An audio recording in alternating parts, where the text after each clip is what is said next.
We begin today's broadcast by acknowledging the traditional custodians of the lands and waters on which we gather today, which is part of the nation of the north of Tasmania. We pay our respects to their elders, past, present and emerging. We extend that respect to all Aboriginal and Torres Strait Islander peoples who are here with us today. As we gather to compete on the water, we recognise and honour the ongoing connection to land, water and culture that the traditional custodians have maintained for thousands of years. And welcome here to Lake Barrington for Day 4 of the 2025 Australian Rowing Championships, supported by Events Tasmania. And it's a huge day of racing here on Day 4, the biggest of the regatta. And Lizzie Chapman, great to have you up here once again. Thank you very much. Good to have you. Good to be here, and so exciting to see everything ramping up yet another level on this fourth day of racing. It is indeed, and the first race coming down at 7:55 this morning, so surprised us all up here that it's such a big day. We're beginning 5 minutes early, finishing at 6:30. I think it's almost tonight, we can say, can't we? So just a massive day of racing. But our first finals to commence proceedings up this morning. That's right, and we're leading off those finals with the under-17s, as we have done every day of the regatta so far. Some heartbreak yesterday with the semi-finals, some people missing out. Really close, exciting racing, so we know the finals are going to be fantastic too.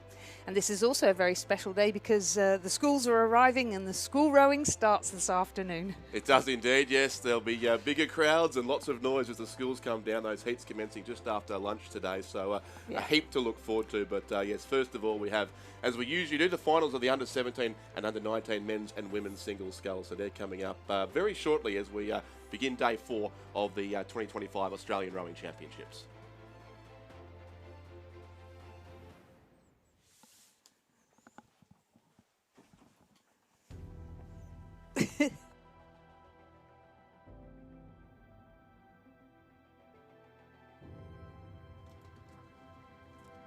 Rowing Australia would like to thank all partners, supporters and suppliers of the 2025 Australian Rowing Championships. Events Tasmania, Hancock Prospecting, the Australian Sports Commission and the Australian Institute of Sport, Felipe Lido, 776 BC, Bont Rowing, Colgan Foundation, Inglewood Coffee Roasters, Bolle Australia, Bannister Downs Dairy, Sharp EIT Solutions, Ticketmaster, The Regatta Shop, Sykes Rowing, Concept 2, Croker Oars, Salters Hire, G.A. Millers, with support from Rowing Tasmania, Rowing ACT, Rowing New South Wales, Rowing Queensland, Rowing South Australia, Rowing Victoria, and Rowing WA.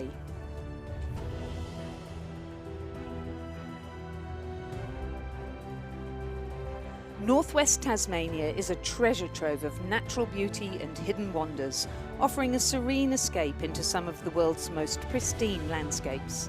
This region is a haven for nature lovers, adventurers, and anyone seeking tranquility amidst breathtaking scenery. The hospitality here is warm and welcoming, making it the perfect place to relax and reflect on your adventures. Whether you're climbing the Nut in Stanley, hiking through the depths of the Tarkine rainforest, or enjoying the coastal vistas, Northwest Tasmania promises an unforgettable experience filled with wonder and adventure. Discover all of Tasmania's personality, from secluded arcs of white sand to verdant vineyards, succulent seafood, artsy festivals and adventure in wild places at discovertasmania.com.au or download the Discover Tasmania app.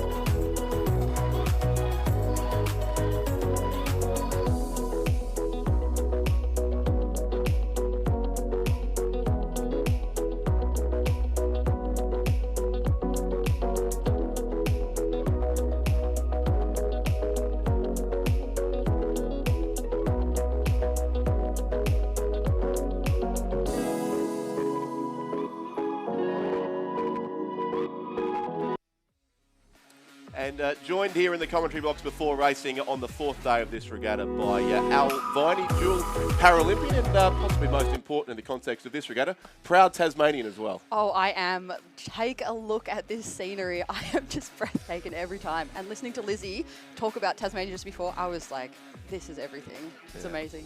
The course has put on a fantastic show the first 3 days, and you're well experienced on the water here. You were a student at Launceston Grammar School, what we'll say was just a few years ago, so you know these waters well. I do, yes. Driving down, honestly, the road in just feels so natural to me, like all the corners and everything. I'm like, here we go, ready for racing. And then you pop out at the bottom, I'm like, oh, this is everything. I could check into the cabins at the moment right now and stay for a rowing camp, to be honest.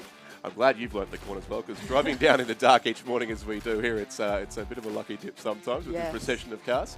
Yes, and the cows, when the farmers decide to just walk straight across, I mean, that's Tasmania at its finest, really. Yes, exactly right, that's right. And you're still involved in some capacity with the rowing program at Launceston Grammar, I believe? I try and weasel my way in occasionally, pop up on Instagram, really, more of a pest in the DMs, just like fangirling the athletes. But no, I was actually hanging out with the Scotch girls this morning, sorry, Grammar.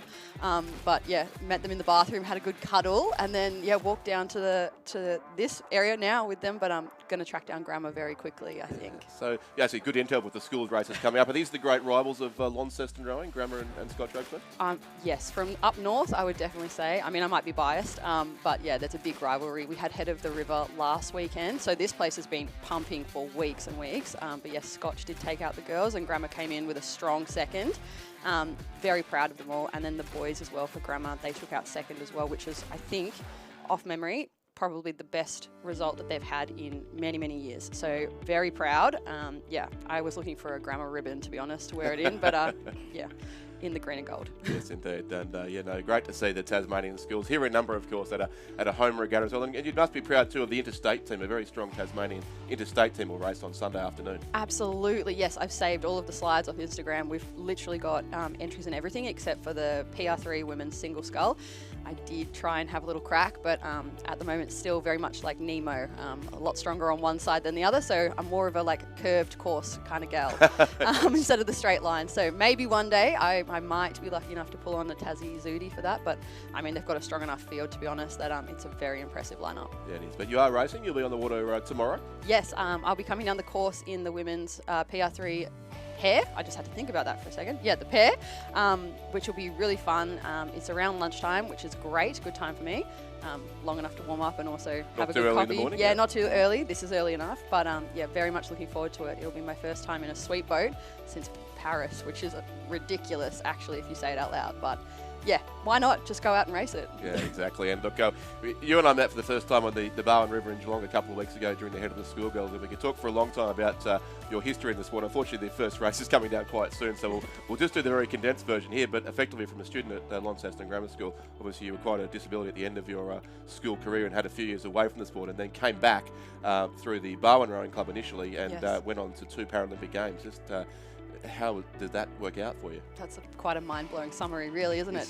Yes, I was an avid rower through Grammar from year 7 through to year 12, and it was everything that I wanted to do with my life. I wanted to continue on those pathways, was invited to go on trial for the Tassie State team, but then being involved in a high-speed car accident on the eve of my year 12 graduation kind of changed all of that. But the conversations that we're having right now, the fact that you've got para-athletes embedded into your national championships, not just at lunchtimes, which is what it used to be back when I was at school, which, you know, looking back, that makes me incredibly sad. But now, the journey that we've been on and the fact that we are a dominant force to be reckoned with and will be out there on Lake Barrington all throughout this regatta, it's a massive change, and that, above everything, is what I'm really proud of. Yeah, no, I've said that before. Some of our co-commentators, both Lizzie Chapman and Stuart John, have been involved with the para program over the years, and we've all marvelled at the growth. When I first started doing this commentary a decade or so ago, you're right, there was 1 or 2 para races with sometimes rowovers. Now we've got heats and even semi-finals in some cases. Yes. So it really has been a fantastic growth in that aspect of the sport. Yeah, we are packing it out, which is great. And it's so funny listening to Lizzie on commentary because, yeah, she was my coach, took me to Tokyo and actually introduced me to being on the Australian team. So I'm very fond of Lizzie Chapman and very grateful for the opportunity to be up here as well today and talking about para rowing. Yeah, look out, because there are Tasmanians, there are Australians coming through that are just going to blow your mind. Yeah, fantastic. And just quickly tell us about the Paralympic experience. Obviously the Tokyo Games with no crowds must have been somewhat surreal, and then obviously Paris a bit more, I suppose you'd say, of a normal Paralympic experience, if that's a thing. Yeah, if that's what normal is, I love it. Let's go with that all the time. No, it's brilliant, and I was saying the other day that actually coming down here and seeing the amount of people that have turned up for the national championships, it's a great feeling, and it kind of gives you that buzz back from Paris. In Paris, we literally hit crowds at like the 1,000-meter mark, and it was like a wall of noise. It was bizarre because I wasn't expecting it. Tokyo, my last massive international campaign, was just silent, and it's really funny. You can hear the people around you racing, and the coxers obviously giving everything that they've got and directing you. But when you hit a crowd, it just gives you something else. So I'm expecting a bit of noise from people today. It'll be exciting to see. Yeah, it will be none. There's a lot more we could talk about, so we're hoping to get you back into the commentary box, I think, later on this afternoon as the schools races come down. So we'll continue that then. But for now, Al, thank you for your time, and we look forward to a great day of racing here at Lake Barrington. Oh, thank you very much. I'll hand the headphones back to Lizzie.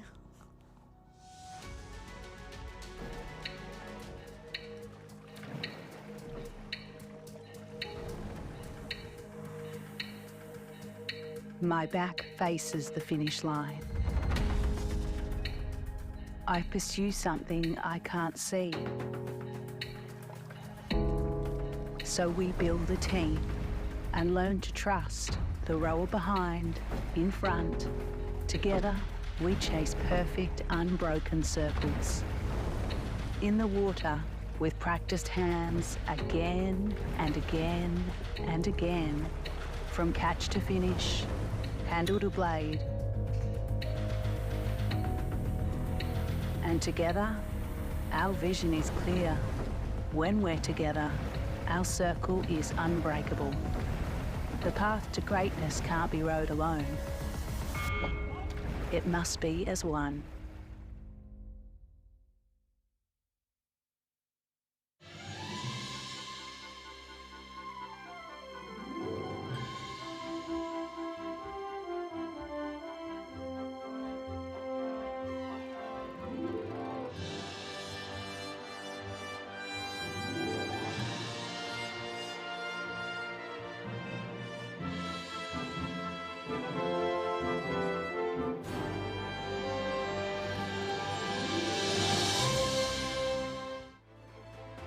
Dryserbone and Rossi, owned by the Kidman Cattle Company, led by Executive Chairman Mrs. Gina Reinhardt, are proud to offer you 15% off on all products across the Dryserbone and Rossi brands during the championships. So visit dryserbone.com.au or rossiboots.com.au and use the code OSTROWING15 at the checkout. Founded by Sean P. Colgan, the Colgan Foundation has supported athletes, students, scientists, mentors, Catholic clergy, war veterans and others in need since 1995. The philanthropic reach of the foundation extends across many nations, from Philadelphia high schoolers to children in El Salvador to rowers from the Antipodes to active military in undisclosed international locations. The efforts of the Colgan Foundation make an impact around the world. Rowing Australia is pleased to be a partner with the Colgan Foundation in developing our national cruise until 2028. Rowing Australia would like to thank all of our incredible event volunteers who have generously given their time to be part of the volunteer team. Your dedication and commitment are the driving forces behind a successful and enjoyable event for everyone involved. Participants, as you move around the regatta this week, please take a moment to show your appreciation to our amazing volunteers and boat race officials. They're making this event possible for all of us. Don't forget to check out our traders and boat builders in the boat park to service your boats and provide spare parts. We have Sykes, Croker Oars, Wintec, Rowfit, Rowgear, Perfect Balance Rowing and Laszlo Boats.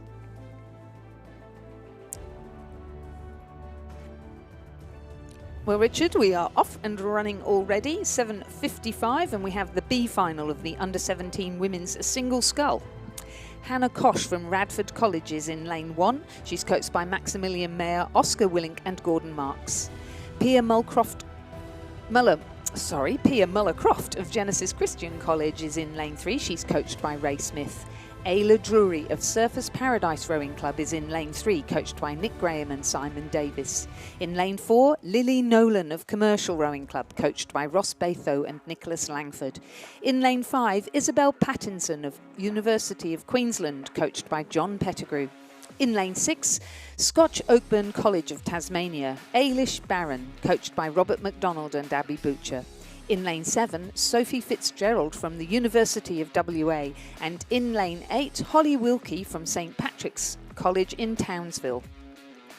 Yes, thank you, Lizzie. This is the B final of the Under-17 Women's Single Scull. So we do have a packed morning with both A and B finals in these small boat events, as is usually the case on the first finals day here at the Australian Rowing Championships each year. So for positions 9 through to 16 in the event overall, which is still quite some achievement in what was a field of 48 in this event originally. We started here on Monday morning at 8 o'clock, so just 3 days ago it was, with 48 rowers here over. Yes, only 3 days ago, Lizzie. I know it's these weeks, certainly in some ways they go quite quickly, but there's a lot of racing to fit in to the program as well. And we now have just the final 16 here who will take out those top 16 spots and be ranked in order by virtue of their placings in these next 2 races. So they're just about at the 500 metre mark here in the B final, and the A final will begin at precisely 8 o'clock. So we'll have some coverage of that race shortly as well once the B final does conclude. We do also apologise in advance if we do miss some of the B final racing, because there are, of course, presentations to take place too after each of the races. So this first B final we'll get in full, but that won't be the case throughout the entire morning of finals. But we will try and keep you up to date with the B finals action. And speaking of presentations, we do thank St Mary's College from Hobart, who are providing the tray holders for the presentation ceremony. Plenty of hard work going on, we can see in the presentation area right now, getting ready for the first of those, and we'll bring you full coverage of the presentations as well. And thank you to St Mary's College of Hobart for their work in that regard. Sculler from Commercial, they're up on screen now in lane 4, rowing in a boat called the Bronze Serpent, which certainly answers the colour question, I hope, about that particular vessel at least. So that lane 4 sculler is Lily Nolan from the Commercial Rowing Club, who only just missed out on a spot in that very close semi-final late yesterday, Lizzie, when you and I were sitting up here, that required, I think, a lengthy photo finish to sort out 3rd, 4th, 5th and 6th place. So Lily Nolan just missed out there by a small margin, and now sits pretty comfortably clear at this stage in the B final as they come through the second 500 metres of this race. So Lily Nolan there of Commercial, the sculler in lane 4. Second place looks to be lane 6. That is Ailish Barron of Scotch Oakburn College in Launceston, who's coached by Robert McDonald and Abby Boucher, as we just heard from Alvini, of course. They are one of the big Launceston rowing schools. And she's just second, Ailish Barron, I would think, with Isabel Patterson of the University of Queensland there in 3rd place in between those two. Great vision here from the side of the course. You can see every facial movement on these athletes too, as Lily Nolan has a brief check of the scullers out to the bow side of her boat and ensures she maintains a lead here on the field. And as they come towards the halfway mark of this race, it's a comfortable lead, it looks like, too, to Lily Nolan of the Commercial Rowing Club in Brisbane. Just over 4 minutes 20 her time through the halfway mark, and it's over 6 seconds back to Ailish Barron of Scotch Oakburn in 2nd place. Isabel Patterson certainly there is 3rd for the University of Queensland. Hannah Kosh for Radford College was 4th. Ayla Drury of Surfers Paradise in 5th place. Sophie Fitzgerald of the University of Western Australia. Pia Muller-Croft from Genesis Christian College, and Holly Wilkie of St Patrick's in Townsville. So 5 Queensland scullers here in the B final of the Under-17 Women's Single Scull.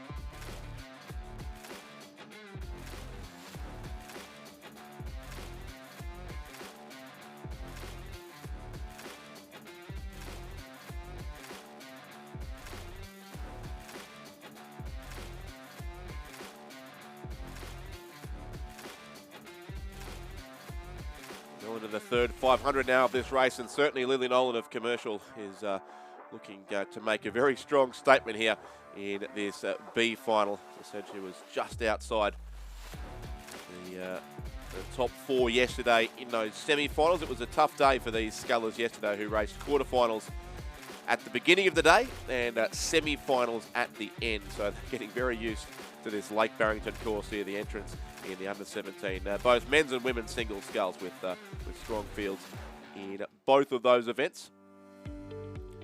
And she still holds what looks to be about a 2-length lead there over sculler alongside her, or 2 lanes across.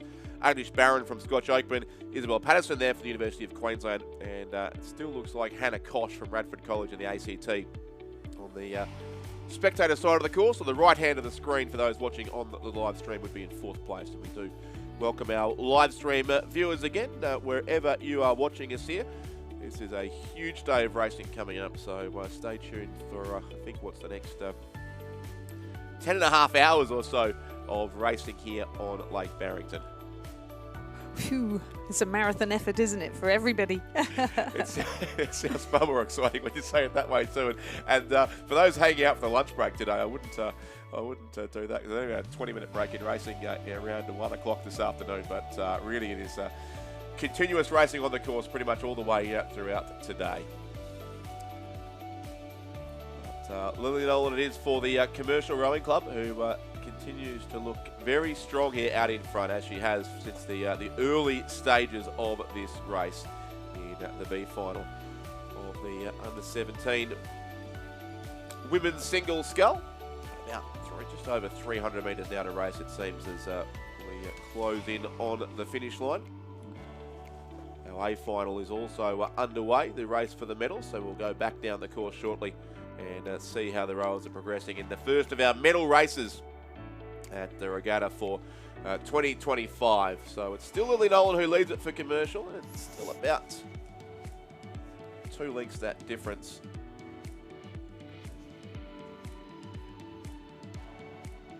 Looks like the lane 5 sculler from University of Queensland, Isabel Patterson, may have got a boat. In fact, she certainly has now, ahead of Ailish Barron of Scotch Oakman. Hannah Kosh still there down at lane number 1, the sculler from Radford College. They still look to be our top 4. The red boat also of Ayla Drury from Surfers Paradise is in contention here, so it'll be 9th place overall coming up to our race winner here. But this is a strong finish, certainly, from the University of Queensland sculler, Isabel Patterson. So 5 scullers from Queensland in this B final, and they may well finish 1st and 2nd here. It is still Lily Nolan, the sculler in the light blue colours of the Commercial Rowing Club from Brisbane, who leads the race here, ahead of Isabel Patterson from the University of Queensland. Tight up behind them for 3rd, Ailish Barron still there, Hannah Kosh, and also Ayla Drury ahead then of Pia Mullercroft. And on the other side, Sophie Fitzgerald and Holly Wilkie. But the first win of the day in the B final of the under-17 women's single sculler, 9th place overall with a huge field. This event goes the way of the Commercial Rowing Club from Brisbane. Lily Nolan, coached by Ross Batho and Nicholas Langford. 2nd place to Isabel Patterson from the University of Queensland. 3rd on this side will be Hannah Kosh from Radford College. 4th goes to Ayla Drury. 5th will be Ailish Barron in pretty quick succession there. Followed home, it would seem, by Pia Mullercroft and Sophie Fitzgerald. And Holly Wilkie will finish in 8th place on the far side of the course. So there are our results in the first race of today and the 295th of this regatta. So just confirming that the B final in the women's under-17 single scull was won by Lily Nolan of Commercial Rowing Club in a provisional time of 9 minutes 5.99 seconds. 2nd, Isabel Patterson. 3rd, Hannah Kosh from Radford College. We're moving on to the A final, which is underway. In lane 1, we have Rio Smith from Corio Bay Rowing Club, who is coached by Jeff Watt. In lane 2, Zara Hilton from Commercial Rowing Club of Queensland, coached by Ross Batho and Nicholas Langford. In lane 3, Stephanie Pettigrew of the University of Queensland Boat Club, coached by John Pettigrew. In lane 4, Chelsea Skipper from Centenary Rowing Club, coached by Kerry Tickle and Peter Wadsworth. In lane 5, Heidi Heap from Mossman Rowing Club, coached by Rowena Meredith and Tom Schramko. In lane 6, Lily Lucas from Fremantle Rowing Club, coached by Keely Atchison. In lane 7, Violet Whithouse of Corowa Anglican Girls' School, coached by Jane Robinson. And in lane 8, Isabel Bugg from Glebe Rowing Club, coached by Milan Parker and Oliver Klotz. Well and truly underway in the first of our A finals here. This race, in fact, about 6 minutes down the course already in the final of the under-17 women's singles scull. The race actually was won last year by Elise Coates of the Mossman Rowing Club, who will see racing shortly in the under-19 women's singles scull. But there is a race going on here, certainly at the head of the field. The Centenary sculler on lane 4, Chelsea Skipper, University of Queensland, Stephanie Pettigrew, who always seems very strong in the second half of the race, again doing the same here. And as we come through 1500, it might just be the University of Queensland who has taken the race lead here. It is indeed. So Stephanie Pettigrew from UQBC now leads this over Zara Hilton from Commercial. Rio Smith of Geelong on the close of Corio Bay, I should say, but on the close side of the course, was third across that timing point. Lily Lucas there also for the Fremantle Rowing Club. So these are our top 4 scullers, where our first medalists look to be being determined here. And then they've crossed to the other side of the course. That's the Fremantle sculler still there in 4th place. Lily Lucas, Heidi Heap from Mossman in 5th. Isabel Bugg, who stuck into the final so narrowly yesterday by about 0.32 of a second, is in about 6th place. But we are nearing the conclusion now of the first final of the 2025 Australian Rowing Championships. And as has so often been the case in this event, there are a couple of Queenslanders certainly front and centre here. So Stephanie Pettigrew in lane 3 from the University of Queensland Boat Club. Chelsea Skipper certainly not giving up this lead without a fight. They are the 2 boats there at the head of the screen as they come through 1,750 metres. There's about a canvas from first to second. And then the race for the bronze medal is anyone's guess as well. Zara Hilton, Rio Smith, Lily Lucas all involved in that. So this will be a fantastic race right down to the finish line to decide our first medalist of the 2025 Australian Rowing Championships. And have a look at the lane 6 sculler here, Lily Lucas from Fremantle, who's coached by Keely Atchison, making a very strong finishing burst here to try and break up this Queensland Cornella. Rio Smith from Corio Bay ahead of the schoolgirls winner just on a week ago. And also Zara Hilton from Commercial, so plenty of chances here still for the medals in the final of the under-17 women's singles scull, but a sustained burst certainly coming from Lily Lucas of Fremantle over in lane 6. Stephanie Pettigrew just has the edge on this side from Chelsea Skipper, the 2 Queenslanders going stroke for stroke, and Rio Smith flying home too down the inside of the course. There's 4 boats across it here with about 50 minutes to row. It is Stephanie Pettigrew just leading it ahead of Chelsea Skipper. Third, maybe Rio Smith, the Geelong sculler, flying home, but the win will go to Stephanie Pettigrew from the University of Queensland, who wins the under-17 women's singles scull. Silver to Chelsea Skipper of Centenary. Bronze goes to Rio Smith from Corio Bay. 4th place, Lily Lucas from Fremantle. 5th will be Commercial, and it's Zara Hilton there on lane 2. 6th place, the Mossman sculler, Heidi Heap. 7th, the far side, will be Izzy Bugg from Glebe. And 8th place from the Corowa School in Melbourne, Violet Whithouse. But Stephanie Pettigrew takes out the first final of the day, Liz, and if they're all as close as that, I'm not sure how we're going to get through today's racing. Congratulations to our under-17 women setting off our finals in fine style there. A wonderful win for the hard-working Stephanie Pettigrew of the University of Queensland Boat Club. And 2nd place, our Chelsea Skipper of Centenary Rowing Club, another hard-working girl who's had a very full programme here.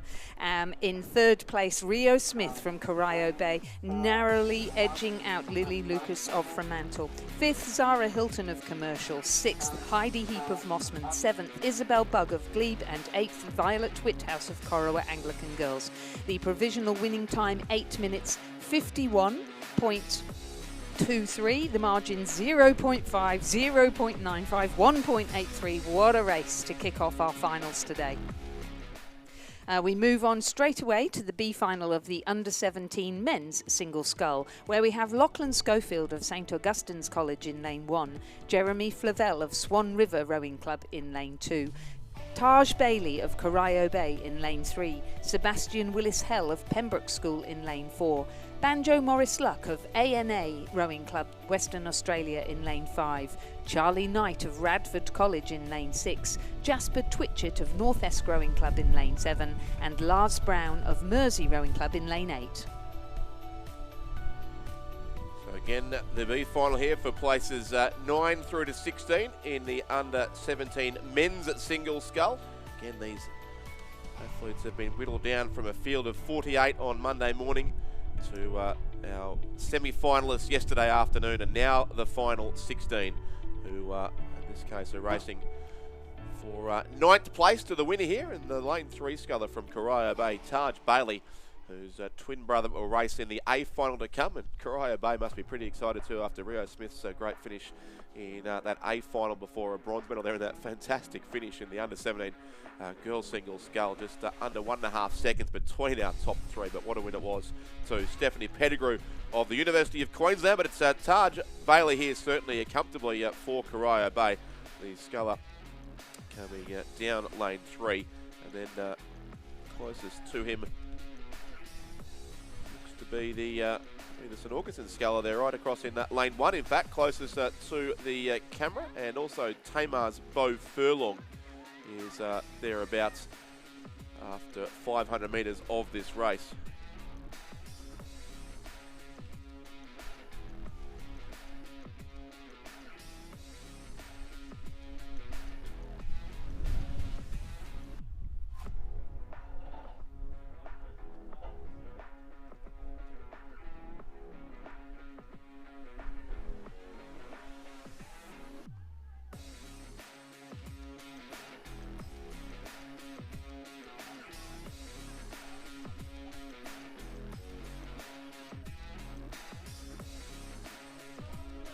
We're into the closing strokes now of this B final, the under-17 men's single scull. It is there in the yellow cap, the sculler from Corio Bay, who is our race leader here, Taj Bailey, looking for 9th place overall.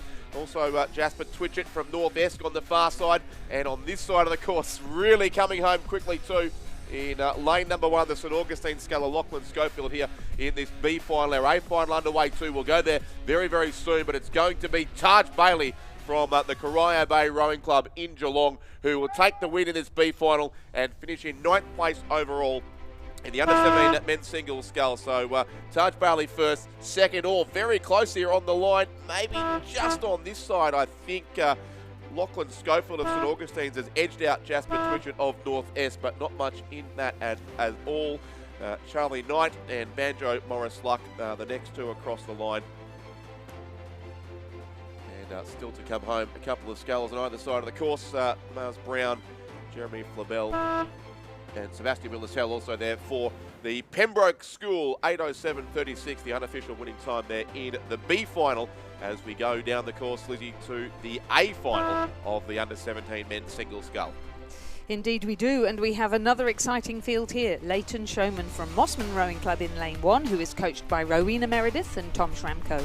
Xander Bailey from Corio Bay in lane 2, coached by Jeff Watt. Callum Wigston of Tasmania University in lane 3, coached by Sean Finlayson. Hamish Searle of Kinross Walleroy School in lane 4, coached by Benjamin Watt. Beau Furlong of Tamar Rowing Club, coached by Andrew Hull in lane 5. Hugh Hall-Craggs of St Peter's College Adelaide in lane 6, coached by Emma Hall-Craggs. Ewan Humphreys of Mossman Rowing Club in lane 7, also coached by Rowena Meredith and Tom Schramko. And in lane 8 from the Marist College, Canberra, Mitchell Wadey, coached by Tom Hayes and Cormac Hayes.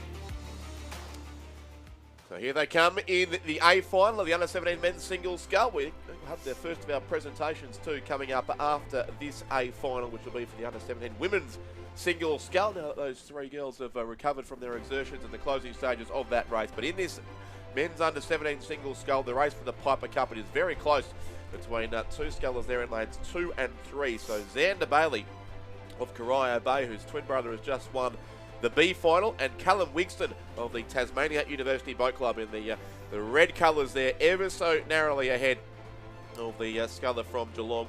And then we go a couple of lanes further across to St Peters there. Hugh Hall Craggs in lane 6. He's certainly in the top 3.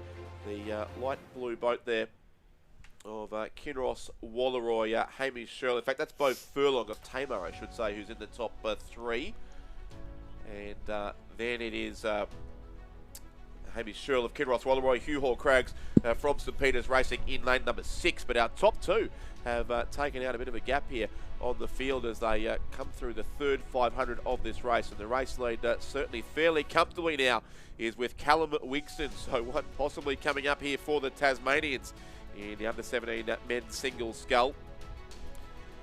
Marist College of the ACT won this race last year with Harrison Brathwaite, which I think was a drought-breaking win for Marist College in this event, or in fact in terms of national gold medals overall. But it's certainly Callum Wigston who leads here by 1.66 seconds over Xander Bailey from Corio Bay.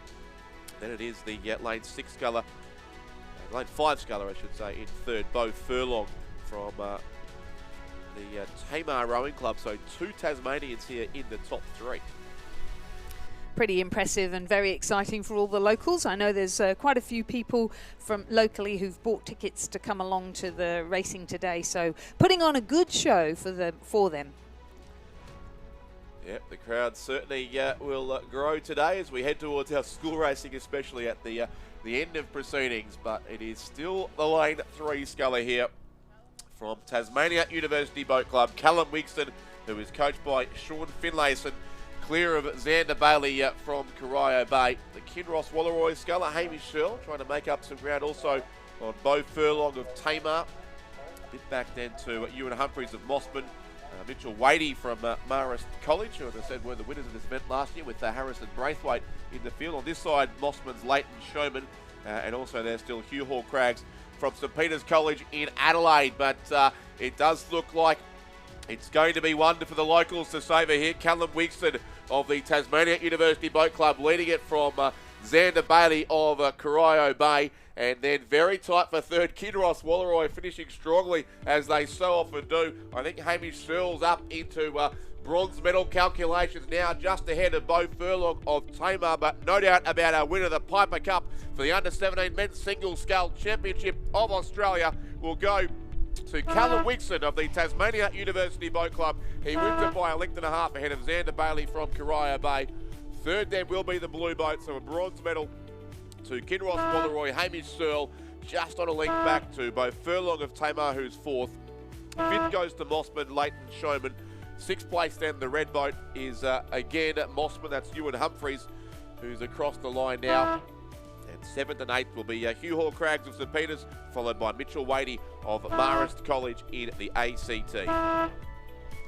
So confirming that the winner of the under-17 men's single scull event is Callum Wigston from Tasmania University, coached by Sean Finlayson.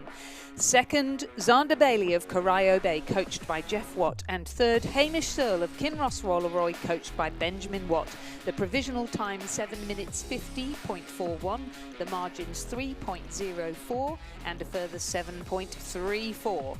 Bo Furlong just missing out in 4th, Leighton Showman 5th, Ewan Humphreys 6th, Hugh Hall Craggs 7th, Mitchell Wadey 8th. Another great race from our under-17s.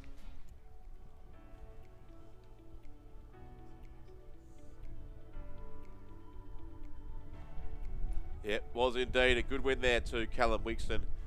And we do expect to very shortly have the presentation.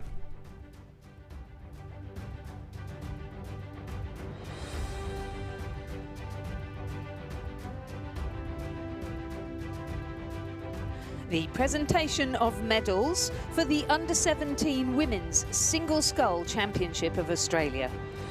The medals will be presented by Xavier Dorfman, Rowing Australia Women's Senior Coach. 3rd and bronze medalist representing Corio Bay Rowing Club, Rio Smith.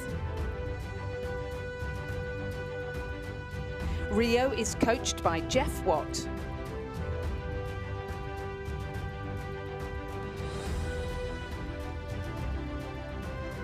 Second and silver medalist representing Centenary Rowing Club, Chelsea Skipper.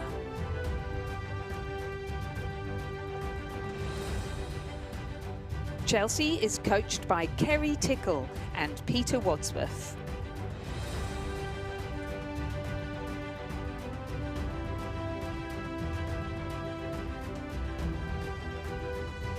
Gold medalist and Australian champion for 2025, representing the University of Queensland Boat Club, Stephanie Pettigrew. Stephanie is coached by John Pettigrew. Ladies and gentlemen, please congratulate all our medalists in the Under-17 Women's Single Scull.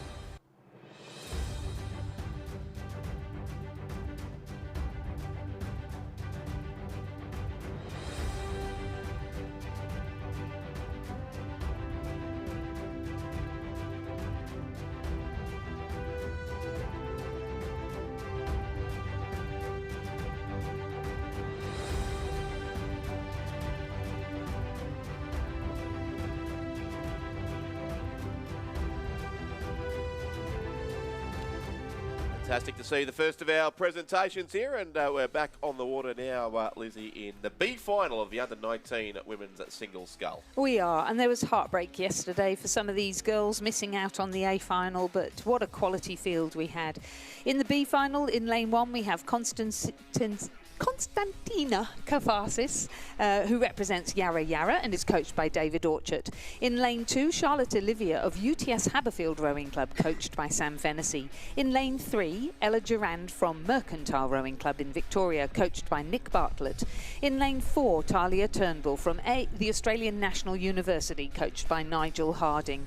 In lane 5, from the University of Queensland Boat Club, Gabrielle Ryan, coached by Sally Keogh and Michael Russell. In lane 6, Hannah Johansson from Toowong Rowing Club and the Queensland Academy of Sport, coached by Gus Rodero, Claire Raven and Flynn Lynham. And in lane 7, Lily Soderblom from Radford College, coached by Maximilian Mayer, Oscar Willink and Gordon Marks. And in lane 8, from Commercial Rowing Club Queensland, Elodie Lee, coached by Nigel Stubbs and Flynn Nation. So as you say, closing stages here of the B final of the Under-19 Women's Single Scull. I can tell you too, the A final is underway, and unsurprisingly, possibly Astrid Thomas is leading that race for the University of Queensland through the first 500 metres. We'll go down the course shortly and have a look at the progress, but at this stage, it is Talia Turnbull who leads the B final for the Australian National University by about 1.5 seconds ahead of the University of Queensland, Gabrielle Ryan in second place. So it's the two scullers in the centre lanes of the course. And then across to the far side, or the close side I should say, and it is Constantina Kafarsis of the Yarra Yarra Club in Melbourne, coached by David Orchard as part of a very strong sculling squad there on the Yarra River, ahead of another Victorian in Ella Durand in the Mercantile colours, but the dark green boat of her old Gippsland Grammar School as well. And then a couple of lanes further across, Hannah Johnson from Toowong would be in 5th place, but our top two will come from the centre lanes here, so a bit of a more predictable progression here in this B final of the Under-19 Women's Single Scull. Talia Turnbull of the Australian National University Boat Club, coached by Nigel Harding, and Gabrielle Ryan alongside her, about a length back, who's coached by Sally Keogh and Michael Russell, and it's going to be Talia Turnbull clear by just over a length now, who will take the win here in this B final. So 9th place overall in the sculler from the ANU Boat Club. Second goes to University of Queensland, Gabrielle Ryan, and 3rd place is at lane number 1, Constantina Kafarsis of Yarra Yarra, ahead of Ella Durand of Mercantile. Next home will be lane 2, that's Charlotte Olivier. And then the 3 scullers on the far side will finish in lane order, so Hannah Johnson 6th, Lily Soderblom 7th, and Elodie Lee in 8th position. 8:58.66, the unofficial winning time, and we go straight down to the field of the A final, Lizzie. In lane 1, we have Addison Rolls from Sydney University Boat Club, coached by Alan Bennett and Alfie Young. In lane 2, Eloise Stevens from Mossman Rowing Club, coached by Rowena Meredith and Tom Schramko. In lane 3, Lucy Yabsley from Glebe Rowing Club, coached by Milan Parker and Oliver Klotz. In lane 4, May Wayne from Scotch Oakburn College, coached by Greta Brown. In lane 5, Astrid Thomas of the University of Queensland Boat Club, coached by Michael Russell. In lane 6, Elise Coates of Mossman Rowing Club. In lane 7, Juliet Kelly of Fremantle Rowing Club. And in lane 8, Matilda Cocker of Tasmania University, coached by Sean Finlayson. So Astrid Thomas, I mentioned just before that B final, already had a 4-second lead after 500 metres of this race, and she has doubled that in the second 500 metres. So it's an 8.25 second lead now over Lucy Yabsley. There in second place, the sculler from Glebe, racing in lane 3, but that's quite a substantial margin, certainly, after 1,000 metres. Mossman's Elise Coates was narrowly third. She won the under-17 women's single on this day last year. Now, of course, moving up an age category and in contention, certainly, for another medal. Then May Wayne of Scotch Oakburn from Launceston in lane 4 was in 4th place. Addison Rolls of Sydney Uni was next. And Matilda Cocker from Tasmania University, Juliet Kelly from Fremantle, and Eloise Stevens from the Mossman Rowing Club. But Astrid Thomas, who certainly had a very strong season so far. She won a huge number of medals, certainly at the Queensland Rowing Championships up at Lake Wyalong at the end of January. And she is extremely well placed here. So it was 4 seconds after 500 metres, 8 seconds after 1,000. And now she's gone through with many lengths of clear water back to the rest of the field here in this A final of the under-19 women's singles scull. 10 1/3 seconds now over Lucy Yabsley of the Glebe Rowing Club, who is a clear second by 3.5 seconds now over Elise Coates of the Mossman Rowing Club. Addison Rolls there, a strong third 500 to move up into 4th spot. Ahead of May Wayne, Juliet Kelly, Eloise Stevens and Matilda Cocker. But Astrid Thomas comfortably in front here.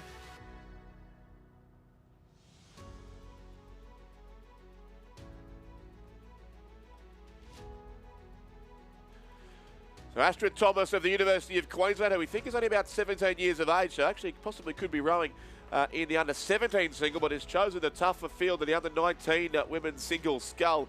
And she is dealing with them here with a seriously good performance in this final. She is clear by a big margin over Lucy Yabsley there of Glebe, a couple of lanes across in lane number 2. But this is a very strong race indeed by Astrid Thomas of the University of Queensland there in the yellow Empacker single scull, who leads the field now into the final couple of 100 metres. So it's Astrid Thomas first, still Lucy Yabsley in second place. Elise Coates hanging on to the bronze medal for now to go with her gold last year in the under-17 single scull. May Wayne still there for Scotch Oakburn, along with also Addison Rolls of Sydney Uni down the inside lane of the course. And Juliet Kelly from Fremantle. It's not too far away from the top few either, but it is Astrid Thomas here of the University of Queensland. We had a very tight finish in the under-17 women's single scull, but this is a demolition job coming up here in the under-19 women's single to Astrid Thomas of the University of Queensland, who's led, it seemed, from the very first strokes of the race and has extended all the way down the course. Glebe still there in second place, but it will be Astrid Thomas for the University of Queensland. A convincing win here in the under-19 women's single scull. She takes it out by around about 4 boat lengths. The silver will indeed go to Lucy Yabsley of Glebe Rowing Club. It'll be tight for the bronze medal, but probably the Mossman sculler towards the far side of the course as they hit the line. Mossman just, Elise Coates hangs on to third. May Wayne finished strongly and will finish in 4th place. 5th will go to Sydney Uni's Addison Rolls. 6th place then Mossman with 2 scullers in the field here. Eloise Stevens in 6th. 7th to Fremantle, Juliet Kelly. And 8th place to Matilda Cocker from Fremantle. But that, Lizzie, was a fantastic win by Astrid Thomas. Yep, she's been wanting to do that all year, and she did it in fine style. 8 minutes 43, the provisional time over Lucy Yabsley, just under 10 seconds at the end there. Good finish from Lucy. Elise Coates hanging on to 3rd place. May Wayne closing on her very quickly. 0.83 was the margin there. Strong performance from Addison Rolls to come in 5th. Eloise Stevens of Mossman 6th. Juliet Kelly of Fremantle 7th, and Matilda Cocker of Tasmania University 8th. Congratulations to our under-19s, fantastic. We now move to the presentation of medals for the under-17 men's single scull.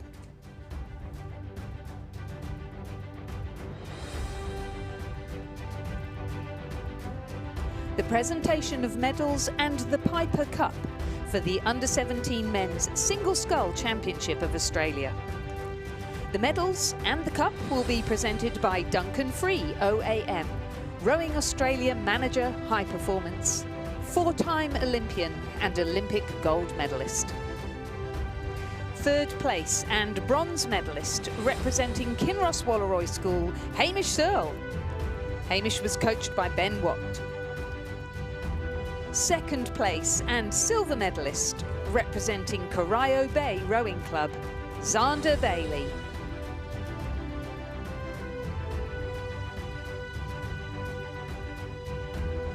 Xander is coached by Jeff Watt.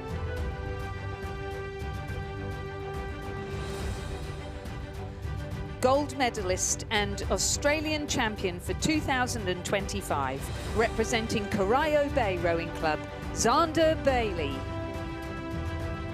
Sorry, Callum Wigston. Sorry, Tasmania University, Callum Wigston, coached by Sean Finlayson, proud Tasmanian.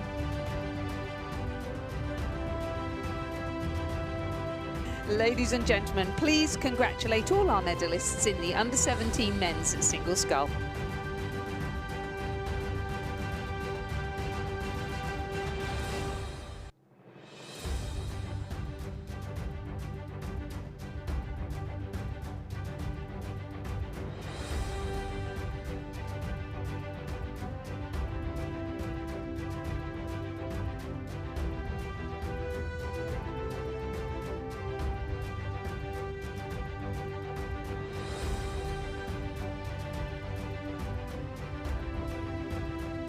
Well done to our place getters there in the under-17 men's single scull, the Piper Cup there in the safe hands of Callum Wigston of Tasmania University.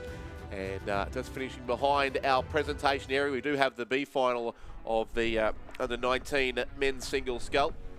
And some vision there towards the start of the A final as well. So we'll take you to that A final very shortly. But it looks like Robert Olivier of UTS Haberfield here is going to take out the B final in the under-19 men's single scull. A good race behind him for second, third and fourth.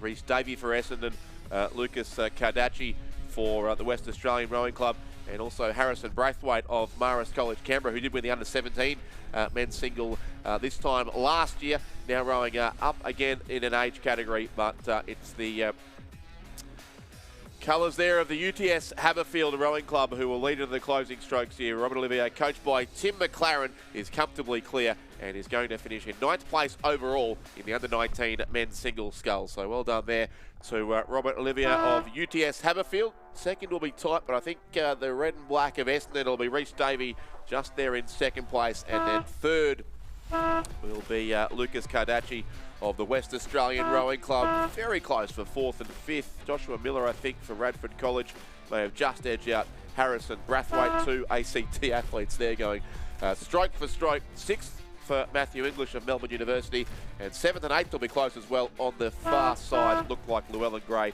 just getting the nod ahead of Fred Atkins from the University of Queensland. But they're on the course here, Lizzie, in the A final of the under-19 men's single scull, the race for the Thomas Keller Memorial Trophy. Indeed. In lane 1, Oliver Kent from Brisbane Grammar School, coached by Richard Powell and Daniel Horsley. In lane 2, from Tasmania University, Noah Haas, coached by Andrew Palmer. In lane 3, Owen Johnson of Commercial Rowing Club, coached by Jacinta Edmonds. In lane 4, Tobias Elias from Mossman Rowing Club, coached by Rowena Meredith and Tom Schramko. In lane 5, Henry Maining from the Friends School here in Tasmania, coached by Ian McMahon. In lane 6, Max Mason from Wendouree Ballarat Rowing Club, coached by Jamie McDonald. In lane 7, Luke Purdy from Hunter Valley Grammar School, coached by Odin McIntosh and Rowan Hislop. And in lane 8, Finn Redmond from Adelaide High School, coached by Joanne Malcolm. So a clear leader here at halfway. It was the poetically rhyming name of Tobias Elias from the Mossman Rowing Club, as you said, coached by Rena Meredith and Tom Schramko, who was the race leader at the 1,000-metre mark. About a boat length it was over then Noah Haas from Tasmania University. There in second spot, just beside him too, was Owen Johnson from the Commercial Rowing Club in Brisbane. Oliver Kent from Brisbane Grammar School. Very tight on the other side of the course between the other from Wendouree Ballarat, Max Mason in lane 6. Hunter Valley Grammar School's Luke Purdy right alongside him, and also Finn Redmond from Adelaide High.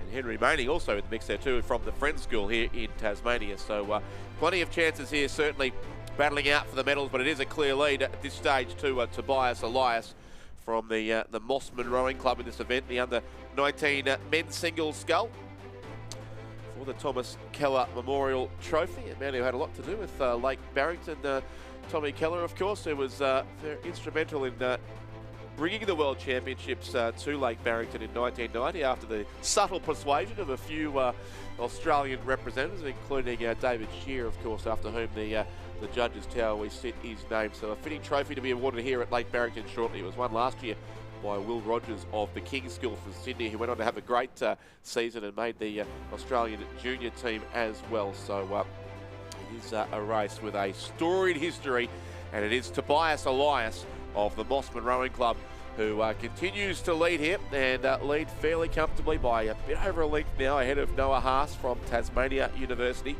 Owen Johnson of Commercial just in between those top two. He's maintaining touch certainly with the second place boat at this stage.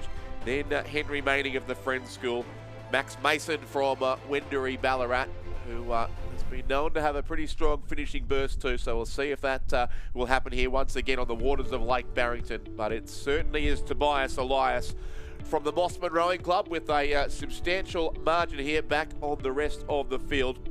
On screen there we have the red and white colours of Wendouree Ballarat, and the lightweight rower also behind him from Hunter Valley Grammar School, Luke Purdy, who will also race in the Sky Blue of New South Wales on Sunday afternoon. So it's a very strong field here in the under-19 men's singles scull, but Tobias Elias leads them fairly comfortably, not quite as comfortably as Astrid Thomas did in the female event we saw completed just a couple of races ago, but he is in front here.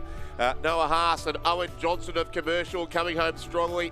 Max Mason and Henry Manning there as well, both in the red colours on the far side of the course, but the red and white hoops here of the Mossman Rowing Club, the Prawn Suit as I learned it was called just yesterday, who leads this race.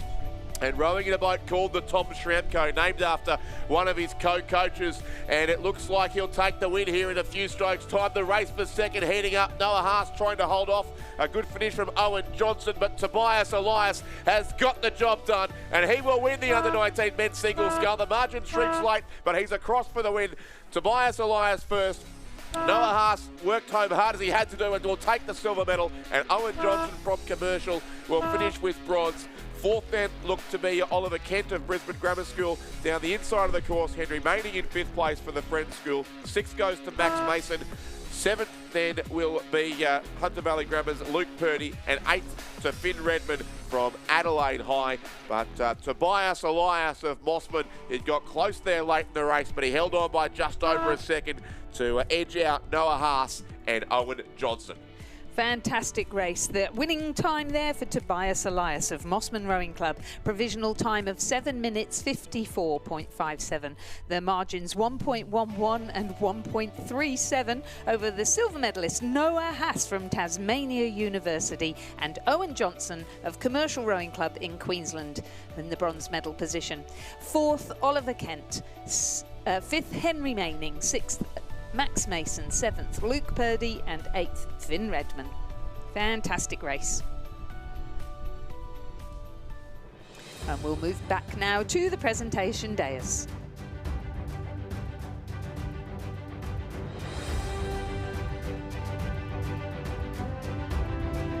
The presentation of medals for the Under-19 Women's Single Scull Championship of Australia. The medals will be presented by Xavier Dorfman, Rowing Australia Women's Senior Coach. Third place and bronze medalist, representing Mossman Rowing Club, Elise Coates. Elise is coached by Rowena Meredith and Tom Schramko. Second place and silver medalist, representing Glebe Rowing Club, Lucy Yabsley.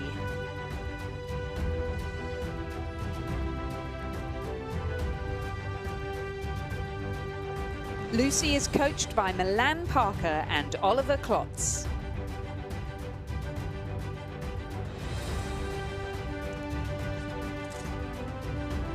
Gold medalist and national champion for 2025, representing the University of Queensland Boat Club, Astrid Thomas.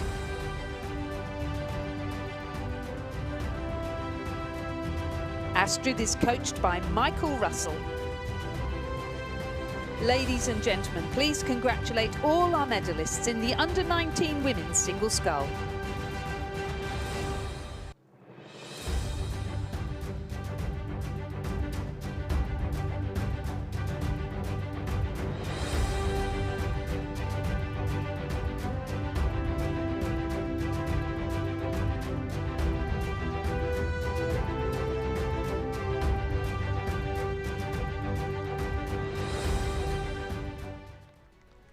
Great to see the celebrations there on the victory pontoon, and well done to those three athletes, and particularly Astrid Thomas. Such a strong win there in the under-19 women's single scull. But we have on the course now the B final of the under-19 women's coxless pair, Lizzie. Yes, indeed. And just to prove how strong they are at junior rowing, we have two University of Queensland Boat Club crews in this B final of the under-19 women's coxless pair.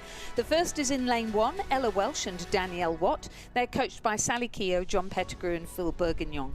In lane 2, the Wilderness School of South Australia, Millie Entwistle and Isabel Jackson, coached by Nikki Pluchinski and Katrina Werry. In lane 3, from Unley High of South Australia, Georgie Twelfthtree and Eleanor Nettlefold, coached by Daniel Ralph and Annalise Size. In lane 4, from Canberra Grammar School, Estella Robertson and Hannah Griffiths, coached by Kendall Brodie. In lane 5, from Commercial Rowing Club of Queensland, Tyra Jensen and Annika Gundlach, coached by Nigel Stubbs and Flynn Nation. In lane 6, from the University of Queensland Boat Club, Willa Dunbar and Phoebe Cannon, coached by the same coaching team of Keogh, Bourguignon and Pettigrew. In lane 7, Scotch Oatburn College of Tasmania, Emily Naggs and Isabella Wilson, coached by Greta Brown. And in lane 8, from Cand and Swan River, a composite of Lara Connolly and Grace Louise Moffat, coached by Charles Betts and Mark Beer.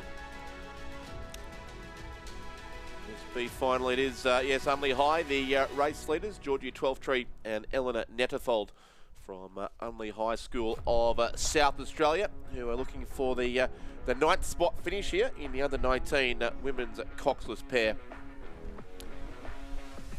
There's them on screen there in the dark colours of the Unley High School from Adelaide.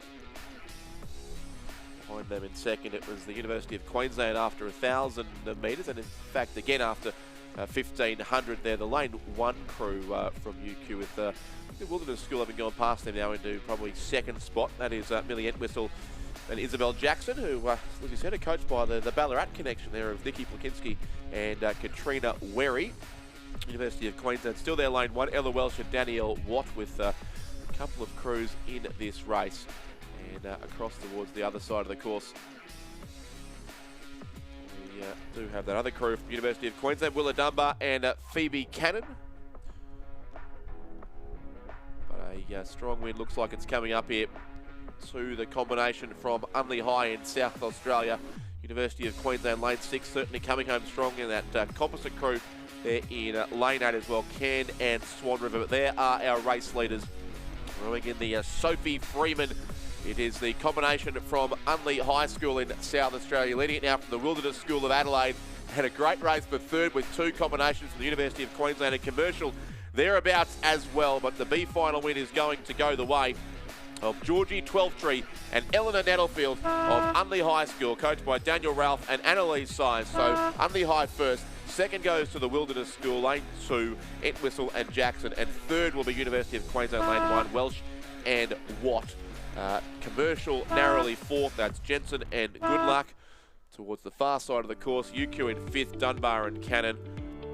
Sixth will be the composite crew, Cant Swan River of Connolly and Moffat. Seventh place to Scotch Oakburn, Naggs and Wilson, and possibly no appearance there from the Canberra Grammar Crew combination, who were listed for lane 4 in that B final. But we can go back down the course where the A final is about halfway through in this under-19 women's coxless pair.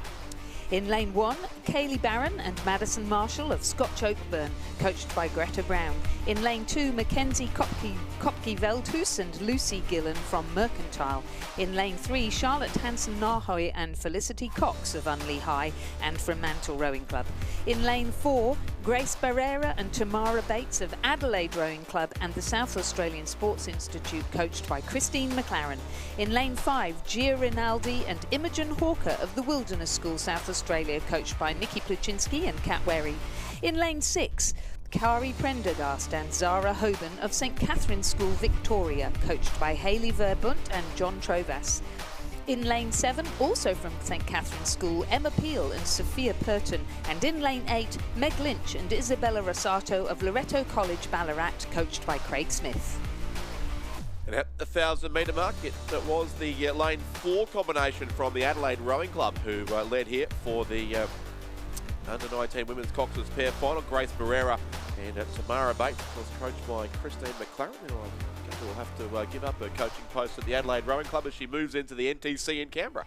She's actually the talent coach at the South Australian Sports Institute. And yeah, you're right, taking home a gold medal from the Paralympics with our PR3 double and all the great work she's done in talent development. And the work she's done in para rowing, moving up the food chain, going off to Rowing Australia in Canberra. But this pair, very special. Certainly won the New South Wales State Championships in fine style and a real talent. Yeah, no, they're doing well here. This combination from Adelaide Rowing Club ahead of Scotch Oakburn, the Launceston School. They're in second place. Keelia Barron and Madison Marshall there, coached by Greta Brown. Then it looked to be Mercantile lane 2 who were third. Mackenzie Kopke-Veldhuis and Lucy Gillen. A strong Victorian representation here in this race. Actually, with the 2 pairs from St Catherine's School, both members of a very strong first 8 who are the head of the schoolgirls winners and the state champions. And we'll certainly have designs too on a schoolgirl 8 title in a few days' time as well in Loreto College, Ballarat there on the far side of the course. But it is 2 South Australian combinations here in the centre lanes of the course. The Wilderness School thereabouts as well. Gia Rinaldi and Imogen Hawker for the Wilderness School, who are coached, as Lizzie said, by Nikki Pluchinski and Katrina Wherry, who are certainly in the mix for a medal here as well. But the Adelaide Rowing Club is comfortably here, clear here now in the closing strokes of the final of the under-19 women's coxswains pair. About 200 metres to go for this Christine McLaren coached combination. A great race behind them, certainly, I think, for silver, bronze, and also 4th place. But Mercantile, maybe Kopke-Veldhuis and Gillen just moving up to take second for now, ahead of Scotch Oakburn, Barron and Marshall. And still there, the Wilderness School as well over in 5, Rinaldi and Hawker. They look to be our potential medalists here. Loreto Ballarat doing well on the far side as well. Meg Lynch and Isabella Rosato, who've got many medals across Victorian regattas so far this season. And on the St Catherine's combinations, Prendergast and Hoban lead it from Peel and Purton in about 5th and 6th position. But it is still Adelaide Rowing Club clear in the Wilderness School and chasing hard here. It may well be a South Australian Quinella coming up. Mercantile making a move on the Scotch Oakburn College combination, getting close together too, those 2 crews. They'll have to watch out on the inside lanes, but no such concerns for Adelaide Rowing Club lane 4. They will be the Australian champions in the under-19 women's coxless pair, and it will be a South Australian one too, with the Wilderness School crossing for the silver medal. Bronze goes to Mercantile lane 2, just ahead of Scotch Oakburn in lane number 1.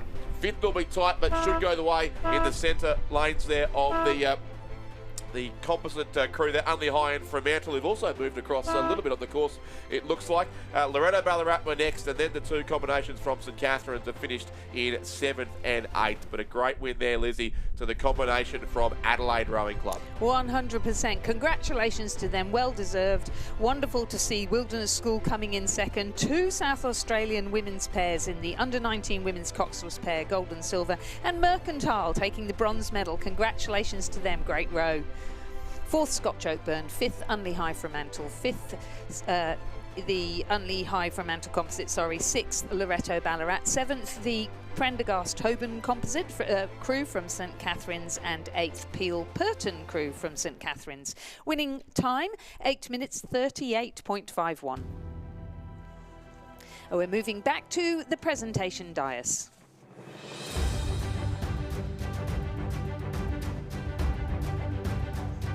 the presentation of medals and the Thomas Keller Memorial Trophy for the Under-19 Men's Single Scull Championship of Australia.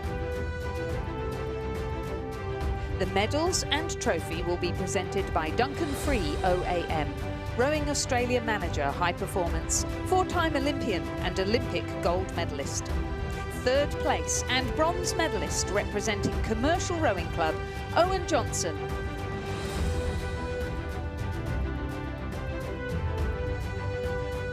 Owen is coached by Jacinta Edmonds.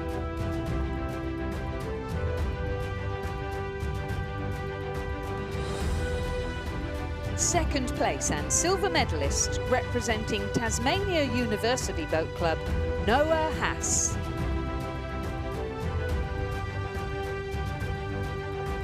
Noah is coached by Andrew Palmer.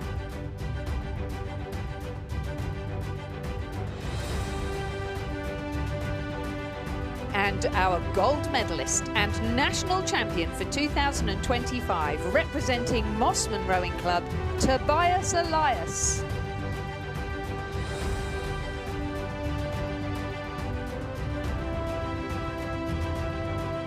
Tobias is coached by Rowena Meredith and Tom Schramko. The Thomas Keller Memorial Trophy will now be presented to Tobias by Duncan Free.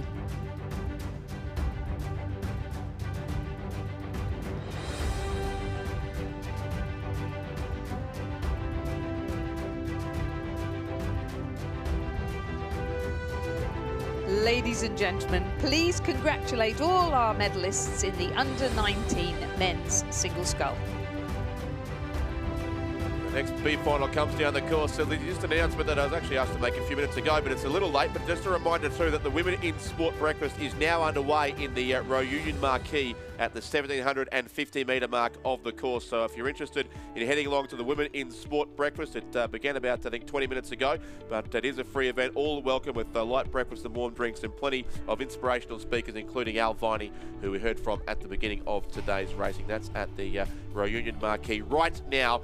And Row Union, of course, a great way to spend the day here at the regatta as well, with great viewing of the course. These scullers pairs just going past here now in the B final of the Under-19 Men's Coxers pair. A field somewhat decimated by scratchings here, so take out lanes 1, 2 and 5, but it's just 4 crews remain: Scotch Oakman, St Virgil's, Wendouree Ballarat and another crew from St Virgil's. So a lot of Tasmanian interest here in this B final, and it is the yellow colours there of Scotch Oakman College from Launceston who have the race lead. Harry Dennis and Hugh Talbot, who are coached by Jim Wilson and Andy Dick, by about 3 lengths ahead of St Virgil's, Daniel Mulcahy and Harry Costello. I'm pretty sure St Virgil's is a school from Hobart in the south, so it's a victory here for the north of Tasmania in the B final of the Under-19 Men's Coxers pair, which is very, very important in this part of the world. It's about a 3-length win to Dennis and Talbot ahead of Mulcahy and Costello. So Scotch Oakman first and Virgil second. Third will go to Wendouree Ballarat, Joshua Roberts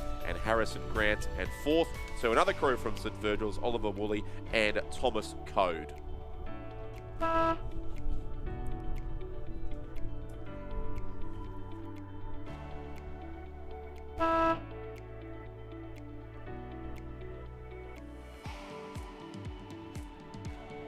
So just confirming then a win there in the B final of the Under-19 Men's Coxless pair for Scotch Oakburn.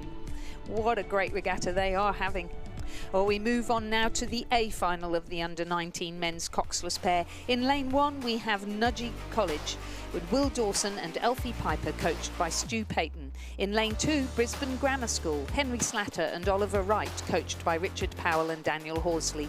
In lane 3, also St Joseph's Nudgee College, Atticus Nielsen and Hugh Jackson. In lane 4 from Sydney Rowing Club, Matthias Maloney and Thomas Maloney, coached by Shane Mulvaney and Brooke Robertson. In lane 5, a composite of Jack Hansen-Nahoy from Fremantle Rowing Club and Lachlan Brown from West Australian Rowing Club. In lane 6, Jeremy Yu and Alex Lee of the Pembroke School, South Australia. Also from South Australia, in lane 7, Prince Alfred College, Max Garnett and Nick Christensen. And in lane 8 from Queensland, Rockhampton Fitzroy Rowing Club's Nicholas Thompson and Harry Brandt, coached by Kim Byrne. And that shot from above just shows us that conditions still there are a little bit challenging for steering for these coxless pairs as they pointing in slightly different directions here as they make their way down the third 500 of this race. But it is a good lead there certainly to the composite crew from Western Australia. Jack Hansen-Nahoy of Fremantle Rowing Club and Lachlan Brown from the West Australian Rowing Club, who were the race leaders after 1,000 metres by 5.27 seconds over Nudgee College in second. Lane 3, Atticus Nielsen and Hugh Jackson. So 2 crews from Nudgee College in this race, sitting second and fifth after 1,000 metres, and we'll get a timing check here as they go through the into the final quarter of the race, and that substantial lead continues for that all West Australian composite crew.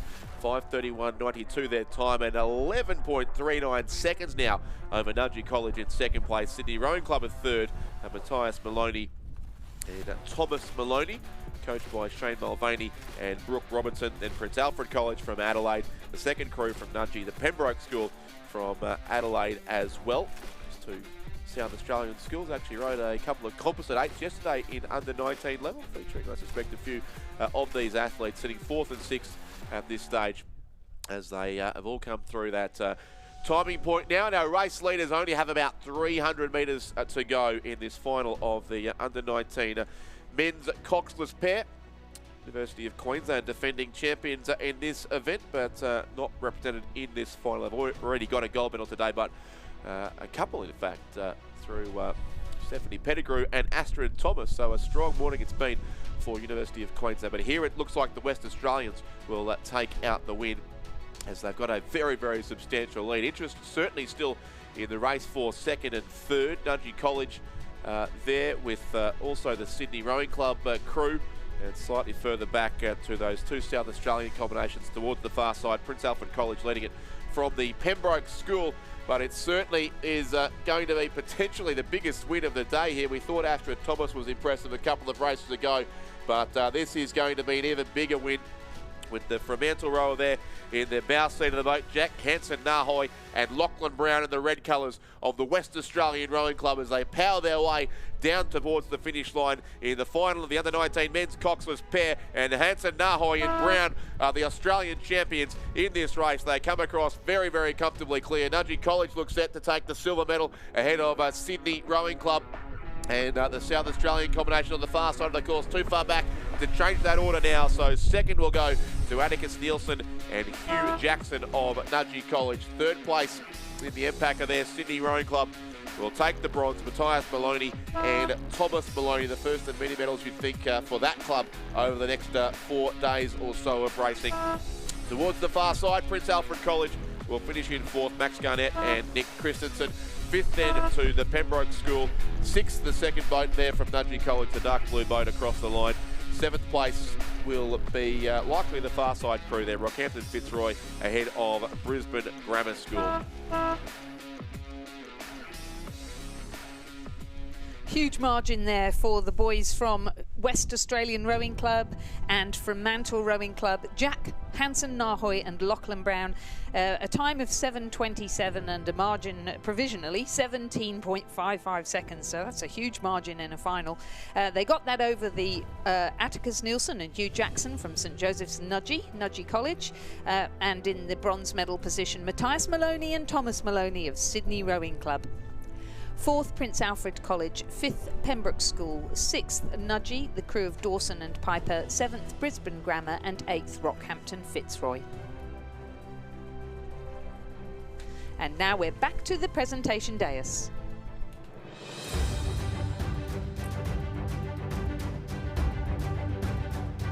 The presentation of medals for the Under-19 Women's Coxless Pair Championship of Australia. The medals will be presented by Xavier Dorfman, Rowing Australia Women's Senior Coach and Olympic gold medalist. 3rd place and bronze medalists, Mercantile Rowing Club. The crew of Mackenzie Kopke-Veldhuis.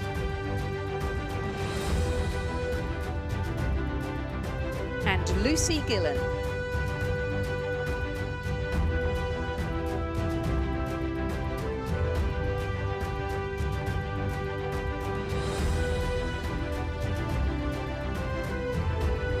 second and silver medalists, the Wilderness School.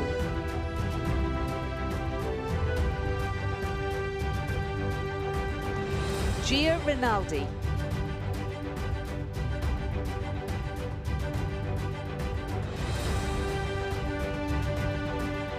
Imogen Hawker. The crew was coached by Nikki Puczynski and Katrina Werry.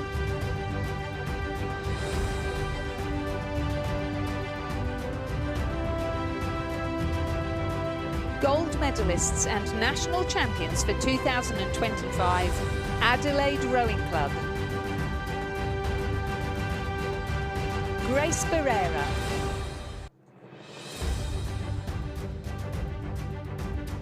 Tamara Bates. The crew is coached by Christine McLaren. Ladies and gentlemen, please congratulate all our medalists in the under-19 women's coxless pair.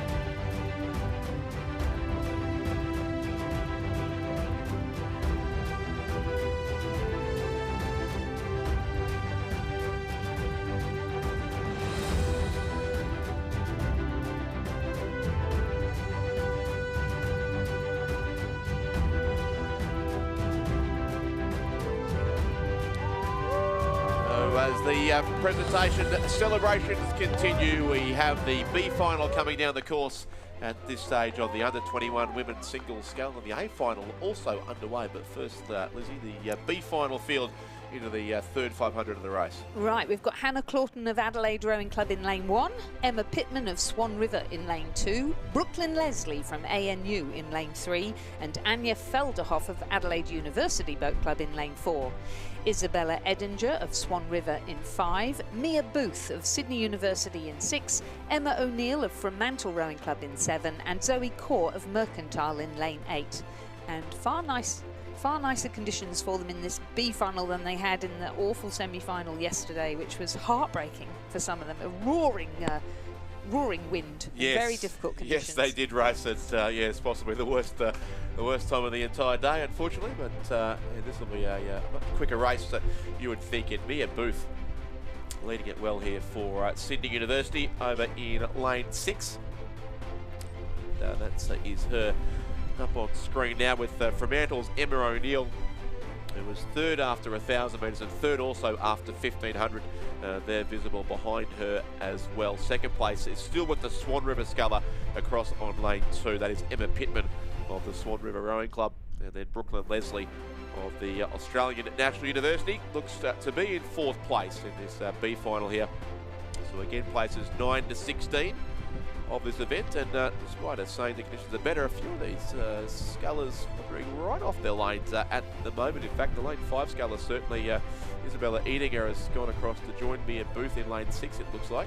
So a bit of a gust of wind, it looks like, coming across the course in the wide expanses here as they go past the boat park section. Probably is the widest part of Lake Barrington, so the most likely to be affected by the wind when it comes from a certain direction, but no such issue, it still seems, for our leader from the Sydney University Boat Club, coached by Alan Bennett and Alfie Young in lane number 6, who is clear of the lane 2 sculler still, Emma Pittman of Swan River, and then Fremantle's Emma O'Neill still there in 3rd place. That red boat beside her also is Isabella Edinger of Swan River. Have just switched lanes a little on their way down the course, but it is, yes, the Swan River sculler there in the red boat in 4th place ahead of Anya Felderhoff and also Brooklyn Leslie. So it's the Sydney Uni sculler being challenged here late down this inside lane of the course by the sculler in lane 2, Emma Pittman of Swan River Rowing Club, who's just about got herself on terms now, and in fact narrowly ahead of Sydney Uni's Mia Booth. So Emma Pittman is going to get the late charge here, and she'll win this by over a length. A very strong finish indeed by the sculler from the Swan River. So Emma Pittman first, turning around a deficit over the last 500 metres. Mia Booth second for Sydney Uni. 3rd place will go to Emma O'Neill from Fremantle. So the two Emmas come 2nd and 3rd. The ANU will be 4th there with Brooklyn Leslie. 5th to the red boat from Swan River, Isabella Edinger. So they've got 2 rowers in the top 5 here. 6th place Adelaide Rowing Club, Hannah Clawton, followed home by Anya Felderhoff, and also the Mossman's Mercantile Scull there on the far side, Zoe Kaur. And on to the A final in the under-21 women's single scull, where we have Sinead Redding of West Australian Rowing Club in lane 1, Alice McCready of Sydney University Boat Club in lane 2, coached by Alan Bennett and Alfie Young, Georgia Allen of Sydney Rowing Club in lane 3, coached by Lachlan Carter and Florence Griffiths, Leela Gaston of UTS Haberfield Rowing Club in lane 4, coached by Sam Fennessy and Tim McLaren, Zara Kafuri of Mercantile in lane 5, coached by David Orchard, Caroline McNally of Adelaide University in lane 6, Courtney Davis of Surfers Paradise Rowing Club in lane 7, coached by Anthony Cook and Archer Southwood, and Olivia Walter of Tasmania University Boat Club in lane 8, coached by Sean Finlayson. Strong field here in the A final of the under-21 women's singles scull, and it was Georgia Allen leading it through the halfway mark there for the Sydney Rowing Club in lane number 3. Surfers Paradise, Courtney Davis in 2nd place. So the leaders coming from all over the course here in this seeded final here of the under-21 women's single scull. But certainly it was Georgia Allen and then Courtney Davis, the top 2. And a good number of athletes in between those two. So still 5 or 6 chances here, you would think, in this final of the under-21 women's single scull. We do have the top 3 in this race from the New South Wales Championship Regatta as well, which was won by Zara Kafuri of Mercantile, ahead of Carolyn McNally from Adelaide University and Layla Gaston of UTS Haberfield. So those 3 scullers all do sit inside what appears to currently be our top 2 as they come up towards the 1500 metre mark of this race, and it is narrowing here. But Courtney Davis it was for the Surfers Paradise Rowing Club of Queensland, coached by Anthony Cook and Archer Southwood, who narrowly led it ahead still of Georgia Allen now from the Sydney Rowing Club. Zara Kafuri of Mercantile up into 3rd spot now, who's coached by David Orchard in the colours of the Mercantile Rowing Club. 4th place then was with Alice McCready of Sydney Uni, Carolyn McNally of UTS Haberfield, Layla Gaston, Carolyn McNally I should say from Adelaide University, Layla Gaston of UTS Haberfield, and Olivia Walter from Tasmania University, ahead of Sinead Reddy from the West Australian Rowing Club. That is Zara Kafuri up on screen there, the Mercantile sculler, who's both the New South Wales champion and the Victorian champion in this event. She had a big win at the Gambia Lakes over Constantina Katharsis and Sadie Schlicht, who we've both seen here rowing in the underage events as well. And she is moving through with some strength too, is the Mercantile sculler there in this race, but still plenty of chances across the course with Surfers Paradise, Courtney Davis there over in lane number 7, Zara Kafuri in lane 5. Georgia Allen from Sydney Rowing Club in lane 3. They look to be out 3 chances, just ahead of Alice McCready, Layla Gaston, and still there too on this side is yes, Alice McCready of Sydney Uni, that is, but the 3 rowers coming into the closing strokes, our leaders here, and Zara Kafuri certainly is motoring home here strongly down at lane 5 for Mercantile, and looks to just about have got herself up towards the lead of this race. Still there, but Courtney Davis of Surfers Paradise, who had the lead with 500 to go, and then we have Georgia Allen of Sydney Rowing Club, who's just being joined now by Alice McCready and Layla Gaston as well. So plenty of chances here in the A final of the under-21 women's singles scull. Courtney Davis, I think, still has the lead for the Surfers Paradise Rowing Club. Zara Kafuri of Mercantile, the only threat to her now, you would think. Alice McCready of Sydney Uni is coming home as well. Layla Gaston and Carolyn McNally thereabouts, but Zara Kafuri, I think, has just about got a boat in front here for Mercantile in the closing strokes. And the New South Wales champion and the Victorian champion is now the Australian champion. Zara Kafuri gets the win for Mercantile. What a finish there in the under-21 women's single scull. 2nd place, so brave there by Courtney Davis of Surfers Paradise. Alice McCready, I think, has taken the bronze medal just for Sydney Uni, ahead of Layla Gaston and also Carolyn McNally Georgia Allen will finish 6th for Sydney Rowing Club after leading the race after 1,000 metres, and then still coming home on the far sides of the course we have Olivia Walter and also Sinead Reading. But a fantastic race there and a great finish from Zara Kafuri of Mercantile, who wins the under-21 women's singles scull. Lizzie, I will leave you with it to make sense of that, and Stuart John is coming in to add some sanity to this broadcast.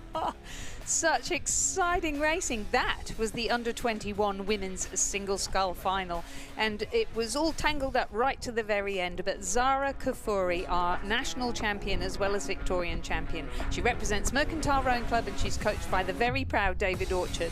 Our silver medalist Courtney Davis from Surfers Paradise Rowing Club, coached by Anthony Cook and Archer Southwood. And it looks as though Alice McCready from Sydney University Boat Club narrowly snatched the bronze medal over Leela Gaston from UTS Haberfield. So our two young New South Wales scullers there fighting it out to the death. Alice McCready, coached by Alan Bennett and Alfie Young there at the Sydney University Boat Club.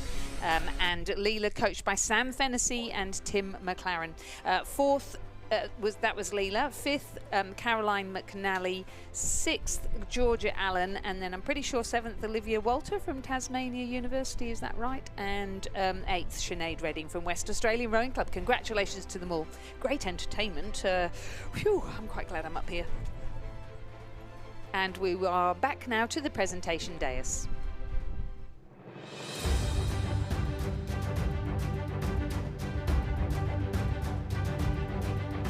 The presentation of medals for the Under-19 Men's Coxless Pair Championship of Australia. The medals will be presented by Duncan Free OAM, Rowing Australia Manager High Performance, 4-time Olympian and Olympic gold medalist. Third place and bronze medalists, Sydney Rowing Club. Matthias Maloney.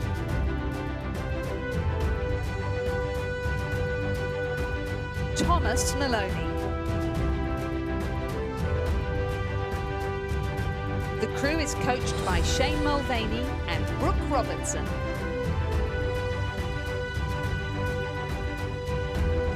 Second place and silver medalists, St. Joseph's Nudgee College. Atticus Nielsen.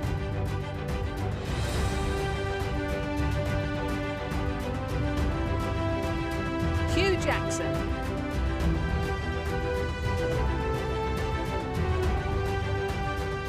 The crew is coached by Stu Payton.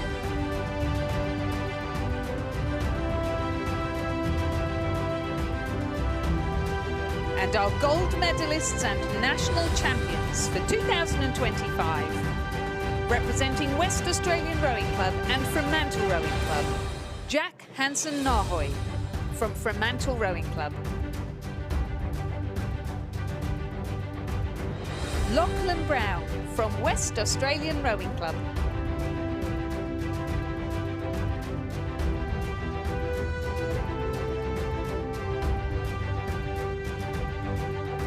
Ladies and gentlemen, please congratulate all our medalists in the Under-19 Men's Coxless Pair.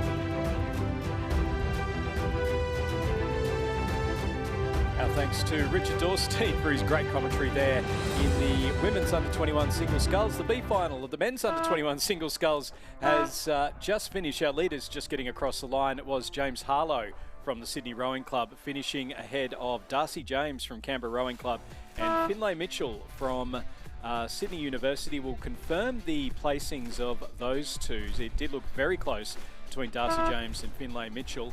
That's Finlay Mitchell just finishing in second place. Mac Rogers from Toowong Rowing Club finishing in fourth place, ahead of Joshua Matheson from Wendouree Ballarat in fifth. Angus Murford from Wendouree Ballarat in sixth place. And then back to Igor Zaruban from Adelaide Rowing Club in seventh.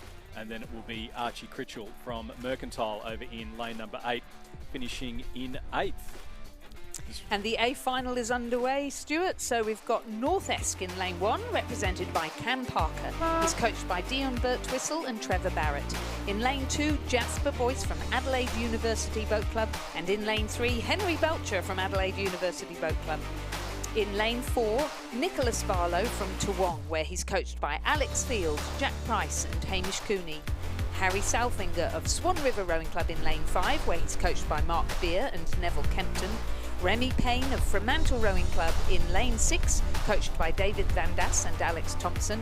Jesse Rosen of Canberra and the ACT High Performance Programme in lane 7, coached by Tom Westgarth and William Hatcher. And Alexander Williams of the Adelaide University Boat Club in lane 8. And it is Nicholas Barlow leading at the moment through 1,000. You can see on the screen there, Remy Payne sitting in second place. And then back across, it's now looks to be the rower in lane number 8, Alexander Williams from Adelaide University, who has moved up into third place ahead of Cam Parker from the North Esk Rowing Club. And an amazing fact, and it's only just occurred to me, in this race, the A final of the men's under-21 single sculls, there is not a single rower from New South Wales or Victoria.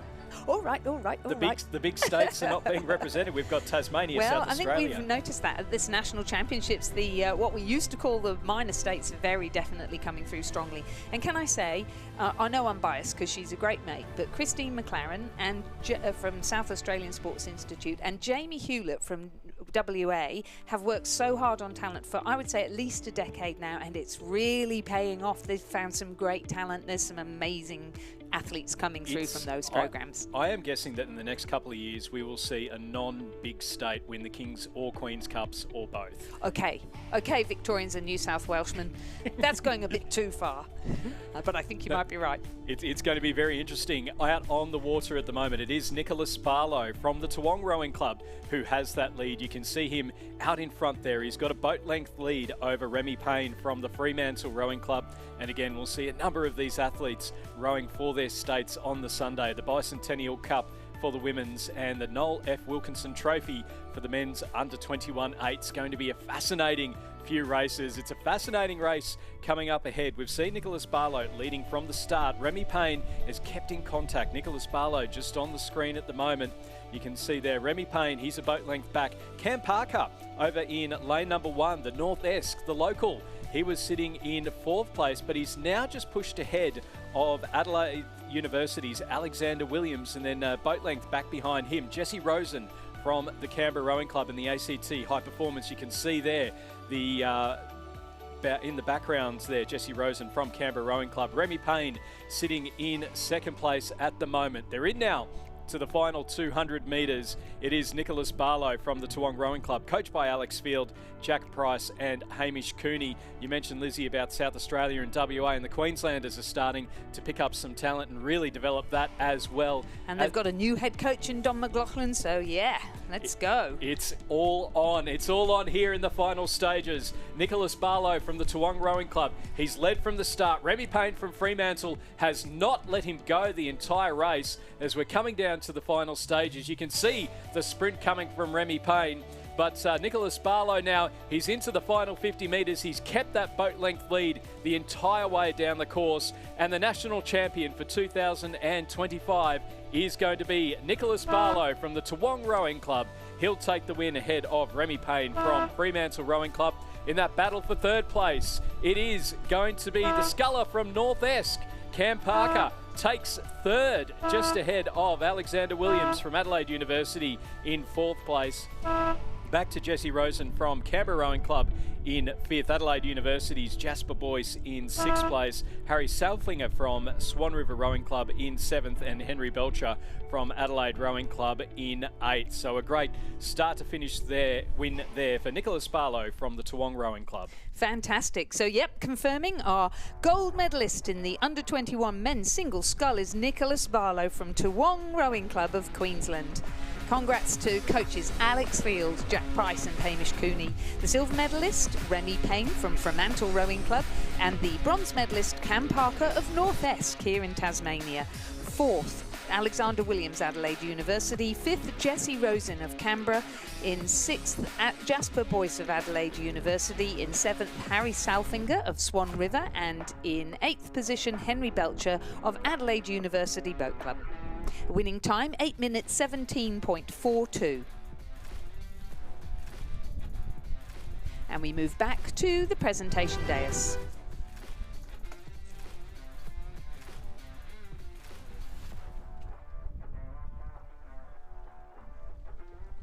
The presentation of medals for the under-21 women's single scull. The medals will be presented by Tina Marr, Chair of Rowing Tasmania. 3rd place and bronze medalist, representing Sydney University Boat Club, Alice McCready.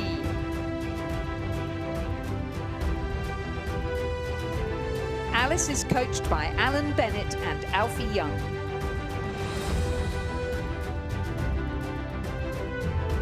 2nd place and silver medalist, representing Surfers Paradise Rowing Club, Courtney Davis.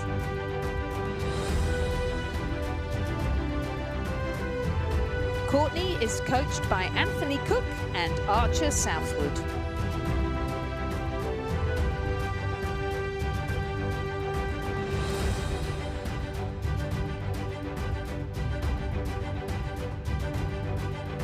And our gold medalist and national champion for 2025, representing Mercantile Rowing Club, Zara Kafuri.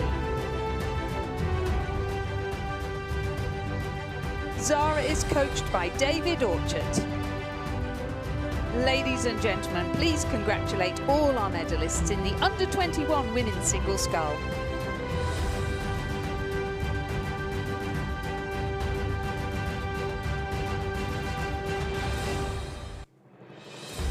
As we move back down the course, it is the B final of the women's under-21 coxless pair. So Toowong in lane 1, Melbourne University lane 2, UQ in lane 3, North Esk lane 4, UTS lane 5, Melbourne University lane 6, Sydney lane 7, and the University of WA and Swan River in lane number 8. So through the 1500 metres, it is that UTS crew that you can see on the screen. That's Madeline Swain and Madeline Mannins. We'll see them in the Bicentennial Cup for New South Wales on Sunday, and they're sitting very comfortably out in front of the Toowong Rowing Club crew of Robin Matthews and Una Murphy. North Esk, the locals, Noah Rabbi and Lily Barker sitting in 3rd ahead of Lily Bragg and Astrid Coates from the University of Queensland, Lulu Burney and Frankie Diva from Melbourne University in 5th, Amy Crow and Lola Dayan from Melbourne University in 6th, and then Emily Over and Lara Val from Sydney Rowing Club in 7th, and then the composite from the University of WA and Swan River, Olivia Youngson and Katie Wall back in 8th place. So it's a comfortable lead at the moment for the crew from UTS Haberfield, as mentioned. We will see, this is the age category for the Youth 8s, so for the Women's Youth 8s for the Bicentennial Cup, and then for the Men's Youth 8s, the Noel F. Wilkinson Trophy. So a number of these rowers in both the B and A finals for the men's and the women's will be competing for their states in those ones, in what will be a fantastic way to end what has already been a great regatta here at the 2025 Australian Rowing Championships. UTS still holding on to that lead. It's anyone's guess, though, as to who will finish up with the 2nd place in this B final. You can see there up on the screen just next to them the Melbourne University crew of Burney and Diva sitting in 2nd place ahead of North Esk's Rabbi and Barker. Also in there as well. The wind just starting to come across. We've seen some strong headwinds throughout the regatta, and it is the case again today. UTS out in front, and then the battle for 2nd and 3rd is absolutely anybody's guess, because I've got 5 crews all in a row, all going for 2nd and 3rd. Toowong, Melbourne University, University of Queensland, North Esk, and Melbourne University. Only Sydney and the University of WA composite completely out of it. It's going to be a win for UTS Haberfield, Madeline Swain and Madeline Mannins. Who's getting 2nd and 3rd? We've got North Esk. Just are they pushing their bow ball out in front? Here comes Melbourne University in lane number 2 as well, and then Melbourne University lane 6 will go go to the photo, but I think it's going to be North Esk just in second ahead of one of the Melbourne University crews. It was a very, very tight finish there. So North Esk ahead of Amy Crowe and Lola Dayan from Melbourne University. Lily Bragg and Astrid Coates provisionally in fourth ahead of Lulu Burney and Frankie Daver. And then Amy Crowe and we'll double check on that one. It's got Melbourne University down twice there. Toowong sitting in sixth place, and then back a little bit further to Sydney Rowing Club in seventh and the University of WA Swan River Composite in eighth. Great finish there in the B final, Lizzie. Certainly was. What amazing racing. It's so early in the morning. We haven't all had our coffee. The A final in the under-21 women's pair is now underway ferociously with Mercantile in lane 1, Abigail Cox and Clodagh McCarthy, coached by Zoe Fettick-Wynne. We've got a lovely composite in lane 2 of Daisy Holland from Adelaide University Boat Club and Alexandra O'Brien of Sydney University Boat Club. In lane 3, we have Scarlett Woodbury and Sarah Burke representing the University of Queensland Boat Club. Pretty sure they're the Queensland champions in that event. In lane 4 from Melbourne University Boat Club, Meg Dumbrell and Chloe Nevins. In lane 5 from Swan River, Greta Spencer and Lila Fieves. In lane 6 from Sydney Rowing Club, Georgia Montague and Nicole Vance, coached by Lachlan Carter and Florence Griffiths. In lane 7 from Canned Rowing Club, Georgia Campbell and Grace Turnbull, coached by Charles Betts and Warren Rowe. And in lane 8, another crew from Mercantile Rowing Club, Jemima Dryden and Lucinda Johnston. We are in for a fantastic finish here. They're just coming up towards the 1,500 metre timing point, and it is the two-time Australian junior representatives from out west, Greta Spencer and Lila Fieves, who have the lead at the moment from Swan River Rowing Club. They're ahead of Georgia Montague and Nicole Vance from Sydney Rowing Club, but it's only half a boat length, and they have battle paddled the entire way down the course. Meg Dumbrell and Chloe Nevins from Melbourne University. They're sitting in third place, but they're only about a canvas ahead of the crew from the University of Queensland, Scarlett Woodbury and Sarah Burke. So we can see there on the screen through the final timing point, Swan River leading Sydney, Melbourne University just ahead of the University of Queensland. And in that Sydney Rowing Club crew, so we've got Greta Spencer, Lila Fieves from Swan River, two-time Australian junior representatives. Nicole Vance in the Sydney Rowing Club crew is a New Zealand junior representative as well. So plenty of class, and you can see why those two boats are at the top of the field. The University of Queensland, they've moved ahead of Melbourne University into that bronze medal position. They've got themselves half a boat length up. It's Georgia Montague and Nicole Vance from Sydney Rowing Club. They were first at the New South Wales Championships in this event. Are they able to go through? We're in now to the final 300 metres or so. Swan River versus Sydney Rowing Club in the battle for first. Melbourne University versus the University of Queensland in that battle for bronze. And the University of Queensland have made their move over the last 500 metres. They've gone from being just behind to almost a boat length out in front. And the Melbourne University, Dumbrell and Nevins, have plenty to do if they're to maintain contact. On the screen now, Georgia Montague in the bow seat, Nicole Vance, the Kiwi, in the stroke seat. They're looking to get ahead of Swan River's Greta Spencer in the bow there, and Lila Fieves in the stroke seat. It's been half a boat length the entire way down the course. It is going to come down in tricky headwind conditions as to who can maintain the clean strokes over the final 150 metres. It's Swan River and Sydney out in front. University of Queensland, they've moved up into bronze. They're looking comfortable for the rose gold in third. Swan River, they're holding on. Sydney, have they got a final push? We're into the final 150 metres or so. It is going to be Swan River. They're keeping it at a boat length. And the girls from Swan River are the national champions for 2025. Half a boat length ahead of Sydney Rowing Club in second place. The University of Queensland, they're going to go through and take the bronze. They are delighted with that. Fourth place will go to Melbourne University. And then coming back behind them, we've got Canned Rowing Club in fifth place. Sydney University, Adelaide University Composite in sixth. And then Mercantile will come across the line in seventh ahead of, that's in lane number 1, that's Cox and McCarthy, ahead of Dryden and Johnston from Mercantile in lane number 8. A great battle paddle the entire way down. Swan River take the win. Oh, I should think they should all be very proud of themselves. What an amazing race. Confirming in the under-21 women's coxless pair, our new national champions are Greta Spencer and Lila Fieves of Swan River. George Montague and Nicole Vance from Sydney Rowing Club take the silver, and the University of Queensland Boat Club crew of Scarlett Woodbury and Sarah Burke take the bronze. Fourth, the Melbourne University crew of Dumbrell and Nevins. Fifth, Cand. Sixth, the Sydney Uni Adelaide Uni composite of Holland and O'Brien. Seventh, Mercantile, the crew of Cox and McCarthy. And eighth, Dryden and Johnston from Mercantile. Winning time 8 minutes 25.74, and the margins 1.33 and 5.12. And we move back to the presentation dais.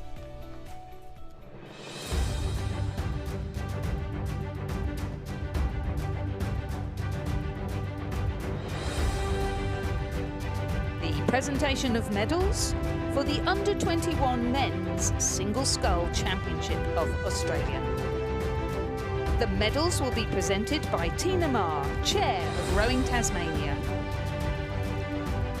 Third and bronze medalist, representing North Esk Rowing Club, Cam Parker.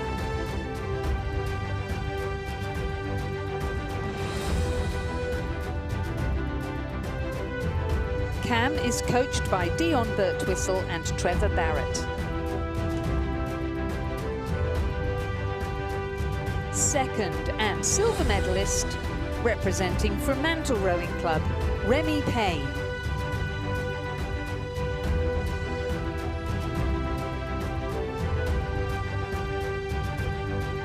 Remy is coached by David Van Das and Alex Thompson. Gold medalist and national champion for 2025, representing Toowong Rowing Club, Nicholas Barlow.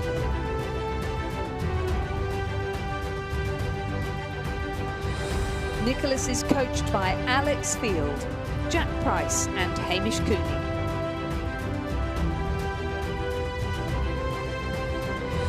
Ladies and gentlemen, please congratulate all our medalists in the Under-21 Men's Single Scull. In the action on the course, it is the B final of the men's Under-21 coxless pairs. And we have Mercantile Lane 1, Sydney Lane 2, Adelaide University Lane 3, West Australian Swan River Composite Lane 4, University of Queensland Lane 5, University of Queensland Surface Paradise Composite in Lane 6, Tasmania University Lane 7 and Mercantile in lane number 8. And into the final stages now. They've got about 250 metres to go. Ben Muffet and Ambrose Hennessy from Sydney Rowing Club have the lead and looking very comfortable out in front. Adelaide University, they're sitting just next to them. They're battling it out across a couple of lanes from them with the University of Queensland crew of Harris and Clark, so that Adelaide University crew of Griffith and Evans Wood going for second and third, and then a little bit behind them we have the West Australian Swan River Composite, the University of Queensland Surface Paradise Composite, and then Tasmania University, Mercantile and Mercantile.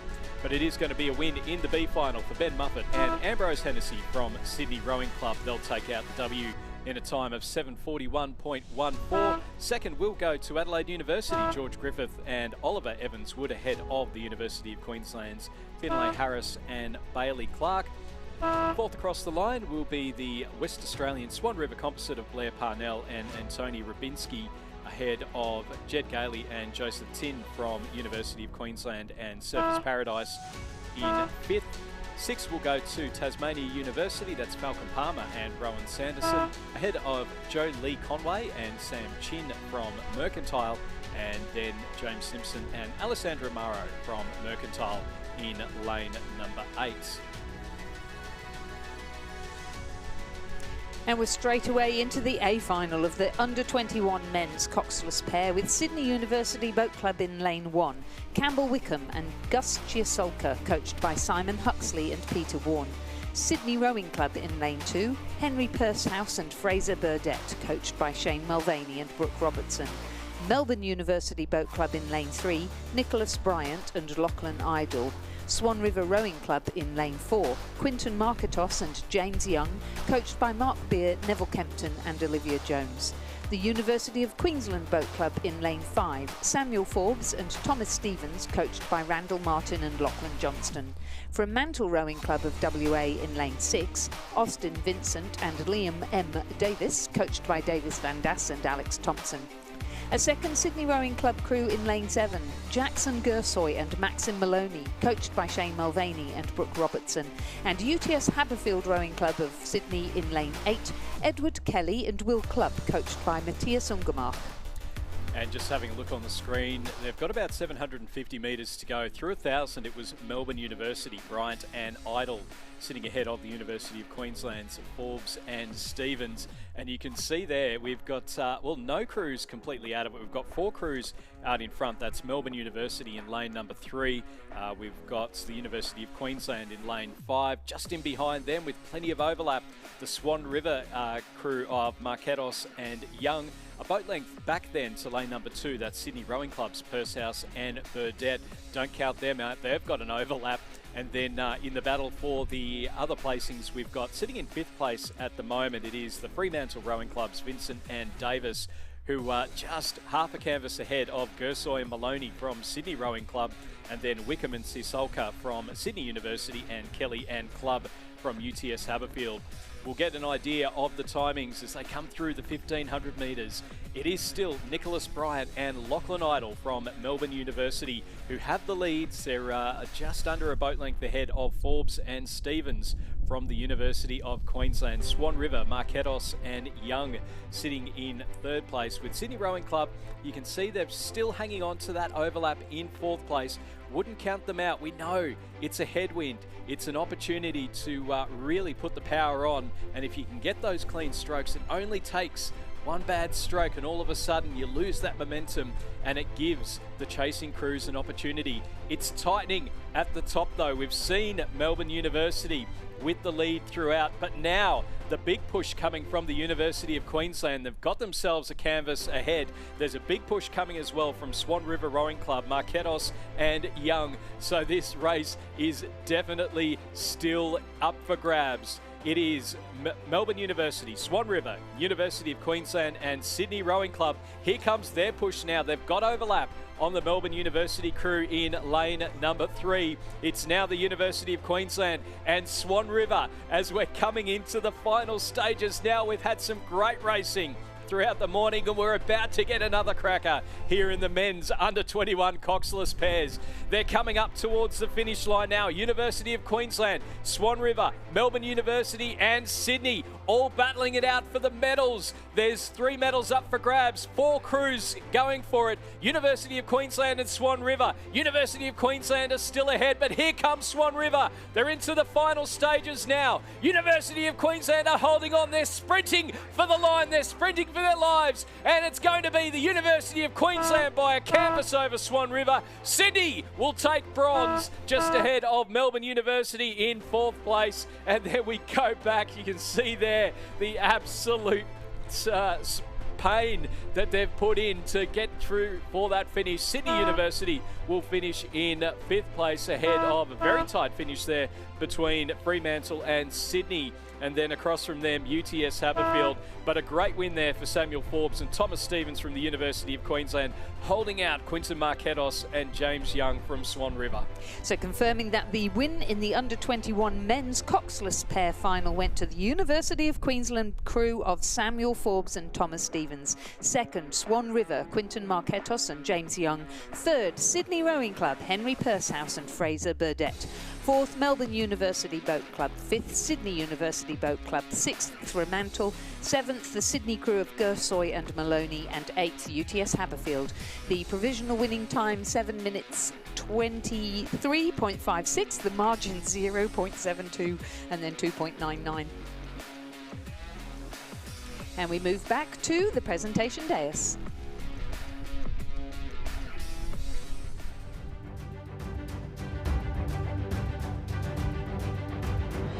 The presentation of medals for the Under-21 Women's Coxless Pair Championship of Australia. The medals will be presented by Tina Marr, Chair of Rowing Australia, Tasmania. 3rd Third place and bronze medalists, the University of Queensland Boat Club. Scarlett Woodbury.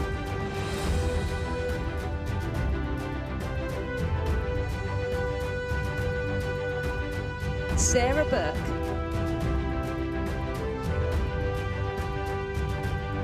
The crew was coached by Phil Bourguignon. Second place and silver medalists, Sydney Rowing Club.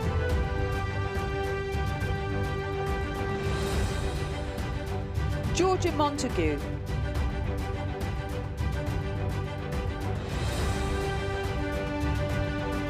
Nicole Vance. The crew was coached by Lachlan Carter and Florence Griffiths.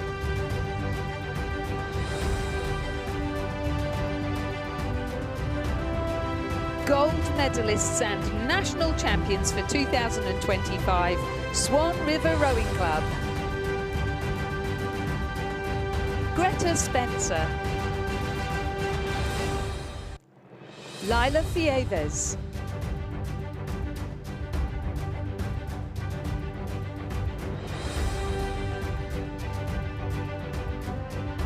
And congratulations to Mark Beer and his team at Swan River Rowing Club, the coaches there.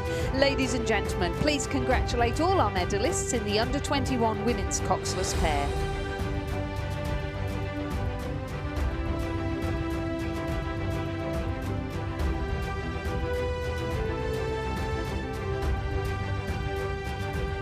And the B final of the under-23 women's single scull is underway with the University of WA sculler Ava Myler in lane 1, Imogen Nation from Mercantile in lane 2, Madison Joins of Sydney Rowing Club in lane 3, Meg Cartwright of Melbourne University Boat Club in 4, Romy Cantwell of Melbourne University Boat Club in lane 5, Jessica Malcolm of Centenary in 6, Alana Edwards of Buckingham Rowing Club in lane 7, and Gabrielle Geldard of Toowong in lane 8.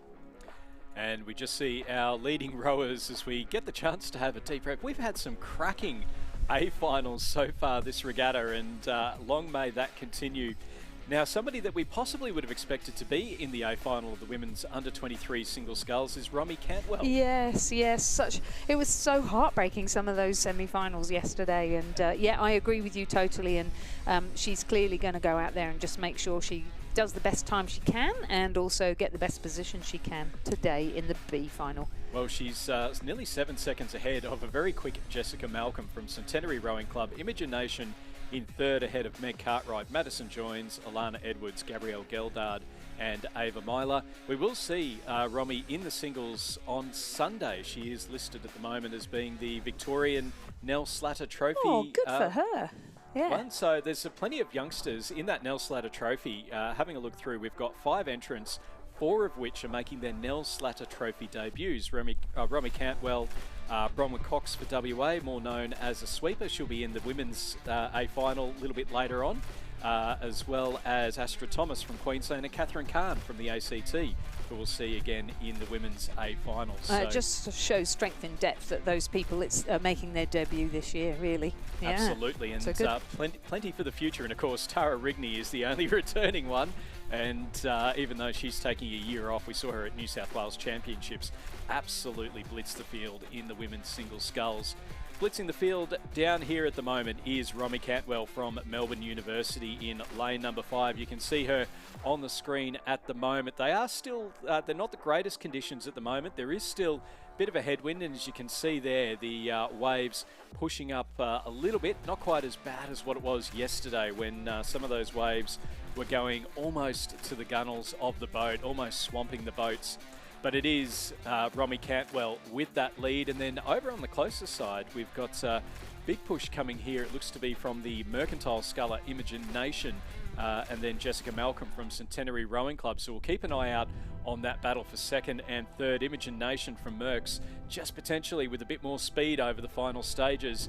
It is going to be a strong win though for Romy Cantwell from Melbourne University ahead of Imogen Nation from Mercantile. Third will go to Jessica Malcolm, and then Madison Joins from Sydney Rowing Club ahead of Meg Cartwright from Melbourne University, and then across on the far side Alana Edwards from Buckingham Rowing Club, and then coming through behind them will be Gabrielle Geldard from Toowong Rowing Club in lane number 8, and Ava Myler from the University of WA in lane number 1.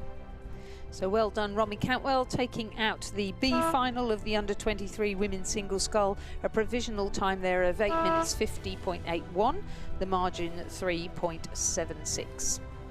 And on to the A final, where we have Sophia Whiteman of Sydney University Boat Club in lane 1. She's coached by Alfie Young and Alan Bennett. Ella Spalding of Sydney Rowing Club in lane 2, and Liesl Page of Sydney Rowing Club in lane 3. They're both coached by Lachlan Carter and Florence Griffiths. Sarah Fard of UTS Haberfield and the New South Wales Institute of Sport in lane 4. She's coached by Sam Fennessy and Tim McLaren. Eliza Bridgefoot of the University of Queensland Boat Club and the Queensland Academy of Sport in lane 5. Holly Cannon of Fremantle Rowing Club in 6, coached by Alex Thompson and David Van Das. Olivia Yates of Tasmania University Boat Club in lane 7, coached by Brett Crow and Nadia Bleaken. And Sophie Malcolm of Centenary Rowing Club and the Queensland Academy of Sport in lane 8.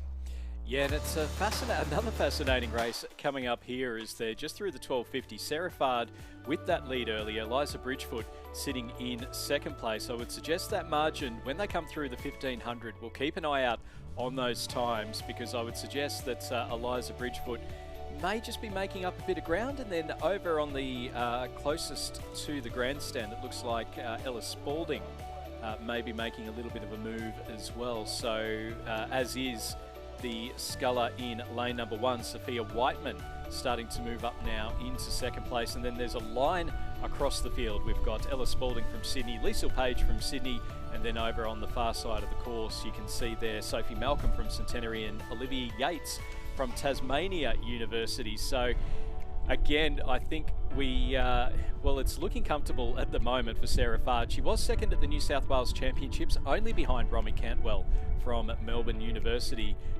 But at the moment, she is comfortably out in front. Sophie Malcolm was third at New South Wales, and she may just be a little ways off the pace.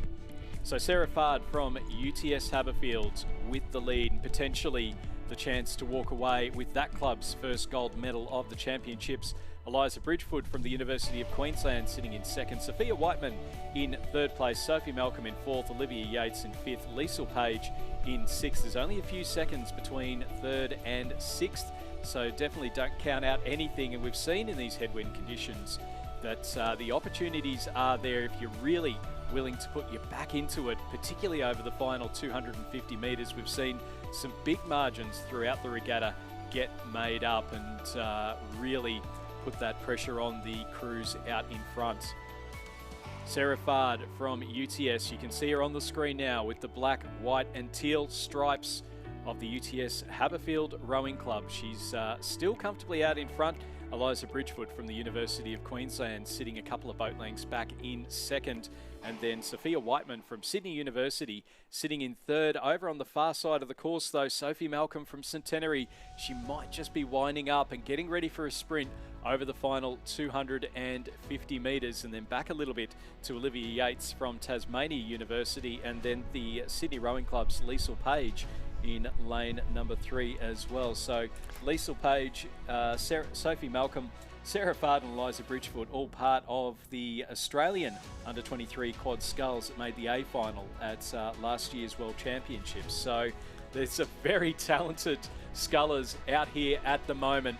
Sarah Fard from UTS still with the lead over Eliza Bridgefoot, and the push has come from Sophie Malcolm from Centenary Rowing Club over on the far side of the course. She's got herself up into the bronze medal position, and now with about 150 metres left to go, she might be in with a shot of snatching silver. It's still Sarah Fard with the lead from UTS. She's coached by Sam Fennessy and Tim McLaren. She's got a boat length lead and about 50 metres or so left to go. It's a commanding start to finish win for Sarah Fard from the UTS Haberfield Rowing Club. She is our 2025 national champion. Second goes to Eliza Bridgefoot from University of Queensland, and third will go to Sophia Whiteman from the Sydney University. She's managed to hold on comfortably to that bronze medal position ahead of Sophie Malcolm from Centenary in 4th place, Holly Cannon from Fremantle Rowing Club in 5th, Olivia Yates from Tasmania University in 6th, Ella Spalding from Sydney Rowing Club in 7th place, and then back then to our final sculler just coming across the line, who is Holly Cannon from Fremantle Rowing Club. Confirming the win there in the under-23 women's single scull A final for Sarah Fard of UTS Haberfield and the New South Wales Institute of Sport. The silver medal will go to Eliza Bridgefoot of the University of Queensland Boat Club and the Queensland Academy of Sport, and the bronze medal to Sophia Whiteman of Sydney University Boat Club and the New South Wales Institute of Sport. 4th, Sophie Malcolm. 5th, Liesl Page. 6th, Olivia Yates. 7th, Ella Spalding. And 8th, Holly Cannon. And we're ready now for our next presentation.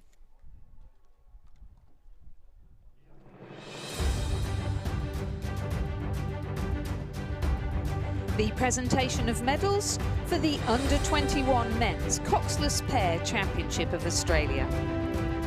The medals will be presented by Wayne Ditblock, Rowing Australia High Performance Operations Manager and 1992 Barcelona Olympian. 3rd place and bronze medalists, Sydney Rowing Club. Henry Pursehouse. Fraser Burdett. The crew was coached by Shane Mulvaney and Brooke Robertson.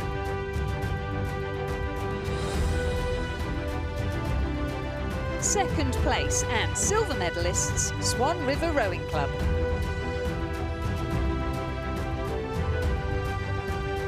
Quinton Marquetos.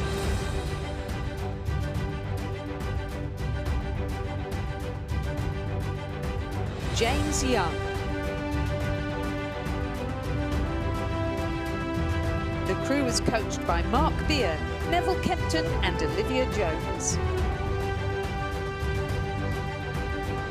Gold medalists and national champions for 2025, the University of Queensland Boat Club. Samuel Forbes.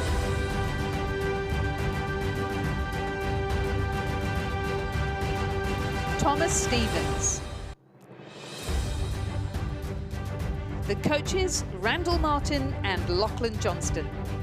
Ladies and gentlemen, please congratulate all of our medalists in the Under-21 Men's Coxless Pair. Our men's Under-23 single scull B final just about to come to its conclusion. Lex Tucker from the University of Queensland, lane 1. Liam Taylor from UTS, lane 2. Ben Horsnell, Surfers Paradise, lane 3. Mitchell Owen, University of Queensland, lane 4. Max Curry, Hawthorn Rowing Club, lane 5. Pat Murphy from UQ in lane 6. Josh Hankey from West Australian Rowing Club, lane 7. And Nick Whalen from Sydney Rowing Club, lane 8. It is the Hawthorn sculler on your screen, Max Curry, who has the lead. He's led pretty much from the start. He's sitting very comfortably out in front of Mitchell Owen from the University of Queensland, and then back a little bit further to Pat Murphy from the University of Queensland and Lex Tucker from the University of Queensland as well. So the 3 UQ scullers in this event. The man who's going to go through and take the win, though, will be the one from Hawthorn Rowing Club, Max Curry, coached by Tristan Kravetsky, and he is our B final champion for this year. Mitchell Owen from the University of Queensland coming through in second, and then third will go to Lex Tucker from the University of Queensland, just ahead of Pat Murphy. So there are plenty of intra-club rivalry going on there in the men's under-23 single sculls. Liam Taylor from UTS, he'll finish in 5th place ahead of Joshua Hankey from the West Australian Rowing Club in 6th. Ben Horsnell from Surfers Paradise coming across in 7th place.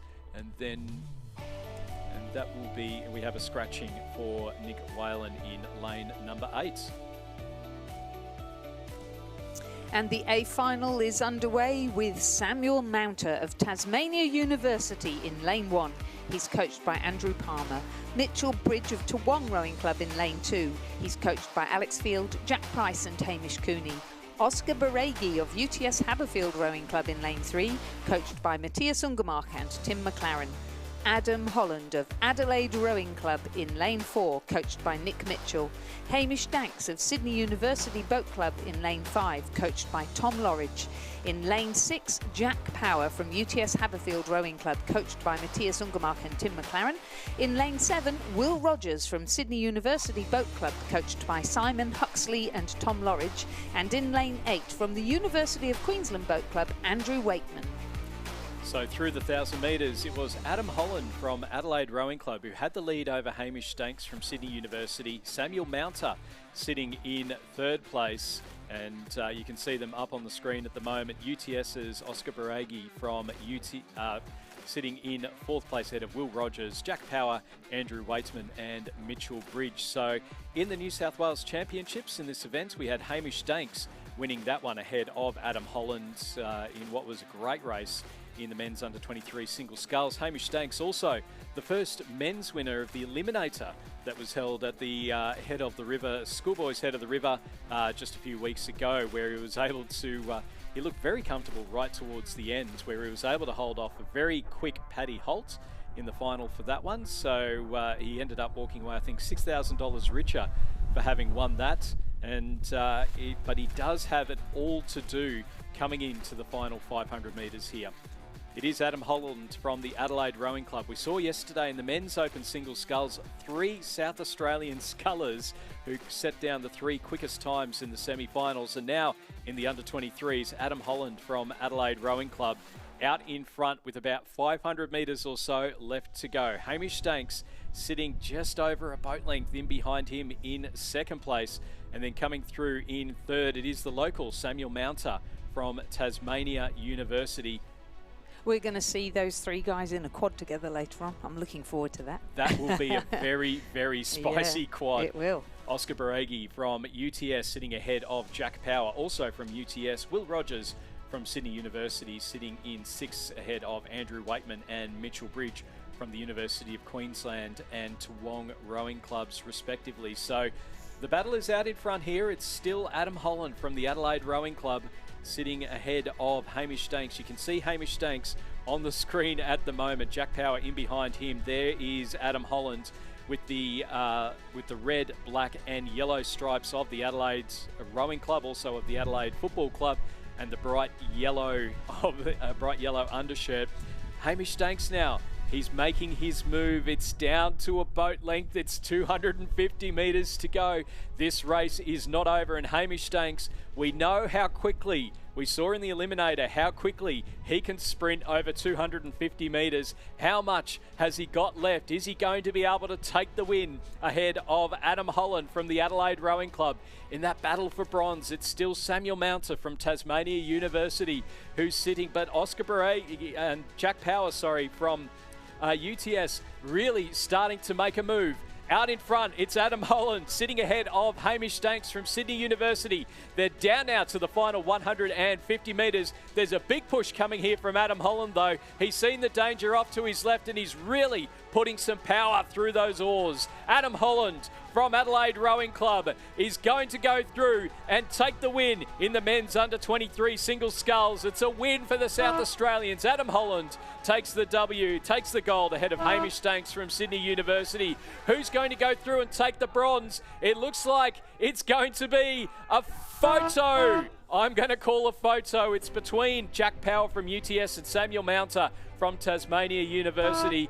Going through in 5th place will be Andrew Waitman from the University of Queensland. Will Rogers finishing in 6th. Hamish Danks in 7th. Mitchell Bridge in 8th place. So we'll wait on the confirmation there. It does have provisionally Jack Power just finishing over the top of Samuel Mounter. It was a great sprint from Jack Power over that final 250 metres, and I think he might just have got his bow ball out in front. I think he might have done as well. So exciting. No doubt about the winner, though. Adam Holland of Adelaide Rowing Club and the South Australian Sports Institute, coached by Nick Mitchell there, taking out a fine win over Hamish Danks from Sydney University Boat Club and the New South Wales Institute of Sport, coached by Tom Lorridge. Very exciting sprint there for the finish. Still hasn't quite come up on the screen, but initially judged as being Jack Power from UTS Haberfield, snatching it from Samuel Mounter of Tasmania University. We'll bring the finals to you once we get them. 5th, Andrew Waitman, University of Queensland. 6th, Will Rogers, Sydney University. 7th, Oscar Baregi, UTS, and 8th, Mitchell Bridge, Toowong. And I missed the time. Sorry, folks. We'll bring that back to you when it comes back on screen too. In the meantime, we're going to head back to the presentation dais.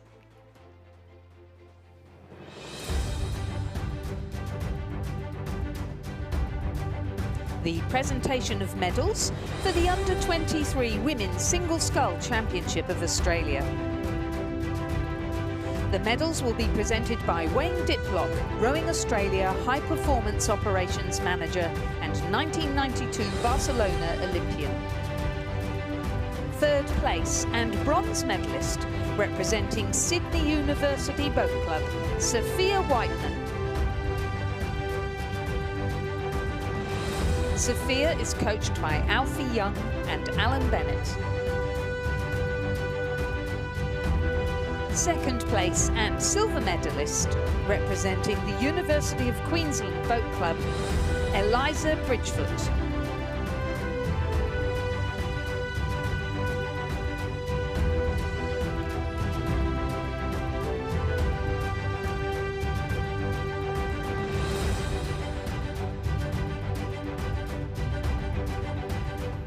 And our gold medalist and national champion for 2025, representing UTS Haberfield Rowing Club, Sarah Fard.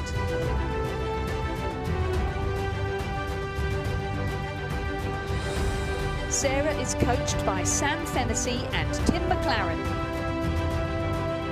Ladies and gentlemen, please congratulate all our medalists in the Under-23 Women's Single Scull.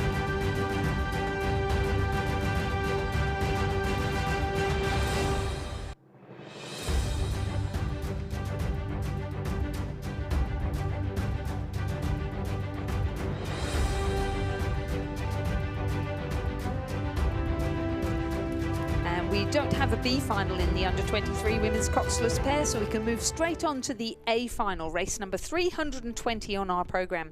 We've got a composite of Georgina Tager from Adelaide Rowing Club and April Draney from UTS Haberfield in lane 1. They're coached by Sam Fennessy. We have Alice Reddy and Nancy Duncan Banks of the University of Queensland Boat Club in lane 2, coached by Phil Bourguignon. Zara Lavery of Melbourne Uni and Anna Morrison of Mercantile in lane 3.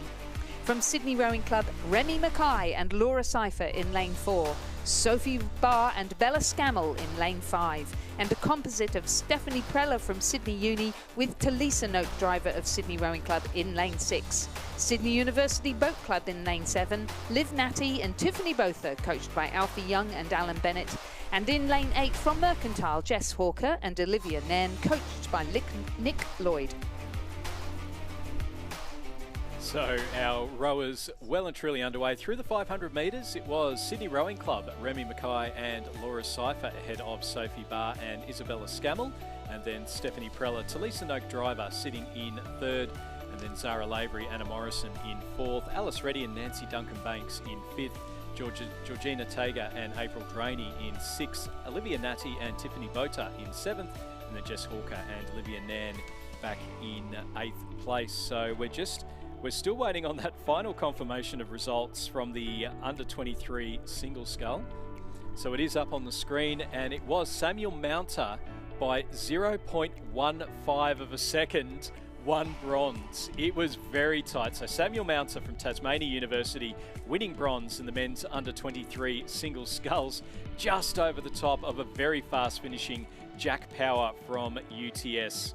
as we look back down on the screen. You can see there off in the background the crew of Liv Natty and Tiffany Bota, and then in lane 4, Sydney Rowing Club, Remy McKay and Laura Seifer.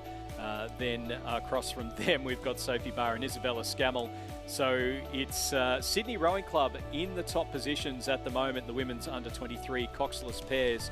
A number of international reps in there. We saw Bella Scammell, speaking of the eliminator, it's the recent head of the river, Isabella Scammell, jumping into a new boat for the first time, going, yep, this will all do, not changing the foot, not changing the feet placement, not changing the gate heights, and then going out and beating Tara Rigney in the final of the eliminator to walk away $6,000 to the richer. So a very, very talented rower there, and she is in fact out in front at the moment along with Sophie Barr. So they've got a 1.5 second lead over Remy McKay and Laura Seifer. Stephanie Preller and Talisa Noak Driver sitting in third place. So it's Sydney, and then a half Sydney crew in 1, 2 and 3, which will no doubt make one of our co-commentators very, very happy when he's just about to jump in. Mercantile and Melbourne University sitting in 4th place ahead of UTS and Adelaide in 5th, University of Queensland in 6th, Sydney University in 7th, and Mercantile across in 8th place. So we can see there it is the Adelaide's UTS composite of Tager and Draney. As we look back, and our drone footage I think is just about being the MVP of the regatta. We can see on the screen at the moment it is still Sophie Barr and Bella Scammell with that lead ahead of Remy McKay and Laura Seifer sitting in 2nd. That is the Mercantile Melbourne University composite there of Anna Morrison and Zara Lavery, as our crews now coming up towards the 1,500 metre mark. And we can still see Sydney Rowing Club. There's still that cross breeze coming as they go past the boat park, the widest part of the course where it is just a little bit open. We'll see a number of crews just starting to go towards that bowside buoys, and all of these ones just starting to correct their course now and make sure that they're holding on. It's very tight at the top. It's only half a boat length between 1st and 2nd. So that's Barr and Scammell ahead of McKay and Seifer in 2nd. Laura Seifer, up until last year, predominantly rowing in the lightweight categories, and I think we'll still see her potentially in the Victoria Cup for New South Wales. I've just got confirmation on that one. So still rowing in the lightweights, but switching the sculls for the sweeps and doing very well in the women's under-23 coxless pairs. In behind them, we've got the Sydney composite over on the right-hand side in lane number 6, and we'll see them through the 1,500, just how close this is between our top 4 crews. It's Sydney Rowing Club, Barr and Scammell ahead of McKay and Seifer. Lavery and Morrison now moving up into 3rd place ahead of Preller and Noak Driver. So splitting up that New South Wales dominance in this event. UTS and Adelaide composite Tager and Draney sitting in 5th ahead of Natty and Bota from Sydney University in 6th. Reddy and Duncan Banks from the University of Queensland in 7th, and then Hawker and Nan from Mercantile back in 8th place. It's now only a canvas between our 2 Sydney crews, and then in behind them we've got the Mercantile Melbourne University composite over on the left-hand side of the screen, and then the Sydney University composite over on the right. So 2 Sydney crews out in front, and then it's 2 composites from Sydney and Melbourne battling for bronze, but also not completely out of the running. Looking very comfortable, just a couple of rough strokes coming there. The headwind still making life a bit interesting. They're in now to the final 250 metres. It's Sydney 1, Sydney 2, and then Sydney University up against Mercantile and Melbourne University for that bronze medal position. It's the Victorians just with their bow balls out in front of that Sydney University composite. It's the sky blue of Sydney Rowing Club though. You can see the crew of Sophie Barr in the bow seat, Bella Scammell in the stroke seat, the ex-Kinross Wallaroi student now rowing for Sydney Rowing Club. But coming up now, McKay and Seifer, have they got their bow balls out in front? They've got a little bit more momentum. The crew of Bar and Scammell flirting with the boy lines and just having to steer back now. And here comes the push from Merckx and Melbourne University. They're coming up towards the line. It's 3 crews coming across. It's going to be a fascinating finish. Mackay and Cypher, they've got their bow ball out in front now. They're half a boat length ahead. A big push coming from Merckx and Melbourne University. It's going to be Mackay and Cypher taking the win. Merckx and Melbourne University through in second. Third will go to Scammell and Bar, with fourth going to Prella, and Noak Driver coming through in fifth will be the crew from Sydney University, finishing just ahead of Tager and Draney from UTS and Adelaide in sixth place. University in Queensland coming through in seventh, with our second Merckx crew of Hawker and Nan going through in eighth. A big finish from Mackay and Cypher. We saw just one rough stroke from Bar and Scammell was enough to give Mackay and Cypher the chance to road through, with Lavery and Morrison taking a silver. Absolutely brutal, and that's the way it is at that level, isn't it? The A final of the under-23 women's coxless pair. An amazing race, but a win for Sydney Rowing Club's crew of Remy Mackay and Laura Cypher, coached by Lachlan Carter and Florence Griffiths. Silver medal to Zara Lavery of Melbourne Uni Boat Club and Anna Morrison of Mercantile. Third to Sydney Rowing Club's crew of Sophie Barr and Isabella Scammell. And in fourth, Stephanie Prella of SUBC and Talise Noak Driver of Sydney Rowing Club. Fifth, Sydney University Boat Club's Natty and Botha. Sixth, UTS Adelaide Composite of Tager and Draney. Seventh, the UQBC crew of Reddy and Duncan Banks, and eighth, Mercantile's Hawker and Nen. Provisional winning time 7 minutes 57.53. The margins 1.14, 1.56, 1.5. So we move now to the presentation of medals for the Under-23 Men's Single Scull Championship of Australia.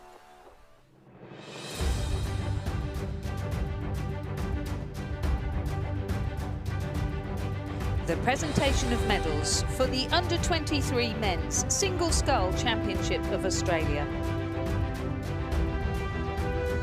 The medals will be presented by Wayne Diplock, Rowing Australia High Performance Operations Manager and 1992 Barcelona Olympian. Third place and bronze medalist representing Tasmania University, Samuel Mounter.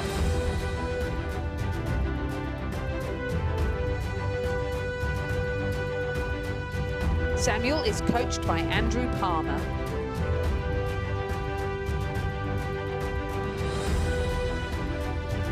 Second place and silver medalist representing Sydney University Boat Club, Hamish Danks.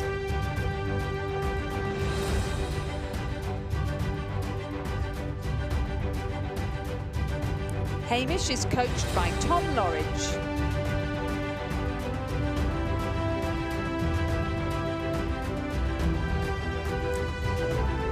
Our gold medalist and national champion for 2025, representing Adelaide Rowing Club, Adam Holland.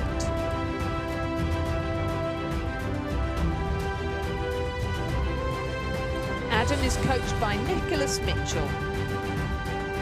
Ladies and gentlemen, please congratulate all our medalists in the men's under-23 single scull. Thank you very much, Lizzie, as we farewell Lizzie Chapman from the commentary box for the, well, only for the next hour or two, I think. You're back for a pretty long session after lunch. So as we turn our attention back to the B final of the under-23 men's coxless pair, and just 2 crews here, so a straight match race out on the waters of Lake Barrington between Toowong on the right-hand side of your picture. That's Moss Murphy and Joseph Petrie-Reaper, coached by Alex Field, Jack Price and Hamish Cooney. And on the far side, and just the trailing crew at the moment, the Melbourne University Mercantile Composite of Jake Polkinghorn from Mercantile Rowing Club and James Horton from Melbourne University, coached by Nick Lloyd, the head coach there at Mercantile. And at the 1500 metre mark, it was very close indeed, just less than half a second separating these 2 crews. But it is the Queenslanders in the red, or the yellow and blue colours there in Station 4, who have moved out to a pretty decisive lead here and will cross the line of this B final of the under-23 men's pair in first place and cement themselves as 9th in this event overall. And in second, just a couple of lengths behind in the end, the Melbourne University and Mercantile composite crew. And we are underway in the A final, the men's under-23 coxless pairs. In lane number 1 from UTS Haberfield, Lawson Banks and Brandon Smith, coached by Matthias Ungermack. In lane 2 from Fremantle and Swan River, we have Harper Davies and Oscar Lowry, coached by Mark Beer and David Vandis. In lane 3 from Melbourne University, Tom Foley and Winston Hooper. In lane 4 from UTS Haberfield, Joe Lynch and Joshua Wilson, coached by Matthias Ungermack. Lane 5 from the University of Queensland and Sydney rowing clubs, Alec Hoskin and Monty Martin, coached by Randall Martin, Franz Imfeld and Shane Mulvaney. Lane 6 is a UTS Mercantile composite of Oliver Scalzo and Mackenzie Thompson. Lane 7 from Sydney Rowing Club, Hugh Harold and MacArthur Bucknell, coached by Shane Mulvaney and Brooke Robertson. And lane 8 from Cand and the Southport School, we have Matthew Coleman and Jake Gilmore, and they're coached by Charles Betts. Yeah, and straight off the back of a thrilling under-23 women's pairs race, it looks like we're set for another humdinger here in the men's under-23 pairs. The combination who is currently leading from UTS Haberfield on the screen there, Joe Lynch and Josh Wilson, been rowing together for a number of years now, winning a world championship in the Junior Cox 4 a number of years ago. And under the watchful eye of Matthias Ungermack, who'll have something to tell them about this course, as he won a world championship here in 1990 in the men's 8 for West Germany. It was one of the Germanys. One of the Germanys. It was the last World Championships where they rode as a divided Germany, and that's the crew that's currently leading at the moment, but only narrowly from the one to their left-hand side, Alec Hoskin and Monty Martin from Sydney and the University of Queensland boat clubs. Alec Hoskin trading Queenslanders this year. He rode the pair with Darcy Water from Cand last year, and those two featuring in the under-23 men's Coxed 4, and now doing very well rowing with Monty Martin from the University of Queensland, and sitting just a canvas down as they approach the 1500 metre mark. The crew at the bottom of your picture there in lane 2 from Fremantle and Swan River, Harper Davies and Oscar Lowry sitting in 3rd place, and it was less than 3 seconds, so about a boat length at the 1000 metre mark back to Tom Foley and Winston Hooper from Melbourne University, but they do look to have dropped off the pace a little bit with about half a length of clear water. They are locked in a good battle with Oliver Scalzo and Mackenzie Thompson for 4th place, but don't look to be impacting on the medals at this stage. UTS, Wilson and Lynch moving out to maybe half a boat length now over the UQ Queensland crew of Hoskin and Martin, and Fremantle and Swan River just maybe dropping off a little bit in that championship quarter of the race. UTS Haberfield, Scalzo and Thompson sitting in 4th. Then Melbourne University, Foley and Hooper in 5th. Harold and Bucknell from Sydney in 6th. UTS, Banks and Smith in 7th. And then Cairns, Branch and Gilmore sitting in 8th place into the final stages now. Yeah, so the conditions just easing slightly throughout the morning, as we've seen throughout the week. It's still pretty slow out there, and I've seen that now times the B final one in a 7:29. We'd expect in flat conditions of an under-23 pair, the winning time to be somewhere around that sort of 6:35, 6:40 mark, and certainly not near that yet as Lynch and Wilson move out to a what could be a race-defining lead here at the 1750 metre mark. Just 250 metres left to row, and it is a lot of work left to do for Alec Hoskin and Monty Martin. The race is starting to hot up, though, for the minor medals, with the crew on the near side of the course from Fremantle and Swan River starting to come under threat from the two combinations on the outside, on the far side of the course. Harold and Bucknell, in fact, in lane 7, getting themselves up into a podium contention, but I think may just be a little bit off the pace as they do battle with Scalzo and Thompson of Mercantile and UTS Haberfield. But there is no doubt about our leaders, this very experienced coxless pair. Both of them will feature in the King's Cup for New South Wales on Sunday afternoon. Joe Lynch and Joshua Wilson from UTS Haberfield, coached by Matthias Ungermack, will be your national champions in the men's under-23 coxless pair. Hoskin and Martin will have to look out for a fast-finishing Western Australian crew, but they'll hang on to the silver medal here as the West Australians, the Fremantle Swan River composite, secure the bronze, and very, very delighted indeed to be standing on that presentation dais. The battle for 4th went the way of UTS and Mercantile. The All-Sydney crew of Harold and Bucknell in 5th place. Melbourne University's Foley and Hooper in 6th. And then Banks and Smith, the second of the UTS crews, in 7th. The All-Can crew on the far side of the course in 8th place. Or the Cairns Southport crew, rather.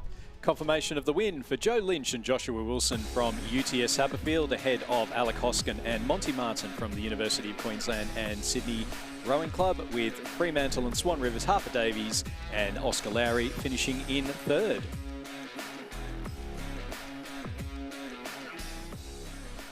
As we move now to the presentation dais for the presentation of medals for the under-23 women's coxless pairs. The medals will be presented by Wayne Diplock, Rowing Australia High Performance Operations Manager and 1992 Barcelona Olympian.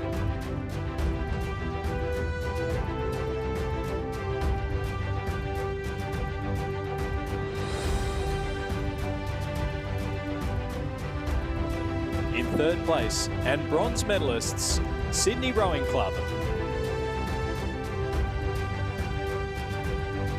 Their crew of Sophie Barr and Isabella Scammell. They're coached by Lachlan Carter and Florence Griffiths. Second place and silver medalists representing Mercantile and Melbourne University.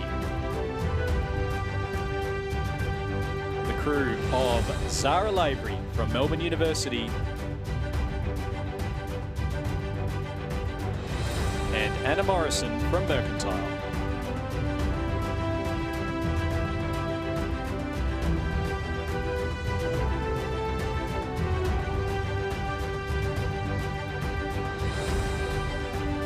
And our gold medalists and Australian champions for 2025, Sydney Rowing Club.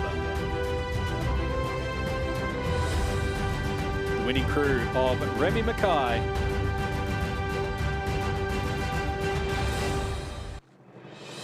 and Laura Seifer.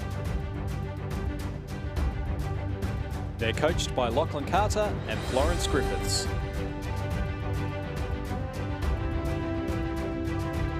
Ladies and gentlemen, please congratulate all our medalists in the under-23 women's coxless pairs.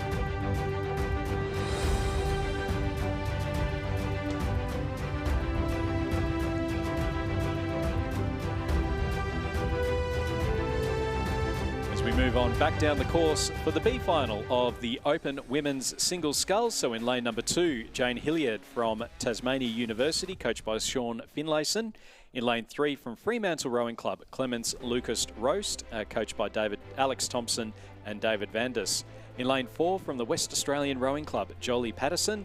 Lane 5 from Swan River Rowing Club, Brianna Murray. And lane 6 from the Australian National University, Hannah Tippett, coached by Nigel Harding. And looks to be going the way of the West Australian at this stage of the race. Sculler's just approaching the 1500 metre timing point now, and Clements Lucas Roast from Fremantle, you see, just striding out in the lead of this race from station 2. Tight for 2nd and 3rd at the moment here in this B final between Swan River's Brianna Murray, who at the moment looks to just be trailing now Jolie Patterson from the West Australian Rowing Club. ANU's Hannah Tippett over in lane 6 in 4th, but herself having to hold off Jane Hilliard from Tasmanian University Boat Club. Clements Lucas Roast only extending her lead here in the B final of the Open Women's Single. And it is Jolie Patterson getting the best of that battle between the two West Australians for 2nd and 3rd. So a WA top 3 here in the B final of the Women's Single. Hannah Tippett from ANU, the Tasmanian, back on home waters, besting Jane Hilliard from Tasmanian University Boat Club.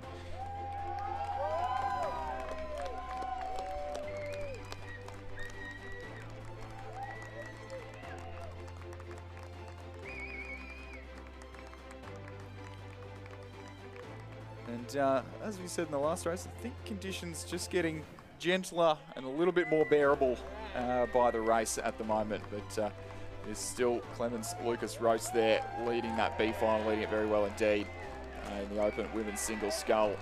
Yeah, we're not seeing the waves quite come up as high as what they were a little bit earlier on, and then again yesterday, where I think we had some winds in about 10 minutes for some of the sculls. So it's looking a bit more comfortable. Yeah, I think in some of the earlier races you saw Auto Cruise just, there's a little bit of luck in it, of whether you catch a dirty stroke, and that can really change the outcome of the race, whereas now it's a little bit more consistent. It's just slowing down the race, essentially. It's not so much having as much of an impact on any individual results as we saw earlier in the morning in those very tricky conditions, particularly for those under 19, under 21, or even the under 23 singles just half an hour or so ago.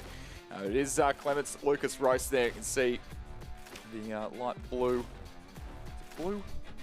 Got a colour code for that, Richard, behind us, of Fremantle Rowing Club in lane 3 there, who has led this race pretty much from start to finish, and will come across to claim the victory in the B final of the women's singles scull. And then pretty close across the field for 2nd, 3rd, 4th and 5th indeed, as in lane 4, Jolie Patterson from the West Australian Rowing Club looks to lead the charge for that 2nd place, ahead of fellow West Australian and fellow member of the Queen's Cup for Sunday over in lane 5 from Swan River, Brianna Murray. So it is West Australian 1, 2 and 3, which will please the crowds, making a lot of noise just below the commentary tower here, as Hannah Tippett from the Australian National University crosses the line in 4th, ahead of Jane Hilliard from the Tasmanian University Boat Club. Confirmation of the win for Fremantle Rowing Club's Clements Lucas Roast. She finished in a time of 8:36.44, ahead of Jolie Patterson from the West Australian Rowing Club and Brianna Murray from the Swan River Rowing Club. As we move on back down the course, it is the A final for the Open Women's Singles Sculls, and this is for the Kim Brennan Cup. Looking forward to seeing how this one plays out. Lane 1 from Tasmania University, Kate Oliver, coached by Brett Crow and Nadia Bleaken. In lane 2 from Mercantile Rowing Club, Sophie Reiner, coached by Nick Lloyd. In lane 3 from Sydney Rowing Club, Grace Cypher, coached by Lachlan Carter and Florence Griffiths. Lane 4 from the Australian National University, Catherine Kahn, coached by Nigel Harding and Tom Westgarth. Lane 5 from UTS Haberfield and the National Training Centre, Laura Goulet. In lane 6 from the University of WA, Bronwyn Cox, coached by Jamie Hewlett. Lane 7 from the Australian National University, Alora Kelly, coached by Nigel Harding. And lane 8 from the University of Queensland, Elizabeth Newell, coached by Michael Russell. A very experienced field here in the Open Women's Singles Scull, as we see. We did see Bronwyn Cox from the University of West Australia, coached by Jamie Hewlett, in the lead at the 1,000 metre mark. But as they come through the 1250, it looks like Laura Goulet from UTS Haberfield, a member of our National Training Centre and a member of the Women's Quad Scull from Paris 2024, and who gets a lot of support back from her hometown of Narrabri up in northwestern New South Wales, who has just hit the lead, now holds about 3/4 of a boat length in front of Bronwyn Cox, who herself a returning member from the Paris team from the women's 8 that placed 4th. And then Catherine Kahn from the Australian National University in lane 4, 3rd one from the right on your picture, so right in the middle there. Currently sitting best place for a bronze medal at this stage of the race. Her doubles partner for later on in the regatta, Grace Cypher, to her right in the sky blue of Sydney Rowing Club there. Currently running 4th, bit over a boat length behind the under 23 lightweight women's single scull world champion from last year, and she leads Sophie Reiner, who's currently placed in 5th place, the Mercantile Sculler. Tasmania University's Kate Oliver in 6th, and Elizabeth Newell from the University of Queensland in 7th place, Laura Kelly from ANU in 8th. But Bronwyn Cox over on the right-hand side of your picture on the far side of the course, certainly not letting Laura Goulet have her own way with this race. You can see the green and gold and blue stripes of the University of West Australia there on the back of her Zudi as we follow these two scullers down the course. About 300 metres left to row here, and Bronwyn Cox really throwing the kitchen sink at it to not let Laura Goulet escape with any clear water here in the closing stages of this race. And I think even just gaining a little bit in the last few strokes there. You can see Laura Goulet, the black, white and teal stripes of UTS Haberfield, the Loretto Normanhurst alumni, and I'm sure the Normo girls around here will be cheering her on as she seeks to win hold aloft the Kim Brennan Cup in about 10 minutes' time. I think a bit of a response there from the New South Welsh woman in lane 5, and has just opened up maybe a fraction of clear water here as they approach about 150 metres left to row in the open women's single scull. Bronwyn Cox on the far side of the course there, Laura Goulet, and indeed it is clear water there. Grace Cypher starting to knock on the door of Catherine Kahn, but a lot of work to do in the closing stages. Certainly not going to emulate the efforts of her younger sister Laura with that fantastic sprint finish in the under-23 pairs about half an hour ago. It looks like, barring disaster, it will be Laura Goulet from UTS Haberfield who will take the win here in the open women's single scull by clear water in the end over Bronwyn Cox from the University of Western Australia. Grace Cypher pushing hard, but won't upset Catherine Kahn from the Australian National University, who will take a bronze medal in this event. Cypher for 4th. Reiner from Mercantile in 5th place. The Tasmanian in lane 1, Kate Oliver from Tasmania University, will hang on to 6th. The University of Queensland, Elizabeth Newell on the far side of the course. And the second Australian National University sculler in this race, Laura Kelly, in lane 7 for 8th place. Confirmation of the win for Laura Goulet from the UTS Haberfield Rowing Club. She finished ahead of Bronwyn Cox from the University of Western Australia, with Catherine Kahn from the Australian National University in 3rd place. As we move on to the presentation of medals for the Under-23 Men's Coxless Pair Championship of Australia. The medals will be presented by Wayne Diplock, Rowing Australia High Performance Operations Manager and 1992 Barcelona Olympian.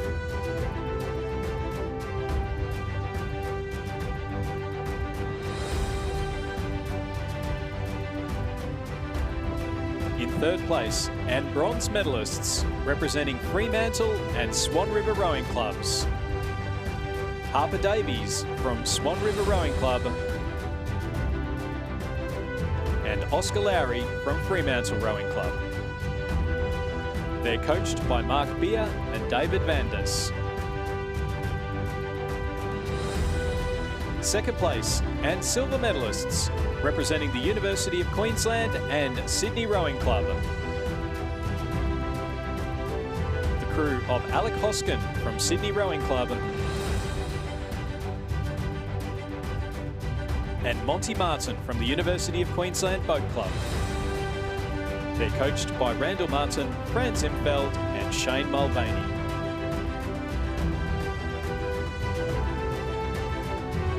And our gold medalists and champions for 2025, UTS Haberfields. The winning crew of Joe Lynch and Joshua Wilson. They're coached by Matthias Ungermack.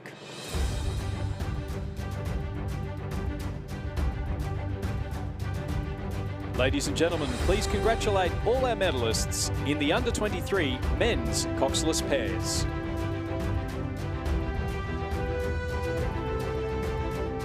With that gold medal, and the gold medal of Laura Goulet just then, UTS hit the top of the medal tally with just 2 medals today, but both of them the right colour on top of the podium. The B final of the Men's Open Single Sculls, Alex Rossi in lane 1, Blake Wyatt lane 2, Sam Green lane 3, Pasha Bevan lane 4, Harry Fox lane 5, Nicholas Miro lane 6, Kyle Fram lane 7 and Ben Clayton lane number 8. Yeah, as far as B finals go, I think this is a very, very interesting one to have a look at indeed. A few surprises missing out in the A final here, namely Alex Rossi on the far side of the course there, member of the men's quad that just missed out on qualification for the Paris Olympics last year. Harry Fox, the National Training Centre athlete from Melbourne University Boat Club in Station 5, missing out as well. But it is Nick Miro from Sydney Rowing Club who's leading at the 1500 metre mark and leading by over a boat length now, or leading by some margin now. in the centre of the course. You will see a challenge from the near side of the course, Alex Rossi, who's always got a big sprint finish in him here, and certainly will be out with a point to prove after missing out on the A final of this event. And it looks like Alex Rossi, the West Australian in Station 1, he has that sprint finishing in him, and he's going to go through and take the win here. He's moved through. Nick Miro has responded. But it looks like Rossi from Western Australia, he'll take the win here in the B final. Miro will cross in second. Pasha Bevan from Sydney Rowing Club in only his, I think, second single sculling event of his rowing career after a big break from the sport, crosses in third. Fourth across the line will be Blake White, a second Western Australian. Kyle Fram, the Singaporean who rows for A&A Rowing Club over on Champion Lakes. UTS Haberfield's Sam Green in sixth. University of WA's Ben Clayton in seventh, and Harry Fox from the Melbourne University Boat Club in eighth place. Confirmation of the win for Alex Rossi from the West Australian Rowing Club in a time of 7 minutes 27.4, ahead of Nicholas Miro and Pasha Bevan from Sydney Rowing Club. As we move on to the A final of the Open Men's Single Scull for the Dr. Stephen Hinchy Memorial Trophy. In lane number 1 from the Australian National University, Hamish Harding, coached by Tom Westgarth. Lane 2 from Surfers Paradise Rowing Club, Jackson Free, coached by Marcus Free. Lane 3 from Mercantile Rowing Club, Dom Frederico. Lane 4 from Adelaide University, Nick Blackman. Lane 5 from Adelaide Rowing Club, Oscar McGuinness, coached by Nicholas Mitchell. In Lane 6 from Adelaide Rowing Club, Mitchell Reinhardt, coached by Nicholas Mitchell. Lane 7 from Swan River and the National Training Centre, Johnson Daubney. And Lane 8 from Sydney University and the National Training Centre, Marcus Della Marta. Yeah, where's Ray Abbott's Pashmina when you need it? Because it could be thrown across this field, probably folded in half at this point as the Open Men's Single Scull approaches rapidly. The conditions easing in the late stages of the morning, particularly down in that first 1,000 metres where it's almost looking glassy down here on the waters of Lake Barrington. The semi-finals of this event were interesting. We alluded to it before when we were talking about the B finals with some big names missing out. We possibly saw some games as well going on from some of the favourite scullers. Marcus Delamata over there on lane 8, sort of leading and then back, and he was leading at the 500 of this race and now looks to be running 6th. And Hamish Harding from the Australian National University has hit the lead at the 1,000 metre mark, and what a scalp this would be if the former lightweight could get his bow ball across the line first here. Yeah, it's a fantastic row there from Hamish. He's absolutely flying. He is the son, of former world champion Adair Ferguson. His dad, Nigel Harding, is also the coach of the women's squad at the Australian National University. So he's still got plenty of rowing left to go. He's gone out hard. He's sprinting well.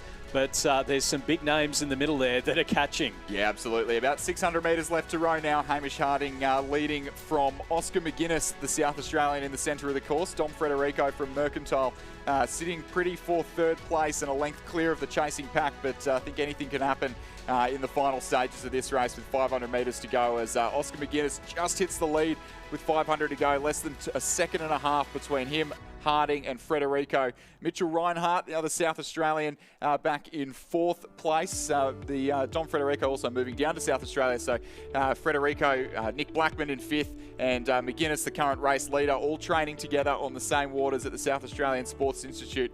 Johnson Daubney from Swan River back in 6th place, but you could, as I said, that hardly a cigarette paper between these crews as Oscar McGuinness looks to have found the momentum at the right time of this race. We can see the 2 Adelaide Rowing Club Zooties that are present on the course here. Oscar McGuinness leading, Mitchell Reinhardt in lane 6, back in 4th now, but every bit the chance of a podium finish. I don't think I'm going to be able to call anything as certain at this stage of the race here, but Dom Frederico looking good as well in lane 3 as he gets himself up into contention for the podium places and maybe even just gets in front by half a length ahead of Hamish Harding. Those top 3 starting to separate themselves from the chasing pack. So at the moment, McGuinness, Harding and Frederico. McGuinness, Frederico, then Harding are our top 3 coming into the last quarter of this race. But what order they're going to cross the finish line in, still yet to be determined. We've got 2 former lightweights in the top 3 of this race. We know that we could see a good sprint finish from a lightweight competitor. So could we possibly see a change of the lead here as Dom Frederico moving with good momentum now, but Oscar McGuinness, the South Australian, who missed out on Australian selection alongside Hamish Harding in the lightweight double last year. Now back to prove a point and looking to get his hands on the Dr. Stephen Hinchy Memorial Trophy. Coming into the line, it's going to be close for third, but it is going to be Oscar McGuinness to take a national championship in the open men's single scull. Dom Frederico, the Victorian, in silver with the silver medal. Hamish Harding will hang on for a bronze from a fast finishing Adelaide University Nick Blackman in fourth. Mitch Reinhardt in fifth place there. Jackson Free in sixth. And then Johnson Daubney from Swan River Rowing Club and Sydney University's Marcus Delamata, the two National Training Centre scullers there, in seventh and eighth place. Confirmation of the win for Oscar McGuinness in the open men's single sculls ahead of Dom Frederico and Hamish Harding, winning time there of 7 minutes 13.02. Ladies and gentlemen, the presentation of medals and the Kim Brennan Cup for the Open Women's Single Scull Championship of Australia.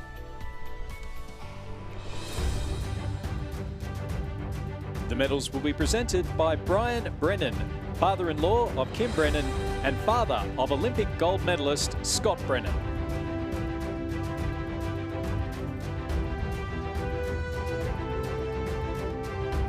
In third place and bronze medalist, representing the Australian National University, Catherine Kahn.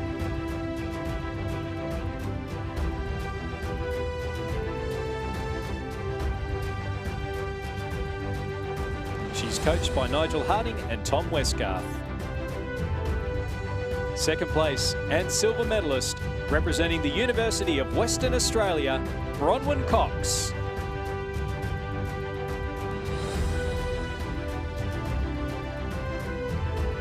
She's coached by Jamie Hewlett.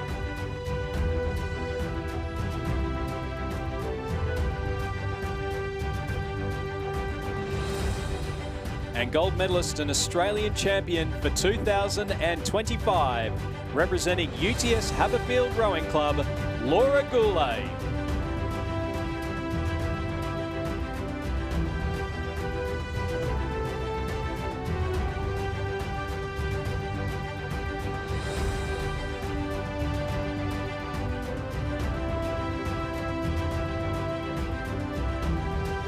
The Kim Brennan Cup will now be presented by Brian Brennan.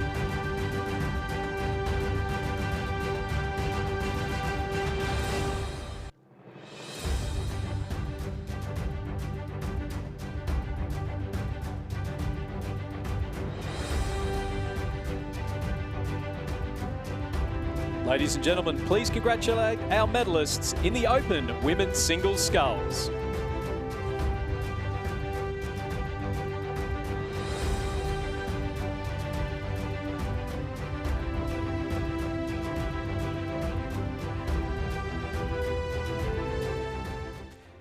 And we are now underway in the A final for the Open Women's Coxless Pairs. This is for the Sarah Tate Memorial Trophy. In lane number 1, representing Sydney and Sydney University, Zoe McKellar and Caitlin McManus Barrett, and they're coached by Tom Westgarth and Thomas Larrick. In lane 2, from Sydney University, Taylor Caudle and Aisling Hayes, coached by Thomas Larrick. In lane 3, from Adelaide and Sydney University, Jamie Ford and Ella Bramwell. In lane 4, from UTS Haberfield and Mercantile, Emmy Frederico and Georgie Rowe. In lane 5, from Swan River and Melbourne University, Eliza Gaffney and Jackie Swick. In lane 6, from Sydney University, Eleanor Price and Emily Shepherd. In lane 7, from Sydney University and Melbourne University, Zara Collison and Laura Foley, coached by Thomas Larrick. And in lane 8, from the University of Queensland, Ellie Reddy and Wallace Russell, and they're coached by Philip Bourguignon. Competing for the Sarah Tate Memorial Trophy. Sarah Tate, the Olympic silver medalist from the London Olympics in the Coxless pair and the first mother to represent Australia in rowing, and tragically passing away in 2016. This trophy is always a hotly contested one in her honour, as we see 4 National Training Centre combinations in the centre 4 lanes, and some challenging crews either side of them. Taylor Caudle and Aisling Hayes look great in the repechage of this event, as did Collison and Foley from Sydney and Melbourne universities in lane 7. But leading the race at the moment is Emmy Frederico from Mercantile, who's partnered up with Georgie Rowe of UTS Haberfield there. We can see them on the screen there as they get their bow ball about half a length in front of the competition through about 600 metres road. 1.69 seconds was the margin at the 500, and very, very tight for the minor medals. Eleanor Price and Emily Shepherd, the two Sydney University athletes there in station 6, currently running third, but only narrowly ahead of Jamie Ford and Ella Bramwell of Sydney Uni and Adelaide in lane number 3. So third from the bottom of your picture there. So, and as well as the crew in lane 1, Zoe McKellar and Caitlin McManus-Barrett there, who look to have maybe made a bit of a move in that second 500. And we'll see as they come through the 1,000 in about 35 seconds' time. So we see a close-up there of the crew who are out in front at the moment. Emmy Frederico and Georgie Rowe. Emmy's brother Dom just taking a silver medal in the Open Men's Single Scull, and looking to maybe go one better in a family rivalry here as she looks well placed at the moment for a gold in the Open Women's Pair. We can see that crew that I just mentioned before of Caitlin McManus-Barrett from Sydney in the stroke seat and Zoe McKellar from Sydney University in the bow seat. The fairly young combination. Caitlin McManus-Barrett, a silver medalist at the Under-23 World Championships last year, and now competing in the open age category and looking to upset the apple cart, so to speak, as they ride fourth at the moment. But it is Swan River and Melbourne Uni. Eliza Gaffney from Melbourne Uni, Jackie Swick from Swan River currently sitting second, some way behind the leading UTS Mercantile pair. Ford and Bramwell running third, McKellar and McManus-Barrett in fourth place at that halfway timing point. Still certainly all to play for in the second half of this race. You can see there our leading crew of Frederico and Rowe still with that boat length lead, but either side of them, Gaffney and Swick from Swan River, and then Ford and Bramwell from Adelaide and Sydney University. They're not letting go, as we just see there our crew in lane number 1, Zoe McKellar and Caitlin McManus-Barrett is sitting. Caitlin McManus-Barrett in the stroke seat of that one. Zoe McKellar in the bow seat in the Sydney University colours as we go back to the drone footage. 750 metres left to go, and I suspect that gap might just be narrowing.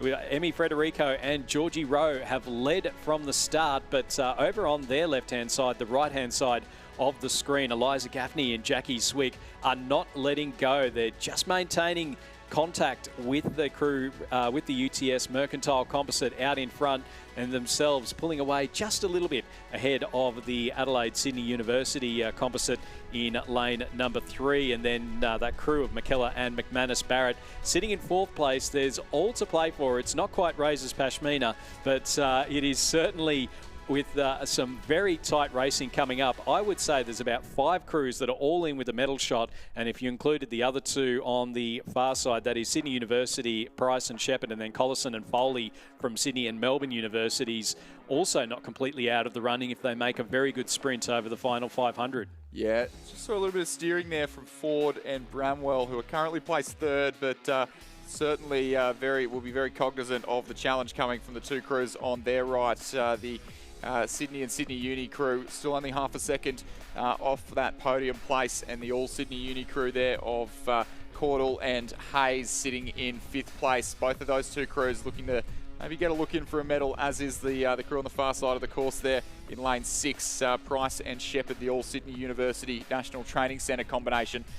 Second from the top of your picture when we had the drone shot there, but our leading crew, Emmy Frederico in the bow seat, the under-23 world champion in 2022 and graduate of the University of Syracuse over in the United States, and back here now at the National Training Centre, paired up with Georgie Rowe, the 2-time Olympian, multiple Australian and world record holder on the Concept 2 Ergo, with the UTS Haberfield colours on there, member of the Women's 8 in both Tokyo and Paris, driving that pair. But they're starting to come under a little bit of threat now from the crew to their left. Gaffney and Swick. Jackie Swick, another member of that Women's 8 from 2024, and Eliza Gaffney joining the National Training Centre this year. And that challenging crew asking some real questions in the closing stages of this race. It does look like it's going to be a National Training Centre 1, 2 and 3, but what order are they going to cross the line in the entire way down the course? It's been Federico and Rowe. They were the quickest qualifiers in the heats, but Gaffney and Swick really coming home with a wet sail now, and taking with them the crew on the left-hand side of your picture there, Ford and Bramwell, the Sydney University and Adelaide combination. A little bit of steering going on there in the leading crew, and I think that's just paved the way for the combination on the right-hand side of your picture there, Gaffney and Swick. They've sniffed blood here in the closing stages. I think Rowe and Federico have responded. They've lifted in the closing strokes here. It's going to come right down to the line between these top two National Training Centre combinations. Rowe and Federico saw the danger in the closing strokes there and hang on to take the win, and will hold aloft the Sarah Tate Memorial Trophy. Swick and Gaffney with a very close second, and less than a second then back to Ford and Bramwell in third, McKellar and McManus Barrett in fourth. The two All-Sydney University crews in fifth and sixth, Caudle and Hayes in fifth, Price and Shepherd in sixth, and then Zara Collison and Laura Foley in seventh, and the University of Queensland crew on the far side of the course, Reddy and Russell, in 8th place. So a win for Emmy Federico and Georgie Rowe from Mercantile and UTS, ahead of Eliza Gaffney and Jackie Swick from Melbourne University and Swan River, with Jamie Ford and Ella Bramwell from Adelaide and Sydney University in third, winning time of 7 minutes 32.74. Ladies and gentlemen, we move on to the presentation of medals and the Dr. Stephen Hinchy Memorial Trophy for the Open Men's Single Scull Championship of Australia. The medals and trophy will be presented by Andrew Gearin, OAM, Rowing Australia Life member. In third place, and bronze medalist representing the Australian National University, Hamish Harding.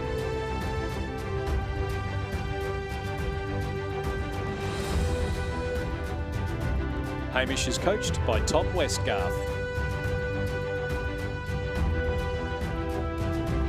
Second place and silver medalist, representing Mercantile Rowing Club, Dom Frederico.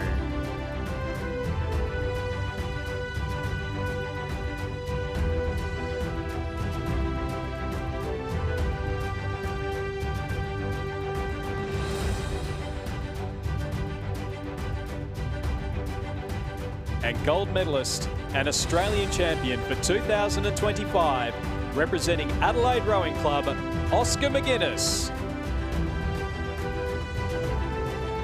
He's coached by Nicholas Mitchell.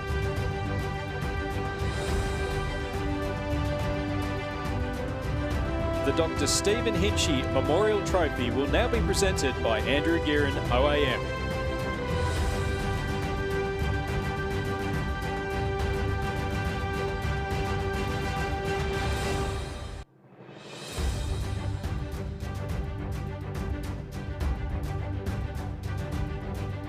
Ladies and gentlemen, please congratulate all our medalists in the Open Men's Single Sculls.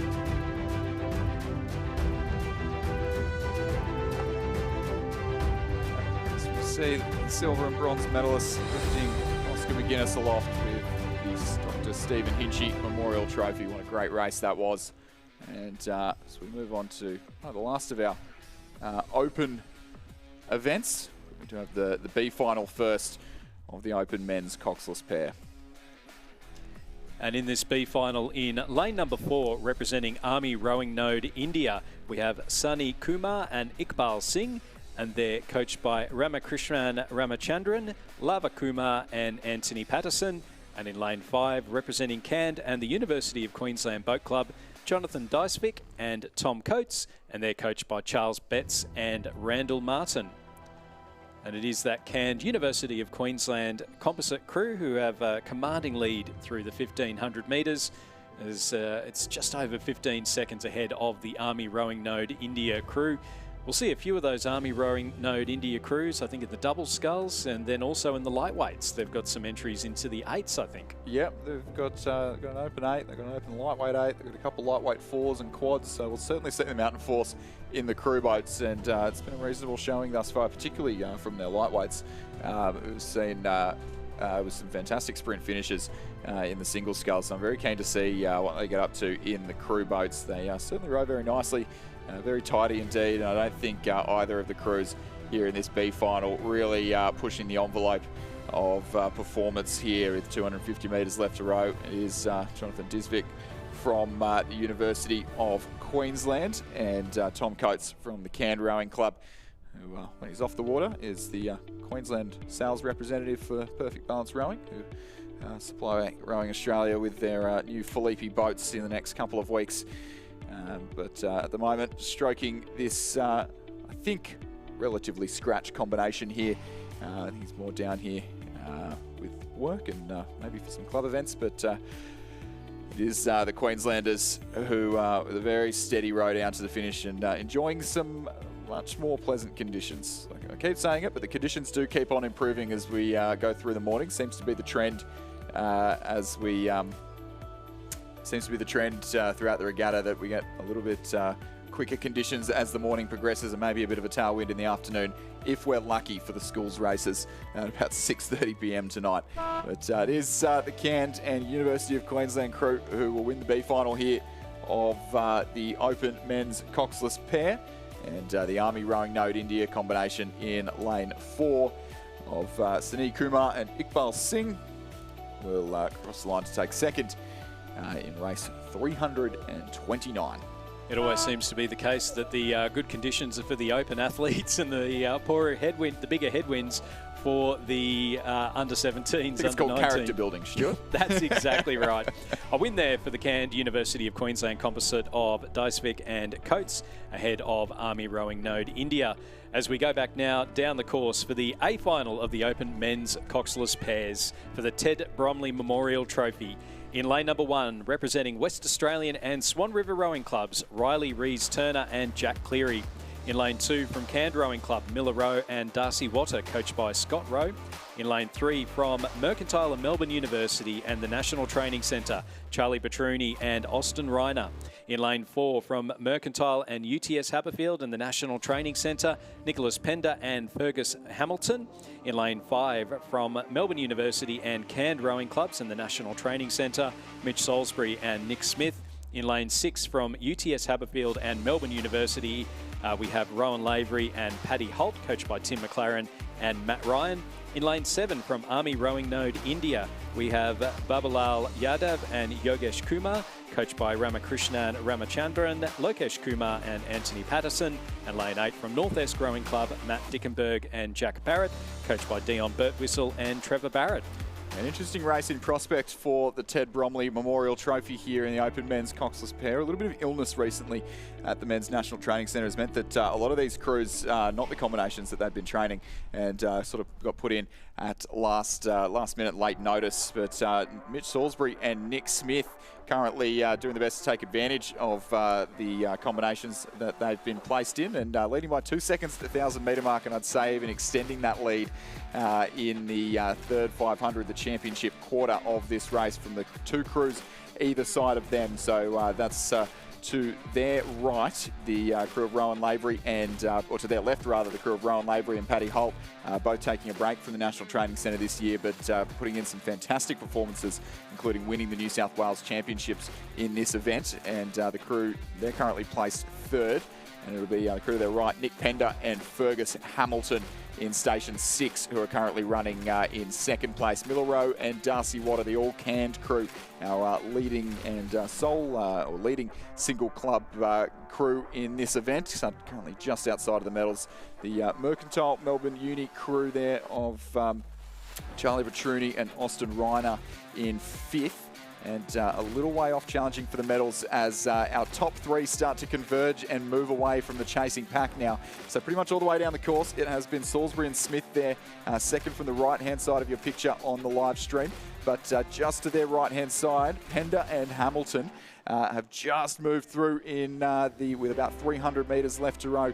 Nick Pender, who started rowing at St Augustine's College in Sydney, Fergus Hamilton, who did a lot of his rowing over at Yale on the eastern seaboard of the United States, and over here being very successful at the in the National Training Centre at the moment, and fairly scratch crew, only got into it about last week. So it'd be a very good result for them if they can take the win here in the open men's coxless pair, and it does look like their best place to do so, as the early race leaders in the centre of the course, Nick Smith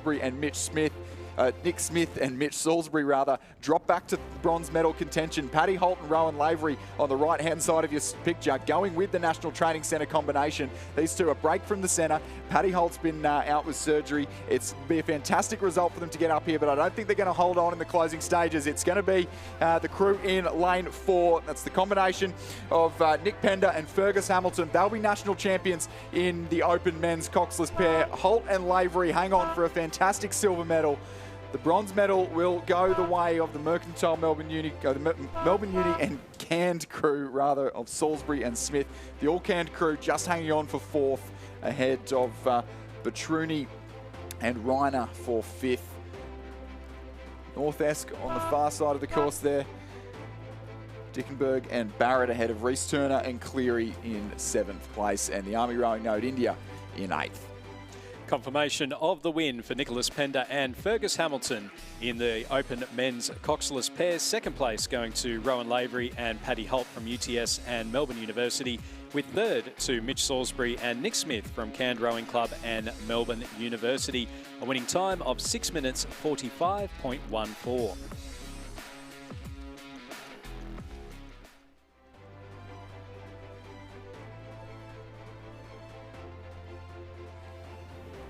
As we just see the Army Rowing Node India crew crossing the line. And we move on to the presentation of medals and the Sarah Tate Memorial Trophy for the Open Women's Coxless Pairs Championship of Australia. The medals and trophy will be presented by Sarah Cook, Chief Executive Officer of Rowing Australia and 2008 Beijing and 2012 London Olympian.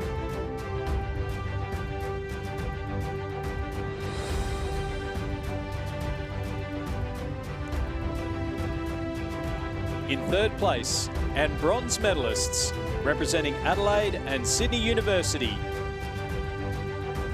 crew of Ella Bramwell and Jamie Ford.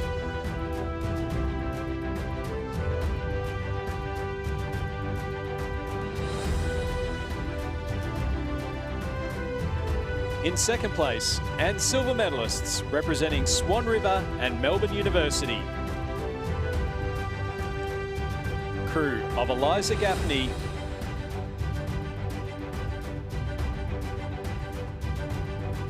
and Jackie Sweet.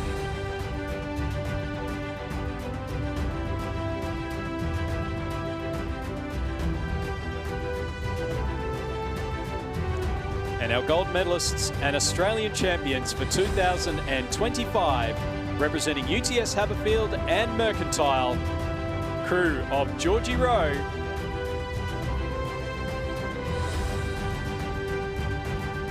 and Emmy Frederico.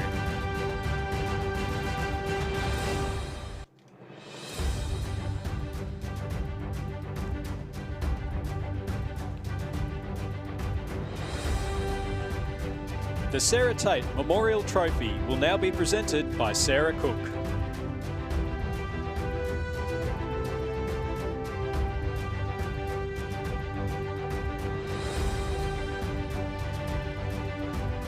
Ladies and gentlemen, please congratulate all our medalists in the Open Women's Coxless Pairs.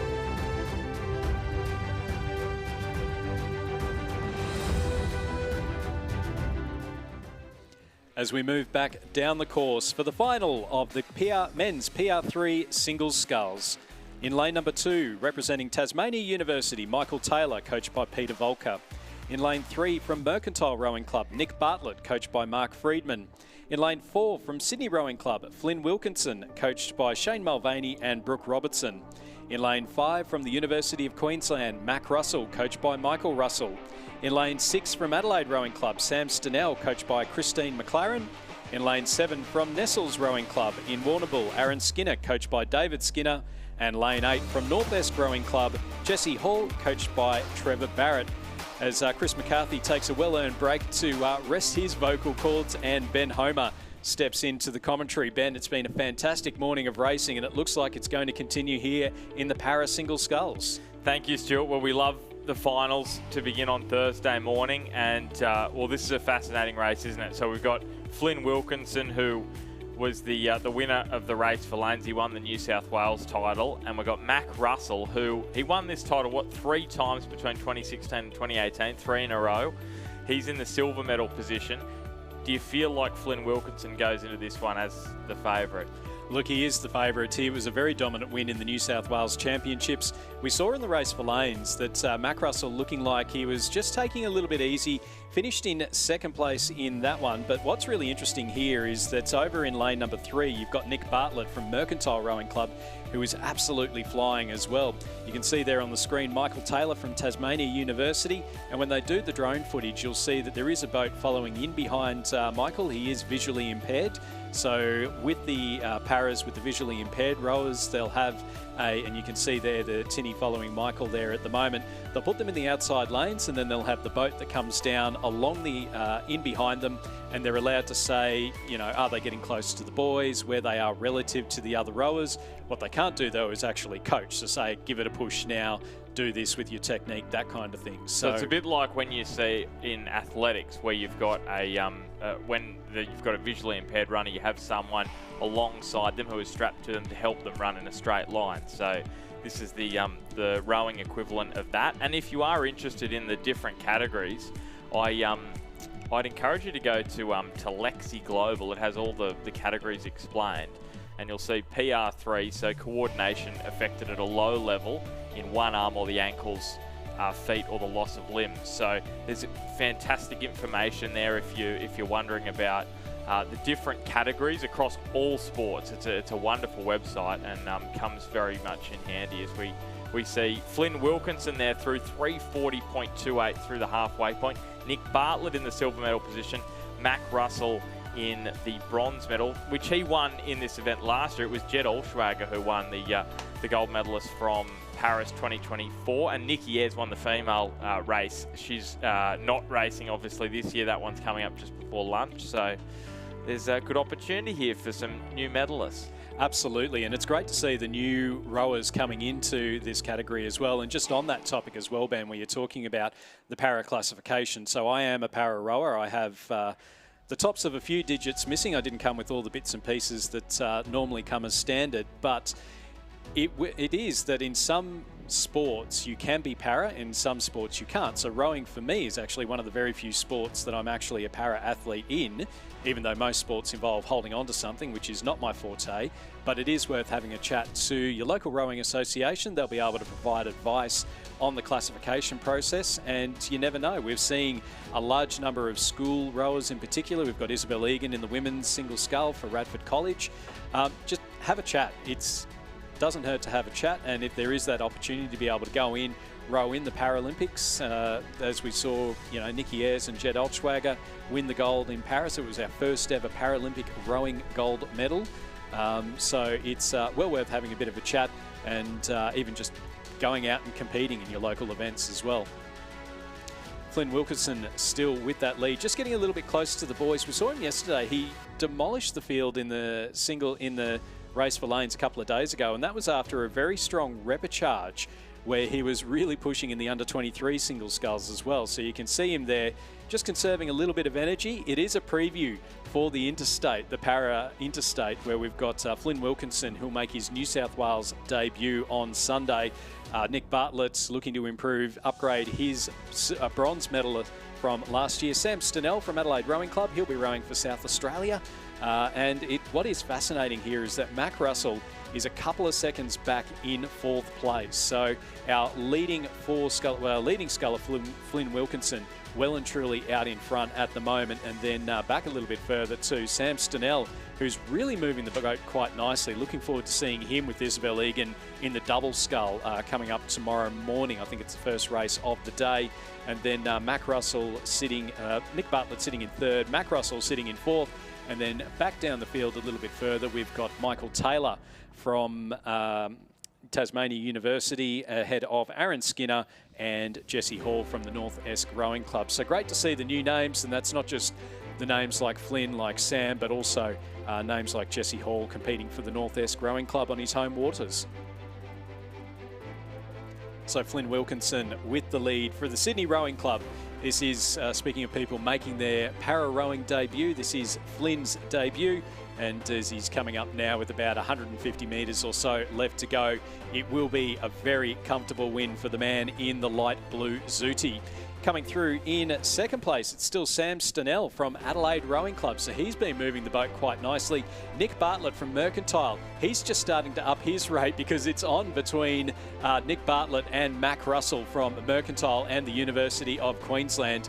There's no doubt about our leader though, Flynn Wilkinson from Sydney Rowing Club. He's coached by Shane Mulvaney and Brooke Robertson, and he is going to cross the line and take his first para-rowing national title.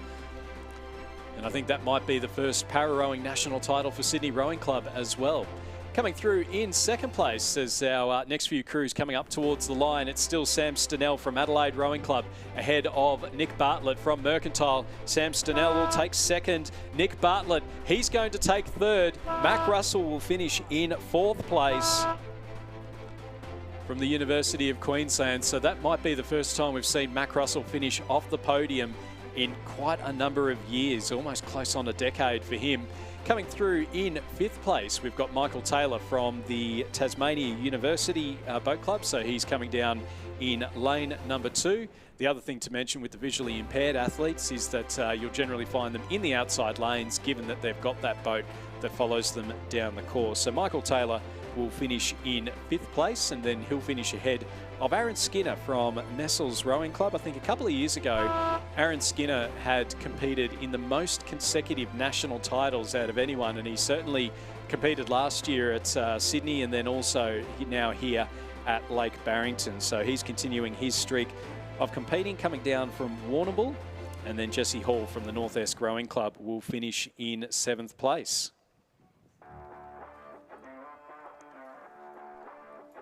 So congratulations to Flynn Wilkinson, first national title in the PR3 men's single, 7:34.64 from Sam Stenell of Adelaide. Sam Stenell winning bronze at the New South Wales State Championships. He upgrades that here at the Nationals to a silver. Nick Bartlett onto the podium for a bronze medal. Mac Russell misses out in 4th. Michael Taylor 5th. Aaron Skinner 6th place. And we are just about to have the final rower cross the line, Jesse Hall from North Esk. And we move on down to the presentation of medals and the Ted Bromley Memorial Trophy for the Open Men's Coxless Pairs Championship of Australia. The medals and trophy will be presented by Andrew Gearin, OAM, Rowing Australia Life member.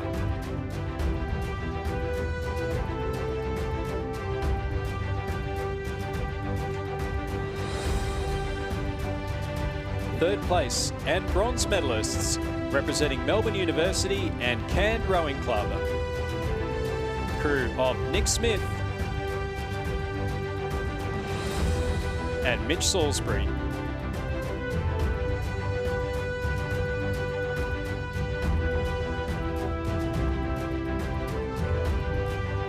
Second place and silver medalists representing UTS Haberfield and Melbourne University. Crew of Paddy Holtz and Rowan Lavery.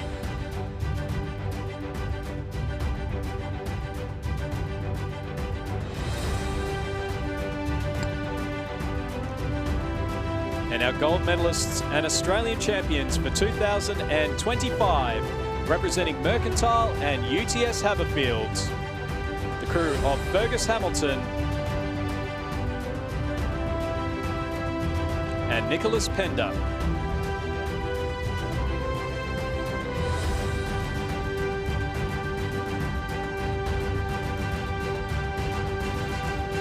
The Ted Bromley Memorial Trophy will now be presented by Andrew Gearin, OAM.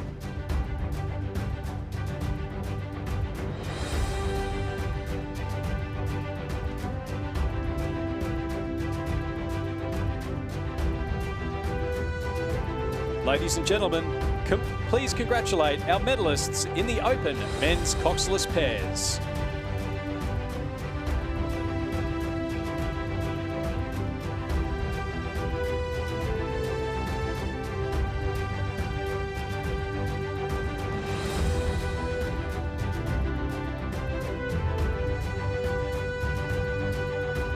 As we move on back down the course for the B final of the Under-21 Lightweight Women's Single Sculls. Lane 1, Ronya Starker-Ashby from Darramarlin College, coached by Renee Domachen. In Lane 2 from North Esk, Jasmine Axman-Friend, coached by Trevor Barrett. Lane 3 from Townsville and James Cook University, Nisha Hammond, coached by Harrison Parks. Lane 4 from Banks Rowing Club, Francesca Spano. Lane 5 from Unley High in South Australia, Scarlett Shanks. Lane 6 from the Australian National University, Ruby Gray, coached by Nigel Harding. And Lane 7 from Cairns Rowing Club, Millie Campbell, coached by Charles Betts and Warren Rowe. So those splits through from the 500, and it is Francesca Spano who is leading the way through that first 500. 2:04.47 from Nisha Hammond, Scarlett Shanks, Ruby Gray in 4th, Millie Campbell in 5th, Starker Ashby 6th, Axman Friend in 7th. And you can just see Francesca Spano in the pink of Banks. And this is all leading up to the A final, which is coming up straight after this one. Got a number of scullers involved who are part of the Victoria Cup crew of their states. Yeah, pretty much everyone in this we've got Under-21 field. Well, we've got Spano's part of the Victorian crew, Starker Ashby part of the ACT crew. So it's a who's who of the lightweight women's quad scull, which is going to be coming up on Sunday in that interstate event. A little bit of an upset in the semi-final. Francesca Spano to not make it through to the A final of this one. Paired up in the double sculls with Alyssa Mirabelli, who's been all dominant in this event. They had a great row in the double sculls yesterday afternoon, or maybe even the day before. They're all blending into one at this point. Well, but, I wonder, the conditions I know in that semi-final was extremely difficult. There was a very strong headwind, and is it a little bit of a challenge if you are not used to the rougher conditions? Yeah, I think so. I think we were talking about it earlier, how, although, well, now it's still a little bit of a headwind, but all that headwind's doing now is slowing down the racing, whereas earlier on, it did throw up a few curveballs where you hit just a rogue wave or catch a little bit of a digger, and it can really change the complexion of the race, whereas now it's kind of a little bit more even in that there's just a little bit less luck involved. It's just slow for everyone, And you can see, as expected, based on your thoughts coming into this event, Chris Spano leading this B final, and no doubt she would be a little disappointed she's not in the final straight after, but she's got a big week to come. She's got the double, as you said, she's got the interstate race, so plenty more opportunities for Francesca to get herself on the podium, but this is a very nice row. Got at least a couple of boat lengths advantage at this point to Millie Campbell from Cairns out of Queensland. Will be part of that Queensland Victoria Cup crew. Ruby Gray from the ACT in 4th from ANU, also part of the ACT crew. You can basically go through everyone. So this is the 1500 metre splits coming through. So it is Francesca Spano with a 3.7 second lead back to Millie Campbell from Cairns. Ruby Gray from ANU in 3rd place.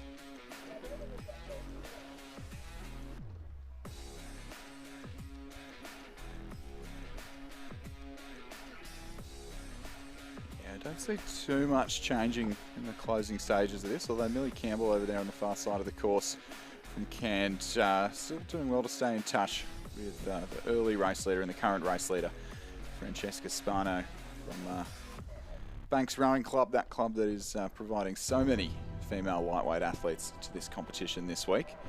And mentioned it before and we'll mention it again. We cannot wait to see those lightweight women's 8s. As difficult as it will be to call, I think there's about 12 clubs across, or possibly even more, maybe 16 clubs. I think I counted originally over 4 crews in that event, and will be an absolutely thrilling competition. Well, we absolutely love lightweight racing, and we have got a glut of it on the way over the next hour and a half. So we cannot wait for some big races to come. So this is the B final of the under-21 lightweight women's single. And Francesca Spano has basically led from start up until this point of the race. There is a push coming from out wide. Millie Campbell from Cand. From the view up here, sometimes it looks a little bit closer with the angle. From up above, though, it's a comfortable lead. Yeah, we've got one of the best views of the actual finish line out of the window of any course, but just the exact position does make it difficult in the last couple hundred metres, but we do have those fantastic drone pictures to keep us updated as the crews progress past the boat park. So with about 50 metres to travel, it's Francesca Spano from Banks Rowing Club, the Victorian, about to claim the B final in this under-21 lightweight women's single scull. So it is Francesca Spano who wins the B final, holding off Millie Campbell. It was about that 3-second advantage for most of it. And third place will go to ANU. That's Ruby Gray coming through in third place. Tight there for fourth and fifth. Scarlett Shanks just edging out Bronya Starker-Ashby, South Australian from the ACT rower. And then Nisha Hammond from Townsville JCU. And it will be Jasmine Axman-Friend, the Tasmanian out of North Esk Rowing Club, who will cross in 7th place. So confirmation of results there. Francesca Spano with the win in the B final, the under-21 lightweight women's scull, 8:34.08, the unofficial time. Millie Campbell in 2nd place. Ruby Gray from ANU 3rd. Only high. Scarlett Shanks in 4th. Darren Marlins, Bronya Starker-Ashby 5th. Townsville JCU in 6th. North Esk in 7th as we move to the A final of the under-21 lightweight women's scull, single scull. And a full field of 8 again. Lane 1, Georgia Mortimer from Commercial Rowing Club. Imogen Stewart from Tasmania University in lane 2. Alice O'Toole from Toowong in lane 3.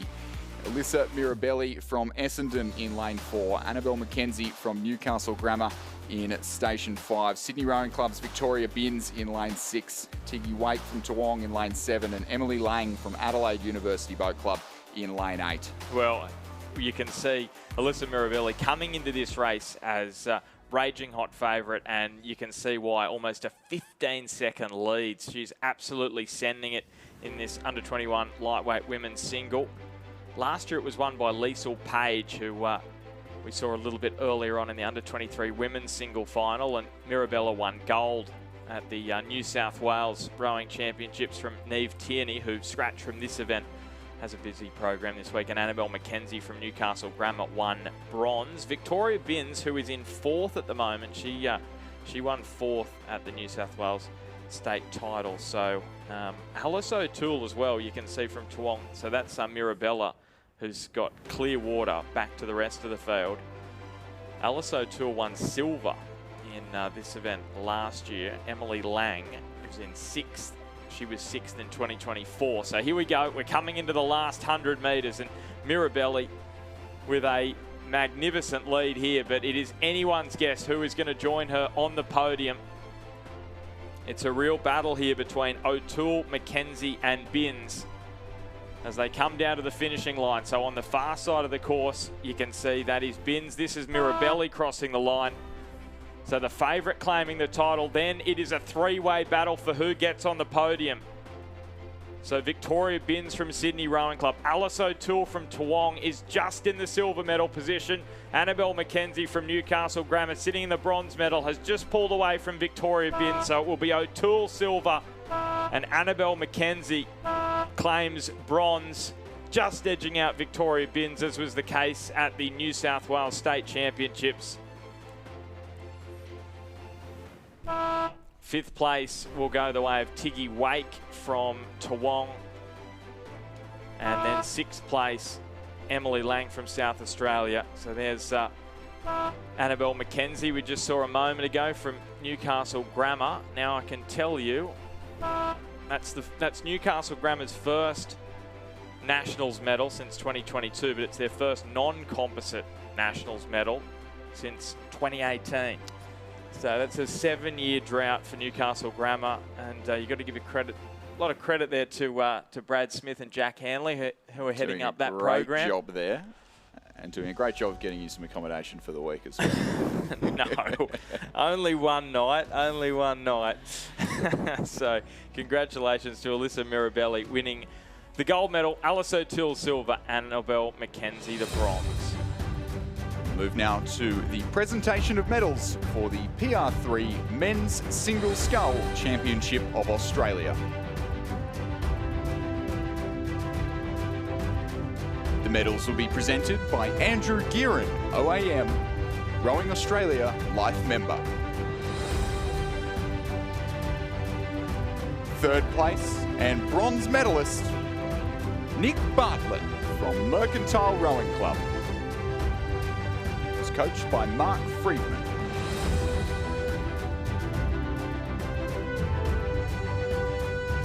Second place and silver medalist from Adelaide Rowing Club, Sam Stenell. Sam coached by Christine McLaren.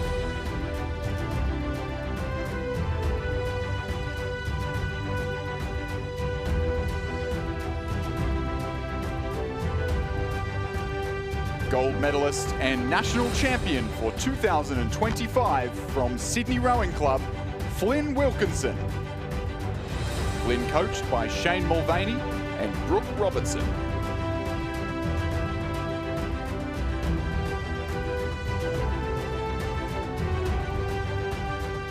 Ladies and gentlemen, please congratulate our champion and medalist for 2025 in the PR3 Men's Single Scull.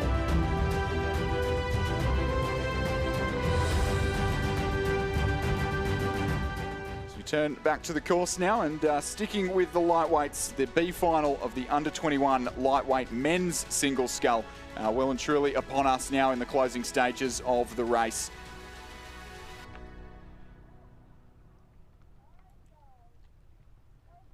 And Dan Stute from Hawthorn Rowing Club in lane 4 with a big advantage here in the B final. Strong finish coming from the far side of the course. Essendon Rowing Club's Tyler Fitzpatrick, who was third at the 1500. He has rowed through to get himself into second spot, so he finishes in second, edging out lane 5's Beecher Ross from Adelaide University. Joaquim Henderson from Wendouree Ballarat in 4th. Nathaniel Talbot from Cathedral Townsville finishing in 5th place. 6th will go to the far side of the course. That's Oliver Manning from Black Mountain. And Max van der Meulengraaf, I should say, in 6th place. Oliver Manning from Black Mountain in 7th. And here we go. We've got the under-21 lightweight men's single scull A final on the water. Yeah, over in lane 1 on the bottom of your picture there from Scotch Oakburn, the local Ollie Dowling.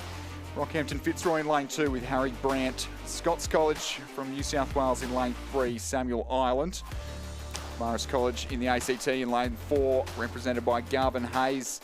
Lakshay from Army Rowing Node India in lane 5. Kinross Wallaroy's Harry Dimmock in lane 6. Black Mountains, George Bowditch in lane 7. And Bryn Potter from the Sydney University Boat Club over in lane 8. So, Lakshay with almost a 3-second lead back to Harry Dimmock. I can tell you we've got none of the podium from last year's event racing this year. Hugo Verne won it last year. Luke Purdy was silver medalist, and Miller from Adelaide Uni bronze. So Garvin Hayes, he finished 4th in this event last year. Bowditch from Black Mountain was in 7th. He's in that position right now. And at the New South Wales State Champs, we actually saw Dan Stute, who won the B final, he won the gold medal. Bowditch was bronze. Luca Malozzi won silver. So it is a hot field. That's what it tells you. The fact that the New South Wales state title winner is not even in this final here in the under-21 lightweight men's single. Yeah, absolutely. Some new interstate and certainly international competition here in the final at the national championships, and a few boys who didn't race this event at the state championship because they were busy racing for their schools, such as Harry Dimmock there on the left of your picture, and then Sam Ireland from Scots, who's currently running 5th. But it is our international visitor from India, representing the Army Rowing Node India, Lakshay, who's best placed in the last, coming into the last 200 metres of the course. Yeah, it is a very tight event, the New South Wales State Championship, so you have to be selective as to which events you take on, and the boys here are putting on a wonderful show, and it's Lakshay from India, who is leading the way as it stands currently, from Harry Dimmock from Kinross Wallaroi. Over on the far side, that distinctive blue boat, there is a strong finish coming from the near side of the course, but it may be a little too late for Gavin Hayes from Marist College out of Canberra. Just starting to squeeze up here, but he's got at least a couple of boat lengths. Lakshay from Army Rowing Node India is going to claim the under-21 lightweight men's single scull national title of Australia, and it will be a silver medal for Harry Dimmock, and Gavin Hayes gets bronze. He upgrades from 4th place last year to the bronze medal. He's onto the podium. Bryn Potter in 4th, Harry Brandt 5th, Sam Ireland 6th, Ollie Dowling in 7th, and George Bowditch in 8th place. But it is Lakshay from India who claims the under-21 lightweight men's single scull.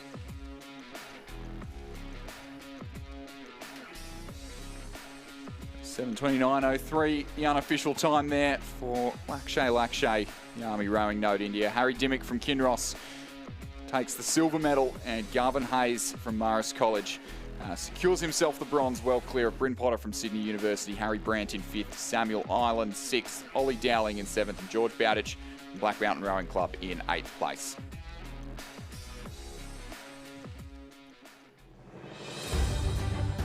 Ladies and gentlemen, the presentation of medals for the Under-21 Lightweight Women's Single Scull Championship of Australia. The medals will be presented by James Harris, Women's National Training Centre Head Coach.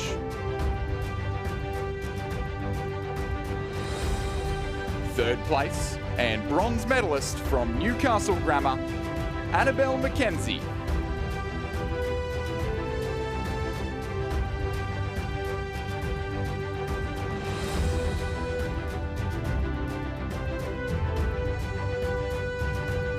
Second place and silver medalist from Toowong Rowing Club, Alice O'Toole.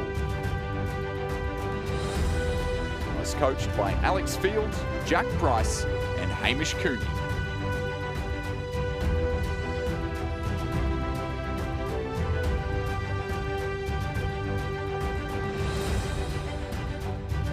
Gold medalist and Australian champion for 2025 from the Essendon Rowing Club, Elissa Mirabelli. Elissa coached by Rhett Spiller.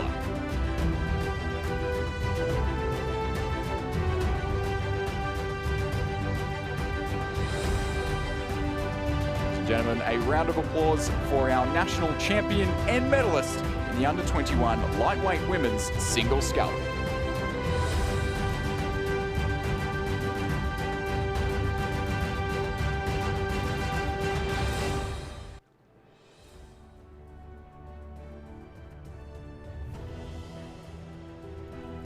We are just off and racing in the straight final of the under-23 lightweight women's single scull. I believe they did have a race for lanes possibly earlier in the week, but no B final here with just 7 entries in this event. In lane 1, Nisha Haman from Townsville and James Cook University Rowing Club, coached by Harrison Parks.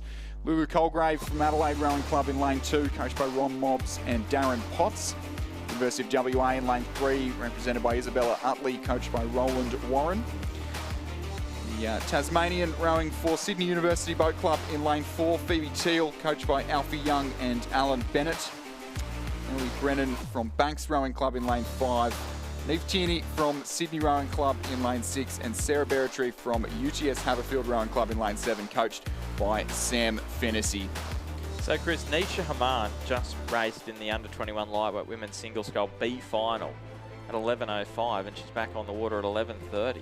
That is a very swift turnaround in events. That's you wouldn't even go into the pontoon. You just head straight back down to the start line. So very commendable indeed. I'm just having a look whether we're just saying on the drone there's only 6 boats.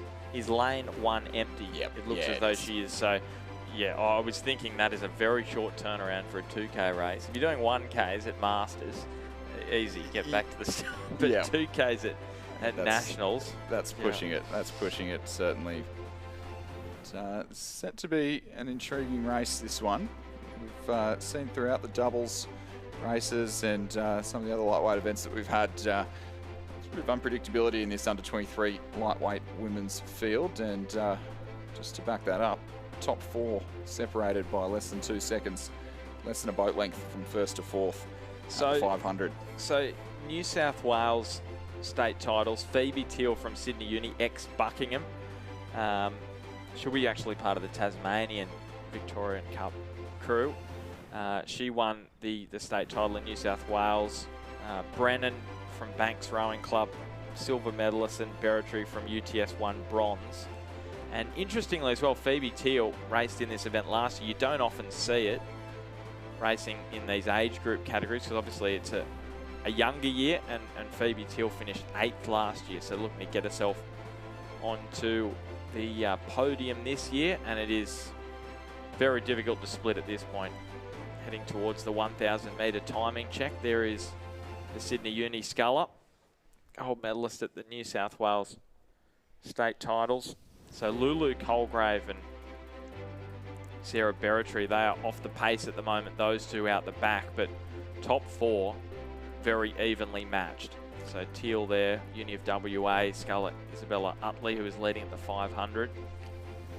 Especially as we see, I'm providing an update every second race at this point, but we've pretty much got no wind at the moment. It's pretty much died completely off for these lightweight races, which I'm sure these girls will be very thankful for, as they won't have to contend with those headwinds that we saw earlier on this morning. But that should mean that in these lightweight events particularly, we do see some closer finishes. So top 2 starting to move away from 3rd and 4th. Certainly no positions decided as we come through the 1,000 metre mark. So Neve Tierney, who scratched from the under-21 event in this lightweight category, and that's so she can focus on other races, including this one. She's sitting in 4th place. It's obviously rowing up a little. Phoebe Teal has now taken the lead from Isabella Utley at the 1,000 metre mark. Ellie Brennan in the bronze medal position. Neve Tierney sitting there in 4th, and then Colgrave and Berretree out the back as it stands currently. But Phoebe Teal just looks to be increasing this advantage here. Back in Tasmania, she rode for Buckingham down in Hobart, so knows this course extremely well from her younger days. She's keeping a close eye there. You can see Teal furthest from your picture. Lulu Colgrave in the foreground from Adelaide. She's currently in 5th position. So it's Teal.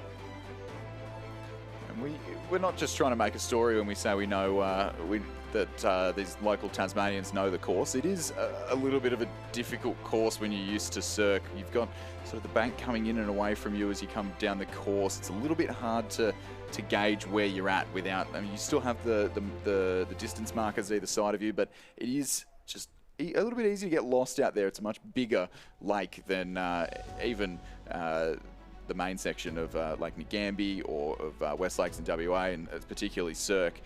Sometimes a little bit harder to judge where you're at, so that home course advantage, it is real for those who have spent many a year racing up and down the tracks here at Lake Barrington. Just gives you that extra degree of confidence, and it can be a little bit bumpy. As we know, it's perfect conditions right now, but just gives you that little bit of an extra edge as Phoebe Teal is heading towards the 1,500 metre mark. So Neve Tierney from Sydney Rowing Club. Is she making a move here? She's still in 4th position. So currently Teal from Utley. So 1 and 2, 3 and 4, exactly the same. But the margins have tightened. Look at that. It's 0.42. Teal the advantage from Utley. You wouldn't have thought that from the wide shot that it's that tight. Yeah, I don't think those margins are quite right. I don't. Yeah, that looks about the margin between 3rd and 4th. Yep.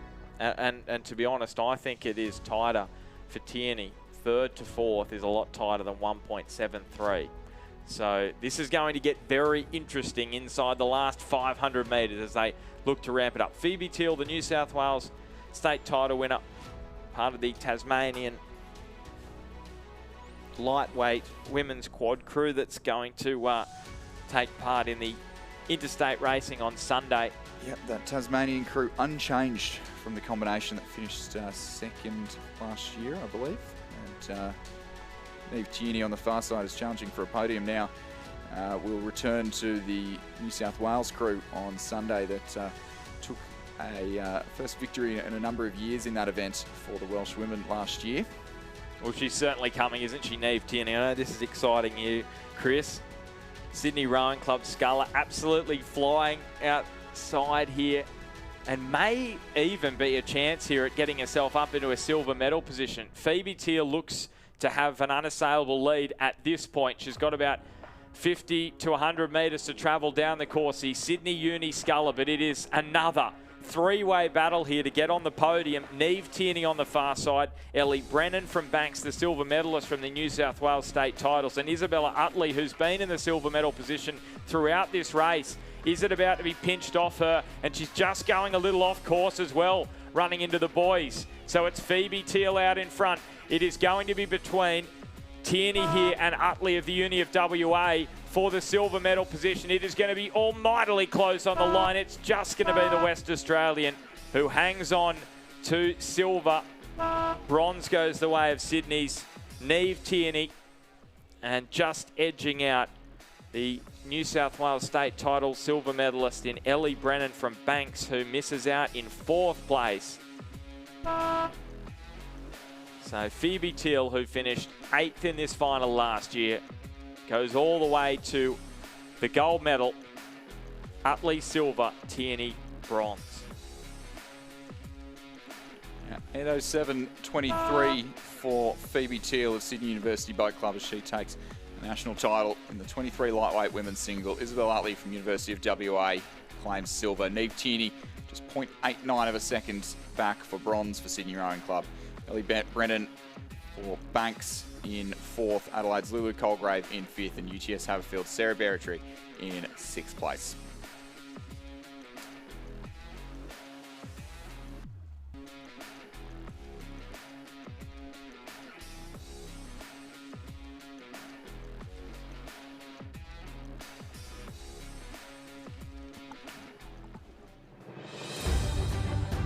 Ladies and gentlemen, the presentation of medals for the under-21 lightweight men's single scull. The medals will be presented by Paul Thompson, MBE, Rowing Australia High Performance Director. 3rd place and bronze medalist from Marist College, Canberra, Garvin Hayes. Garvin coached by Tom Hayes and Cormac Hayes.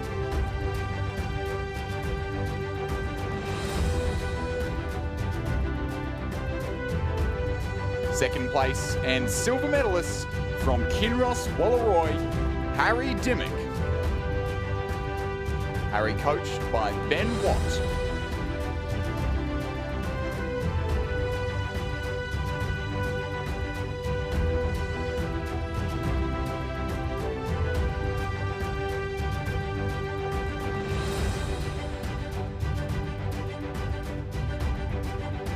Gold medalist and Australian champion for 2025 from the Army Rowing Node, India, Lakshay Lakshay. Coached by Lakesh Kumar, Lava Kumar, and Anthony Patterson.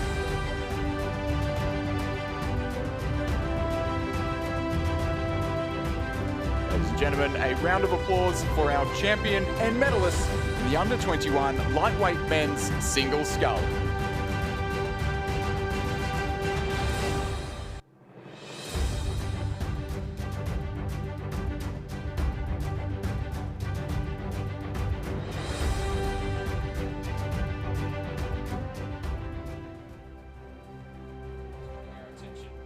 Turning our attention back down to the course now is the B final of the under-23 lightweight men's single scull, and just 2 scullers out in the race for 9th place overall in this event.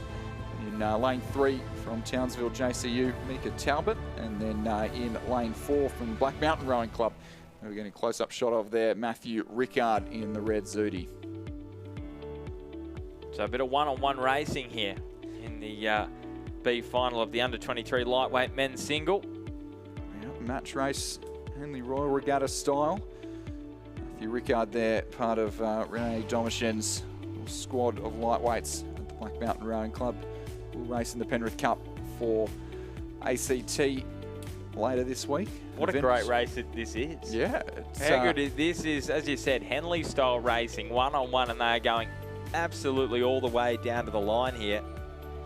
Talbot versus Rickard. It's just Rickard in front at the moment. Talbot coming for him at the back end. Rickard's putting in the big strokes. This is going to maybe even require a photo. This is going to be really tight on the line, and it is just going to be the Black Mountain Sculler Matthew Rickard. Well, it is saying photo, but I can tell you by the naked eye it was Rickard from Talbot. But isn't that amazing when you got a one-on-one battle and you get a photo finish? It is going to require a photo, but yeah, as we said, it was definitely Rickard from Talbot, unless our eyes are deceiving us. Yeah, I think certainly Canberra in there with the win. What a fantastic race with just the 2 scullers out on the course. Sometimes we can see these B finals sometimes can turn into a little bit of a row over, but certainly that was not on the cards for these 2 young lightweight men here.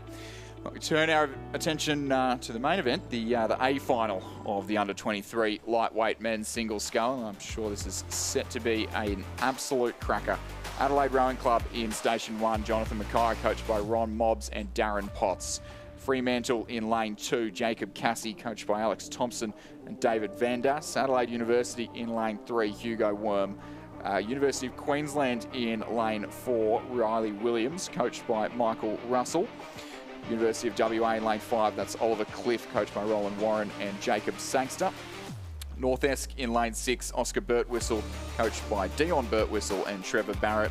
Will Gregory from Sydney University Boat Club in lane 7, coached by Peter Warne, and Joshua Lascock from Adelaide Rowing Club in lane 8, coached by Ron Mobbs and Darren Potts. So through the 1K, Oliver Cliff from Uni of WA, 3:39.09. From Riley Williams from Queensland, Jacob Cassie from Fremantle. So 2 of the top 3 from WA. So that's why the New South Wales state titles may be a little bit deceiving. It was Riley Williams who won gold, Worm winning silver, Will Gregory bronze, Birtwistle in 4th place.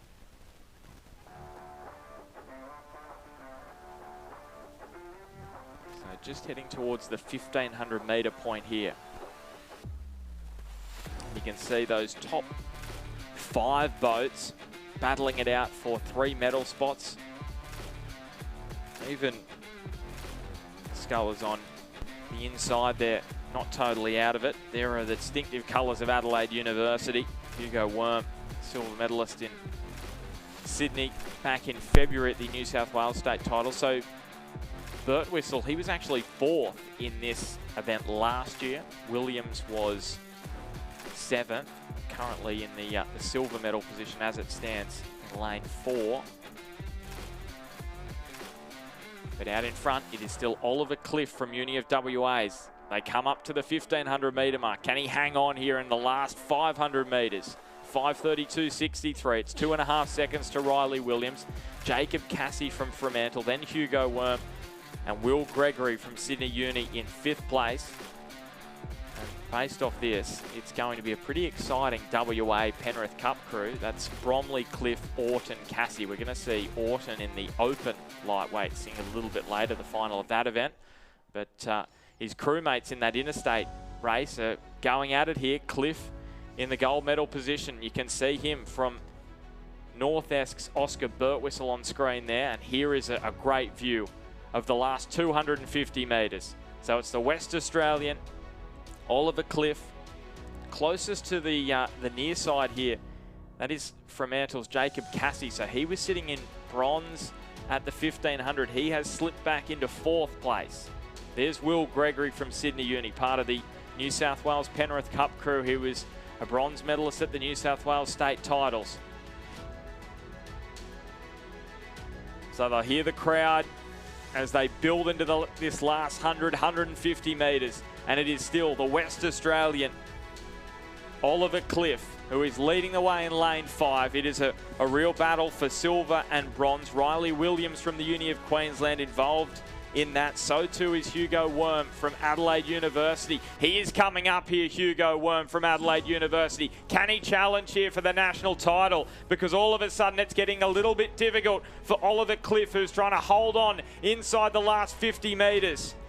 Jacob Cassie from Fremantle's also turning on the power with just a few strokes to go, but it will be the West Australian Oliver Cliff who's going to claim the national title. It's going to be so tight for bronze. Silver is going the way of Adelaide University.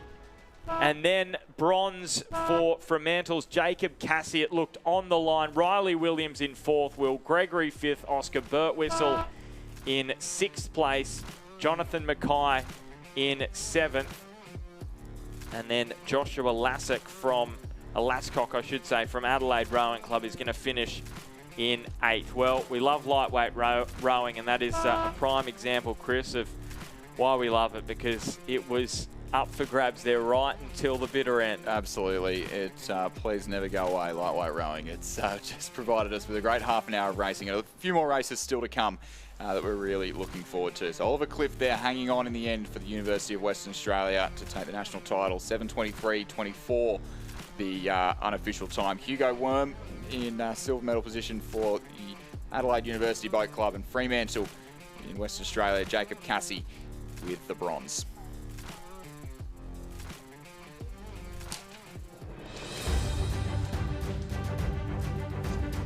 Ladies and gentlemen, the presentation of medals for the Under-23 Lightweight Women's Single Scull Championship of Australia.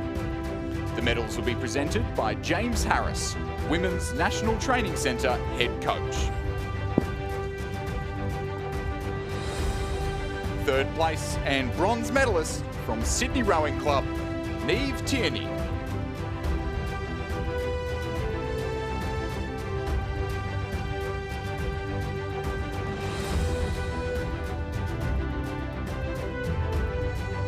Second place and silver medalist from the University of West Australia, Isabella Utley, coached by Roland Warren.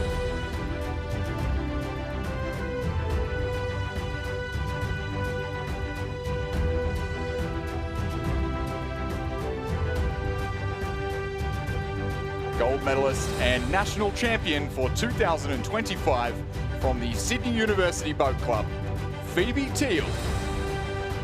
Phoebe coached by Alfie Young and Alan Bennett.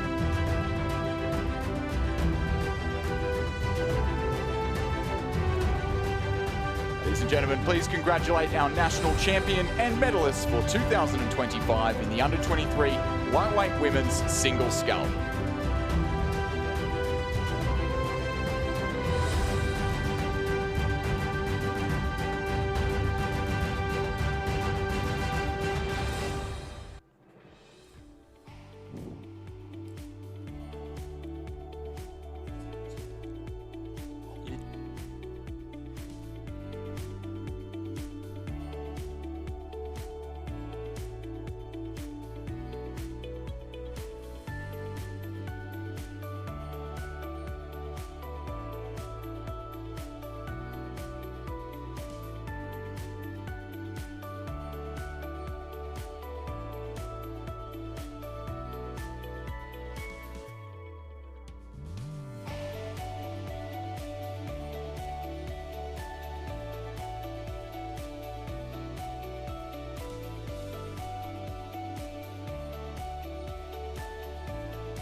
So a race in 2 up next. Race 339 on your program.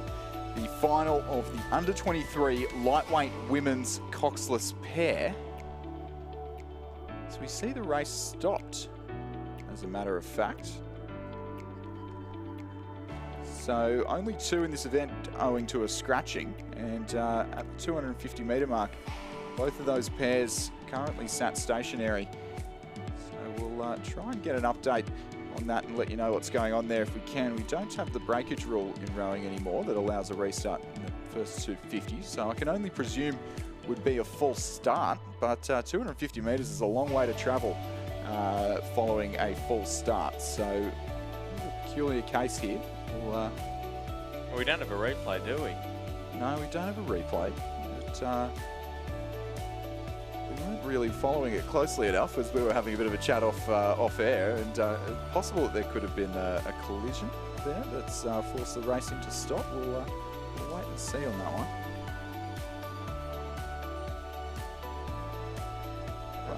To let you know who we are looking at, it's in lane 4, so that's the crew on the right-hand side of those 2 stationary pairs.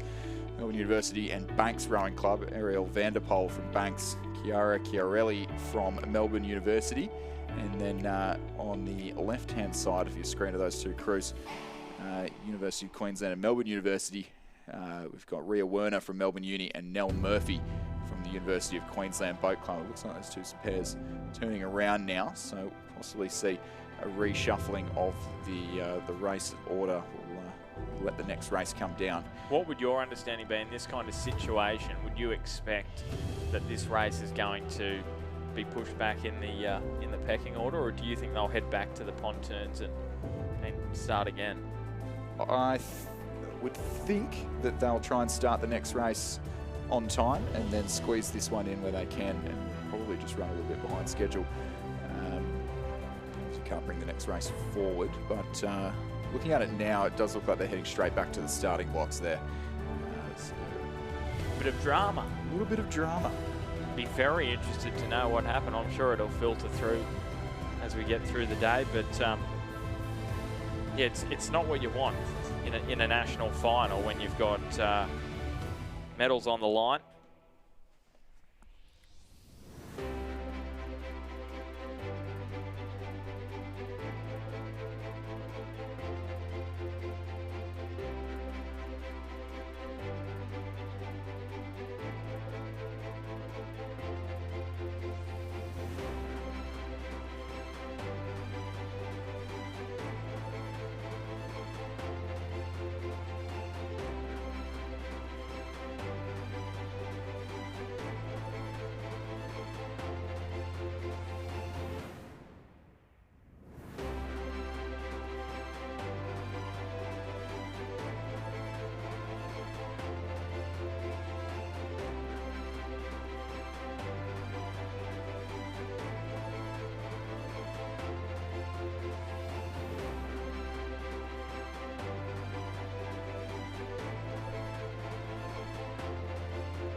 So the 2 pairs heading back to the start line. So we are going to get a restart in this under-23 lightweight women's coxless pair.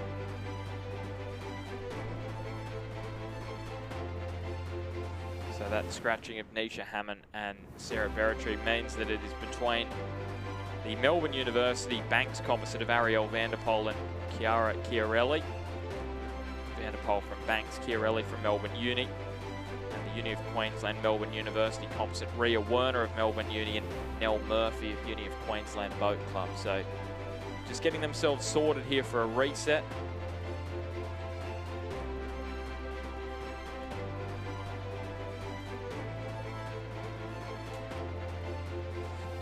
While we wait, ladies and gentlemen, the Presentation of medals for the Under-23 Lightweight Men's Single Scull Championship of Australia. The medals will be presented by Paul Thompson, MBE, Rowing Australia High Performance Director. Third place and bronze medalist from the Fremantle Rowing Club, Jacob Cassie, coached by Alex Thompson and David Vandas.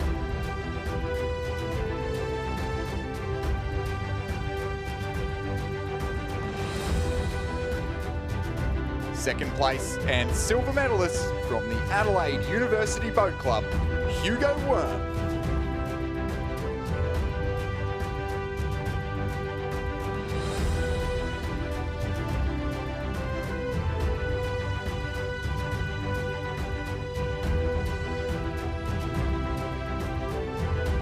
Gold medalist and national champion for 2025 from the University of West Australia, Oliver Cliff.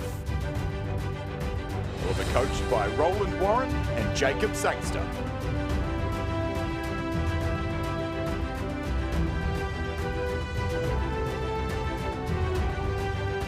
Ladies and gentlemen, please congratulate our Australian champion and medalist in the Under-23 Lightweight Men's Single Scull.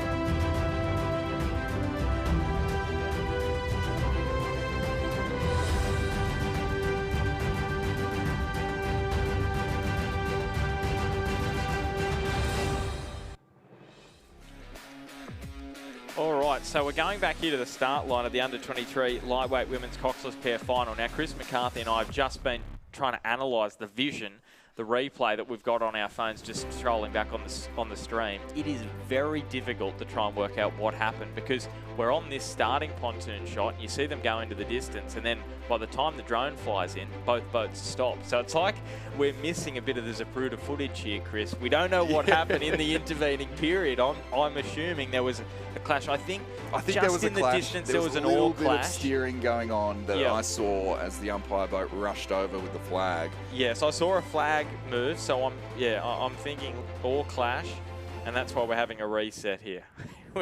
If you go back and have a look, try and get the zoom right in, you might be able to see what happens. But my eyesight, even on the even on the phone, it was a little bit hard to tell.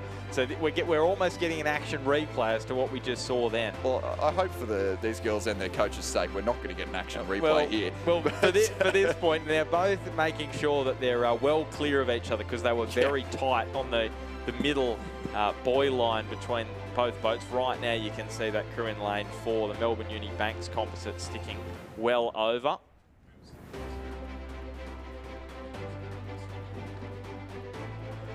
And it is a good start here for the Uni of Queensland Melbourne Uni composite, but they also are veering over. Both boats, please don't. They are both veering towards the middle here of their respective lanes. They've just resurrected that steering, the Uni of Queensland Melbourne Uni, because they were veering across there to Vanderpoel and Chiarelli. It looks as though now there's enough of a gap between the crews. They should get down the course. I can tell you last year it was Ball and McComb from Melbourne Uni who won gold in this event. So Melbourne Uni is going to win gold again this year. Yeah, looks, well, so it's certainly going to win half a gold medal, but as to which Melbourne Uni athlete that is, as yet undecided. But yeah, we often reference the Henley Royal Regatta when we have a two-boat race here at the National Championships, but we don't often anticipate seeing competitive steering like we've got going on here, which of course is a mainstay of that regatta on the River Thames, with no buoys separating the athletes.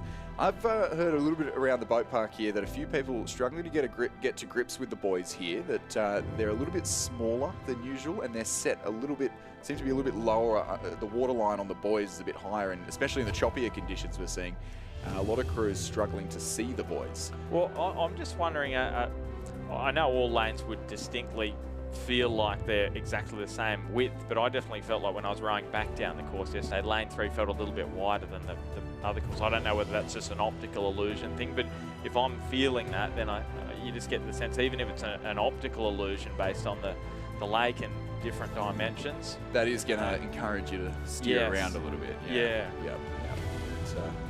It's the Melbourne Uni Banks crew there, the one on the far side of the course.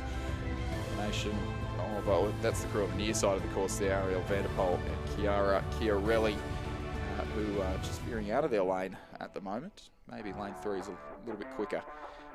But, we'll find out. I said it was a little bit wider. So do you remember that from Seinfeld when Kramer made the road a bit wider? He said, "Oh, it's going to be beautiful. Now I'm going to get rid of the middle lane, and it's just going to be a nice cruisy ride, causing a traffic jam." So I didn't think I was getting Seinfeld in today. No, I didn't think I was getting Seinfeld in. But a few things this week that haven't quite been on my Australian Rowing Championships bingo card. But both of these under-23 lightweight women's pairs keeping the umpires, the boat race officials, very busy.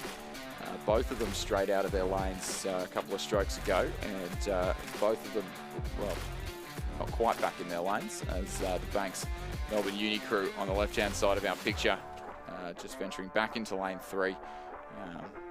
Kind of seems like they might as well stay there at this point, as the University of Queensland Melbourne Uni crew there that we can see on the course, just looking a little bit more settled, certainly a little bit more balanced, a bit flatter and well within themselves in their rhythm.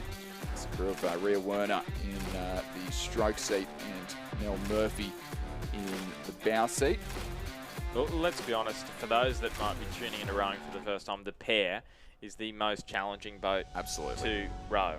And to row it straight, obviously you've got to match up the power of the two athletes. You've got to match up where in the stroke you're applying the power. If the bow seat, if two athletes are putting out the same amount of power, but the bow seat's putting it all in the first third of the stroke, you're still going to pull the boat around. So there's certainly a lot of skill in rowing the coxless pair, and for people that are smaller in stature, it puts a little bit more load on the body as well. And lightweight athletes traditionally don't get as much opportunity to compete in sweep boats. So these girls all doing a fine job of it out here, but it is the crew in lane 5 doing the better job through the 1,000 metre line. Well, you just mentioned coxless pair. How many regattas these days do we actually see the coxed pair in action? I can't think of anywhere around the world that's still doing it. To my knowledge, from what I know, there's only one in Australia, a cox pair. An actual physical boat. Race. Or one cox pair in Australia. From what I've heard, whereabouts is it? I've heard it's in Melbourne. Okay. This is like an investigation. I'd love to Where row is the cox pair in Australia? Oh, we've just been told that ANU's got a wooden one. So if anyone's got a newer one, want to up the bet, we'll take bidding to take. Ben and I can go for a row. They're antiques these days. Oh, yeah. No, the cox pair, unfortunately, not a part of any international racing. Hasn't been part of the Australian Championships for that. It's actually, I saw the other day, it's more recent than I would have thought. Great novelty boat. You just think about cox pair with someone yelling at two people in the boat. It's certainly an intimate environment, isn't it? Definitely. So this is the last 1,500 metres approaching.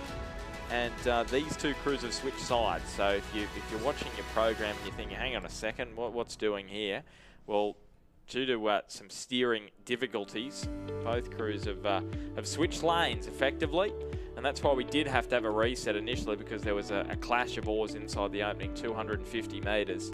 But it is clear water for the Uni of Queensland Melbourne University composite crew of Rhea Werner and Nell Murphy out in front, 6:25.91 through the first 1,500 metres. And you can see coming up the course behind them is the under 23 lightweight men's coxless pair. Here we go. A great tidbit of information from our co-commentator Ray Abbott, who's currently holed up with an injury and watching us from his couch. The last time that the cox pair was raced was here in Tasmania in 1994, and Wayne Diplock, the high performance operations manager at Rowing Australia, was in the winning crew. I think, says Ray Abbott. So don't trust us on that one, as the following race starting to approach rapidly here, but it is the crew here from the University of Queensland and Melbourne University Boat Club in lane 5, still in lane 5, who are looking every bit a chance at taking a national title in the under-23 lightweight women's coxless pair. Well, to finish that off, what have you got here, Stuart? So Australia, in 2017 World Championships, Darcy Ruck, Angus Widdicombe and James Rook won silver in the men's coxed pair. Yep, So the last ever running. 2017. So here they come.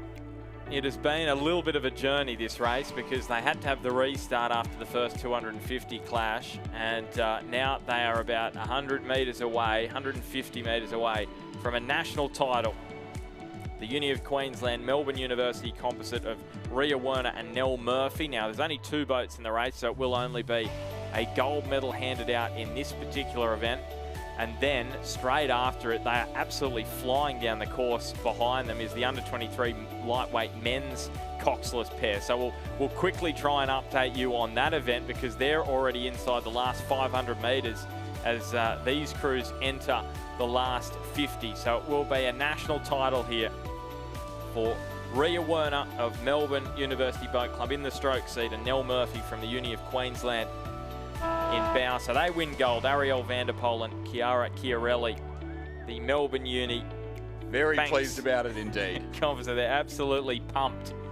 So what a moment for those two, Rhea Werner and Nell Murphy. Now, quickly, we better head down, just give you a bit of an indication. Under-23 lightweight men's coxless pair. So this is Forsyth and McClure from Wendouree Ballarat in 1, Hooper and Ritossa from Adelaide Uni in 2, Street and Bromley from Uni of WA in 3, Wiersema and Miller from Adelaide Uni in 4, Tomanovitz and Tyrrell from Mercantile in 5, Langford and Dixon from Commercial in 6, Martha and Bosco from UTS in lane 7. And I can tell you, Mather and Bosco from UTS, they won gold in this event in 2024. Tomanovitz and Tyrrell were the silver medalists, but right now, after 1,500 metres, it is Adelaide University who are leading the way, and we've got about 250 metres to travel. They lead from Mather and Bosco, Tomanovitz and Tyrrell in the bronze medal position. So are we about to get a little bit of a turnaround from the results last year? Yeah, it's an exciting finish coming up here. The lightweight events, as previously mentioned, always very, very tight. And we've only got about a boat length between our leading 3 crews as they come up towards the finish line now. Adelaide University, Daniel Wiersma and Kyle Miller leading out, Alex Tomanovitz and Oscar Tyrrell, and then Nicholas Mathur and Zink Bosco from UTS Haverfield as they come into the final 250 metres. And Ben, I think that UTS might just be getting their bow balls out in front with a sprint through the final 250. Oh, they are absolutely coming, aren't they, UTS? Mather and Bosco with about 100 metres to travel. There's also this move from Adelaide University, who have been leading for most of it. Mercantile, the silver medalist last year, but UTS looking to go back-to-back after claiming gold in this event last year. They come down to the line, just a few strokes left, and it is UTS who have just edged in front right on the line. They claim the national title in the under-23 lightweight men's coxless pair. Adelaide University silver, Mercantile bronze. And what a race from the boys from UTS. After being behind going into the last 500, they've overcome about a 1 second deficit. Uni of WA in 4th, Wendouree Ballarat in 5th place. 6th is Commercial Rowing Club. 7th, Adelaide University. Well, that was another great race in this lightweight catalogue we've got before lunch, Stuart John. Absolutely. A win, confirmation of the win in the National Championship for Nicholas Mathur and Zink Bosco of UTS Haverfield. Second place going to Daniel Wiersma and Kyle Miller from Adelaide University, with Mercantile's Alex Tomanovitz and Oscar Tyrrell finishing in 3rd place. A winning time provisionally of, got it down as a 7:05.08. So some very quick times as the headwind dies down. As we move down the course, we've got the Open Women's Lightweight Single Sculls. So we've got the B final of that one. So lane 3 from Wendouree Ballarat, we have Kelly Egan, coached by Sam Hutchinson and Jamie McDonald. Lane 4 from Banks Rowing Club, Ella Marshall. In lane 5 from the University of WA, Izzy Emery, coached by Roland Warren. And lane 6 from Banks Rowing Club, Shervis Teng. So through the 1,000 metres, it was Izzy Emery just leading out Ella Marshall and Kelly Egan. So it's WA and then Ella Marshall, Kelly Egan in third, and then back a little bit further to Shervis Tang. So you can see there our rowers up on the screen at the moment. Izzy Emery second from the left, or on the far left at the moment, as you can see it, second from the left so far as the lanes go, with just a couple of second lead through the 1,000 metres. And again, Ben, tight finish coming up, lightweight event. It's almost a cliche, but there's a reason it is. Yeah, well, I think we need a bingo chart. What is it? What are some of the cliches from Nationals? We got the blue boats of Kinross Walleroy, Walleroy in front, the red boats of Tasmania University. Lightweight racing is always close, so just keep ticking off your bingo. We've got to fill for 10 hours here, so we've got to bring out some cliches. We'll make that up at the start of a regatta and bring that up. Yeah, I remember the pair is the hardest boat to steer. Yeah. Well, I remember from watching the cricket whenever it was at the Wacker. I know someone did up a bingo chart of, the Fremantle doctors going to come over. Oh, it's always hot, plenty of bounce. So there's always a multitude of things that usually get touched on over the week of racing here at the Australian Rowing Championships. You can see there Ella Marshall from Banks in second at the 1K. Her clubmate Shervis Tang also in shot, so the two Banks scullers there. Tang about 24 seconds off those top three, but this is the B final, so no medals in this one. But important to get your placing in the scheme of things when it comes to scullers that have entered this event.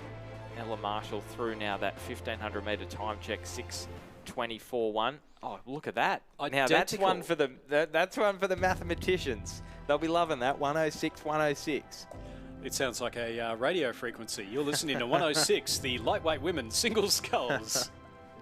But even back to it's Izzy Emery sitting in third place. That's not insurmountable, particularly over the last 500 metres of a single sculls race. We've seen it change so much, and without that headwind that was raging down earlier, it's going to be a fascinating finish coming up over these last stages. Although it does look like Izzy Emery might just be dropping off the pace a little bit. That temptation's always there in the single scull to try and really push hard through the early stages, but then you've got to try and hold on for dear life. Yeah, and it's definitely Ella Marshall, as you can see there. So Emery from University of WA, the yellow and green sash across the predominantly white Zudi, just slipping back a little bit further. So you sense it's only Kelly Egan from Wendouree Ballarat that potentially could challenge here, unless there's a little bit of a counter push from Izzy Emery. You would think not at this point. That looks a comfortable lead back to third, but at second as the camera pans out here. How far back is the Wendouree Ballarat sculler and Kelly Egan? With about 50 metres to run down the course now. And she's certainly putting in a great push here at the back end. Kelly Egan from Wendouree Ballarat. These two raced each other many times in Victoria. And great push. This is a terrific finish from Kelly Egan. Can she overcome the deficit? Ella Marshall trying to hang on to first place. I don't know if she will, because Kelly Egan is rowing through her. The Wendouree Ballarat sculler right on the line, comes through and wins the B final. So Kelly Egan from Ella Marshall, Izzy Emery third, and Shervis Tang will finish in fourth place. Great row there from Kelly Egan from Wendouree Ballarat Rowing Club, taking the win in the B final of the Open Lightweight Women's Single Scull. Ella Marshall from Banks Rowing Club in second, with Izzy Emery from the University of Western Australia in third place. As we move on to racing in the A final, the Open Lightweight Women's Single Scull, and this is for the Herald and Weekly Times Trophy. In lane number 1 from Black Mountain, Abby Richards. Lane 2 from Toowong, Jemima Powell. Lane 3 from ANU, Alexandra Moylan. Lane 4 from Buckingham, Verena Zilm. Lane 5 from Corio Bay, Maggie Foley. Lane 6 from the University of Western Australia, Hayley Rowe. Lane 7 from Toowong, Kenzie Durbridge. And lane 8 from the University of Western Australia, Lara Glenn Denning. And a nice chevron shape down the course there, Ben. Yeah, so just looking back at last year, and I will get to that after we just update you on the 1K split. So Verena Zilm, the the 5th place finisher at the 2018 World Champs, under 23 World Champs, I should say. She is currently sitting in 1st place. And Verena Zilm won bronze in 2024. Maggie Foley winning silver. It was Reardon from ANU winning the gold medal. And at the New South Wales state titles, it was Foley who won gold from Richards of Black Mountain and Powell of Toowong Rowing Club. Yeah, Verena Zilm and Alex Moylan not at the New South Wales Championships earlier this year, but the two of them leading out Maggie Foley at the moment. It's still a boat length, or just over a boat length now. Verena Zilm, formerly of South Australia, now working in, living and working and rowing down here in Tasmania, and will represent Tasmania in the Victoria Cup. As will Maggie Foley, will represent Victoria, and then Alex Moylan will represent the ACT as well. So she's also a former Australian junior representative in the lightweight events. Seymour College, is that right? Verena Zilm, South Australia.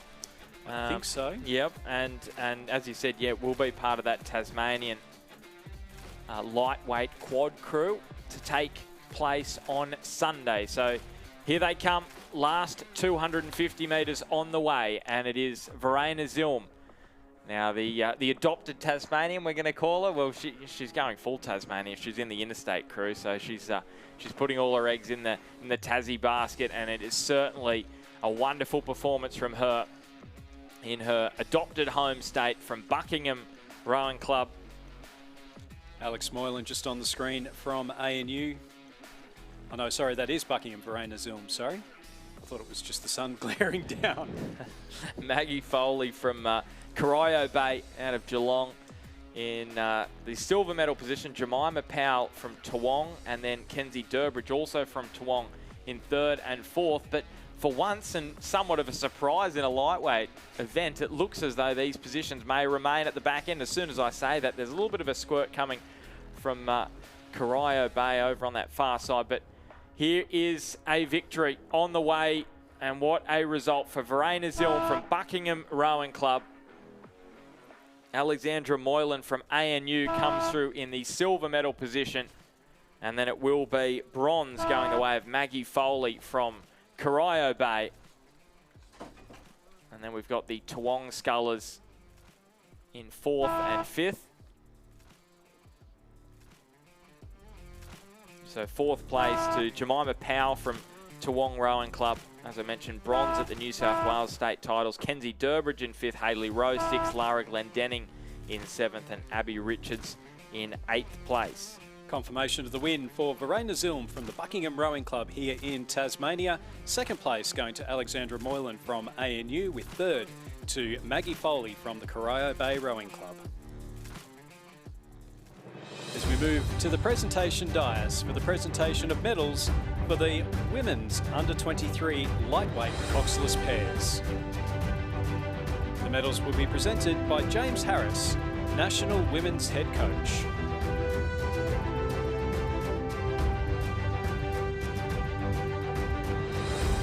Second place and silver medalists representing Melbourne University and Banks Rowing Club. Ariel Vanderpoel and Chiara Chiarelli.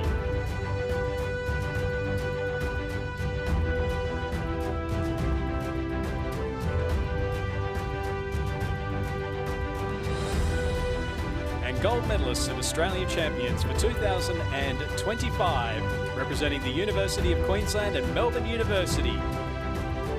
We have Nell Murphy and Rhea Werner. Ladies and gentlemen, please congratulate our 2025 medalists in the women's lightweight coxless pairs.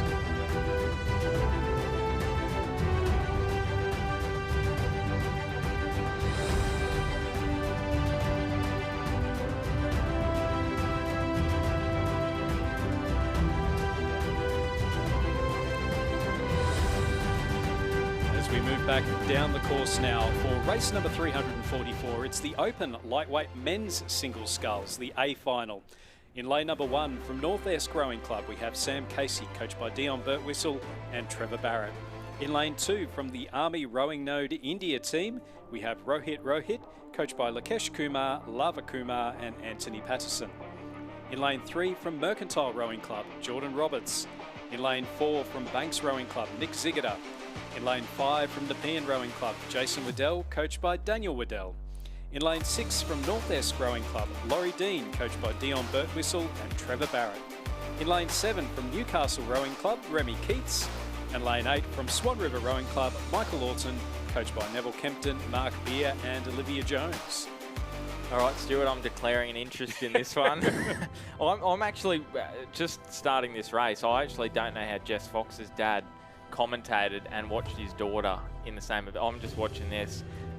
Remy's obviously, you know, a mate. Not even my blood, and I'm nervous just watching this. So this is going to be some race now. He's obviously gone out pretty hard there. He's sitting in the silver medal position as it stands currently. I know he went out slower in the heat. He was a bit disappointed with that, so he's trying to rectify that in the final. Nick Zigida, who he's raced a fair bit this year, raced him at the Uni Games when he won silver, and Nick Zigida on that occasion came away with the title, and also at the New South Wales state titles it was Nick Zigida who won gold, Lockie Zigida silver, Remy Keats bronze, Jason Waddell was 4th and Jordan Roberts 5th. And a lot of members of the lightweight crews in this event. Jason Waddell, part of the New South Wales crew, Robert Zigida, Victorian crew. So it's going to be a very good race on Sunday. That was Jordan Roberts there from Mercantile. And one thing I will say, I'll just wait till we get to the 1K and we get those splits coming through. You can see there's Remy Keats in lane 7. Banks Rowing Club just sliding through there, and Nick Zigida. There's Laurie Dean. Now, that was interesting. At the 500, he was in 8th place. He's certainly not in 8th place there at the moment. I'm wondering whether he's just conserved himself through that part of the race or whether there may have been a timing issue, because him and Nick Zigida went through the heats pretty comfortably. As you see the boats across the course, so Sam Casey furthest to the left, then you've got Rohit, his compatriot Lakshay won a little bit earlier on this morning. That was a stunning result. And Jordan Roberts from Mercantile in lane 3. So it's Zigida from Dean, Remy Keats now in the bronze medal position, Michael Orton in 4th, Jason Waddell in 5th, but we know how well Jason Waddell times his run in these lightweight races. Such an experienced sculler. So we're going to get a great finish here. I have absolutely no doubt. So as I mentioned, Casey in 1, Rohit 2, Jordan Roberts in 3, Zigida in lane 4, Waddell in lane 5, Laurie Dean in 6, and that is Laurie Dean there. Remy Keats next to him in lane 7, Michael Orton from Swan River Rowing Club in lane 8. Remy Keats just on the screen there for the Newcastle Rowing Club. And again, we've spoken about how a few of the Victorian and South Australian rowing clubs have got colours that match up closely to their football clubs. And the Newcastle Rowing Club, Sudi, very similar to the old Newcastle Knights jerseys. Not quite as close as Manning River. Manning is like the Barcelona strip, the red and blue. But yes, we do love red and blue in Newcastle. I just wanted to mention as well, Newcastle, the last time they won a non-composite Nationals medal, so the last time they won a Nationals medal, and I hope he's listening because he was absolutely outstanding, 2014 Odin McIntosh, Hunter Valley Grammar head coach with Rowan Hislop. He won it in the under-19 men's quad, so that was a composite crew. But the last time Newcastle won a non-composite Nationals medal was in 2007, when Hugh McLeod won silver in the 2007 under-23 lightweight men's single. So Remy Keats currently in the bronze medal position as it stands, and it is going to be some kind of a finish. We know at the New South Wales state titles it was .06 between him and Jason Waddell, 3rd and 4th. So Jason Waddell, keep an eye on lane 5, because he's closing the gap here. He's closing the gap. He's currently in about 4th position. Remy Keats is 3rd. Laurie Dean in 2nd, and in the gold medal position it is Nick Zigida with about 300 metres to travel here, Stuart. Yeah, it is tightening it up nicely. Rohit from the Army Rowing Node India as well over in lane number 2. You can see him on the left-hand side of the screen. He is starting to make a bit of a move as well. We've seen some great results from the Army Rowing Node India crews, have been supported by the team from ADF Rowing. I've seen a few ADF Rowing blades as they come on through. But as they're coming into the final stages now, it's about 250 metres left to go. It is still Nick Zigiter from the Banks Rowing Club. Second place, a couple across from him. We've got Laurie Dean from North Esk. Remy Keats from Newcastle still sitting in third place. Jason Waddell, has he got a move? Rohit over in lane number 2. Let's keep an eye out on him. They're into the final 250 metres. Is this going to be Newcastle's first Nationals medal for a number of years? Well, Stuart, you can see Jason Waddell is absolutely coming here. He's in 4th position at the moment. He's trying to get himself on the podium. You can see the response out wide from Remy Keats. It's going to draw the boats of Laurie Dean all of a sudden into the action. Nick Zigiter looks as though he has enough of a comfortable advantage. Keats trying to get himself onto the podium. As you mentioned, Newcastle, not a Nationals non-composite medal since 2007. Jason Waddell trying to snatch it off him. It's Nick Zigiter out in front in the gold medal position. Laurie Dean is going to claim silver, but Remy Keats is going to do it for Newcastle Rowing Club for the first time since 2007. It would seem that Newcastle have a non-composite medal at the national titles. It is going to be almightily tight here. Rohit as well involved, and Jason Waddell in 5th, Michael Orton in 6th. Jordan Roberts from Mercantile in 7th. Stuart, have I got a bit excited a little too early because Rohit has snuck up the inside? Rohit was absolutely flying there in lane number 2. Let's wait and see. I've called for the photo straight off the bat. It's very tight there between Remy Keats. He was over in lane number 7, and then Rohit in lane number 2. So either end of the course. We've got confirmation though. Nick Zigiter is our national lightweight men's single scull champion. Second place to Laurie Dean from North Esk Rowing Club. Let's wait on that confirmation on third place between Rohit and Remy Keats. As we move down to the presentation dais for the presentation of medals for the men's under-23 lightweight coxless pairs. This is for the Herald and Weekly Times trophy. The medals and trophy will be presented by Paul Thompson, MBE, Rowing Australia High Performance Director. In third place and bronze medalists, Mercantile Rowing Club. Their crew of Alex Tomanovitz and Oscar Tyrrell.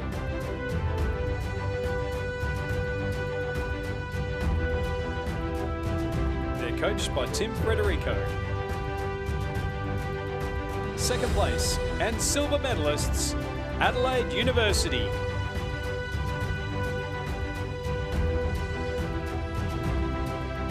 Their crew of Daniel Wisema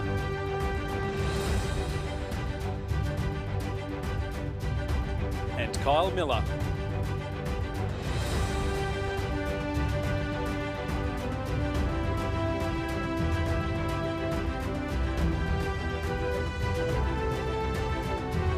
And our 2025 gold medalists and Australian champions, UTS Haberfields. Winning crew of Nicholas Mathua and Zink Bosco. They're coached by Matthias Ungermack and Tim McLaren.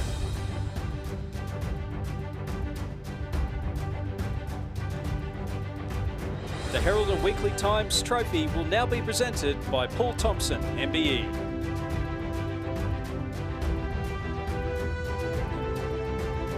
Ladies and gentlemen, please congratulate our 2025 medalists in the under-23 lightweight men's coxless pairs.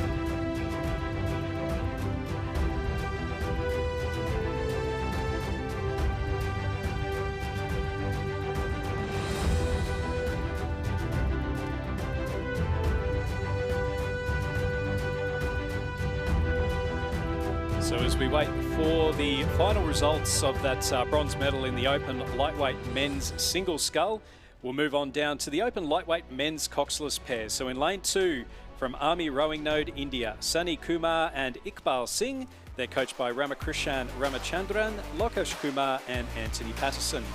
In lane 3, from Barwon and Banks Rowing Clubs, we have Lachlan Ziggiter and Tom Hastings, coached by Michael Cushion. There is a scratching in lane 4 because they just got presented with the gold medal in the under-23s. In lane 5, representing Northwest and Tasmania University, Angus Painter and Oscar Birtwistle, coached by Dion Birtwistle and Trevor Barrett. In lane 6, from the Army Rowing Node India, Babulal Yadav and Yogesh Kumar, coached by Ramakrishnan Ramachandran, Lava Kumar and Anthony Patterson. And lane 7, from Toowong Rowing Club, Samuel Daly and Thomas Daly, and they're coached by Alex Field, Jack Price and Hamish Coomey. Well, Stuart, unofficial results still for that lightweight event. I was having a look back at the replay. It's impossible to tell.